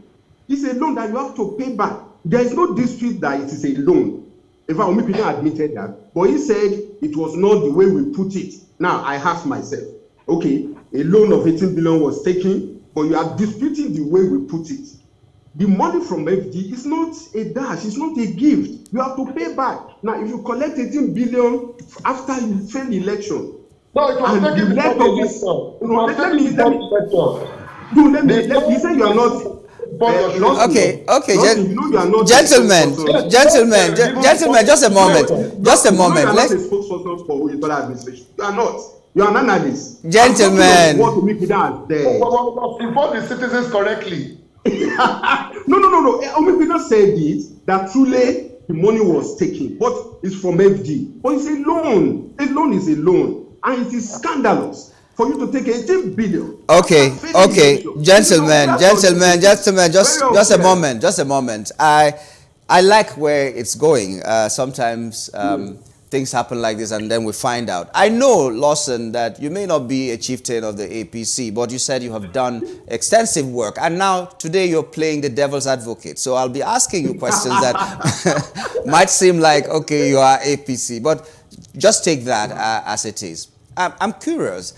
Even if loans or debts came from the previous administration before the one of Oyetola, the question is, the Aregbesola administration was APC. The Oyetola administration was APC. And like you have admitted, they covered up these loans and these debts that the state accrued. Now, what did he do? What did Oyetola do in that space of time that he took over office to make sure that some of these debts are paid or anything is done about the debts? Or did he just wait for the next administration to come and inherit the debts? Did he ever do anything from your findings? No, it is a public. Can I answer that question? No. Lawson first, please. It is a public knowledge, and Malam Rashid is aware because, like I told you, we worked together on a number of times on this. What the Oyetola administration spent the greater part of that 4 years doing was paying back those removal debt incurred by the Aregbesola administration. It is on record. These are public, informations that there are times that monthly allocations to Osun State from the federation account were in minus. That Osun was not even getting what was statutorily due to it because of the deductions for debts that have been taken by the. See, it's on record that the Aregbesola administration was such a monumental, I don't want to use unprintable words here, for Osun State. So, for the greater part of the 4 years, the administration of Oyetola was practically paying debts incurred by the Aregbesola administration. And these are public records, which my body also know. So, it was not hidden that the administration was paying them, but what we had against the Oyetola administration was the fact that it covered up so much, for the indebtedness of the state incurred by Aregbesola, maybe for partisan, reasons, but I think it was not fair to the people of Osun State. The people of Osun State should have been made earlier enough to be aware of how much, the Aregbesola administration left. Look at the statement of defense by this same Aregbesola, former governor, claiming that the debts were liquidated. By who? Liquidated at what point? These are the states that took so much loan, and eventually there was nothing significant to show for it. Yeah, can I comment now? Yes. I should go ahead? Yes, go ahead. Now, you see, let me situate this matter very well. APC took loan, APC plunged Osun into indebtedness, APC ruined Osun. Now, whether you talk of the man we took over from, that's Governor Oyetola, or you talk of the predecessor, the first is that they belong to the same party. That is one. Secondly, we are all in the know. It's a public knowledge. The chief of staff to Aregbesola for 8 years, powerful chief of staff, producer, powerful chief of staff. The driver of the system. You know when you are in driver. Let me learn. No, I have the floor. No, I have the floor. Now, I'm trying to situate the scenario. Now, you took over from your boss, and like Lawson has admitted, you cover up your boss because you were part of the mess. It's not as if you cover it up for just partisan interest, but because you were on the driver's seat when all those things happen. But you know what? We don't want to go into that. You know what we are bothered about is we are so eager. We are on our 5-point agenda, but we told Osun people should know the truth. I'm happy Anegbe and Oyetola people are hiding it out, but Osun people now know the truth. If somebody cover up a thief, the person is also what? A thief. In this scenario now, our problem is not with anybody. Our responsibility is to Osun people. We have delivered the message to them. They've heard us clearly. The new one that we have discovered now, we are going to table it before them this week again. In fact, big news coming this week. Super big, Lawson, super big news. I think this information is come with details. Okay. You don't worry about the figure. What time were these laws taken? Who took them? Let us know. It's not enough to just bring that figures. Nothing. Okay, let me quickly answer it. Answer that. Most of these figures are not coming from us. Now, there is what we call this Freedom of Information Act. The Accountant General's Office. No, listen, the Accountant General's Office, people have access. We query the Accountant General. He released all the figures. I ask people that if we have done so much, like you, nothing, no now, nothing, let me learn now. Nothing.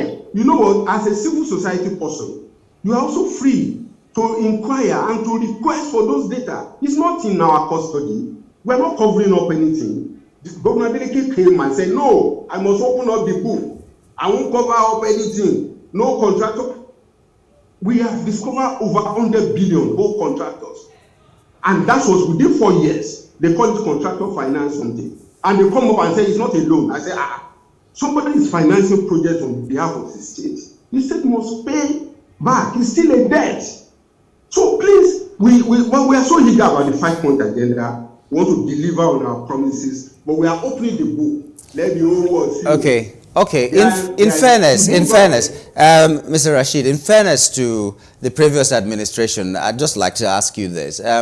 When you went into government without any handing over, no transition committee that was set by the previous administration to hand over to you and tell you what is there for Osun and in Osun, you went ahead and you were looking for only the liabilities. What happened to maybe the assets that Osun State has? Why didn't you really talk about that? Why haven't we heard anything about the assets that may have been built, as it were, in the course of the 4 years? Why are you just concerned about only... Let me quickly answer you. Yes. The former governor said he left 14 billion naira. And his commissioner came on here 3 days ago and gave account of where those monies are. But you now know, like Lawson said, Osun is a very educated, very enlightened state. Most of this money were dedicated project money from multilateral institutions, MDG money, microfinance money. So they had up small money, and they said, this is what we are living. Most of this money are not expendable. Their money, the governor cannot touch. So we choose to actually, you know, when you talk of asset, what is the asset in Osun? Where is the asset? The roads are bad, health institutions done. Just talk of it. Go around Osun, you will see underdevelopment staring you in the face. Go to our cities, and we hold 400 billion plus. It is scandalous. It is scandalous. How do you talk of assets when you are holding almost 400 billion, almost 410 billion? So it's what asset? We are in red. Also, is in crisis financially. Okay, gentlemen, we'll just take a short break and return. Just keep your thoughts where they are, because we are still going to find out what is happening in Osun. For instance, you have said that Osun is in a sorry state. Maybe Lawson will have a different view of what is happening in Osun. We'll be right back in a moment.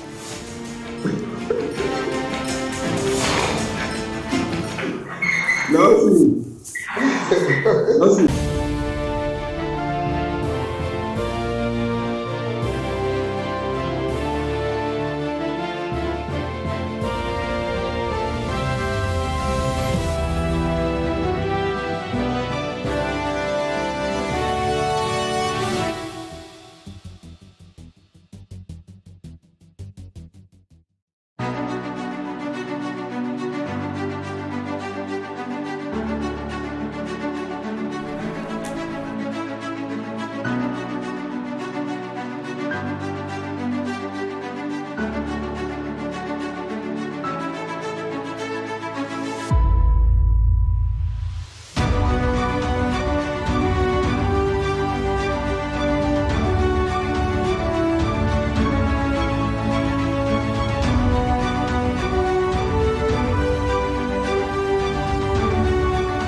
You're still on to Plus Politics, and we've been talking with two gentlemen, Mr. Lawson and Mr. Rashid. We're getting to know what is really happening in Osun as regards the indebtedness of that state and sundry other issues that we want to trash out today. Before we went on that break, there was something that Mr. Rashid was talking about, how the Osun state is in a sorry state, and I do not know if that is the popular opinion and if Mr. Lawson also has that opinion. So we will do a form of carryover. It's not an exam in a university anyway, but a carryover from the previous segment to this one, to hear also from Mr. Lawson what you think about what Mr. Rashid said. Is Osun really the picture that was painted by Malam Rashid?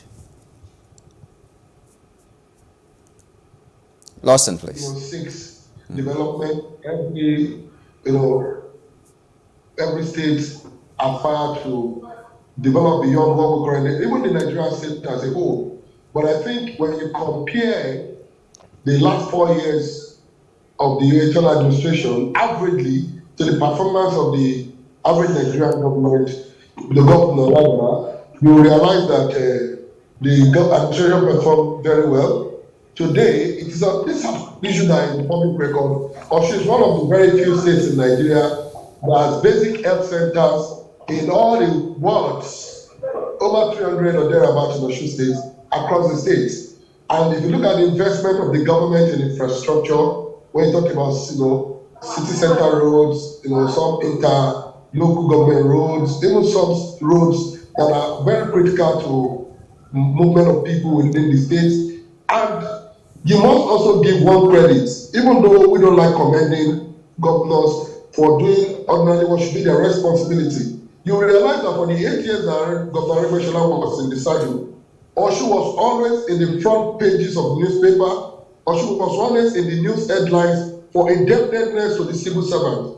Osun was known as a state where civil servants don't get paid after 30 days. But the administration of Oyetola took the last 4 years that he spent to correct that anomaly, and that was why for 4 years there were no industrial disputes as far as government civil servant relationship was concerned in Osun State. And Oyetola took Osun back to track, ensured that pensioners were getting paid, civil servants were getting their salaries as and when due, unlike what became the culture under the 8 years of Governor Aregbesola. So if you say this is not development, if you say this is not progress, then we must have to wait and see what the administration of Governor Oyetola will offer, because it is even still too early to assess a government that is less than 30 days in office. So now we have seen a transition from a culture of indebtedness to civil servants to pensioners, to a culture where constantly civil servants were paid, pensioners were paid, basic health centers were functioning across the state.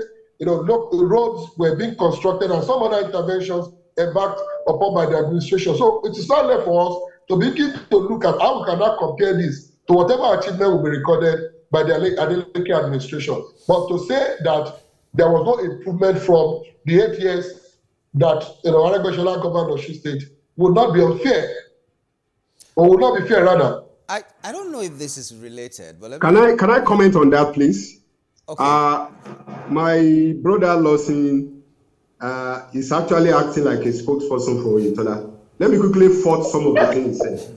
The health centers he talked about, we've gone around all the health centers. In fact, they are in very sorry state. In fact, the governor has gone around more than 20 health centers. But they are available. Let me quickly. But they are available. Let me go. No, they are in bad shape. They are in bad shape. That's what we are saying. And the city roads that you talk about, just ask anybody living in Osun, go around Osun cities. Even Ilefe, Ilesha, Iwo, the city roads are in shambles, in bad state. And when you talk of salary pension, my uncle, Osun is owing 52 billion pension arrears. Osun is owing 25 billion salary arrears. This is what Oyetola hand over to us. Now, let me. No. Listen, will you allow me? Please let him land. I'll give you the chance to say what you need to say. It's because you are my brother. I don't want to engage you much now. Now, what I'm saying is that as of today, because Lawson is saying salary is being paid regularly, pension is being paid. Also, he's sold 52 billion naira in pension. Pensioners are dying. Also, he's sold 25 billion salary arrears. People are in trouble. City Center Road, just come to Osogbo. When you remove those few major roads, just go in. Come to my town, Iwo. The city roads are bad. Ede, the city roads are bad. Ife, Ilesha. Where is the development? In fact, when you hold 400 billion, the question is, we should see the evidence. When you go to Akwa Ibom, you go to Cross River, you go to rivers and all those, you see what this money was spent on. There is nothing, no evidence in Osun. Also, we're in crisis of underdevelopment. We remove politics. Let's remove politics. That is the reality on ground. Who is responsible? Lawson will say it's not Oyetola, it is Aregbesola. Well, to us, APC is responsible. We took over from a man who stole our mandate in 2018 before we got it back. But the man to us is responsible. We took over from him. This also is in crisis of development. Please send your correspondent to come and do online survey. I will pay for it. To come and do online videoing and reporting. And Osun, I will foot the bill. You will discover Osun is in trouble, and we are owing 400 billion plus. Okay. Now, we'll they say it's not Oyetola. We'll hold 1 minute. They say it's not Oyetola. I was wondering. You are part and parcel of everything that's happened in the last 15 years. And you claim you are not culpable. Because you are also culpable, you run away from doing proper transition. Wrap up on that, please. To actually constitute transition committee. So losses should not defend these people. They know what they did.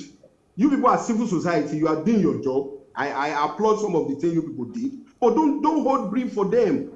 Also, people are hungry. Don't let them be angry with you. Okay, well, it's quite balanced. Now, because we might just run out of time without discussing another very important thing, let's shift a little bit. If we have more time, we'll come back to the state of Osun. I'm not talking about the new name that you got, but the state of Osun and whatever it is. Why are you using state of Osun? No, the condition of Osun. Let me use another word. I'm not saying as the new name. By the way, I wanted to ask that, but let's leave it. You were talking about the 5-point agenda of the new administration, and I'm interested in that. If Osun has to move from where it is now, according to how you're describing it, maybe this 5-point agenda will have something in it for Osun. Would like you to work us through that 5-point agenda so that we get to know what we can hold you tomorrow. Because you make a promise, and if you cannot deliver it, we can use that against you tomorrow. So tell us what this 5-point agenda is. The 5-point agenda, I know me and Lawson will agree on this because you actually know what we have at hand. The 5-point agenda is basically, also is suffering from one major issue, lack of focus on workers' welfare. This administration wants to focus on workers' welfare in terms of regular payment of salary, resolving the pension crisis, and among others. The second agenda is boosting Osun economy. Now, Osun economy is so shallow, there's no money in the system. We're working on revolving loan schemes that will actually ensure that money actually revolve around within Osun economy, so that our people can run businesses, artisans, market women and men. The third one is people-oriented infrastructure policy, labor-intensive infrastructure policy. Most of our infrastructure, most of them will be direct labor with just technical support. The whole essence of it is to engage our people in road construction, in renovation, expansion of facilities. And the fourth one has to do with the question of education, health, and of course, women, youth, in terms of development, in terms of empowering them. And the last one is agro-industrialization. Osun is blessed agriculturally. We want to focus on developing the processing industry so that our people can earn more money, up and down. Those are just the summary. But we have now expanded it. We've programmed it into 100 days program, 6-month program, 1-year program. And the whole essence of it is to ensure that Osun economy actually develop and grow so that our people who are living in poverty, the situation can change, education, health, roads can be in proper shape. These are just the synopsis. We would like to know the specifics of all the things that you are saying, especially in agriculture and industrialization and education. So what are some of the specifics in the things that you have just mentioned? Lawson, I know that I'll come to you to assess this government, even though they are less than 2 months. But we are less than a month. We are just here. This is the second, third week. Yeah. Now, you are talking of specifics. You talked about, excuse me, you talked about 100 days and 1 year and all that.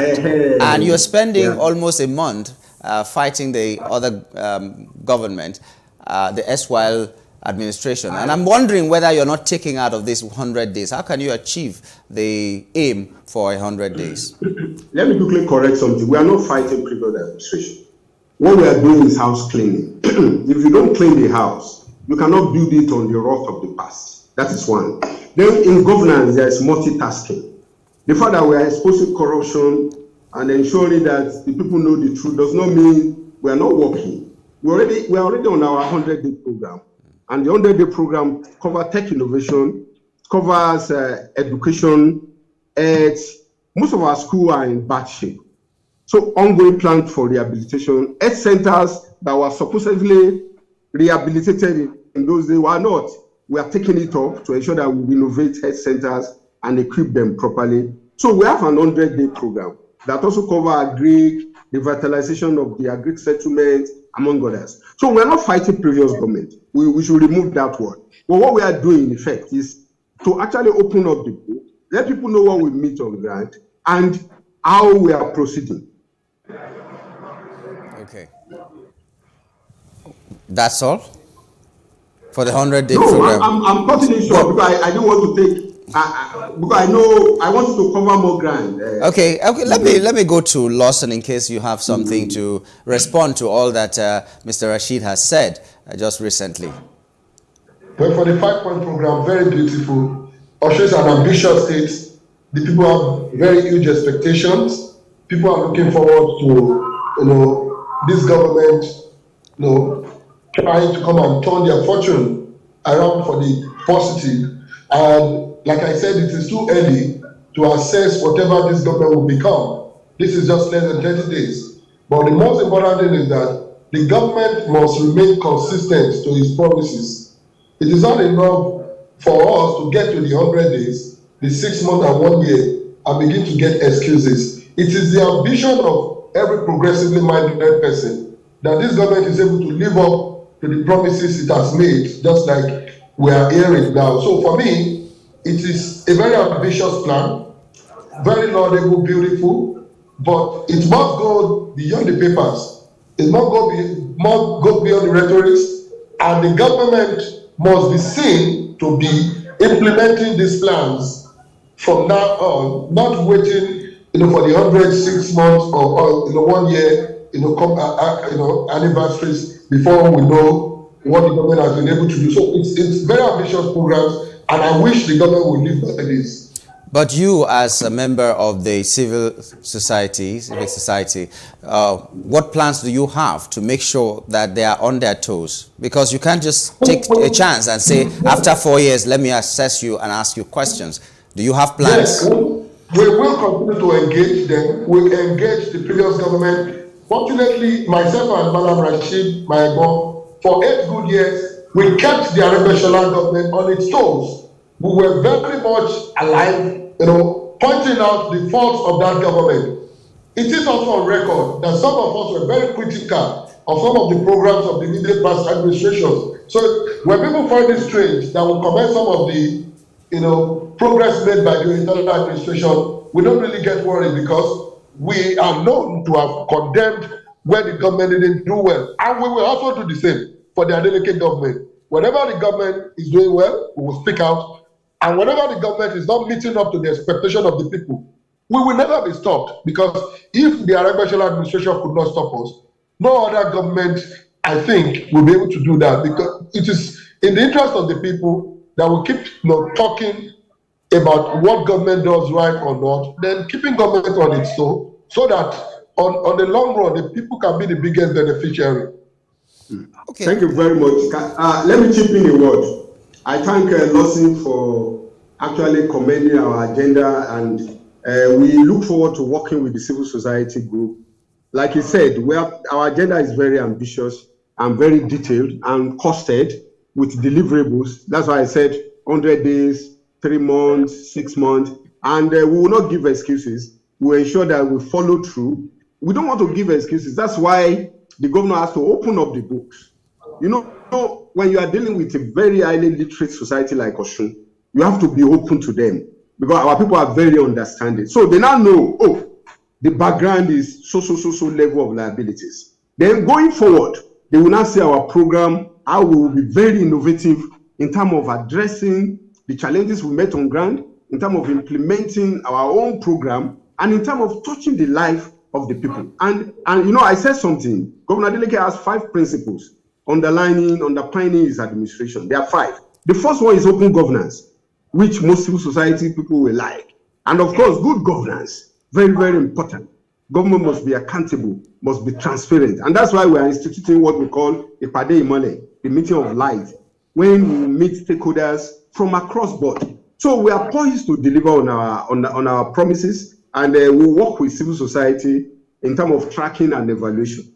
I'm just concerned about how you would make the money to actualize this dream that you have? You are already indebted, and you talked about the fact that maybe we'll go into that again, that another accusation was that financing. Yeah. Let me talk on financing. You know, when we came in, that's another thing we've discovered. A lot of revenue leakages. But what we are doing is to plug those leakages and reform the revenue collection system. Can you imagine revenue collectors are handling more than the state? That is what we met on ground. Revenue collectors are handling more than the state. A lot of consultants who are not supposed to be there are there making the state dry. So what we are working on is to block the leakages first. When you do that successfully, you hand more for the state. Then we have more resources to spend on the implementation of the 5-point agenda. We are also doing mining sector reform. We discover a lot of illegal mining, illegal diversion, and all those. We are working with relevant agencies, both locally and nationally, to ensure that Osun got its dues from the solid mineral sector. So funding, financing will be very innovative and will deliver on our promises. I'm getting confused. When you talk mining, is it not supposed to be a federal government affair? You see, that's the confusion. People, you know, it's a federal sector, but people don't read the law very well. There's royalty payment to the federal government by the mining companies. And the mining company, after the royalty collection, the federal government will pay 13% derivation to the state. It's clear, it's a federal government policies in law and all those. That is one. There is also community development responsibility that all mining companies hold the communities, in other words, the state where you are operating. In Osun water is polluted. Our people are dying. Now the mining companies, they have to be responsible. They have to pay for it. And we also look at the operation of the major mining companies. We discover a lot of loopholes. And His Excellency has contacted relevant federal agencies to look into all this. So it's a federal responsibility, but with state partnership. It is there in law. Okay.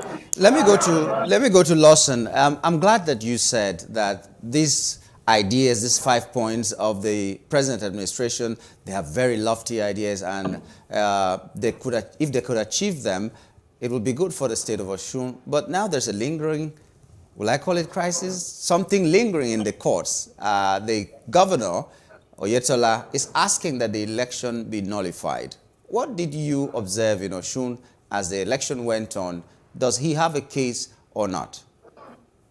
Well, you know, this case is before the court, and it is going to be important that we allow the court to actually decide, you know, on this. But we should also say this, that for a governor who over 280,000 citizens of the state voted for, you cannot say it is wrong for him to have approached, you know, the tribunal to seek redress, especially when, of course, you understand that in Nigerian elections, there will always be one controversy or the other, especially when you look at the conduct of politicians.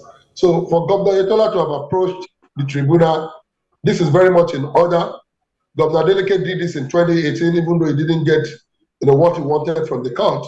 So let us, you know, wait and see where this quest by former Governor Oyetola will also land. And I also want to add to what Malam Rashid has said about how the state intend to, you know, finance all these ambitious programs beyond, you know, plugging revenue leakages, you know, getting external sources like federal allocation and the like. It's also important that we let our people know that the governor during the campaigns also made it known to Osun people that he has a wide network of international connections, and they have friends and associates that bring dollars and pounds and everything. So Osun should that is misinterpretation. It is misinterpretation. He said, what he said at the campaign rally was that he will use his contact with his friends at home and abroad to bring in investment into Osun. But you know the opposition media now, so it was twisted and he never said anything like that. But what he said is that he's going to use his own contact, both in Europe and America, to bring in investment into Osun. And he has started that. He has started doing that. Yeah, looking forward. Okay, let's look at education, for instance. You talked about renovation, but it goes beyond just a renovation of schools or in health, the renovation of health facilities and all that. What specifically is it going to do apart from renovation that will improve the educational status of Osun State? You know, in education, there are 3 factors that affect outcome. The first one is place of learning. The second one is the teachers, their conditions. And of course, the third one is the learning environment, the learning equipment. Now, we've gone around, based on our study, both before the election, during the transition committee work, we discovered these 3 are majorly lacking in Osun. Teachers, they are having issues. Learning material, learning equipment is an issue. And of course, we've now instituted some programs. The first one is, apart from renovating the place of learning to make sure it's conducive, we are also instituting what we call alumni investment partnership. Alumni association is so common, but Governor Adeleke is now introducing a system whereby alumni will actually be partners in terms of upgrading facilities in their schools. We are also reforming the question of PTA. PTA used to be a very passive system. Within secondary and primary school, we are trying to now make it a bit formal so that parents will have a role to play, not just like attending meetings like they used to do. And we're also introducing what we call Imole Teachers Corps. Now, we discover we have a lot of programs in terms of youth empowerment for our graduates and all those. We are running a program that Governor will unveil soon. We call it Imole Teachers Corps, which will involve young graduates who are volunteers to teach across our schools. So we have a lot of, in fact, our ambition, our target is to take Osun in terms of national rating to between number 1 to number 10, instead of almost 30-something that we are here now. So we have specific plan with deliverables and MIE alongside it to make sure how we are performing. Okay, well, let me just talk to Lawson. Lawson, you have the opportunity now to talk on national television to Osun State Governor. What are you expecting him to do? I will want to say that Governor Adeleke must allow his programs, for Osun State to be in line with the aspiration of the people.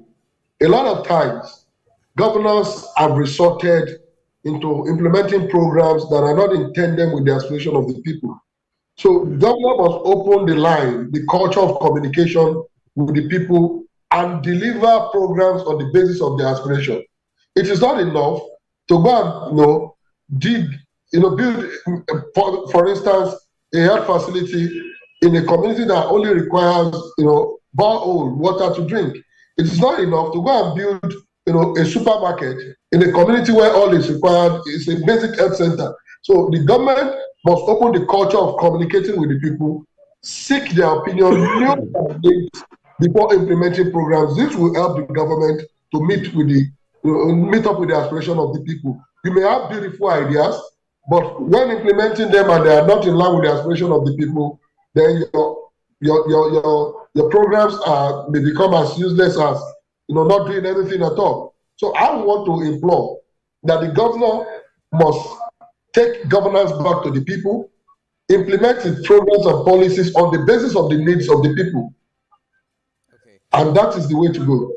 Okay, Mr. Rashid, our time is up actually. I was disappointed when I didn't hear tourism inside your 5-point agenda. We know that the governor, maybe it was covered in something else that I didn't hear. No, if because of the time factor, if we are to go into details of one of our major revenue generating area is tourism. We have 5 programs within tourism. Okay. 5 programs within tourism that will be unfolded in due course. Okay. Can you permit me to clarify something before we go? Just very briefly, because the time is really up. Yes. I want to put it on record that it is a lie. Nothing like that happened. The governor never fight any DSS officer. The governor's sister is on vacation abroad. So somebody on vacation abroad cannot slap somebody in Osogbo. It was just interagency rivalry between the DSS and the police, and the matter has been resolved. So I just want to clarify that. Okay. Thank you very much. I'm glad to hear that. You know why I brought up the tourism thing? Because the governor is from a family of entertainers, and he himself is the most wonderful dancers I've ever seen in this place. So we were expecting a lot to be in the entertainment industry and so many other tourism attractions, or tourist attractions rather. I'm glad you said that. I'm glad you said that. I want to visit. I want to visit. By the time we unfold it and by the time we open it to the public, we're now transforming our tourism. It's not just tourism. I have heard you. Okay, you understand? I have heard you. I have heard you. Thank you very much. Well, gentlemen, that's how we're going to draw the curtain on the show today. I'm really surprised that the fire with which Lawson started, he ended just saying that, okay, Osun can be better than now. I'm really glad about that. So, my brother, he will support Adeleke to succeed. I can guarantee that. Olufemi Lawson, public affairs analyst, also in the civil society. Thank you so much for coming on the program today. And also, Malam Rashid, you have been wonderful, exposing a lot of things. We are going to take you up on that, your promise that you made to us. We'll come find out things for ourselves in Osun State. Thank you so much for coming on the program. Thank you for having me. Thank you for having me. I appreciate it. Well, that's it on Plus Politics tonight. My name is Nyamgul Agaji. Do have a good evening.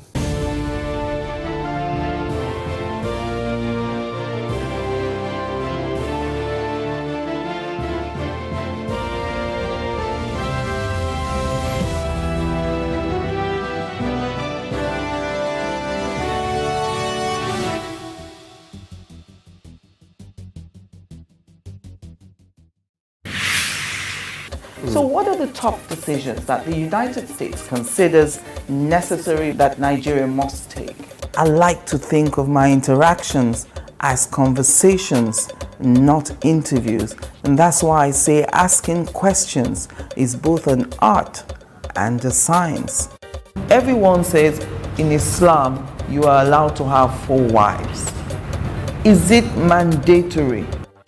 The right question enables answers that educate, inform, clarify, and help you, the viewer, to better understand the issue before making up your mind. Our goal is to reduce from 10 to 2 days the time it takes to register businesses in Nigeria. Join me every week on this station, Plus TV Africa, and gain exclusive access to my conversations. I'm Angela Ajetumobi. In raising our kids, parents should stop playing God. The internet is actually using the people. But when you are looking for money to help other people, then it becomes easy. Don't rush into marriage. I always say this. You rush in, you rush out. Family is the bedrock of every society and the essence of life. On Today with John and Helen, we dig deep into family values in every sense of the word. Join us every Saturday at 9:15 a.m. on Plus TV Africa, DSTV channel 408. With you, we play a part in strengthening the values passed from generation to generation.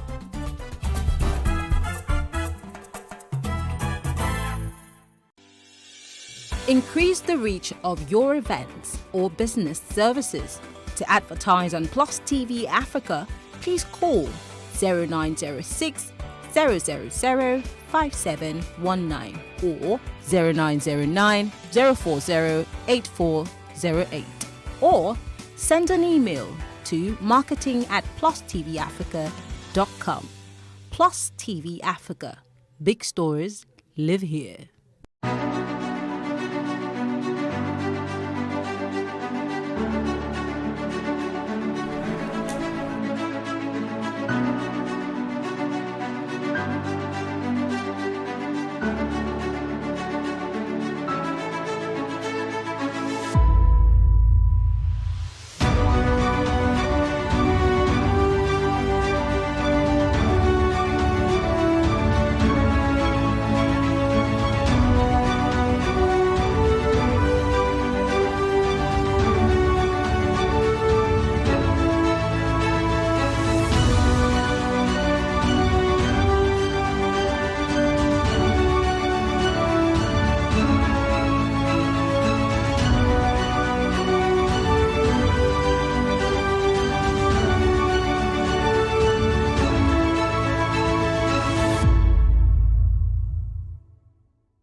Hello and welcome to The Run-Up. My name is Uchechukwu Onodo. I am glad to know that you're here today, to go down this road with me. It's been quite an engaging week on the show as we've been highlighting issues that leads up to the 2023 general elections.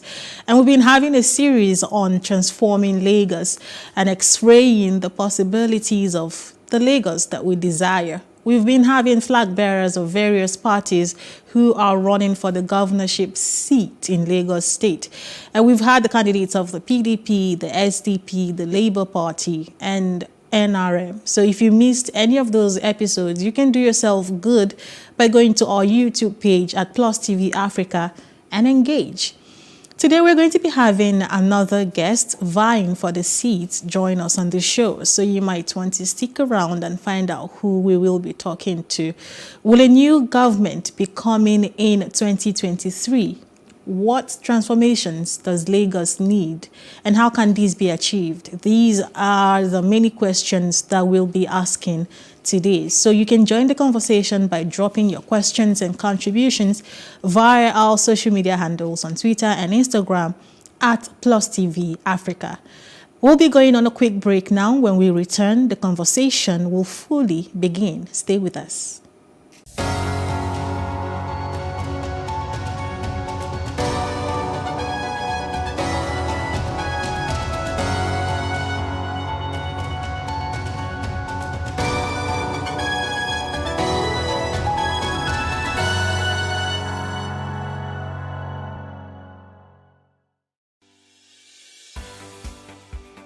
Businesses in Africa can be very challenging.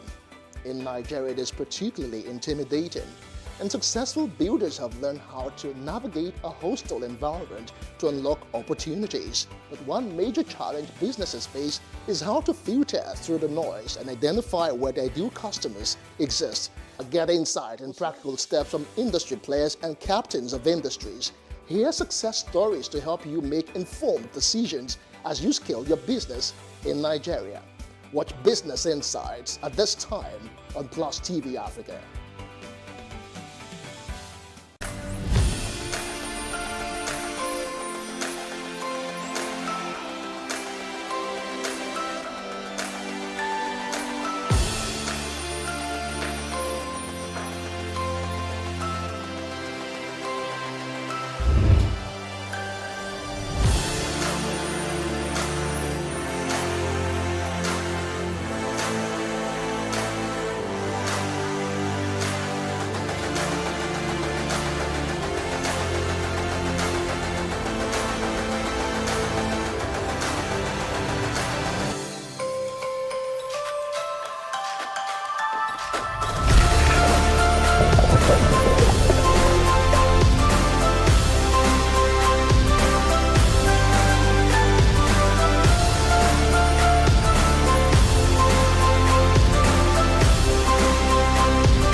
Welcome back. It is still The Run-Up.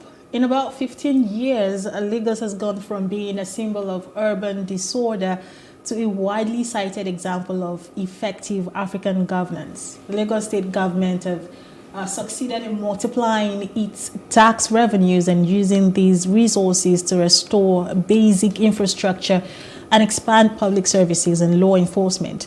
Already Africa's largest city, it grapples with rapid population growth, overburdened infrastructure, an enormous informal economy, and a history of repressive and military rule. The city's challenges are further compounded by the acute security threats and endemic corruption that affects Nigeria as a whole. And we will be looking at the transformation hopes for Lagos State and who is the right man for the job. And with us today is Mr. Funsho Doherty. He's the ADC governorship candidate for Lagos State. You're welcome to the program. Thank you very much. It's a pleasure to be here. It's nice to have you. So let us kick off this way, Mr. Funsho. You are vying for the seat of the first man in Lagos State. Mm-hmm. And what does being a Lagosian mean to you? I'm very proud to be a Lagosian. Okay. I was born in Lagos, raised in Lagos, primary, secondary, university here in Lagos. Oh, wow. And my family is a well-known Lagos family from Lagos Island. And Lagos has been home to us for generations and generations, centuries actually. And, it's a city we all love. It's a city that in many ways is more developed today because of modern technology and so on than the city we grew up in. But it's also a city that in many ways is more chaotic than the city we grew up in. And so some of us look back on those days and say, there are certain things about those times that we've lost along the way. And we are saying that we need to restore some of those things, even as we seek to move Lagos into the first world and bring it among the ranks of modern megacities where it belongs.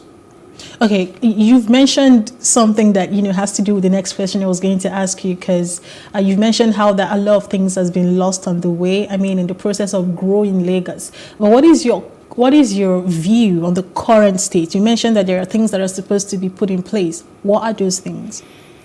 So my own view about the current state of Lagos, and I noted your introduction, and I actually disagree with the fact that with the theory or hypothesis that Lagos is an example of effective governance. I actually think that governance is one of the weakest points in Lagos. Lagos is a city, I think, that has been managed well below its potential. So if you think about Lagos, Lagos has tremendous resources. It's probably the most blessed of cities in Nigeria. This year alone, our budget is 1.7 trillion naira, which is the budget of many cities combined, many states combined.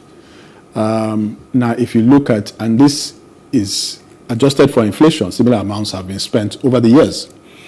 So if you look at where we are today, where we ought to, in comparison to where we ought to be, given the amount of resources that have been expended, you actually cannot say that Lagos is doing well. There are a number of things you can point to as evidence of this. Just one of them is the recent release of the Economist Intelligence Unit ranking of cities. They call it the livability ranking, which ranks cities across the world. And Lagos is ranked 171 out of 172 on that list. And that's a list that looks at things like infrastructure, education, health, stability, and culture and environment. So it's fairly comprehensive. So in truth, we have to look at it and say, have we done well? And this is after a generation, actually, of governance by one ruling party. 23 years by the time we do the next election. 23 years is almost a generation. And we're saying we should be much further along than where we are. And, you can't continue doing the same thing and expecting a different result. We don't want to invest in another generation, only to say that we are even further away from where we should be. So we think it's time to put Lagos on a path that would lead us to the first world, which is where we ought to be. So your last statement, you think it's time to put Lagos on the path. Is this what informs your desire to be the governor of the state? Yes, because like many other Lagosians and many who live in Lagos, we see the shortcomings, we see the deprivations. And in a democracy, the only way you get to good governance is if people who have the capacity, the competence, and the character step up, and if the people then support them into office, right? This is how you get to good governance. Now, if you look at quality of life, I have been across the state from local government to local government, having town halls, consultative town halls with citizens across the state. And, you know, the concerns of Lagos are fairly consistent across the state. People are living a poor quality of life. People are facing deprivations in many aspects of their life. People complain about things like traffic, the fact that they spend 4 or 5 hours going to work and coming back every day. Apart from the time lost, there's the impact on health, there's the impact on the environment. These are things that have a real human cost beyond the inconvenience of them. People complain about the fact that they're not comfortable sending their children to the public schools, that they have to scrimp and save to send their children to private schools, even when they can't afford it. People complain that the healthcare facilities operated by the state, they do not trust them. People would rather go to traditional practitioners or pharmacists or what have you. People complain about the Agbero problem in Lagos. Everywhere I go, I hear it. And this is a big problem in Lagos. You know that in Lagos, the cost of living, a big part of the cost of living is cost of transportation. If you're a driver, for example, take an example, a driver who lives in Ikorodu, maybe works in VI, right? Each month, you know that citizen's cost of living, a big part of it is transportation. And a big driver of transportation cost is this Agbero problem, right? Because if you talk to commercial drivers, they'll tell you in a given day, maybe 5, 6, 7,000, each driver has to pay over to these Agberos. Owo loading, owo chairman, owo this, owo that. At the end of the day, that money is coming from the pockets of the passengers. So these are multiple deprivations that our people face. And we are saying that our agenda, which we have for Lagos, which we call the Tiger Agenda, which I can talk about in more detail, has an overall objective to improve the quality of life of citizens, to give them dignity and respect, and to lay a foundation for Lagos in the first world. Okay, let's talk about your agenda now. Actually, it was going to be the next thing. The Tiger Agenda. One of the major things I discovered when I went through it is actually that transportation is very much represented. And you cannot talk about transportation in Lagos without talking about the traffic and then most especially the Agbero problem, just as you mentioned. It has lingered. And for every time we put up posts on our social media platforms, we've had other, gubernatorial candidates come around. People in the comment section cannot seem to look away from the Agbero problem. Absolutely. And that's a question that we put to everybody. And so I'm putting it to you. What practical solutions do you have on ground to solve that problem? Okay, so the first thing is to address it with political will. And so the first thing is that the present administration, part of the problem why it has lingered, is that the present administration is not in a position to deal with it, because those guys are a core part of the political support of the current administration. And therefore, they are part of the power structure of the state. So the moral authority to deal with the problem is not there. It's not that necessarily it is an intractable, unsolvable problem. But to the extent that these folks are part of the power structure, the moral authority and the political will to solve the problem is not there. Beyond that, what you have to understand is that this thing is almost operating almost like a criminal enterprise, right? So you have the guys who are on the streets, you call them the runners, right? The guys who are chasing the commercial drivers, collecting, you have those guys. But it's a pyramid, there's a chain, right? So they are funneling those resources to higher-ups and higher-ups, right? Ultimately, these resources are not going into government coffers. They're not going into coffers of Lagos State government. There may be a small portion of it that gets to, government quarters, but most of it is not.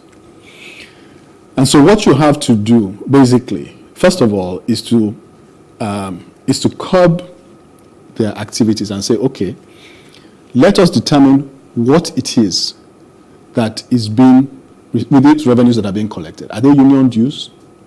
What are they? If there are union dues, there must be a basis for it. The union must operate based on certain guidelines and standards and laws which are consistent with the laws. You can't operate outside of those laws. So we will insist on that, right? Then we will prevent them from operating on the streets in the way that they do, because it's a health hazard. They're running on the streets, they are causing cars to swerve and all of that. We will stop that. Then, if you look at the numbers, at the same time, and one of the things that people have said is that these folks, you know, this is one way of keeping them busy because otherwise they will go to crime and all of that stuff. But you cannot have a solution that solves a problem for a small section of your society and then create a big problem for the mass of your society. So we're saying we'll go in there, we'll find a way to get those guys engaged in other ways. And you will find, by the way, that the cost of getting them engaged and where the revenues are going, it's only a small proportion of revenues that is going to all these many people, these foot soldiers. Most of the money being generated is probably going into private pockets. Do you see what I mean? So if you break that criminal enterprise, you can actually deploy resources to dealing with the problem of the many foot soldiers, right? With only a fraction, actually, of the revenues that are being taken from the pockets of the passengers. Do you see what I mean? So it's really about having the political will, understanding the problem, being able to set rules, set standards, because you are not afraid to do that, because it is not those people that elected you. So if the average citizen elected me, I am responsible to the average citizen. I'm not responsible to the Aguero. To the extent that the Aguero is an average citizen, yes. But if he or his activities or the activities of their unions are infringing on the well-being of the broader citizenry, we will absolutely be in a position to deal with it, because we don't owe them anything other than what we owe the average citizen. Okay, excuse me. Okay, so we're still talking transportation.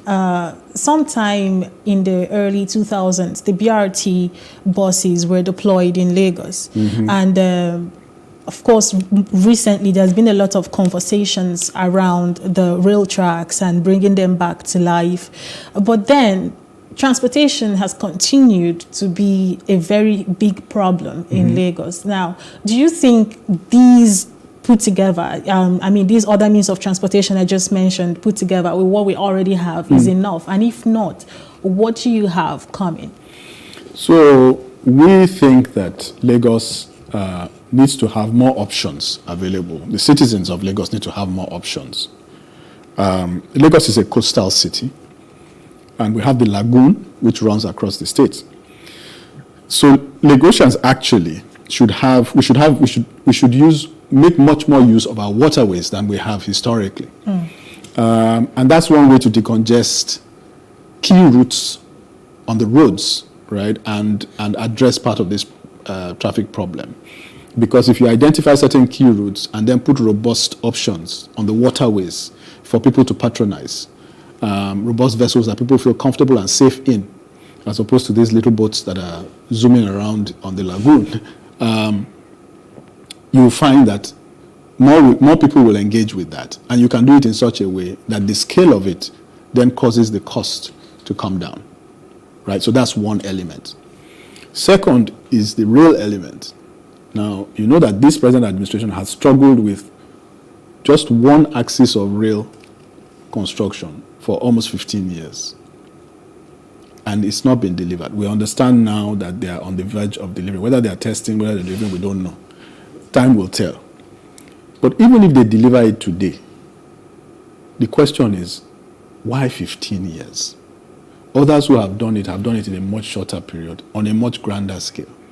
When we want to expand it to the next line, and when we spend another 15 years for the next axis of travel, so, and then we don't know how much it cost. We don't know whether there was overrun. Why did it take? I'm sure they did not award it for 15 years when they awarded it. Why did it take so long? What actions have been taken? So these are the transparency and accountability problems that we see in Lagos State, which is phenomenal. In a state with massive resources, when you have transparency and accountability problem, it's a big problem. That's why I said governance, to me, is our biggest problem in Lagos. You see, there are other states that are much earlier along in their development cycle. So they're actually looking for, they're looking for people to come and establish businesses in their own state. Lagos is not in that situation. By history, by the fact that it was a former state capital, by the fact that it has been a commercial capital for centuries, there's an existing base here in Lagos. And that base needs to be managed and governed with transparency. And the managers of the city, the leaders of the state, must operate the state in a selfless way for the benefit of the citizens, understanding that the office that they represent is a sacred trust, and deploying those resources in a way that would spread the prosperity of the state to a wide proportion of the state. One of the tragedies of Lagos in the last 23 years is that the resources of the society and the state and even the government have been concentrated, right, in a narrow section of the population.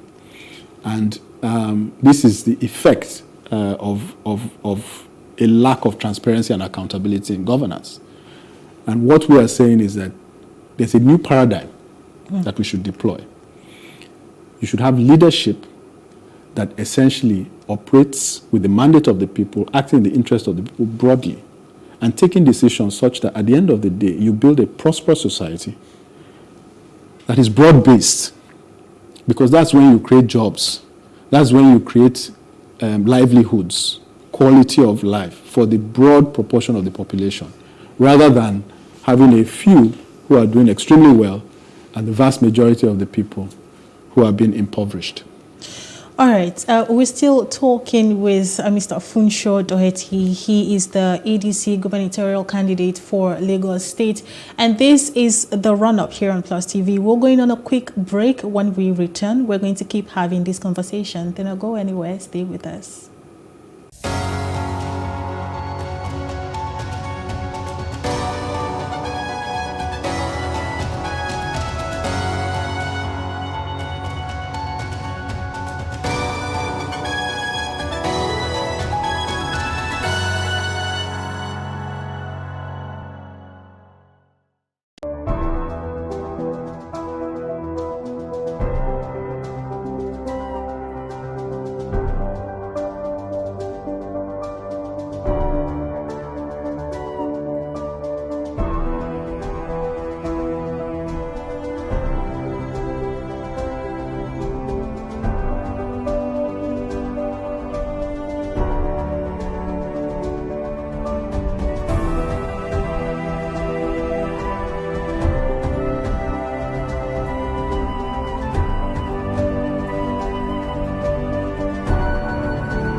What we do not understand, we will stigmatize.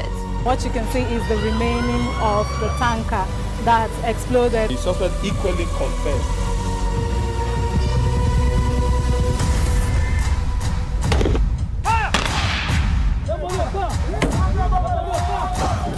Now 500 naira they collect them. If you no talk, then go beat you. Now 2,500 they pay.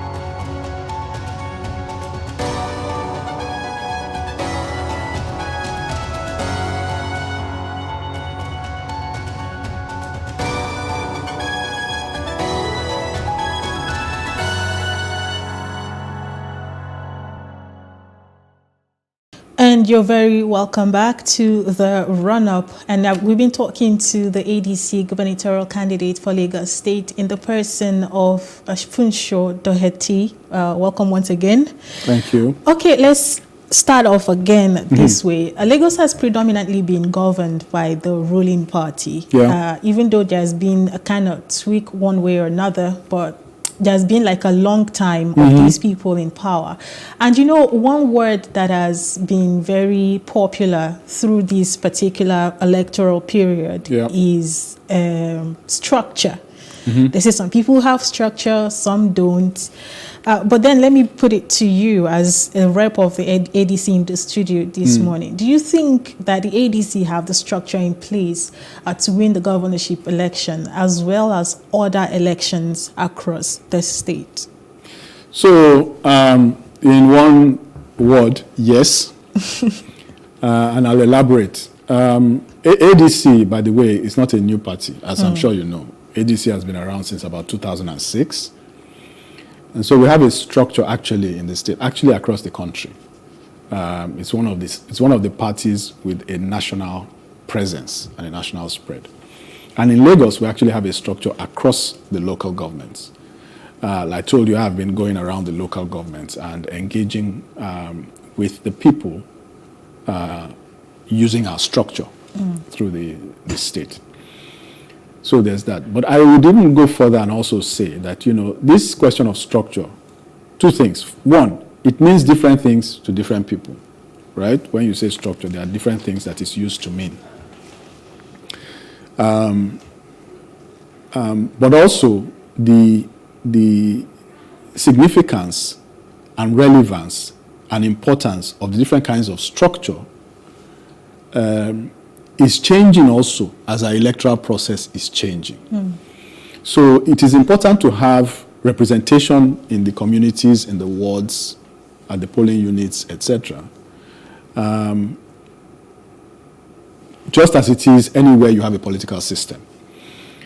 Now, but another way in which structure has historically been used is in a negative sense, where you have people within those communities and in those vicinities, essentially either through coercion or either through suppression or those kinds of negative activities to impact the outcome of election. There's another aspect of it which has to do with influencing even the collation process of elections. Historically, as you know, one of the ways in which elections have been manipulated in the past is because, you know, if you have 3 polling units and you have 2 votes in each polling unit, the total should be 2 plus 2 plus 2, which is 6. But by the time they get to the collation center, that 2 plus 2 plus 2 can become 50, right, historically. But there's been a lot of change in the electoral process now with the new Electoral Act, with the introduction of technology, which means that a lot of those things, the avenues for them, have been curbed.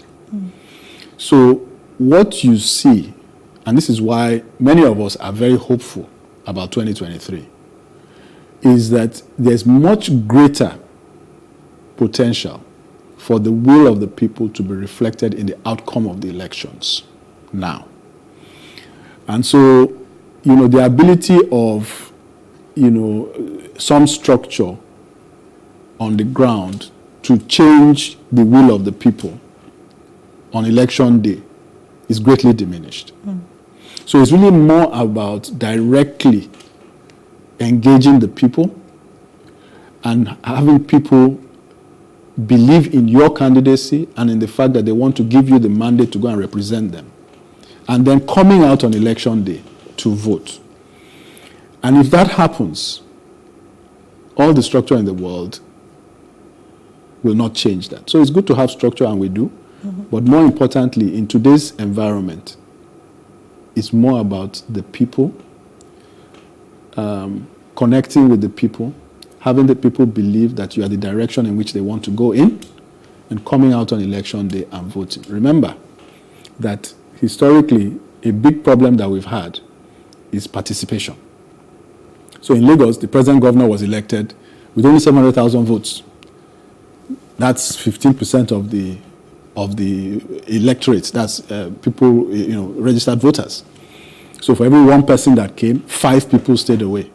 For every one that came, 5 stayed away. So if only one out of those 5 comes in 2023, we will double the number of votes that we had in 2019. Only one out of the 5. If 2 come, we will have 3 times the number of votes. So it's a very, and you know how people are feeling about this whole elections in 2023. People are a lot more engaged. People are a lot more insistent that, they need to do something. People are feeling that, that we can't continue like this. And we understand why, because people are facing all manner of deprivations, whether they are young, middle-aged, or old. So, look, it's not going to be business as usual. It's not going to be same old. 2023 will be very exciting. And I think we should just pull up our seats and and bring out the popcorn. Oh, yeah, I was going to ask that. If we should get popcorns too. Okay, I was going to ask what the, elaborate plan for Lagos State is and how you intend to achieve that. But I want to narrow it down to the economy. I mean, for someone who's been in the financial industry as well, Lagos State is the largest, one of the largest, if not the largest, economic hub in Africa. And of course, in Nigeria, it is. But then conversations around some quarters say the economy of Lagos is not as it should be. I mean, we've seen industries come and pack up and leave as well. And then you can imagine what it is like in other cities in the country. But then we're talking about Lagos today. How do you feel about the economic state of Lagos, and what would you do differently? So again, this is an area where I think that Lagos has been blessed with a lot, but has not done as much with it as it could. It's like the parable of the talents, right? One guy was given 10, another guy was given 5, another guy was given 1. And the guy who was given 10 was expected to come back with 10, not come back with 5, and then compare himself with the man who had 5 and say, I have 15. No. And this is the problem with Lagos. Lagos has been a commercial center for centuries. Never mind people who say that they developed Lagos within the last 25 years. We know the history of Lagos. Yeah. We know the history of Lagos. So the managers of this city are entrusted, actually, with a great asset, which is this state, its industrial base, its commercial base, even its infrastructure base, much of which was inherited as a state capital, as a former state capital. So much more could have been done. What are some of these areas? And if you look at it relative to our Tiger agenda, you see that our agenda addresses many of these things directly. First of all, the leakages within the system should be blocked. So our first T in Tiger is tax reform for equity, prosperity, and growth. Right? There's a lot to be done there. First of all, there's part of our resources that's being collected at source by an entity called Alpha Beta. We are going to remove that one first, right? Because the work that they are doing is very questionable. We don't know the few people who own that company, and there's no reason why they should keep a share of the people's money, my money and your money. The LIRS is there. They will do the work. In fact, they're the one doing the work now, because the LIRS is the one chasing taxes and so on. Alpha Beta is basically keeping records and so on, and then collecting a share of the revenue. It's unconscionable. We'll remove it. Then we'll fix the tax system such that people who earn the most pay the most. People who earn least are relieved of certain burdens of tax. That is a way of, again, distributing resources to ensure that the prosperity is broad-based. We will stop the harassment of small businesses, undue harassment of small businesses, and create a tax environment that incentivizes the creation of jobs and the establishment and entrepreneurship. Government will become supportive of those businesses rather than being a predator on those businesses. Infrastructure is key, the I in our Tiger agenda. It's important, you see, because for a modern megacity, you need a range of infrastructure. You need transport infrastructure, we talked about that. But there's waste management, there's power, there's technology and telecoms infrastructure. There's even a security infrastructure. All of these things are central in a modern mega city, and I've talked about some of them, and I can talk more. The G in Tiger agenda is government reform. That's actually the foundation of our agenda. And we are saying that a few things are needed. One, everybody who works for Lagos State government must be reasonably compensated. They must earn reasonable compensation as an employee of Lagos State government. And we will do that. And then having done that, we will insist that people are accountable and transparent and work with integrity in the service of you and me as citizens of this state.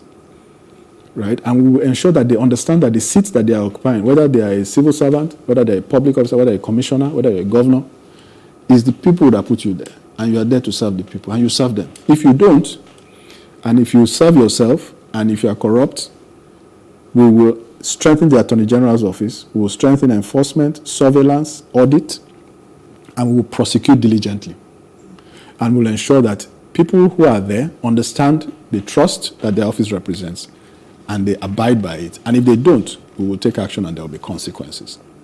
When you do this, people's actions as government employees and as public officers and leaders will come in line with the interests of the people.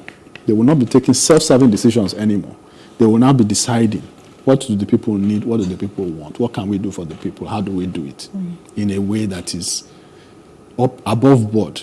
Because we know that if we don't do it in a way that is above board, eyes are on us. And this government is serious.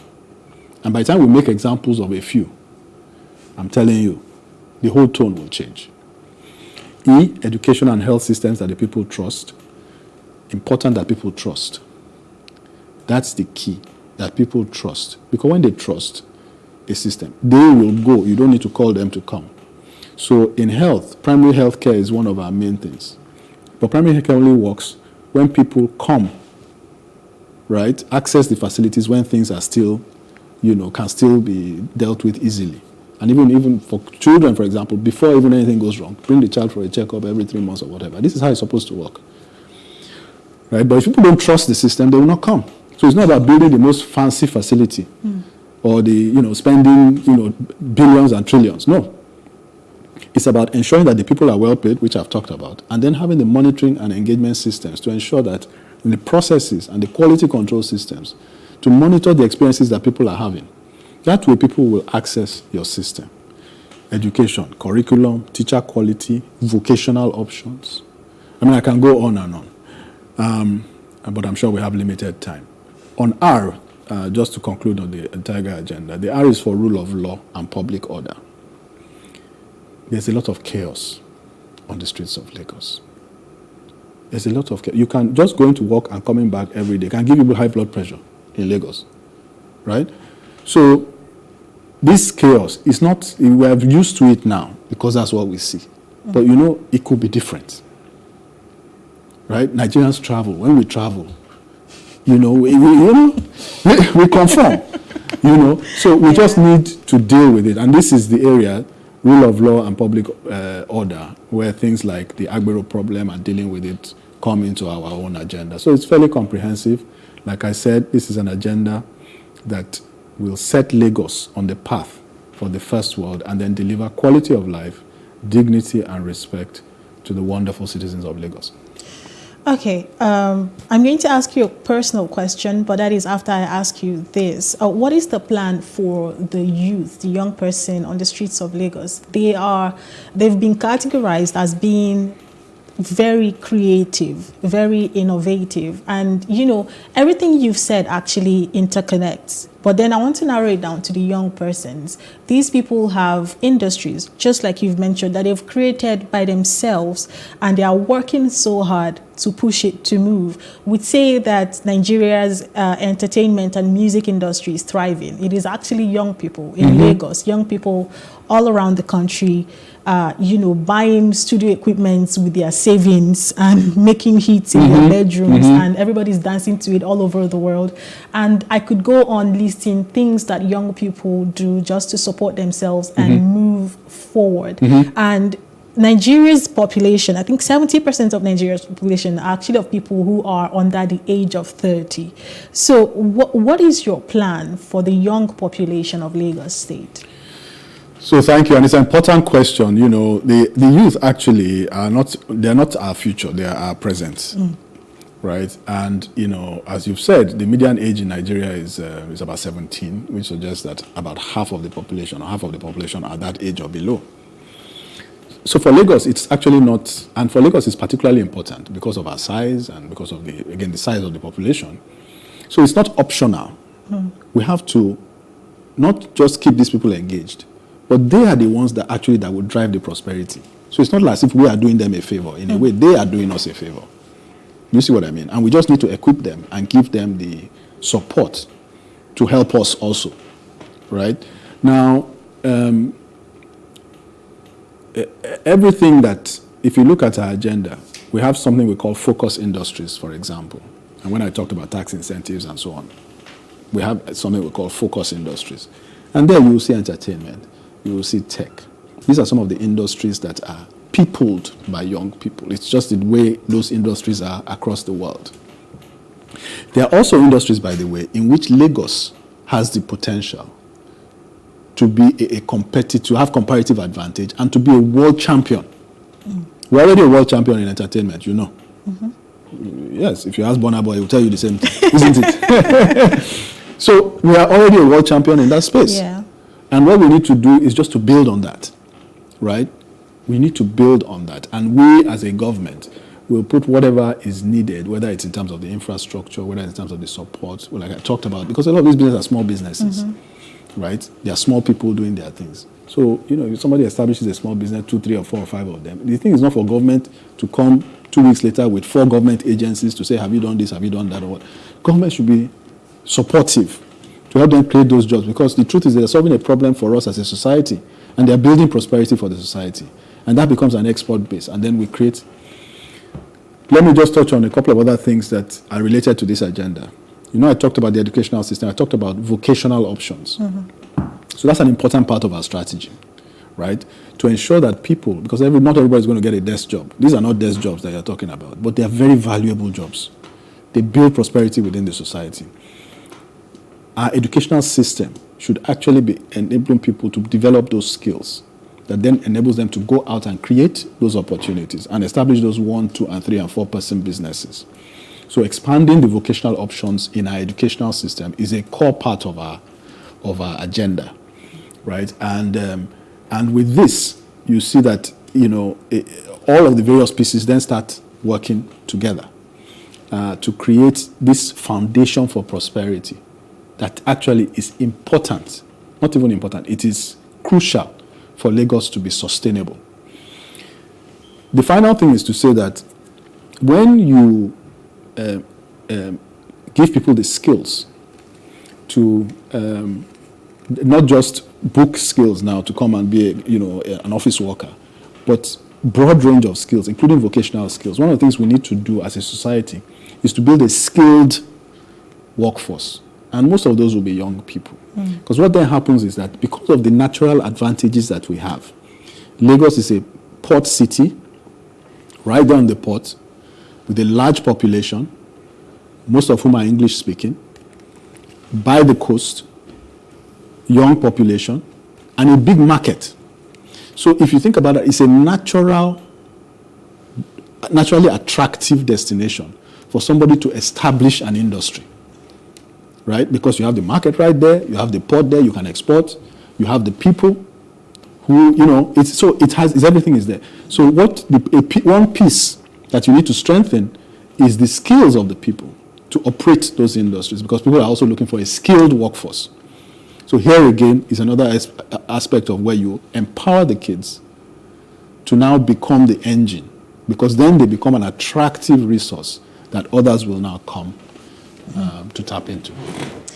All right, and down to the personal questions. You've been in the private sector for about 30 years, and then now you're in politics. Do you think you have the credentials and confidence and, you know, to gather the votes of Lagosians, and do you have what it takes to get them to trust you and give you their confidence to lead them for the next 4 years? What do you think? I'm asking you. You tell me. So, look, You see, what Lagosians are asking for is leadership. They're asking for leadership that acts in their interests. They're looking for people who would go into that office and take decisions that is about them, not about the people themselves. That's about that's the citizens. You understand? Leadership has a character. Leadership has a character. It's not everybody who is suited for leadership. And one of the reasons why I have stepped into the race, and it should not just be about me, there are others like me also are doing the same thing, actually. Is stepping into the race and saying, look, you know, we have demonstrated the leadership. I have run 3 different companies in the private sector as managing director and CEO, 2 of which are national companies, customers in the hundreds of thousands. And those businesses are still there, doing well. So in terms of credentials, people can go and I'm well known, by the way, in the private sector. And people can go there and ask those questions and ask the people who are there and ask the people who have interacted with me. I've actually also led industry groups. So been elected by my co-CEOs to be their leader of the industry group in interacting with regulators, legislators, and so on and so forth. So the track record is there. And the leadership is not about whether, and by the way, anywhere in the world, you see this transition. People who have done well in the private sector coming to offer themselves for service in the public sector and going on and bringing those capacities in the public space and doing well. We see it in democracies where we've borrowed this democracy from. So it's a natural progression. What do people need, or what do we need in a leader? You need somebody who has vision. You need somebody who has character, courage, right? Determination, the conviction, right? The empathy. Somebody who carries people along, who is open, who's transparent, who has the desire to set things on the path to the vision and galvanize people around that vision. And I think that this is what people have lacked. And this is what we bring. And at the end of the day, it's the people that will choose who they want to lead them. All right, quickly, because you're rounding off now, in the next couple of minutes, let's talk about INEC. There's been a lot of innovations, changes to bringing in technology, and you know the INEC chairman has been speaking with a lot of confidence when he says things like, we're going to deliver a free and fair election, and with the BVAS and every other technology that has been brought in. What's your take on that, and how do you feel about how they've been going about the whole electoral process throughout this season? So my own view, and this is my view, is that I'm encouraged. I think that INEC has a tremendous challenge in the work that they have to do. It's not a trivial assignment that they have. And you know, the context in which they are doing it, Nigeria is also not the easiest terrain to be doing that work. But I think they've done well so far. I think we have to support and encourage them. I think some courageous steps have been taken, and we also have the gift of the new Electoral Act, which has the incorporation of technology and so on, the BVAS that you talk about. And INEC has been resolute in saying that they're going to push forward with it. And I think that's a courageous decision. It must be supported, and we must do everything to ensure that you know, as they take those steps, we also play our own part to ensure that we have the outcomes that we want. Look, at the end of the day, I believe that whilst elections are never perfect, the people in America from whom we borrowed this democracy, they are still complaining about their own last election that they did, whether there was, you know, this or that. But we know that for the most part, elections were free and fair. And that is where I believe we will come out in 2023, that you may be able to point to 1, 2, or 3 things across the system. But generally, my view is that it is the will of the people that will prevail. And if you have that as an outcome from a democratic process, you really can't complain. With the will of the people, of free and fair elections, do you think you would win? Absolutely. Confidence, I like that. All right, thank you so much, Mr. Doherty, for taking your time to come on the show and speak to us. We wish you the absolute best. Thank you very much. Thank you. It's a pleasure to be here. You're welcome. And that was Mr. Funsho Doherty. He's the ADC governorship candidate for Lagos State. And it was an amazing conversation. If you were listening, if you missed that, you might want to go to our YouTube page and, get updated. It's at Plus TV Africa. And this is how we draw the curtain closed on today's show. Thank you so much for being a part of it. We want to say a big thank you to our viewers for staying tuned on the show and also for your contributions. If you miss any of these episodes, again, go to our YouTube page at Plus TV Africa and stay updated. Also remember, as citizens of this great nation, Nigeria, you have a right to vote. And it is expected that you exercise your voting right. You have a role to play in recreating the Nigeria of our dreams. So whatever you do, get up, go and get your PVC and make sure that you vote right. Shun election violence, shun vote buying, and of course, vote right again. My name is Uchechukwu Onodu. Have a great day.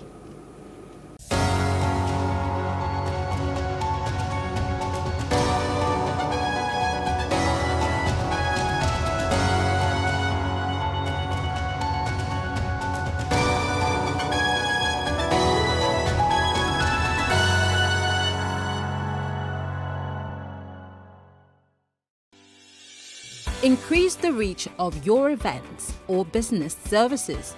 To advertise on Plus TV Africa, please call 0906 000 5719 or 0909 040 8408 or send an email to marketing@plustvafrica.com.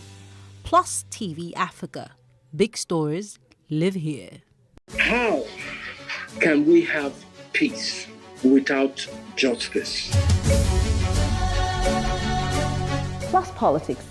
It's not just another political conversation, it's about keeping you in the know. The relevant interviews, asking the tough questions to those that matter. Get the answers you need. Does it mean that the people who were injured, people who were shot at, those who were involved in that stampede are not going to get justice? It is unfortunate, it is sad that we have a government of deaf and dumb. Analysis from top experts. The last election was not really an election. We feel that Obasanjo has a very special place in his heart for hating Ijaw people. I think it really boils down to two things. One, trust and accountability. Plus Politics, every weeknight at 7 p.m. on Plus TV Africa. Welcome to The Advocate, your Sunday reminder that important conversations are among the necessary tools for a saner society. Go to some few police stations across Nigeria. You will see what you see there is an eyesore. You cannot even have a good record system that takes data. There's a further problem of lack of coordination between federal and state governments in Nigeria. And local governments. And local governments. For instance, although local education is an issue. You see what's going on now. ASU insisting that government should pay them for a month they were not in class. And of course, they shouldn't have even gone to strike in the first place if the government had listened to them initially.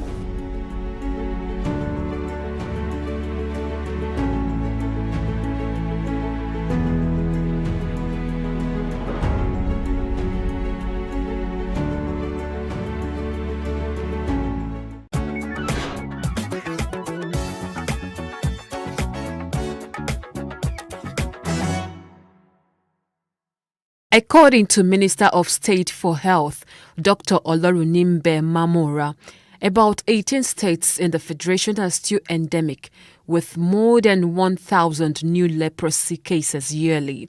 He explained that the number of new leprosy cases detected yearly has significantly dropped from over 7,827 in 1994 to less than 2,000 in 2020. The Voice of Humanitarian AIDS Foundation took to the streets to march against the ostracization of people affected by leprosy and loud about changing the narrative. At her office, the National Coordinator of Voice of Humanitarian AIDS, Franca Emekobum, shared the group's experiences on the field with people affected by leprosy. Even we that are even speaking up for them, sometimes, it wasn't easy for our families and our friends to even accept, that what we are doing is not risky. They are even afraid to come close to me. They're scared. Initially they say, oh, no. We don't want you and your leprosy people, please. Franca maintained that discriminating against the people with leprosy in itself is a deadly disease. Already they are in pain. Already they are in sorrow. We should not add to that sorrow by discriminating against them. Rather, we should, come together as, people of God, one nation, one love, one family. Dr. Yohen Akase is the head of infectious diseases at the Lagos University Teaching Hospital, Luth. He confirmed that leprosy is not contagious. With leprosy, the truth of the matter is that over 90% of people, in fact that's a conservative estimate to be honest, but over 90% of people who get exposed to leprosy are not going to have leprosy. Okay? So yes, it's not such a contagious infectious disease in the context of how we look at contagion, that if somebody has leprosy, touches you, you're going to get leprosy. In fact, it's well known that there are a certain, for lack of a better word, genetic predispositions to getting, not everybody is going to get leprosy, even if they get exposed to that. Picking somebody who has already had a deformity at that time to keep him isolated, apart from the fact that it's not interrupting the chain of transmission, it has, like you said, it entrenches the concept of stigma, denies them of being productive, being rehabilitated and getting on with their lives, living a normal life as possible. And also, generally, doesn't achieve much, to be honest. Jim Mohammed is a survivor of leprosy. He was affected at the age of 19 when he gained admission into Ahmadu Bello University, but could not continue his studies. That was 1999, the first time I just detected that I got a leprosy, because I don't even know that it's a leprosy before. I was just told that I have some patches in my body, which I was just thinking that it's just be a ringworm. They are calling it a las egedomi. And I went to some people that are selling the herbs, that okay, I need the herbs for this thing, and they give it to me, and I'm using it.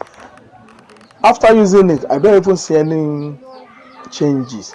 That is why my mom just took me to one herbalist, which we are calling Babalawo, and the man just said that this one is leprosy. The father of 3 recalled how he battled with discrimination.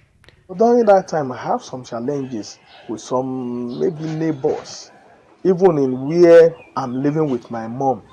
One of the person that, the owner of the house, because we rented that house by then, we just said that, this one, we have to take it outside, because his father has house. Definitely you should go to his father's house. Don't let me lie to you. My faith is not solid by then. Because I was just thinking, asking God, why me? The survivor is the chairman of the Association of People Affected with Leprosy and the PRO of the national body.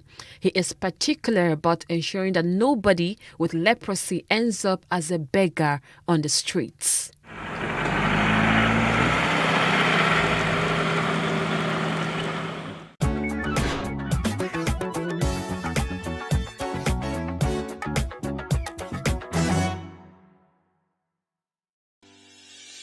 Increase the reach of your events or business services. To advertise on Plus TV Africa, please call 0906 000 5719 or 0909 040 8408, or send an email to marketing@plustvafrica.com. Plus TV Africa. Big stories live here.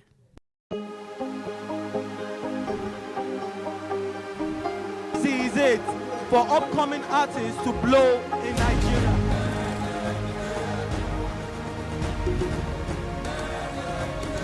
Welcome to Plus Trending. I am Buki November, your host, saying thank you for joining us on today's episode. Welcome back. It's tea time on Plus TV Africa. Practice makes perfect. I'm not perfect yet, but I'm a lot better than I used to be. He's a king. He's entitled to marry 100 if he wants to.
Good people, I greet you. My name is Akintomiwa Aina, and here is my good old days story. My birthplace is Ibadan. I hail from Ijebu-Oru, but I was raised and nurtured by my maternal grandmother in Owode Egba, where I had my primary and secondary education. Call me Omo Yagba, and you won't be far from the truth. But I bet you, the wisdom and knowledge garnered under the tutelage of this our grandparents cannot be bought with money. You grow fast, you learn faster. Growing up in Owode was fun and peaceful. Standard of living was moderate as majority of the people there were mostly petty traders. Our ambitions were really not to be rich overnight. Our ambitions center around academic fulfillment and economic contentment. Growing up, I could not notice any fundamental and remarkable difference between my cousins who were Muslim and those of us who were Christians in the way we were relating with each other. We would eat, play, and do things together. I recall with fond memories the particular incident. One of my grandmother's cousins, Mr. Fasasi Ikumakpai, fondly called Baba Pupa because of his complexion, the go-to person whenever there were issues to be resolved. Baba Pupa, a lanky man with Owu tribal marks, was an enigma, very eloquent and intelligent. He commanded so much respect from all and sundry. At some points, you will assume he was a local chief. One fateful day, a man in the neighborhood came to report to Baba Pupa that his wife just packed out of their matrimonial home. Without asking questions, Baba Pupa sent words to the wife through an emissary. Go back home and promise to see the couple the following day to resolve the matter. The estranged wife not only went back home, she also made peace with the husband, courtesy Baba Pupa. Such were the situation in those days. Before the courts, elders always would wade in and settle disputes, be it domestic or land matters. Where are our elders today? What went wrong? Are those communal methods of settling rifts in those days? Do they still have bearing on our community? A food for thought. Moving to Lagos under the tutelage of my late uncle, he inculcated in us high moral standards. Our house on Shubuola Street, Surulere, was not different from a hostel. It was a house that had over 30 children, eating from same pots, from siblings to cousins to nephews, even friends and friends' children, and all sorts of acquaintances. Fighting was prohibited. Participation in church activities was a must for all the children. Everyone had his daily shares, which must be carried out, and it must be done diligently without supervision. NTA 2 Channel 5 then was forbidden in our house because of the station's regular broadcast of foreign movies. Lists will get corrupted with foreign influences. The relationship between us and our immediate neighbors was remarkable. We shared same boundaries with the mosque. The mosque was like our playing ground. I remembered a boy from the mosque had a domestic accident and one of my brothers took him for treatment in our church clinic. When the chief imam of the mosque heard, he was happy. That was how the mosque set up its own clinic. The clinic is still there and even bigger today. Moving to Ogunlano Drive, Mama Lasho, as my mother is fondly called, was equally so accommodating, trusting us enough to believe that all those we introduce as our friends are those of strong and impeccable characters. She will always welcome them with open arms and treat them just like her children too. Such was the environment I grew up in. The lesson of those years was still very much on my mind and have become the bedrock of my relationship with people. Today, mutual suspicion everywhere. How many parents can willingly accommodate close relations, not to talk of acquaintances? And do you blame them? Bad precedences abound, enough to strengthen people's resolve not to be their brother's keeper. Another food for thought. Now I think and reflect. Can we bring back the glories of those good old days? Can we reenact those strong communal strength of those days and eliminate those mutual suspicion? We can do it. It will be our collective wish to make conscious effort to make the difference. It is scary thinking that our children will refer to this current era as good old days. Together, let's change the narrative. Our children desire and deserve a better future, not the good old days. I therefore join sign Shemode Badejo in this collective drive towards a greater tomorrow. Thank you.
study law, none whatsoever.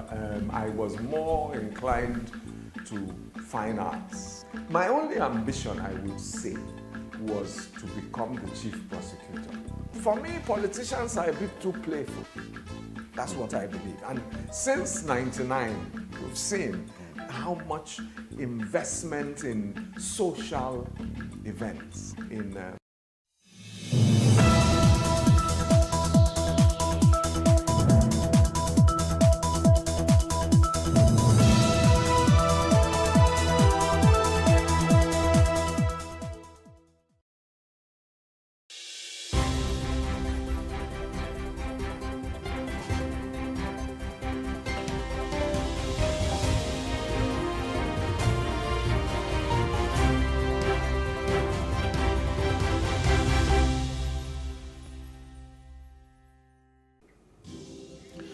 Ahead of the breakfast, ahead of the 2023 presidential elections in Nigeria, several significant judgments have been issued by various courts across the country.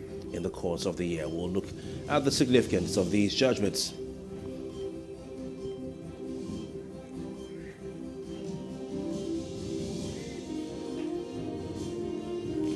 Also on the breakfast, like always, would have a sports journalist join us on the conversation. And don't forget, we'll also look through today's newspapers. We'll analyze the biggest stories on the front pages on the breakfast. We call it Of the Press.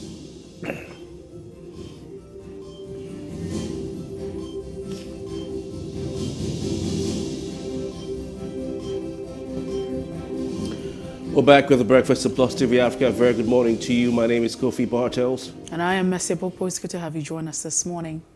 Yes, indeed. We have interesting conversations for you, so we implore you to sit back, relax, and enjoy the program. Our guests are already standing by where they are getting set to come on, give us fantastic analysis. You'll enjoy it today. And we can say compliments of the season to you and Merry Christmas in advance. Today will be the last day we'll be here. I think before Christmas. Am I correct, Mercy? Yes, indeed. Yes. So it's very okay to say Merry Christmas. Absolutely. Christmas is on the 1st of... it's on Sunday. I beg your pardon. Yes. It's on Sunday. I have a problem with the fest. Yes, indeed. It's on a Sunday. So we just want to wish all of you watching this program this morning the very best of the Christmas celebration. And whatever you do, please remember that there is life after the 25th. So we should all be just careful and, do our little best. Let's move on to our top trending segment, Mercy. This particular one is quite interesting. I've been thinking about this story because I've seen it a number of times over the past 24 to 48 hours. The Argentine Central Bank reportedly considering putting the face of the football superstar Lionel Messi on Argentine banknotes. You can see a sample of the notes there, and it's quite interesting to see if this will see the light of the day. Don't forget, Argentina won the World Cup last weekend, and Messi was the captain of the team, and he's a global icon. He has become the face of Argentina football. So Argentina's central bank is reportedly considering a Lionel Messi banknote to commemorate this first World Cup they've won since 1986 in Mexico. Mexico 86. Messi, like I said, is the superstar of the team and the leader of that team. According to an Argentine newspaper, El Financiero, the Central Bank of the Republic of Argentina, they say that they're eager to mark the national team's historic win in Qatar, and they've been working on ideas since before the epic final, the 4-2 penalty win over France. People have been creating mock-ups. What we're seeing on the screen are mock-ups. These are not any design from that bank, Central Bank of Argentina. These are mock-ups of the 1,000 peso note being done, by people on the internet, and if it's gone viral, fans are eager to see it in circulation. According to El Financiero, they say that a key part of the reason behind the 1,000 peso bill is that it brings with it a 10, which is Messi's shirt number for Argentina. So that's it. From some of what we have seen, how Messi's faces on the front side, the coach of the team, his name is Scaloni, but his nickname is La Scalonieta, is a wording that they're proposing to have at the back of the note. So it's not just about Messi, but also about the coach who also guided this team to achieve this feat. It's not the first time it's happened. In 1978, the Argentina national team that won its first World Cup at home had a commemorative coins issued to celebrate it, and that was when it was done. Also, Argentina has produced commemorative coins, to mark the 50th anniversary of the death of the great first lady of that country, Eva Perón, and that was issued some time ago. So anyway, it remains to be seen how and whether this will be done. Well, what it is, I mean, if you look at the reaction on social media, how Nigerians have reacted to this, especially those who are fans of Messi supporting Argentina. We saw that, during the World Cup, has actually played out differently. And some people are saying, oh, really? What happens to the likes of Maradona? Well, if you're going to have Messi, so then you need to have Maradona also. You need to have the face of Maradona. But, I mean, this is the Nigerians that are actually making these comments and reacting to this, possible action by the central bank in Argentina. But whether or not it is, one of the things that I know that it probably might vary. The policy or the need to have characters on the notes now might vary according to the country or the continent. I don't know if there's any uniformity, but one of the things that I know that's very, very same is that if you find out those who are on the characters on the note of every currency across the globe, whether it's the dollar, whether it's the naira, whether it's the peso, whatever it is you want to call it, is the CD. These are persons who have some significant importance. For instance, I mean, they have contributed significantly. Maybe they're politicians, or they probably would have been very valid and important to the economic space of the country, politically or otherwise. For instance, if you look at the Nigerian Naira note, I'd like to bring that to comparison, is that you have the likes of Tafawa Balewa, Alhaji Tafawa Balewa, the first Prime Minister of Nigeria. And of course, he was unfortunately assassinated during that first military coup in Nigeria. You want to go on to the 20 Naira notes. I don't remember last time I saw 20 Naira note though. It's a lot. And the 10 Naira note and the 5 Naira note, you see. These are persons who have contributed, they have contributed a lot to, the growth and development of the country. They've done something that's astounding. That's the point. And that's why they're being used. So yes, for Argentina, the reason for all of this is that, the historic win of the World Cup in Qatar for 2022, because the last time there was a win was in 1986, and that was in Mexico.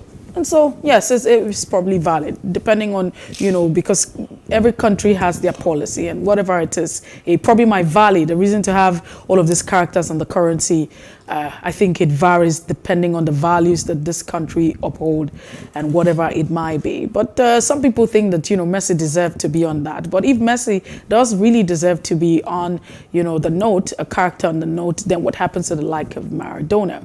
Shouldn't he also have a space to be there? No, that's it. I mean, it's an interesting conversation. When people say, shouldn't Maradona be on the Argentine currency? Shouldn't there have been a commemorative currency to celebrate 86? I think Maradona deserves, that. Really deserves that, even more than Messi, if I must be fair, because he did extraordinarily well. I mean, a lot of what happened in 1986 was down to the brilliance of Maradona. He dragged that team across the line, even having to score a goal with his hand, to secure a victory in the semi-final against the Three Lions of England just to get the ball past Peter Shilton. He had to use his hand, and that's why they used the famous hand of God. So it's a valid point when people say, that Maradona should also have had something, especially looking at iconic status of Diego Armando Maradona. But let's look at some reasons why the Argentine Central Bank will want to do something like this. I think that we can apart from looking at the significance of the victory of Argentina and the role that Messi played, he also played a significant role. I don't think without Messi, the Argentine team would have won the World Cup because he scored 2 goals in the semi-finals. However, he played a very significant role. But there are other reasons I can think of off the top of my head why this would be good.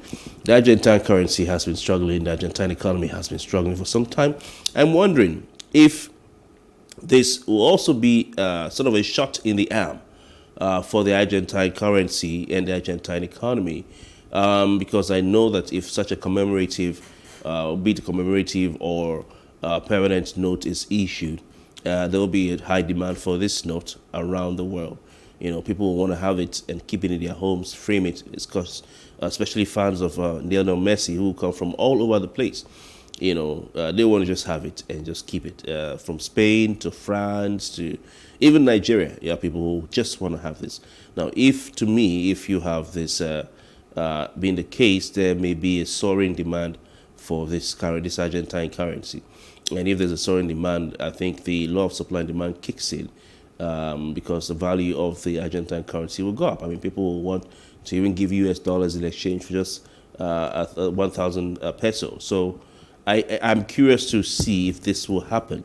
And I think if it does, it will be a masterstroke from the Central Bank of Argentina. Let's move on. Oh, well, then let's move on to the next one. On the top trending is that Nigerians have taken to social media to share their experience as regard being denied visa outside of the country, really. The Japa, I feel like we're actually in the era where there's a lot of plans to Japa, all right? And so a lot has actually happened. But even prior to this time, I think that a lot of persons also would have been denied visa, even prior to 2022, 2020, 2021, and what have you. There's been several experience about that. But, several of this comment, one, you have this tweet, especially on Twitter, Dio at I_am_nie says, the consular's second question for a student visa interview was, what is the closest city to your school? In my head, I was like, excuse me, sir, I never passed Ojota before. I gave some answers, but they were wrong. And he then went on to ask other things that served me blue paper. Okay. Another one said, got denied once. I didn't expect it at all because I had the money and the document. I don't even know they book hotel. I don't even book hotel. I read rejection mail like 20 times because I couldn't believe my eyes. You also have another tweet saying, well, Omo, I didn't even know how to start. I was fasting the day I went to the embassy for collection, and I see say, nah, denial. Omo, I buy drinks straight up. No need to die, oh. I know if it's die, So, how Nigerians actually go on Twitter and the response. Some people is a combination of English and Pidgin, and so it probably might just be a lot. That was a few years ago. You also have another tweet replying to this major tweet. It says, this was a few years ago. This female comedian Chigirl dey my front. As them no give her like this, a whole celeb. I knew the inevitable was going to happen. American visa officer in Abuja, God will judge you. Well, celebs can't rest again, I mean... There's a lot of expectation, Celebs can't rest again. Like now, Chigirl's issue has been... They use that as an example. Public square. Oh my God. So it's like that. Another one says, that's the LOL, laughing out loud, if you don't know already. I was denied student visa. The point I knew I was going to be denied was when I answered yes to, do you have a petition to migrate and not come back? Say, laugh. I don't want to say that, but it's an LMAO. And I could not cry physically because, you didn't understand the question. So Nigerians have actually taken to social media to express their experience. I mean, share their experience after being denied visa. It's a lot, very comical if you ask me. Some people have, thought to use that to relax and, laugh about it. Well, I mean, we're in this country. We know what's been happening. I mean, pastors use visa application to preach, to prophesy. People they even have services, church services in this part of the world, where they would say, bring your visa to church, bring your passport, to church. And they would conduct special prayers, to help you, get that visa. It's a big prayer point in church services in evangelical churches. And then when people get visas, it's a big testimony point. They'll come to the church and, praise the Lord. My visa has been granted. That's a testimony. It's a prayer point. It's a fasting point. It's a testimony point. It shows how desperate we are in this part of the world to emigrate. To travel overseas to the United States, Canada, the United Kingdom, Australia, France, Dubai, the Nordic countries, and etc. China, Singapore, Malaysia, people want to travel out. I think for me, the funny aspect of all of this is good. I've had some laughs looking at the comments. But what lies on top of my heart really, really, really is sadness. Sadness because when Ghana became the first African country south of the Sahara to gain independence, Ghanaian independence leader, one of the leaders that is, and first president, Dr. Osagyefo, Dr. Kwame Nkrumah, said that it's time for Africa to show the world that the black man is capable of running his own affairs. Fast forward decades from 1957, Nigeria got independence, 1960. A lot of countries around Africa got independence subsequently. We have not been able to prove to the white man that the black man is capable, or anybody, even to ourselves, that we're capable of running our own affairs, because we've not made our countries conducive for the citizens to reside in and to say, people to even want to get visa to come. If you go out to the visa points, all these companies that help the embassies to go through these things, the queues you see, people are on queue. Oh man, it's sad. May God help us, and bless us with leaders who can make African countries the envy of all eyes. I've been a strong believer in this continent. I do not know if it's going to change. But we need to have a different narrative that people will be okay to stay at home. Why do people travel, man? People travel for health reasons, medical tourism, like we call it. People travel for education. People travel to emigrate, just to leave the country for economic reasons, for work reasons. Some travel for marriage. Find a white woman in America who wants to marry you, you want to get married to, and she agrees.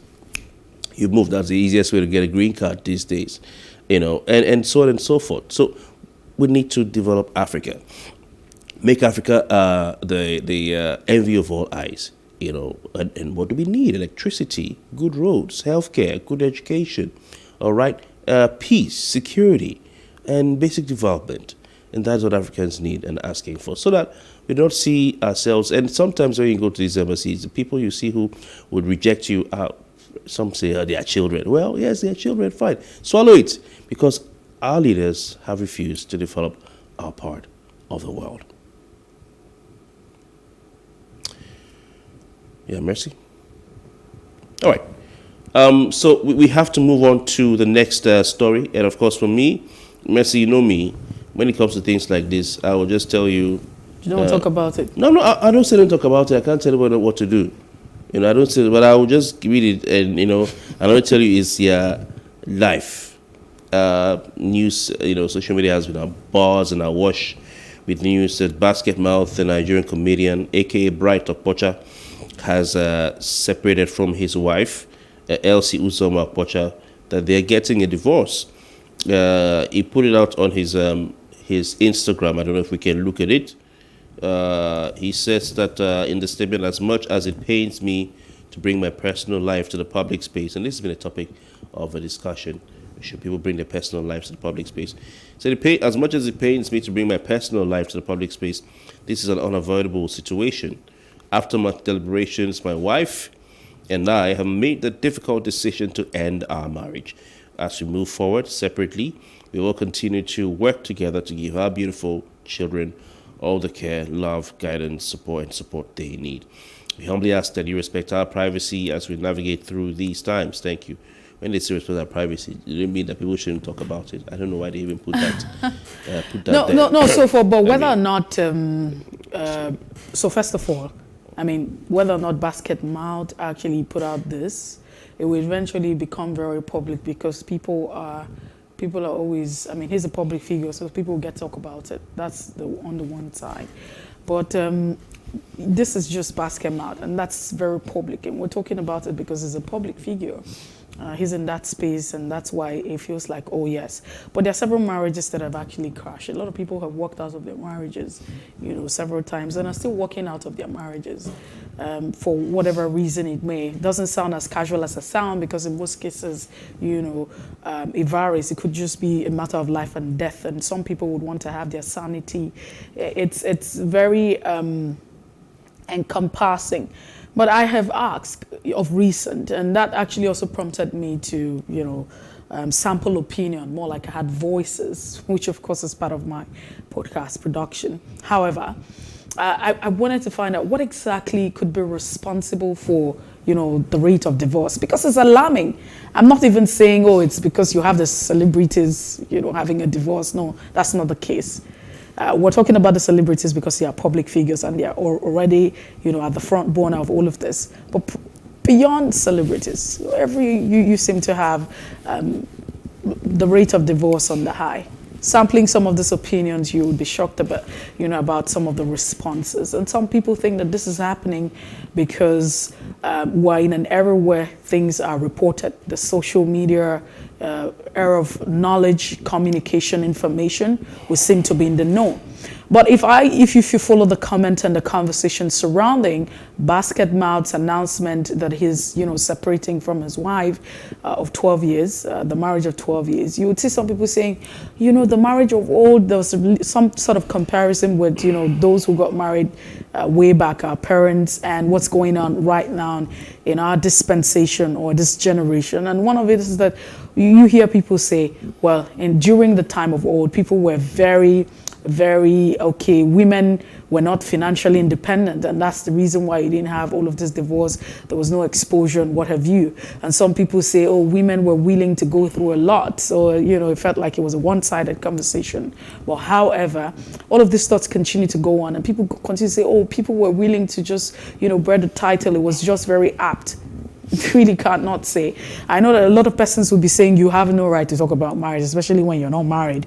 We have all of this ideology and conversation, but what could be responsible? There are different issues, and it's really saddening because growing up as a child, what I knew was a boy meets girl. It's a happy story after ever. I don't know if Hollywood also contributed to all of this ideology, because it felt like when two people come together, it's not going to be separable. It's going to be living very happily after.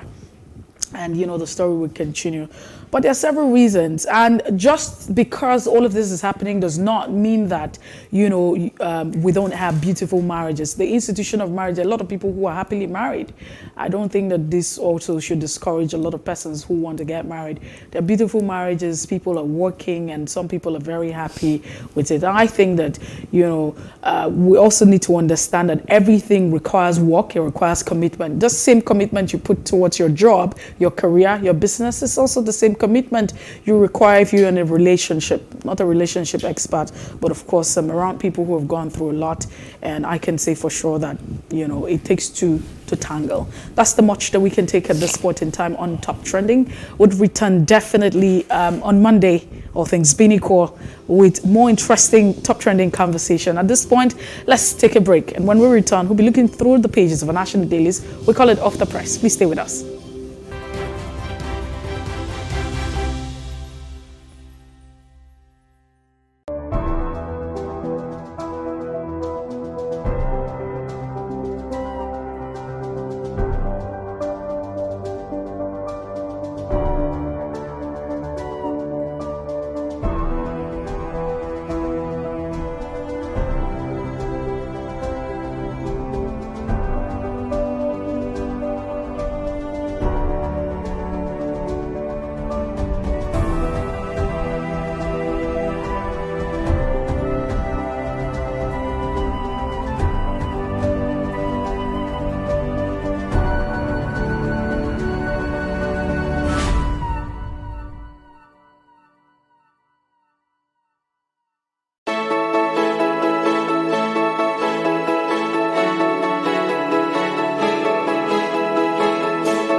is it for upcoming artists to blow in Nigeria.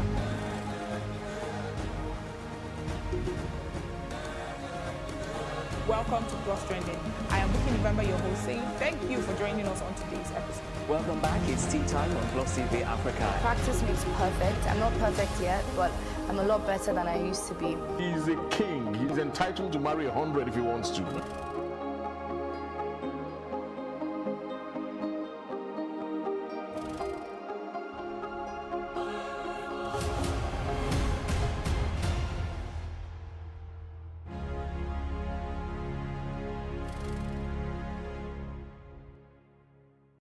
With a population of over 200 million, Nigeria is the most populous black country on earth. We are diverse, strong, vibrant, and mostly young.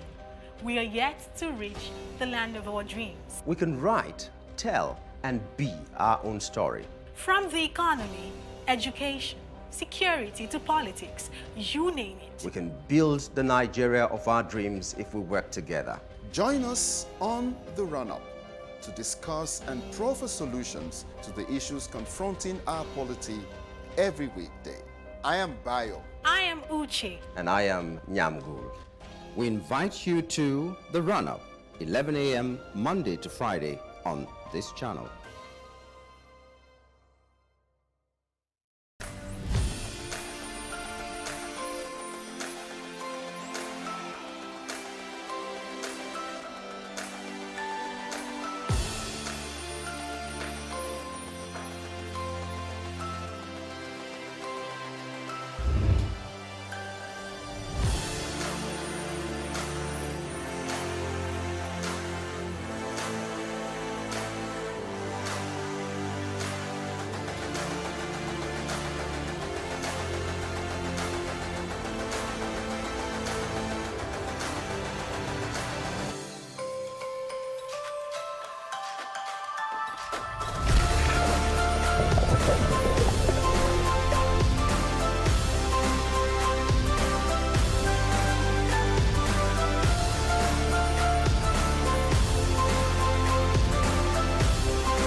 With a population of over 200 million, Nigeria is the most populous black country on earth. We are diverse, strong, vibrant, and mostly young. We are yet to reach the land.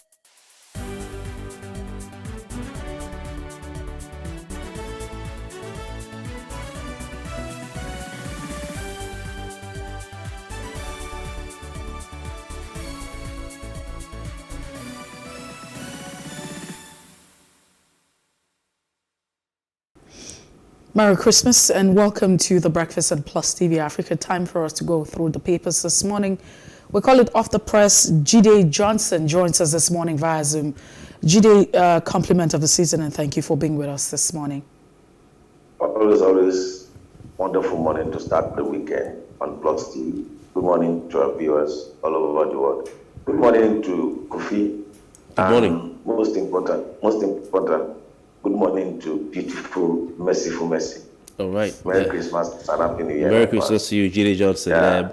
You look set to jump into the Christmas celebration. I can see. Yes, indeed. Exactly, and then we've been waiting for that merciful smile, and we got it.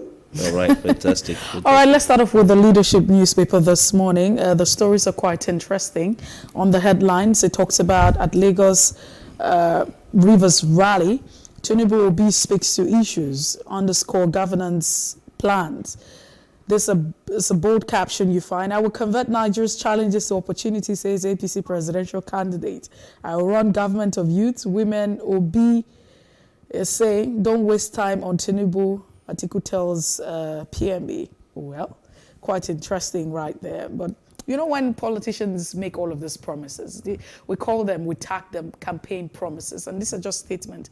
And even if you had a government in place, there might just be policy statement, because you need to have an action plan. And beyond having an action plan, you also need to have implementation. So I'm hoping that the electorate are asking the right question as to how all of these things will become. Cash withdrawal limit, Naira redesign not political. The Central Bank of Nigeria is quoted to say, of course, you have a picture of the CBN governor, Godwin Emefiele himself. No amount of threats will stop 2023 elections. The federal government is committed to that, it vows. Again, I will unveil my presidential candidate in January, Wike is saying. Shouldn't he be supporting, a candidate from his party? Illegal abortions, report and vindicate army fingers foreign NGOs. Anyways, that's very, very interesting. 7 uni Abuja lecturers get 1 billion naira research grant, and Kaduna emerges best performing state in World Bank's project analysis. That's the much we can take this morning on the Leadership newspaper. Let's go to the next paper we have on our list, and the Nation newspaper has some interesting stories. The lead story there, Tinubu multiple exchange rates, petrol subsidy to go. APC candidate promises to fix power, introduce students' loans. We'll look at both of the paper. Wike allies to unveil preferred presidential candidate next month. One of the stories, two stories on the paper. We'll look at some of them as we go on with our guest. Well, let's turn our attention from the Nation newspaper this morning and quickly look at the Guardian newspaper. The Guardian says lawmakers' constituency project delay 2023 project or budget. I take that again. Lawmakers' constituency project delays 2023 budget. Senate fixes December 28 for passage of appropriation bill. United States Africa Leaders Summit, beyond the symbolism, a catch-up race with China. And 2023, Emefiele affirms CBN's neutrality, states benefits of the policy. Now, as we just move away from the Guardian, we quickly take this. I will remove fuel or petrol subsidy, Tinubu vows at business launch. Obey Supreme Court order on Suk oil fuel, Bielsa tells the RMAFC. And you find airlines operators risks imprisonment, fines for non-remittance of sale charges. Really, why are we having this as a conversation? NBA sues Minister of Women Affairs, Pauline Tullen, over kangaroo comment. That's the much we have this morning on the Guardian newspaper. The next paper on our list is the Punch newspaper with these headlines. Cash limits, not anti-people, CBN insists, reps knocking Emefiele. Policy will open rural underserved communities to economic opportunities, CBN Deputy Governor. Apex Bank orders 500 million pieces of new notes, says nation ready for cashless economy. Emefiele flouting CBN Act, policy ill-timed, irresponsible lawmakers, ex-ADC. Killers of US-based hotelier, Lagos-Ibadan Highway kidnappers arrested. We have still from the Punch and NPC marketers a plan 148 naira per litre that Tinubu insists on subsidy removal. FG may reintroduce telecom tax in 2023 according to a report. And the National Assembly uncovers errors, delays passage. That's of the 2023 budget. Seems that that may not happen before the new year. Some stories on the front page of the Punch. Well, it's time for us to have Jide Johnson share his thoughts this morning on the papers. Jide, it's good to have you join us. And please, which of the headlines interest you as we went through the pages this morning? Well, let's start with the story on Tinubu will be speaking to issues, and what we are looking forward to 2023 is issue-based campaign, not campaign based on ethnicity, not campaign based on personality. Personality will not solve problem, but it's issues that will solve the problem. And like you said in your opening monologue, not only for them to outline these issues, make these promises, but also to give us the action plan. They have had a lot of promises in the past that people have promised to do this, to do that, and then they have not been held accountable to the promises they made. I hope moving forward, as the election is drawing near, it will be issue-based, and then we also ask them about the action plan of what they intend to do to solve the myriad of problems that we have in this country. There's no doubt that the problem facing Nigeria is multifaceted. However, a constructive program by decisive leadership will solve all the problems that we have to a certain extent. So for me, it's a welcome development, and I think that we need to hold them accountable with respect to what they are going to do beyond highlighting these issues, beyond identifying these issues. What are the steps that you are going to take to solve the problem? You know what the problem, you know what to do. The critical question is how. How is the critical questions we should be asking them to go about, because what you want to do is to solve public governance problem, and that's for me is a step in the right direction, that we've started talking about issues other than abusing themselves and insulting one another, which has always been the major approach that has been adopted in the past with respect to dealing with campaigning for public offices in Nigeria. It should be issue-based. All right. The House of Representatives they've tried to get the CBN governor, Godwin Emefiele, into the Green Chamber for some time now, unsuccessfully. They've given him several. He says he's out to the president to say, come tomorrow. When I saw that, I said, how can someone just come tomorrow when he's abroad? So he's written to them, telling them he can't come. He's outside the country. There's nothing they can do. You see, yes. But Mr. Johnson, the update on that, as we read earlier from the Punch, in that headline on the front page of the Punch newspaper, cash limits and not anti-people, CBN insists, reps knock Emefiele. The paper just gives us the details of what happened when representatives of the CBN appeared before the House of Representatives to represent Godwin Emefiele, please.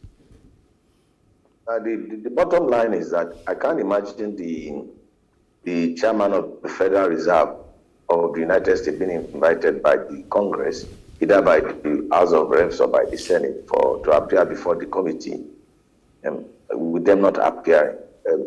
You see, the challenge we have with our democracy is that some certain institution believes that they are above checks and balances. The beauty of democracy, particularly the type of system of governance that I will practice, is about checks and balances. It talks about separation of power. The power of oversight function lies with the legislature. So there's no way that Emefiele should ask the sergeant of arms to arrest him, because if you are invited, it behoves on you to appear. The House of Representatives, the legislature is the representative of the people. The whole of Nigerians cannot come and ask you questions, but they've elected their representative, and you are being summoned by the representative, and you are sending a representative, you are postponing your appearance, and then you are sending someone to represent you. Are you telling us that you are bigger than the people? And I don't have any reason to blame them to behave in that manner. It is because the way the National Assembly itself have conducted itself, when people that are meant to be to exert control over ministries, departments, and agencies of government and other executive arm, they go cap in and begging them for one thing or the other. So they've lost some of their respect, because I can't just imagine the chairman of the Federal Reserve of the United States being invited by the Congress to appear and it's not appearing. He'll be subject to criminal prosecution. For defying the Congress, contempt of Congress could send him to jail. So it's sheer contempt for the legislature, which is the true representative of the people. How could you come up with a policy like that will change the monetary policy in Nigeria?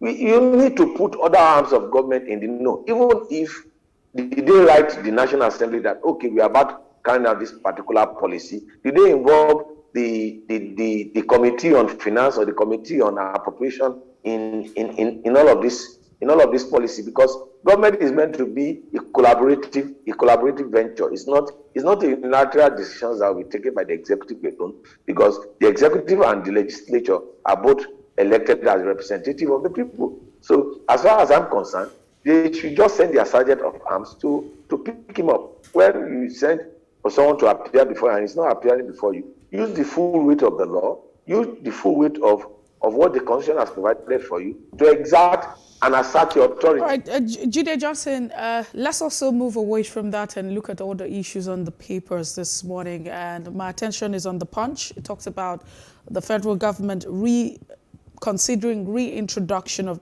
telecom tax in 2023. Remember that was suspended after, public outcry. But what do you make of this? It feels like, there's a lot of hardship. Well, thank God that they are coming out in the open. Even without we don't even know whether the taxes have been collected directly or indirectly. Because if you look at it, what has happened to the rates? What has happened to the rates of that will pay for data, that will pay for voice calls and the rest of it? Now, if government is with the present economic hardship, with inflation at double digit, and government is also thinking of imposing additional tax burden on the people, then it tells you about what 2023 will look like from the perspective of government in terms of what it means for Nigerians to survive or not in 2023. As far as I'm concerned, different forms of taxation are directly or indirectly being imposed on the people, and then there's with nothing else to show for it in terms of the revenue that government is making. Upon all the revenue that government is making, we are still indebted to foreign nations and to foreign bodies, and yet we have nothing to show for it in terms of deliverables of democracy. Just look around you. Does it look like we're in a Christmas season? Just look around you. How many people have sent you text messages or phone calls that you have received with people asking for one form of help or the other because they have a bleak Christmas ahead of them? All right, Jide Johnson, I want to thank you very much for your time and for joining us this morning. And of course, we've enjoyed your analysis, not just today, not just this month, but indeed throughout the year 2022. Let me quickly add this, Kofi. Whoever knows Wike should advise him that he needs to learn from Amechi, and he needs to learn from Peter Odili, and he needs to learn from James Ibori. These were people that were larger than life when they were holding the executive position of the governor. As far as I'm concerned, the path is treading if he's not quickly advised. If he does not take the rightful decision, he will go into political oblivion after he leaves the office in 2023. All right, thank you. I'm sure reacting to one of the papers, I think a couple of them have that headline. He says he would announce his preferred presidential candidate next year.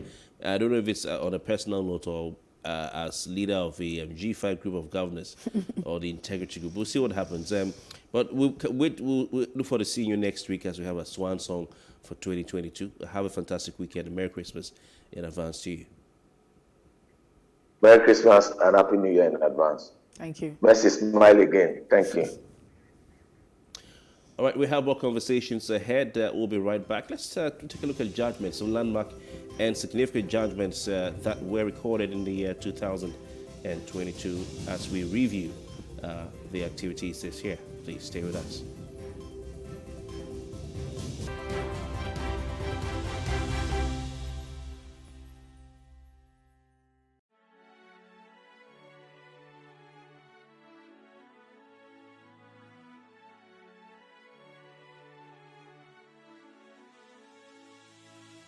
It is engagement we need to have. Those who suffer miscarriages are never taken into account. Members of the National Assembly are also influence peddlers. You are sitting on Nigerians' money. From the Babin, I pay my rent. On the Babin, I send my children to school. A consultative engagement. No any tangible notification before they ban us. It's one thing for people to be at your back and the heat of the moment, and another thing for them to still be with you when push comes to shove.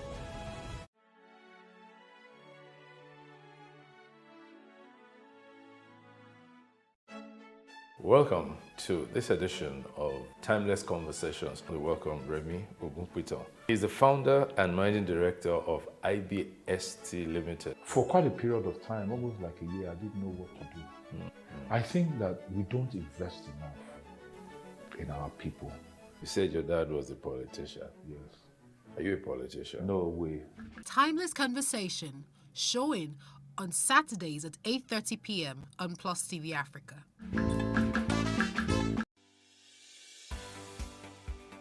Businesses in Africa can be very challenging.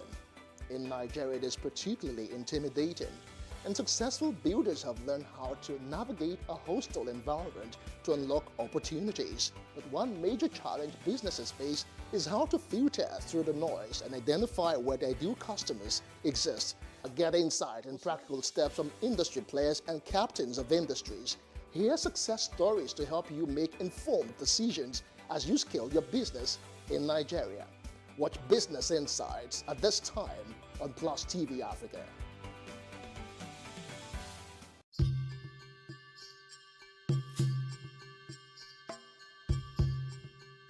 From Adamawa State, northeastern Nigeria. I attended an introduction course in conservation biology, and I realized this was what my passion was. After I completed my master's in the UK, I knew I wanted to come back to my country. I knew I wanted to come and work for conservation in Nigeria and nowhere else. Before WCS took over managing the ranger activity, about 10 to 20 elephant carcasses were recorded, killed by poachers annually. Rangers were not properly trained, they were not armed.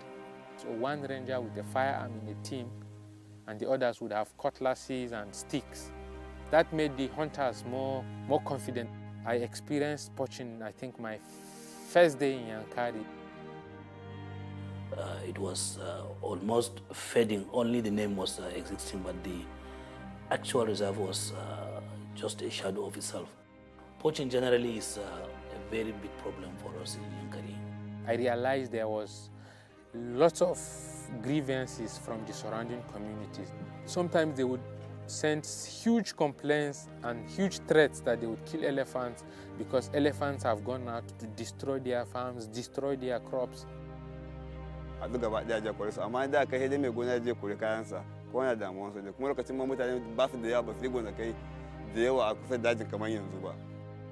We believe a couple of elephants were killed in the past because of the problems with crop reading. Then I got the opportunity to do the CLP program with WCS Nigeria. It has a very good collection of very passionate people working for the same cause, and it's been very great experience for me. Before Nacha came, we didn't have any conservation outfit per se. But when he came, he put things in order, he put the rangers in proper perspective. Working with Yankari Rangers has been really a great experience for me. It took me a while when I took over to understand them. So I got closer to them, spent more time with them, visited them in their homes, ate the same food with them, brought them so close that I was able to understand what are some of their needs, what are their problems. So when we took over, we were able to work with our partners, get them some firearms, some ammunition, uniforms, boots, kit bags. My boss is a moral man. Enjoy staying with him and enjoy working with him. Over time, the number of elephant carcasses went down, the number of patrols increased, and we can see poaching going down. I identified the 6 communities that were most affected by elephant crop raiding. I went around and had meetings with the chiefs and told them about the initiative, and I told them we have funding to have 2 people from their communities who would work with us as elephant guardians. So we trained those people on safe and effective ways to chase elephants away from the farm. Yankari has the last viable elephant population in Nigeria. The last elephant carcass we recorded in Yankari was in 2015 in May. Yankari Game Reserve is an endowment given to us by God, and we are trying to protect it and preserve it. The glory is coming back, and this will be attributed seriously to Nacha's foresight and dedication. I look at the Rangers sometimes, the success stories we have, it's one of the driving force I have that keeps me going. I said, if in such a small time we've touched this number of lives and we've made these changes, then I cannot give up. It's something that is so dear to me. It's something that I've sacrificed my life, I've sacrificed so much for. Nacha is Yankari and Yankari is Nacha.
Hi there, my name is Abimbola Obasui, Nishokweju. Nothing is as nostalgic as remembering your childhood memories. And here is my good old day story. I was born and grew up in Ladipo Estate, a small community tucked in between Oshodi and Shogunle. Those years, Ladipo Estate was a secluded, developing area and part of what old islanders referred to as Oshodioko. Life in the estate was very, very quiet, lonely, but peaceful. I am the fourth in a large family of Chief John Singbolahon Shokweju, an entrepreneur who built his first mansion in Ladipo Estate in the early 60s at the age of 29 and has a street named after him. What a record. He was one of the early settlers of Ladipo Estate, who impacted the community with social amenities.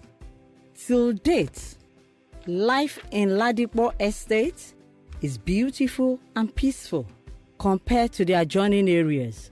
The early landlords and families were a formidable team that protected the sanity of the community. Each family knew one another, and strange faces were easily detected with background check done by the host landlord. The bond was so strong among families that every parent is your parent, and you dare not cross the Rubicon. There were no recreational facilities, but at Christmas time in Ladipo Estate, the children organized candlelight visits and moved around one family house to another to render beautiful Christmas songs. The children are given gifts by the host families. Interestingly, I did not start school on time. In our time, it was still not out of fashion to be asked to put our hands across our heads to make sure they touch our ears before we could qualify for admission. I made just an attempt at registration and qualified because I was of age. I was extremely happy that I was eventually starting school. Daily school lessons and admission into top secondary schools were coordinated by one teacher, Mr. Adeogun, who also doubles as parents' encyclopedia in terms of adequate information about go-to schools for proper child development and the ones to avoid. Many became A students because of Mr. Adeogun's tutelage. Now to secondary school, I had to leave my comfort zone in Lagos to school in Abeokuta. I recorded a lot of firsts through my sojourn in Abeokuta. It was my first time of seeing a flowing stream. It was equally my first time of washing in the stream. It was my first time of seeing hunters with their hunting dogs, and first time of seeing farmlands and big Iroko trees. All these were no big deal to those who grew up in the village. However, this opportunity afforded me the privilege of identifying with my Egba roots, removing that tag, Egba abroad, off me. Long holidays were opportunities to catch up on school tales, especially with those of us who were in the boarding house. Each family knew one another and could easily share food and partying. The adult parents and landlord learned to enjoy each other's company through visitation. These were indeed good old days when everything seemed to be working as planned. Those days were called good because the present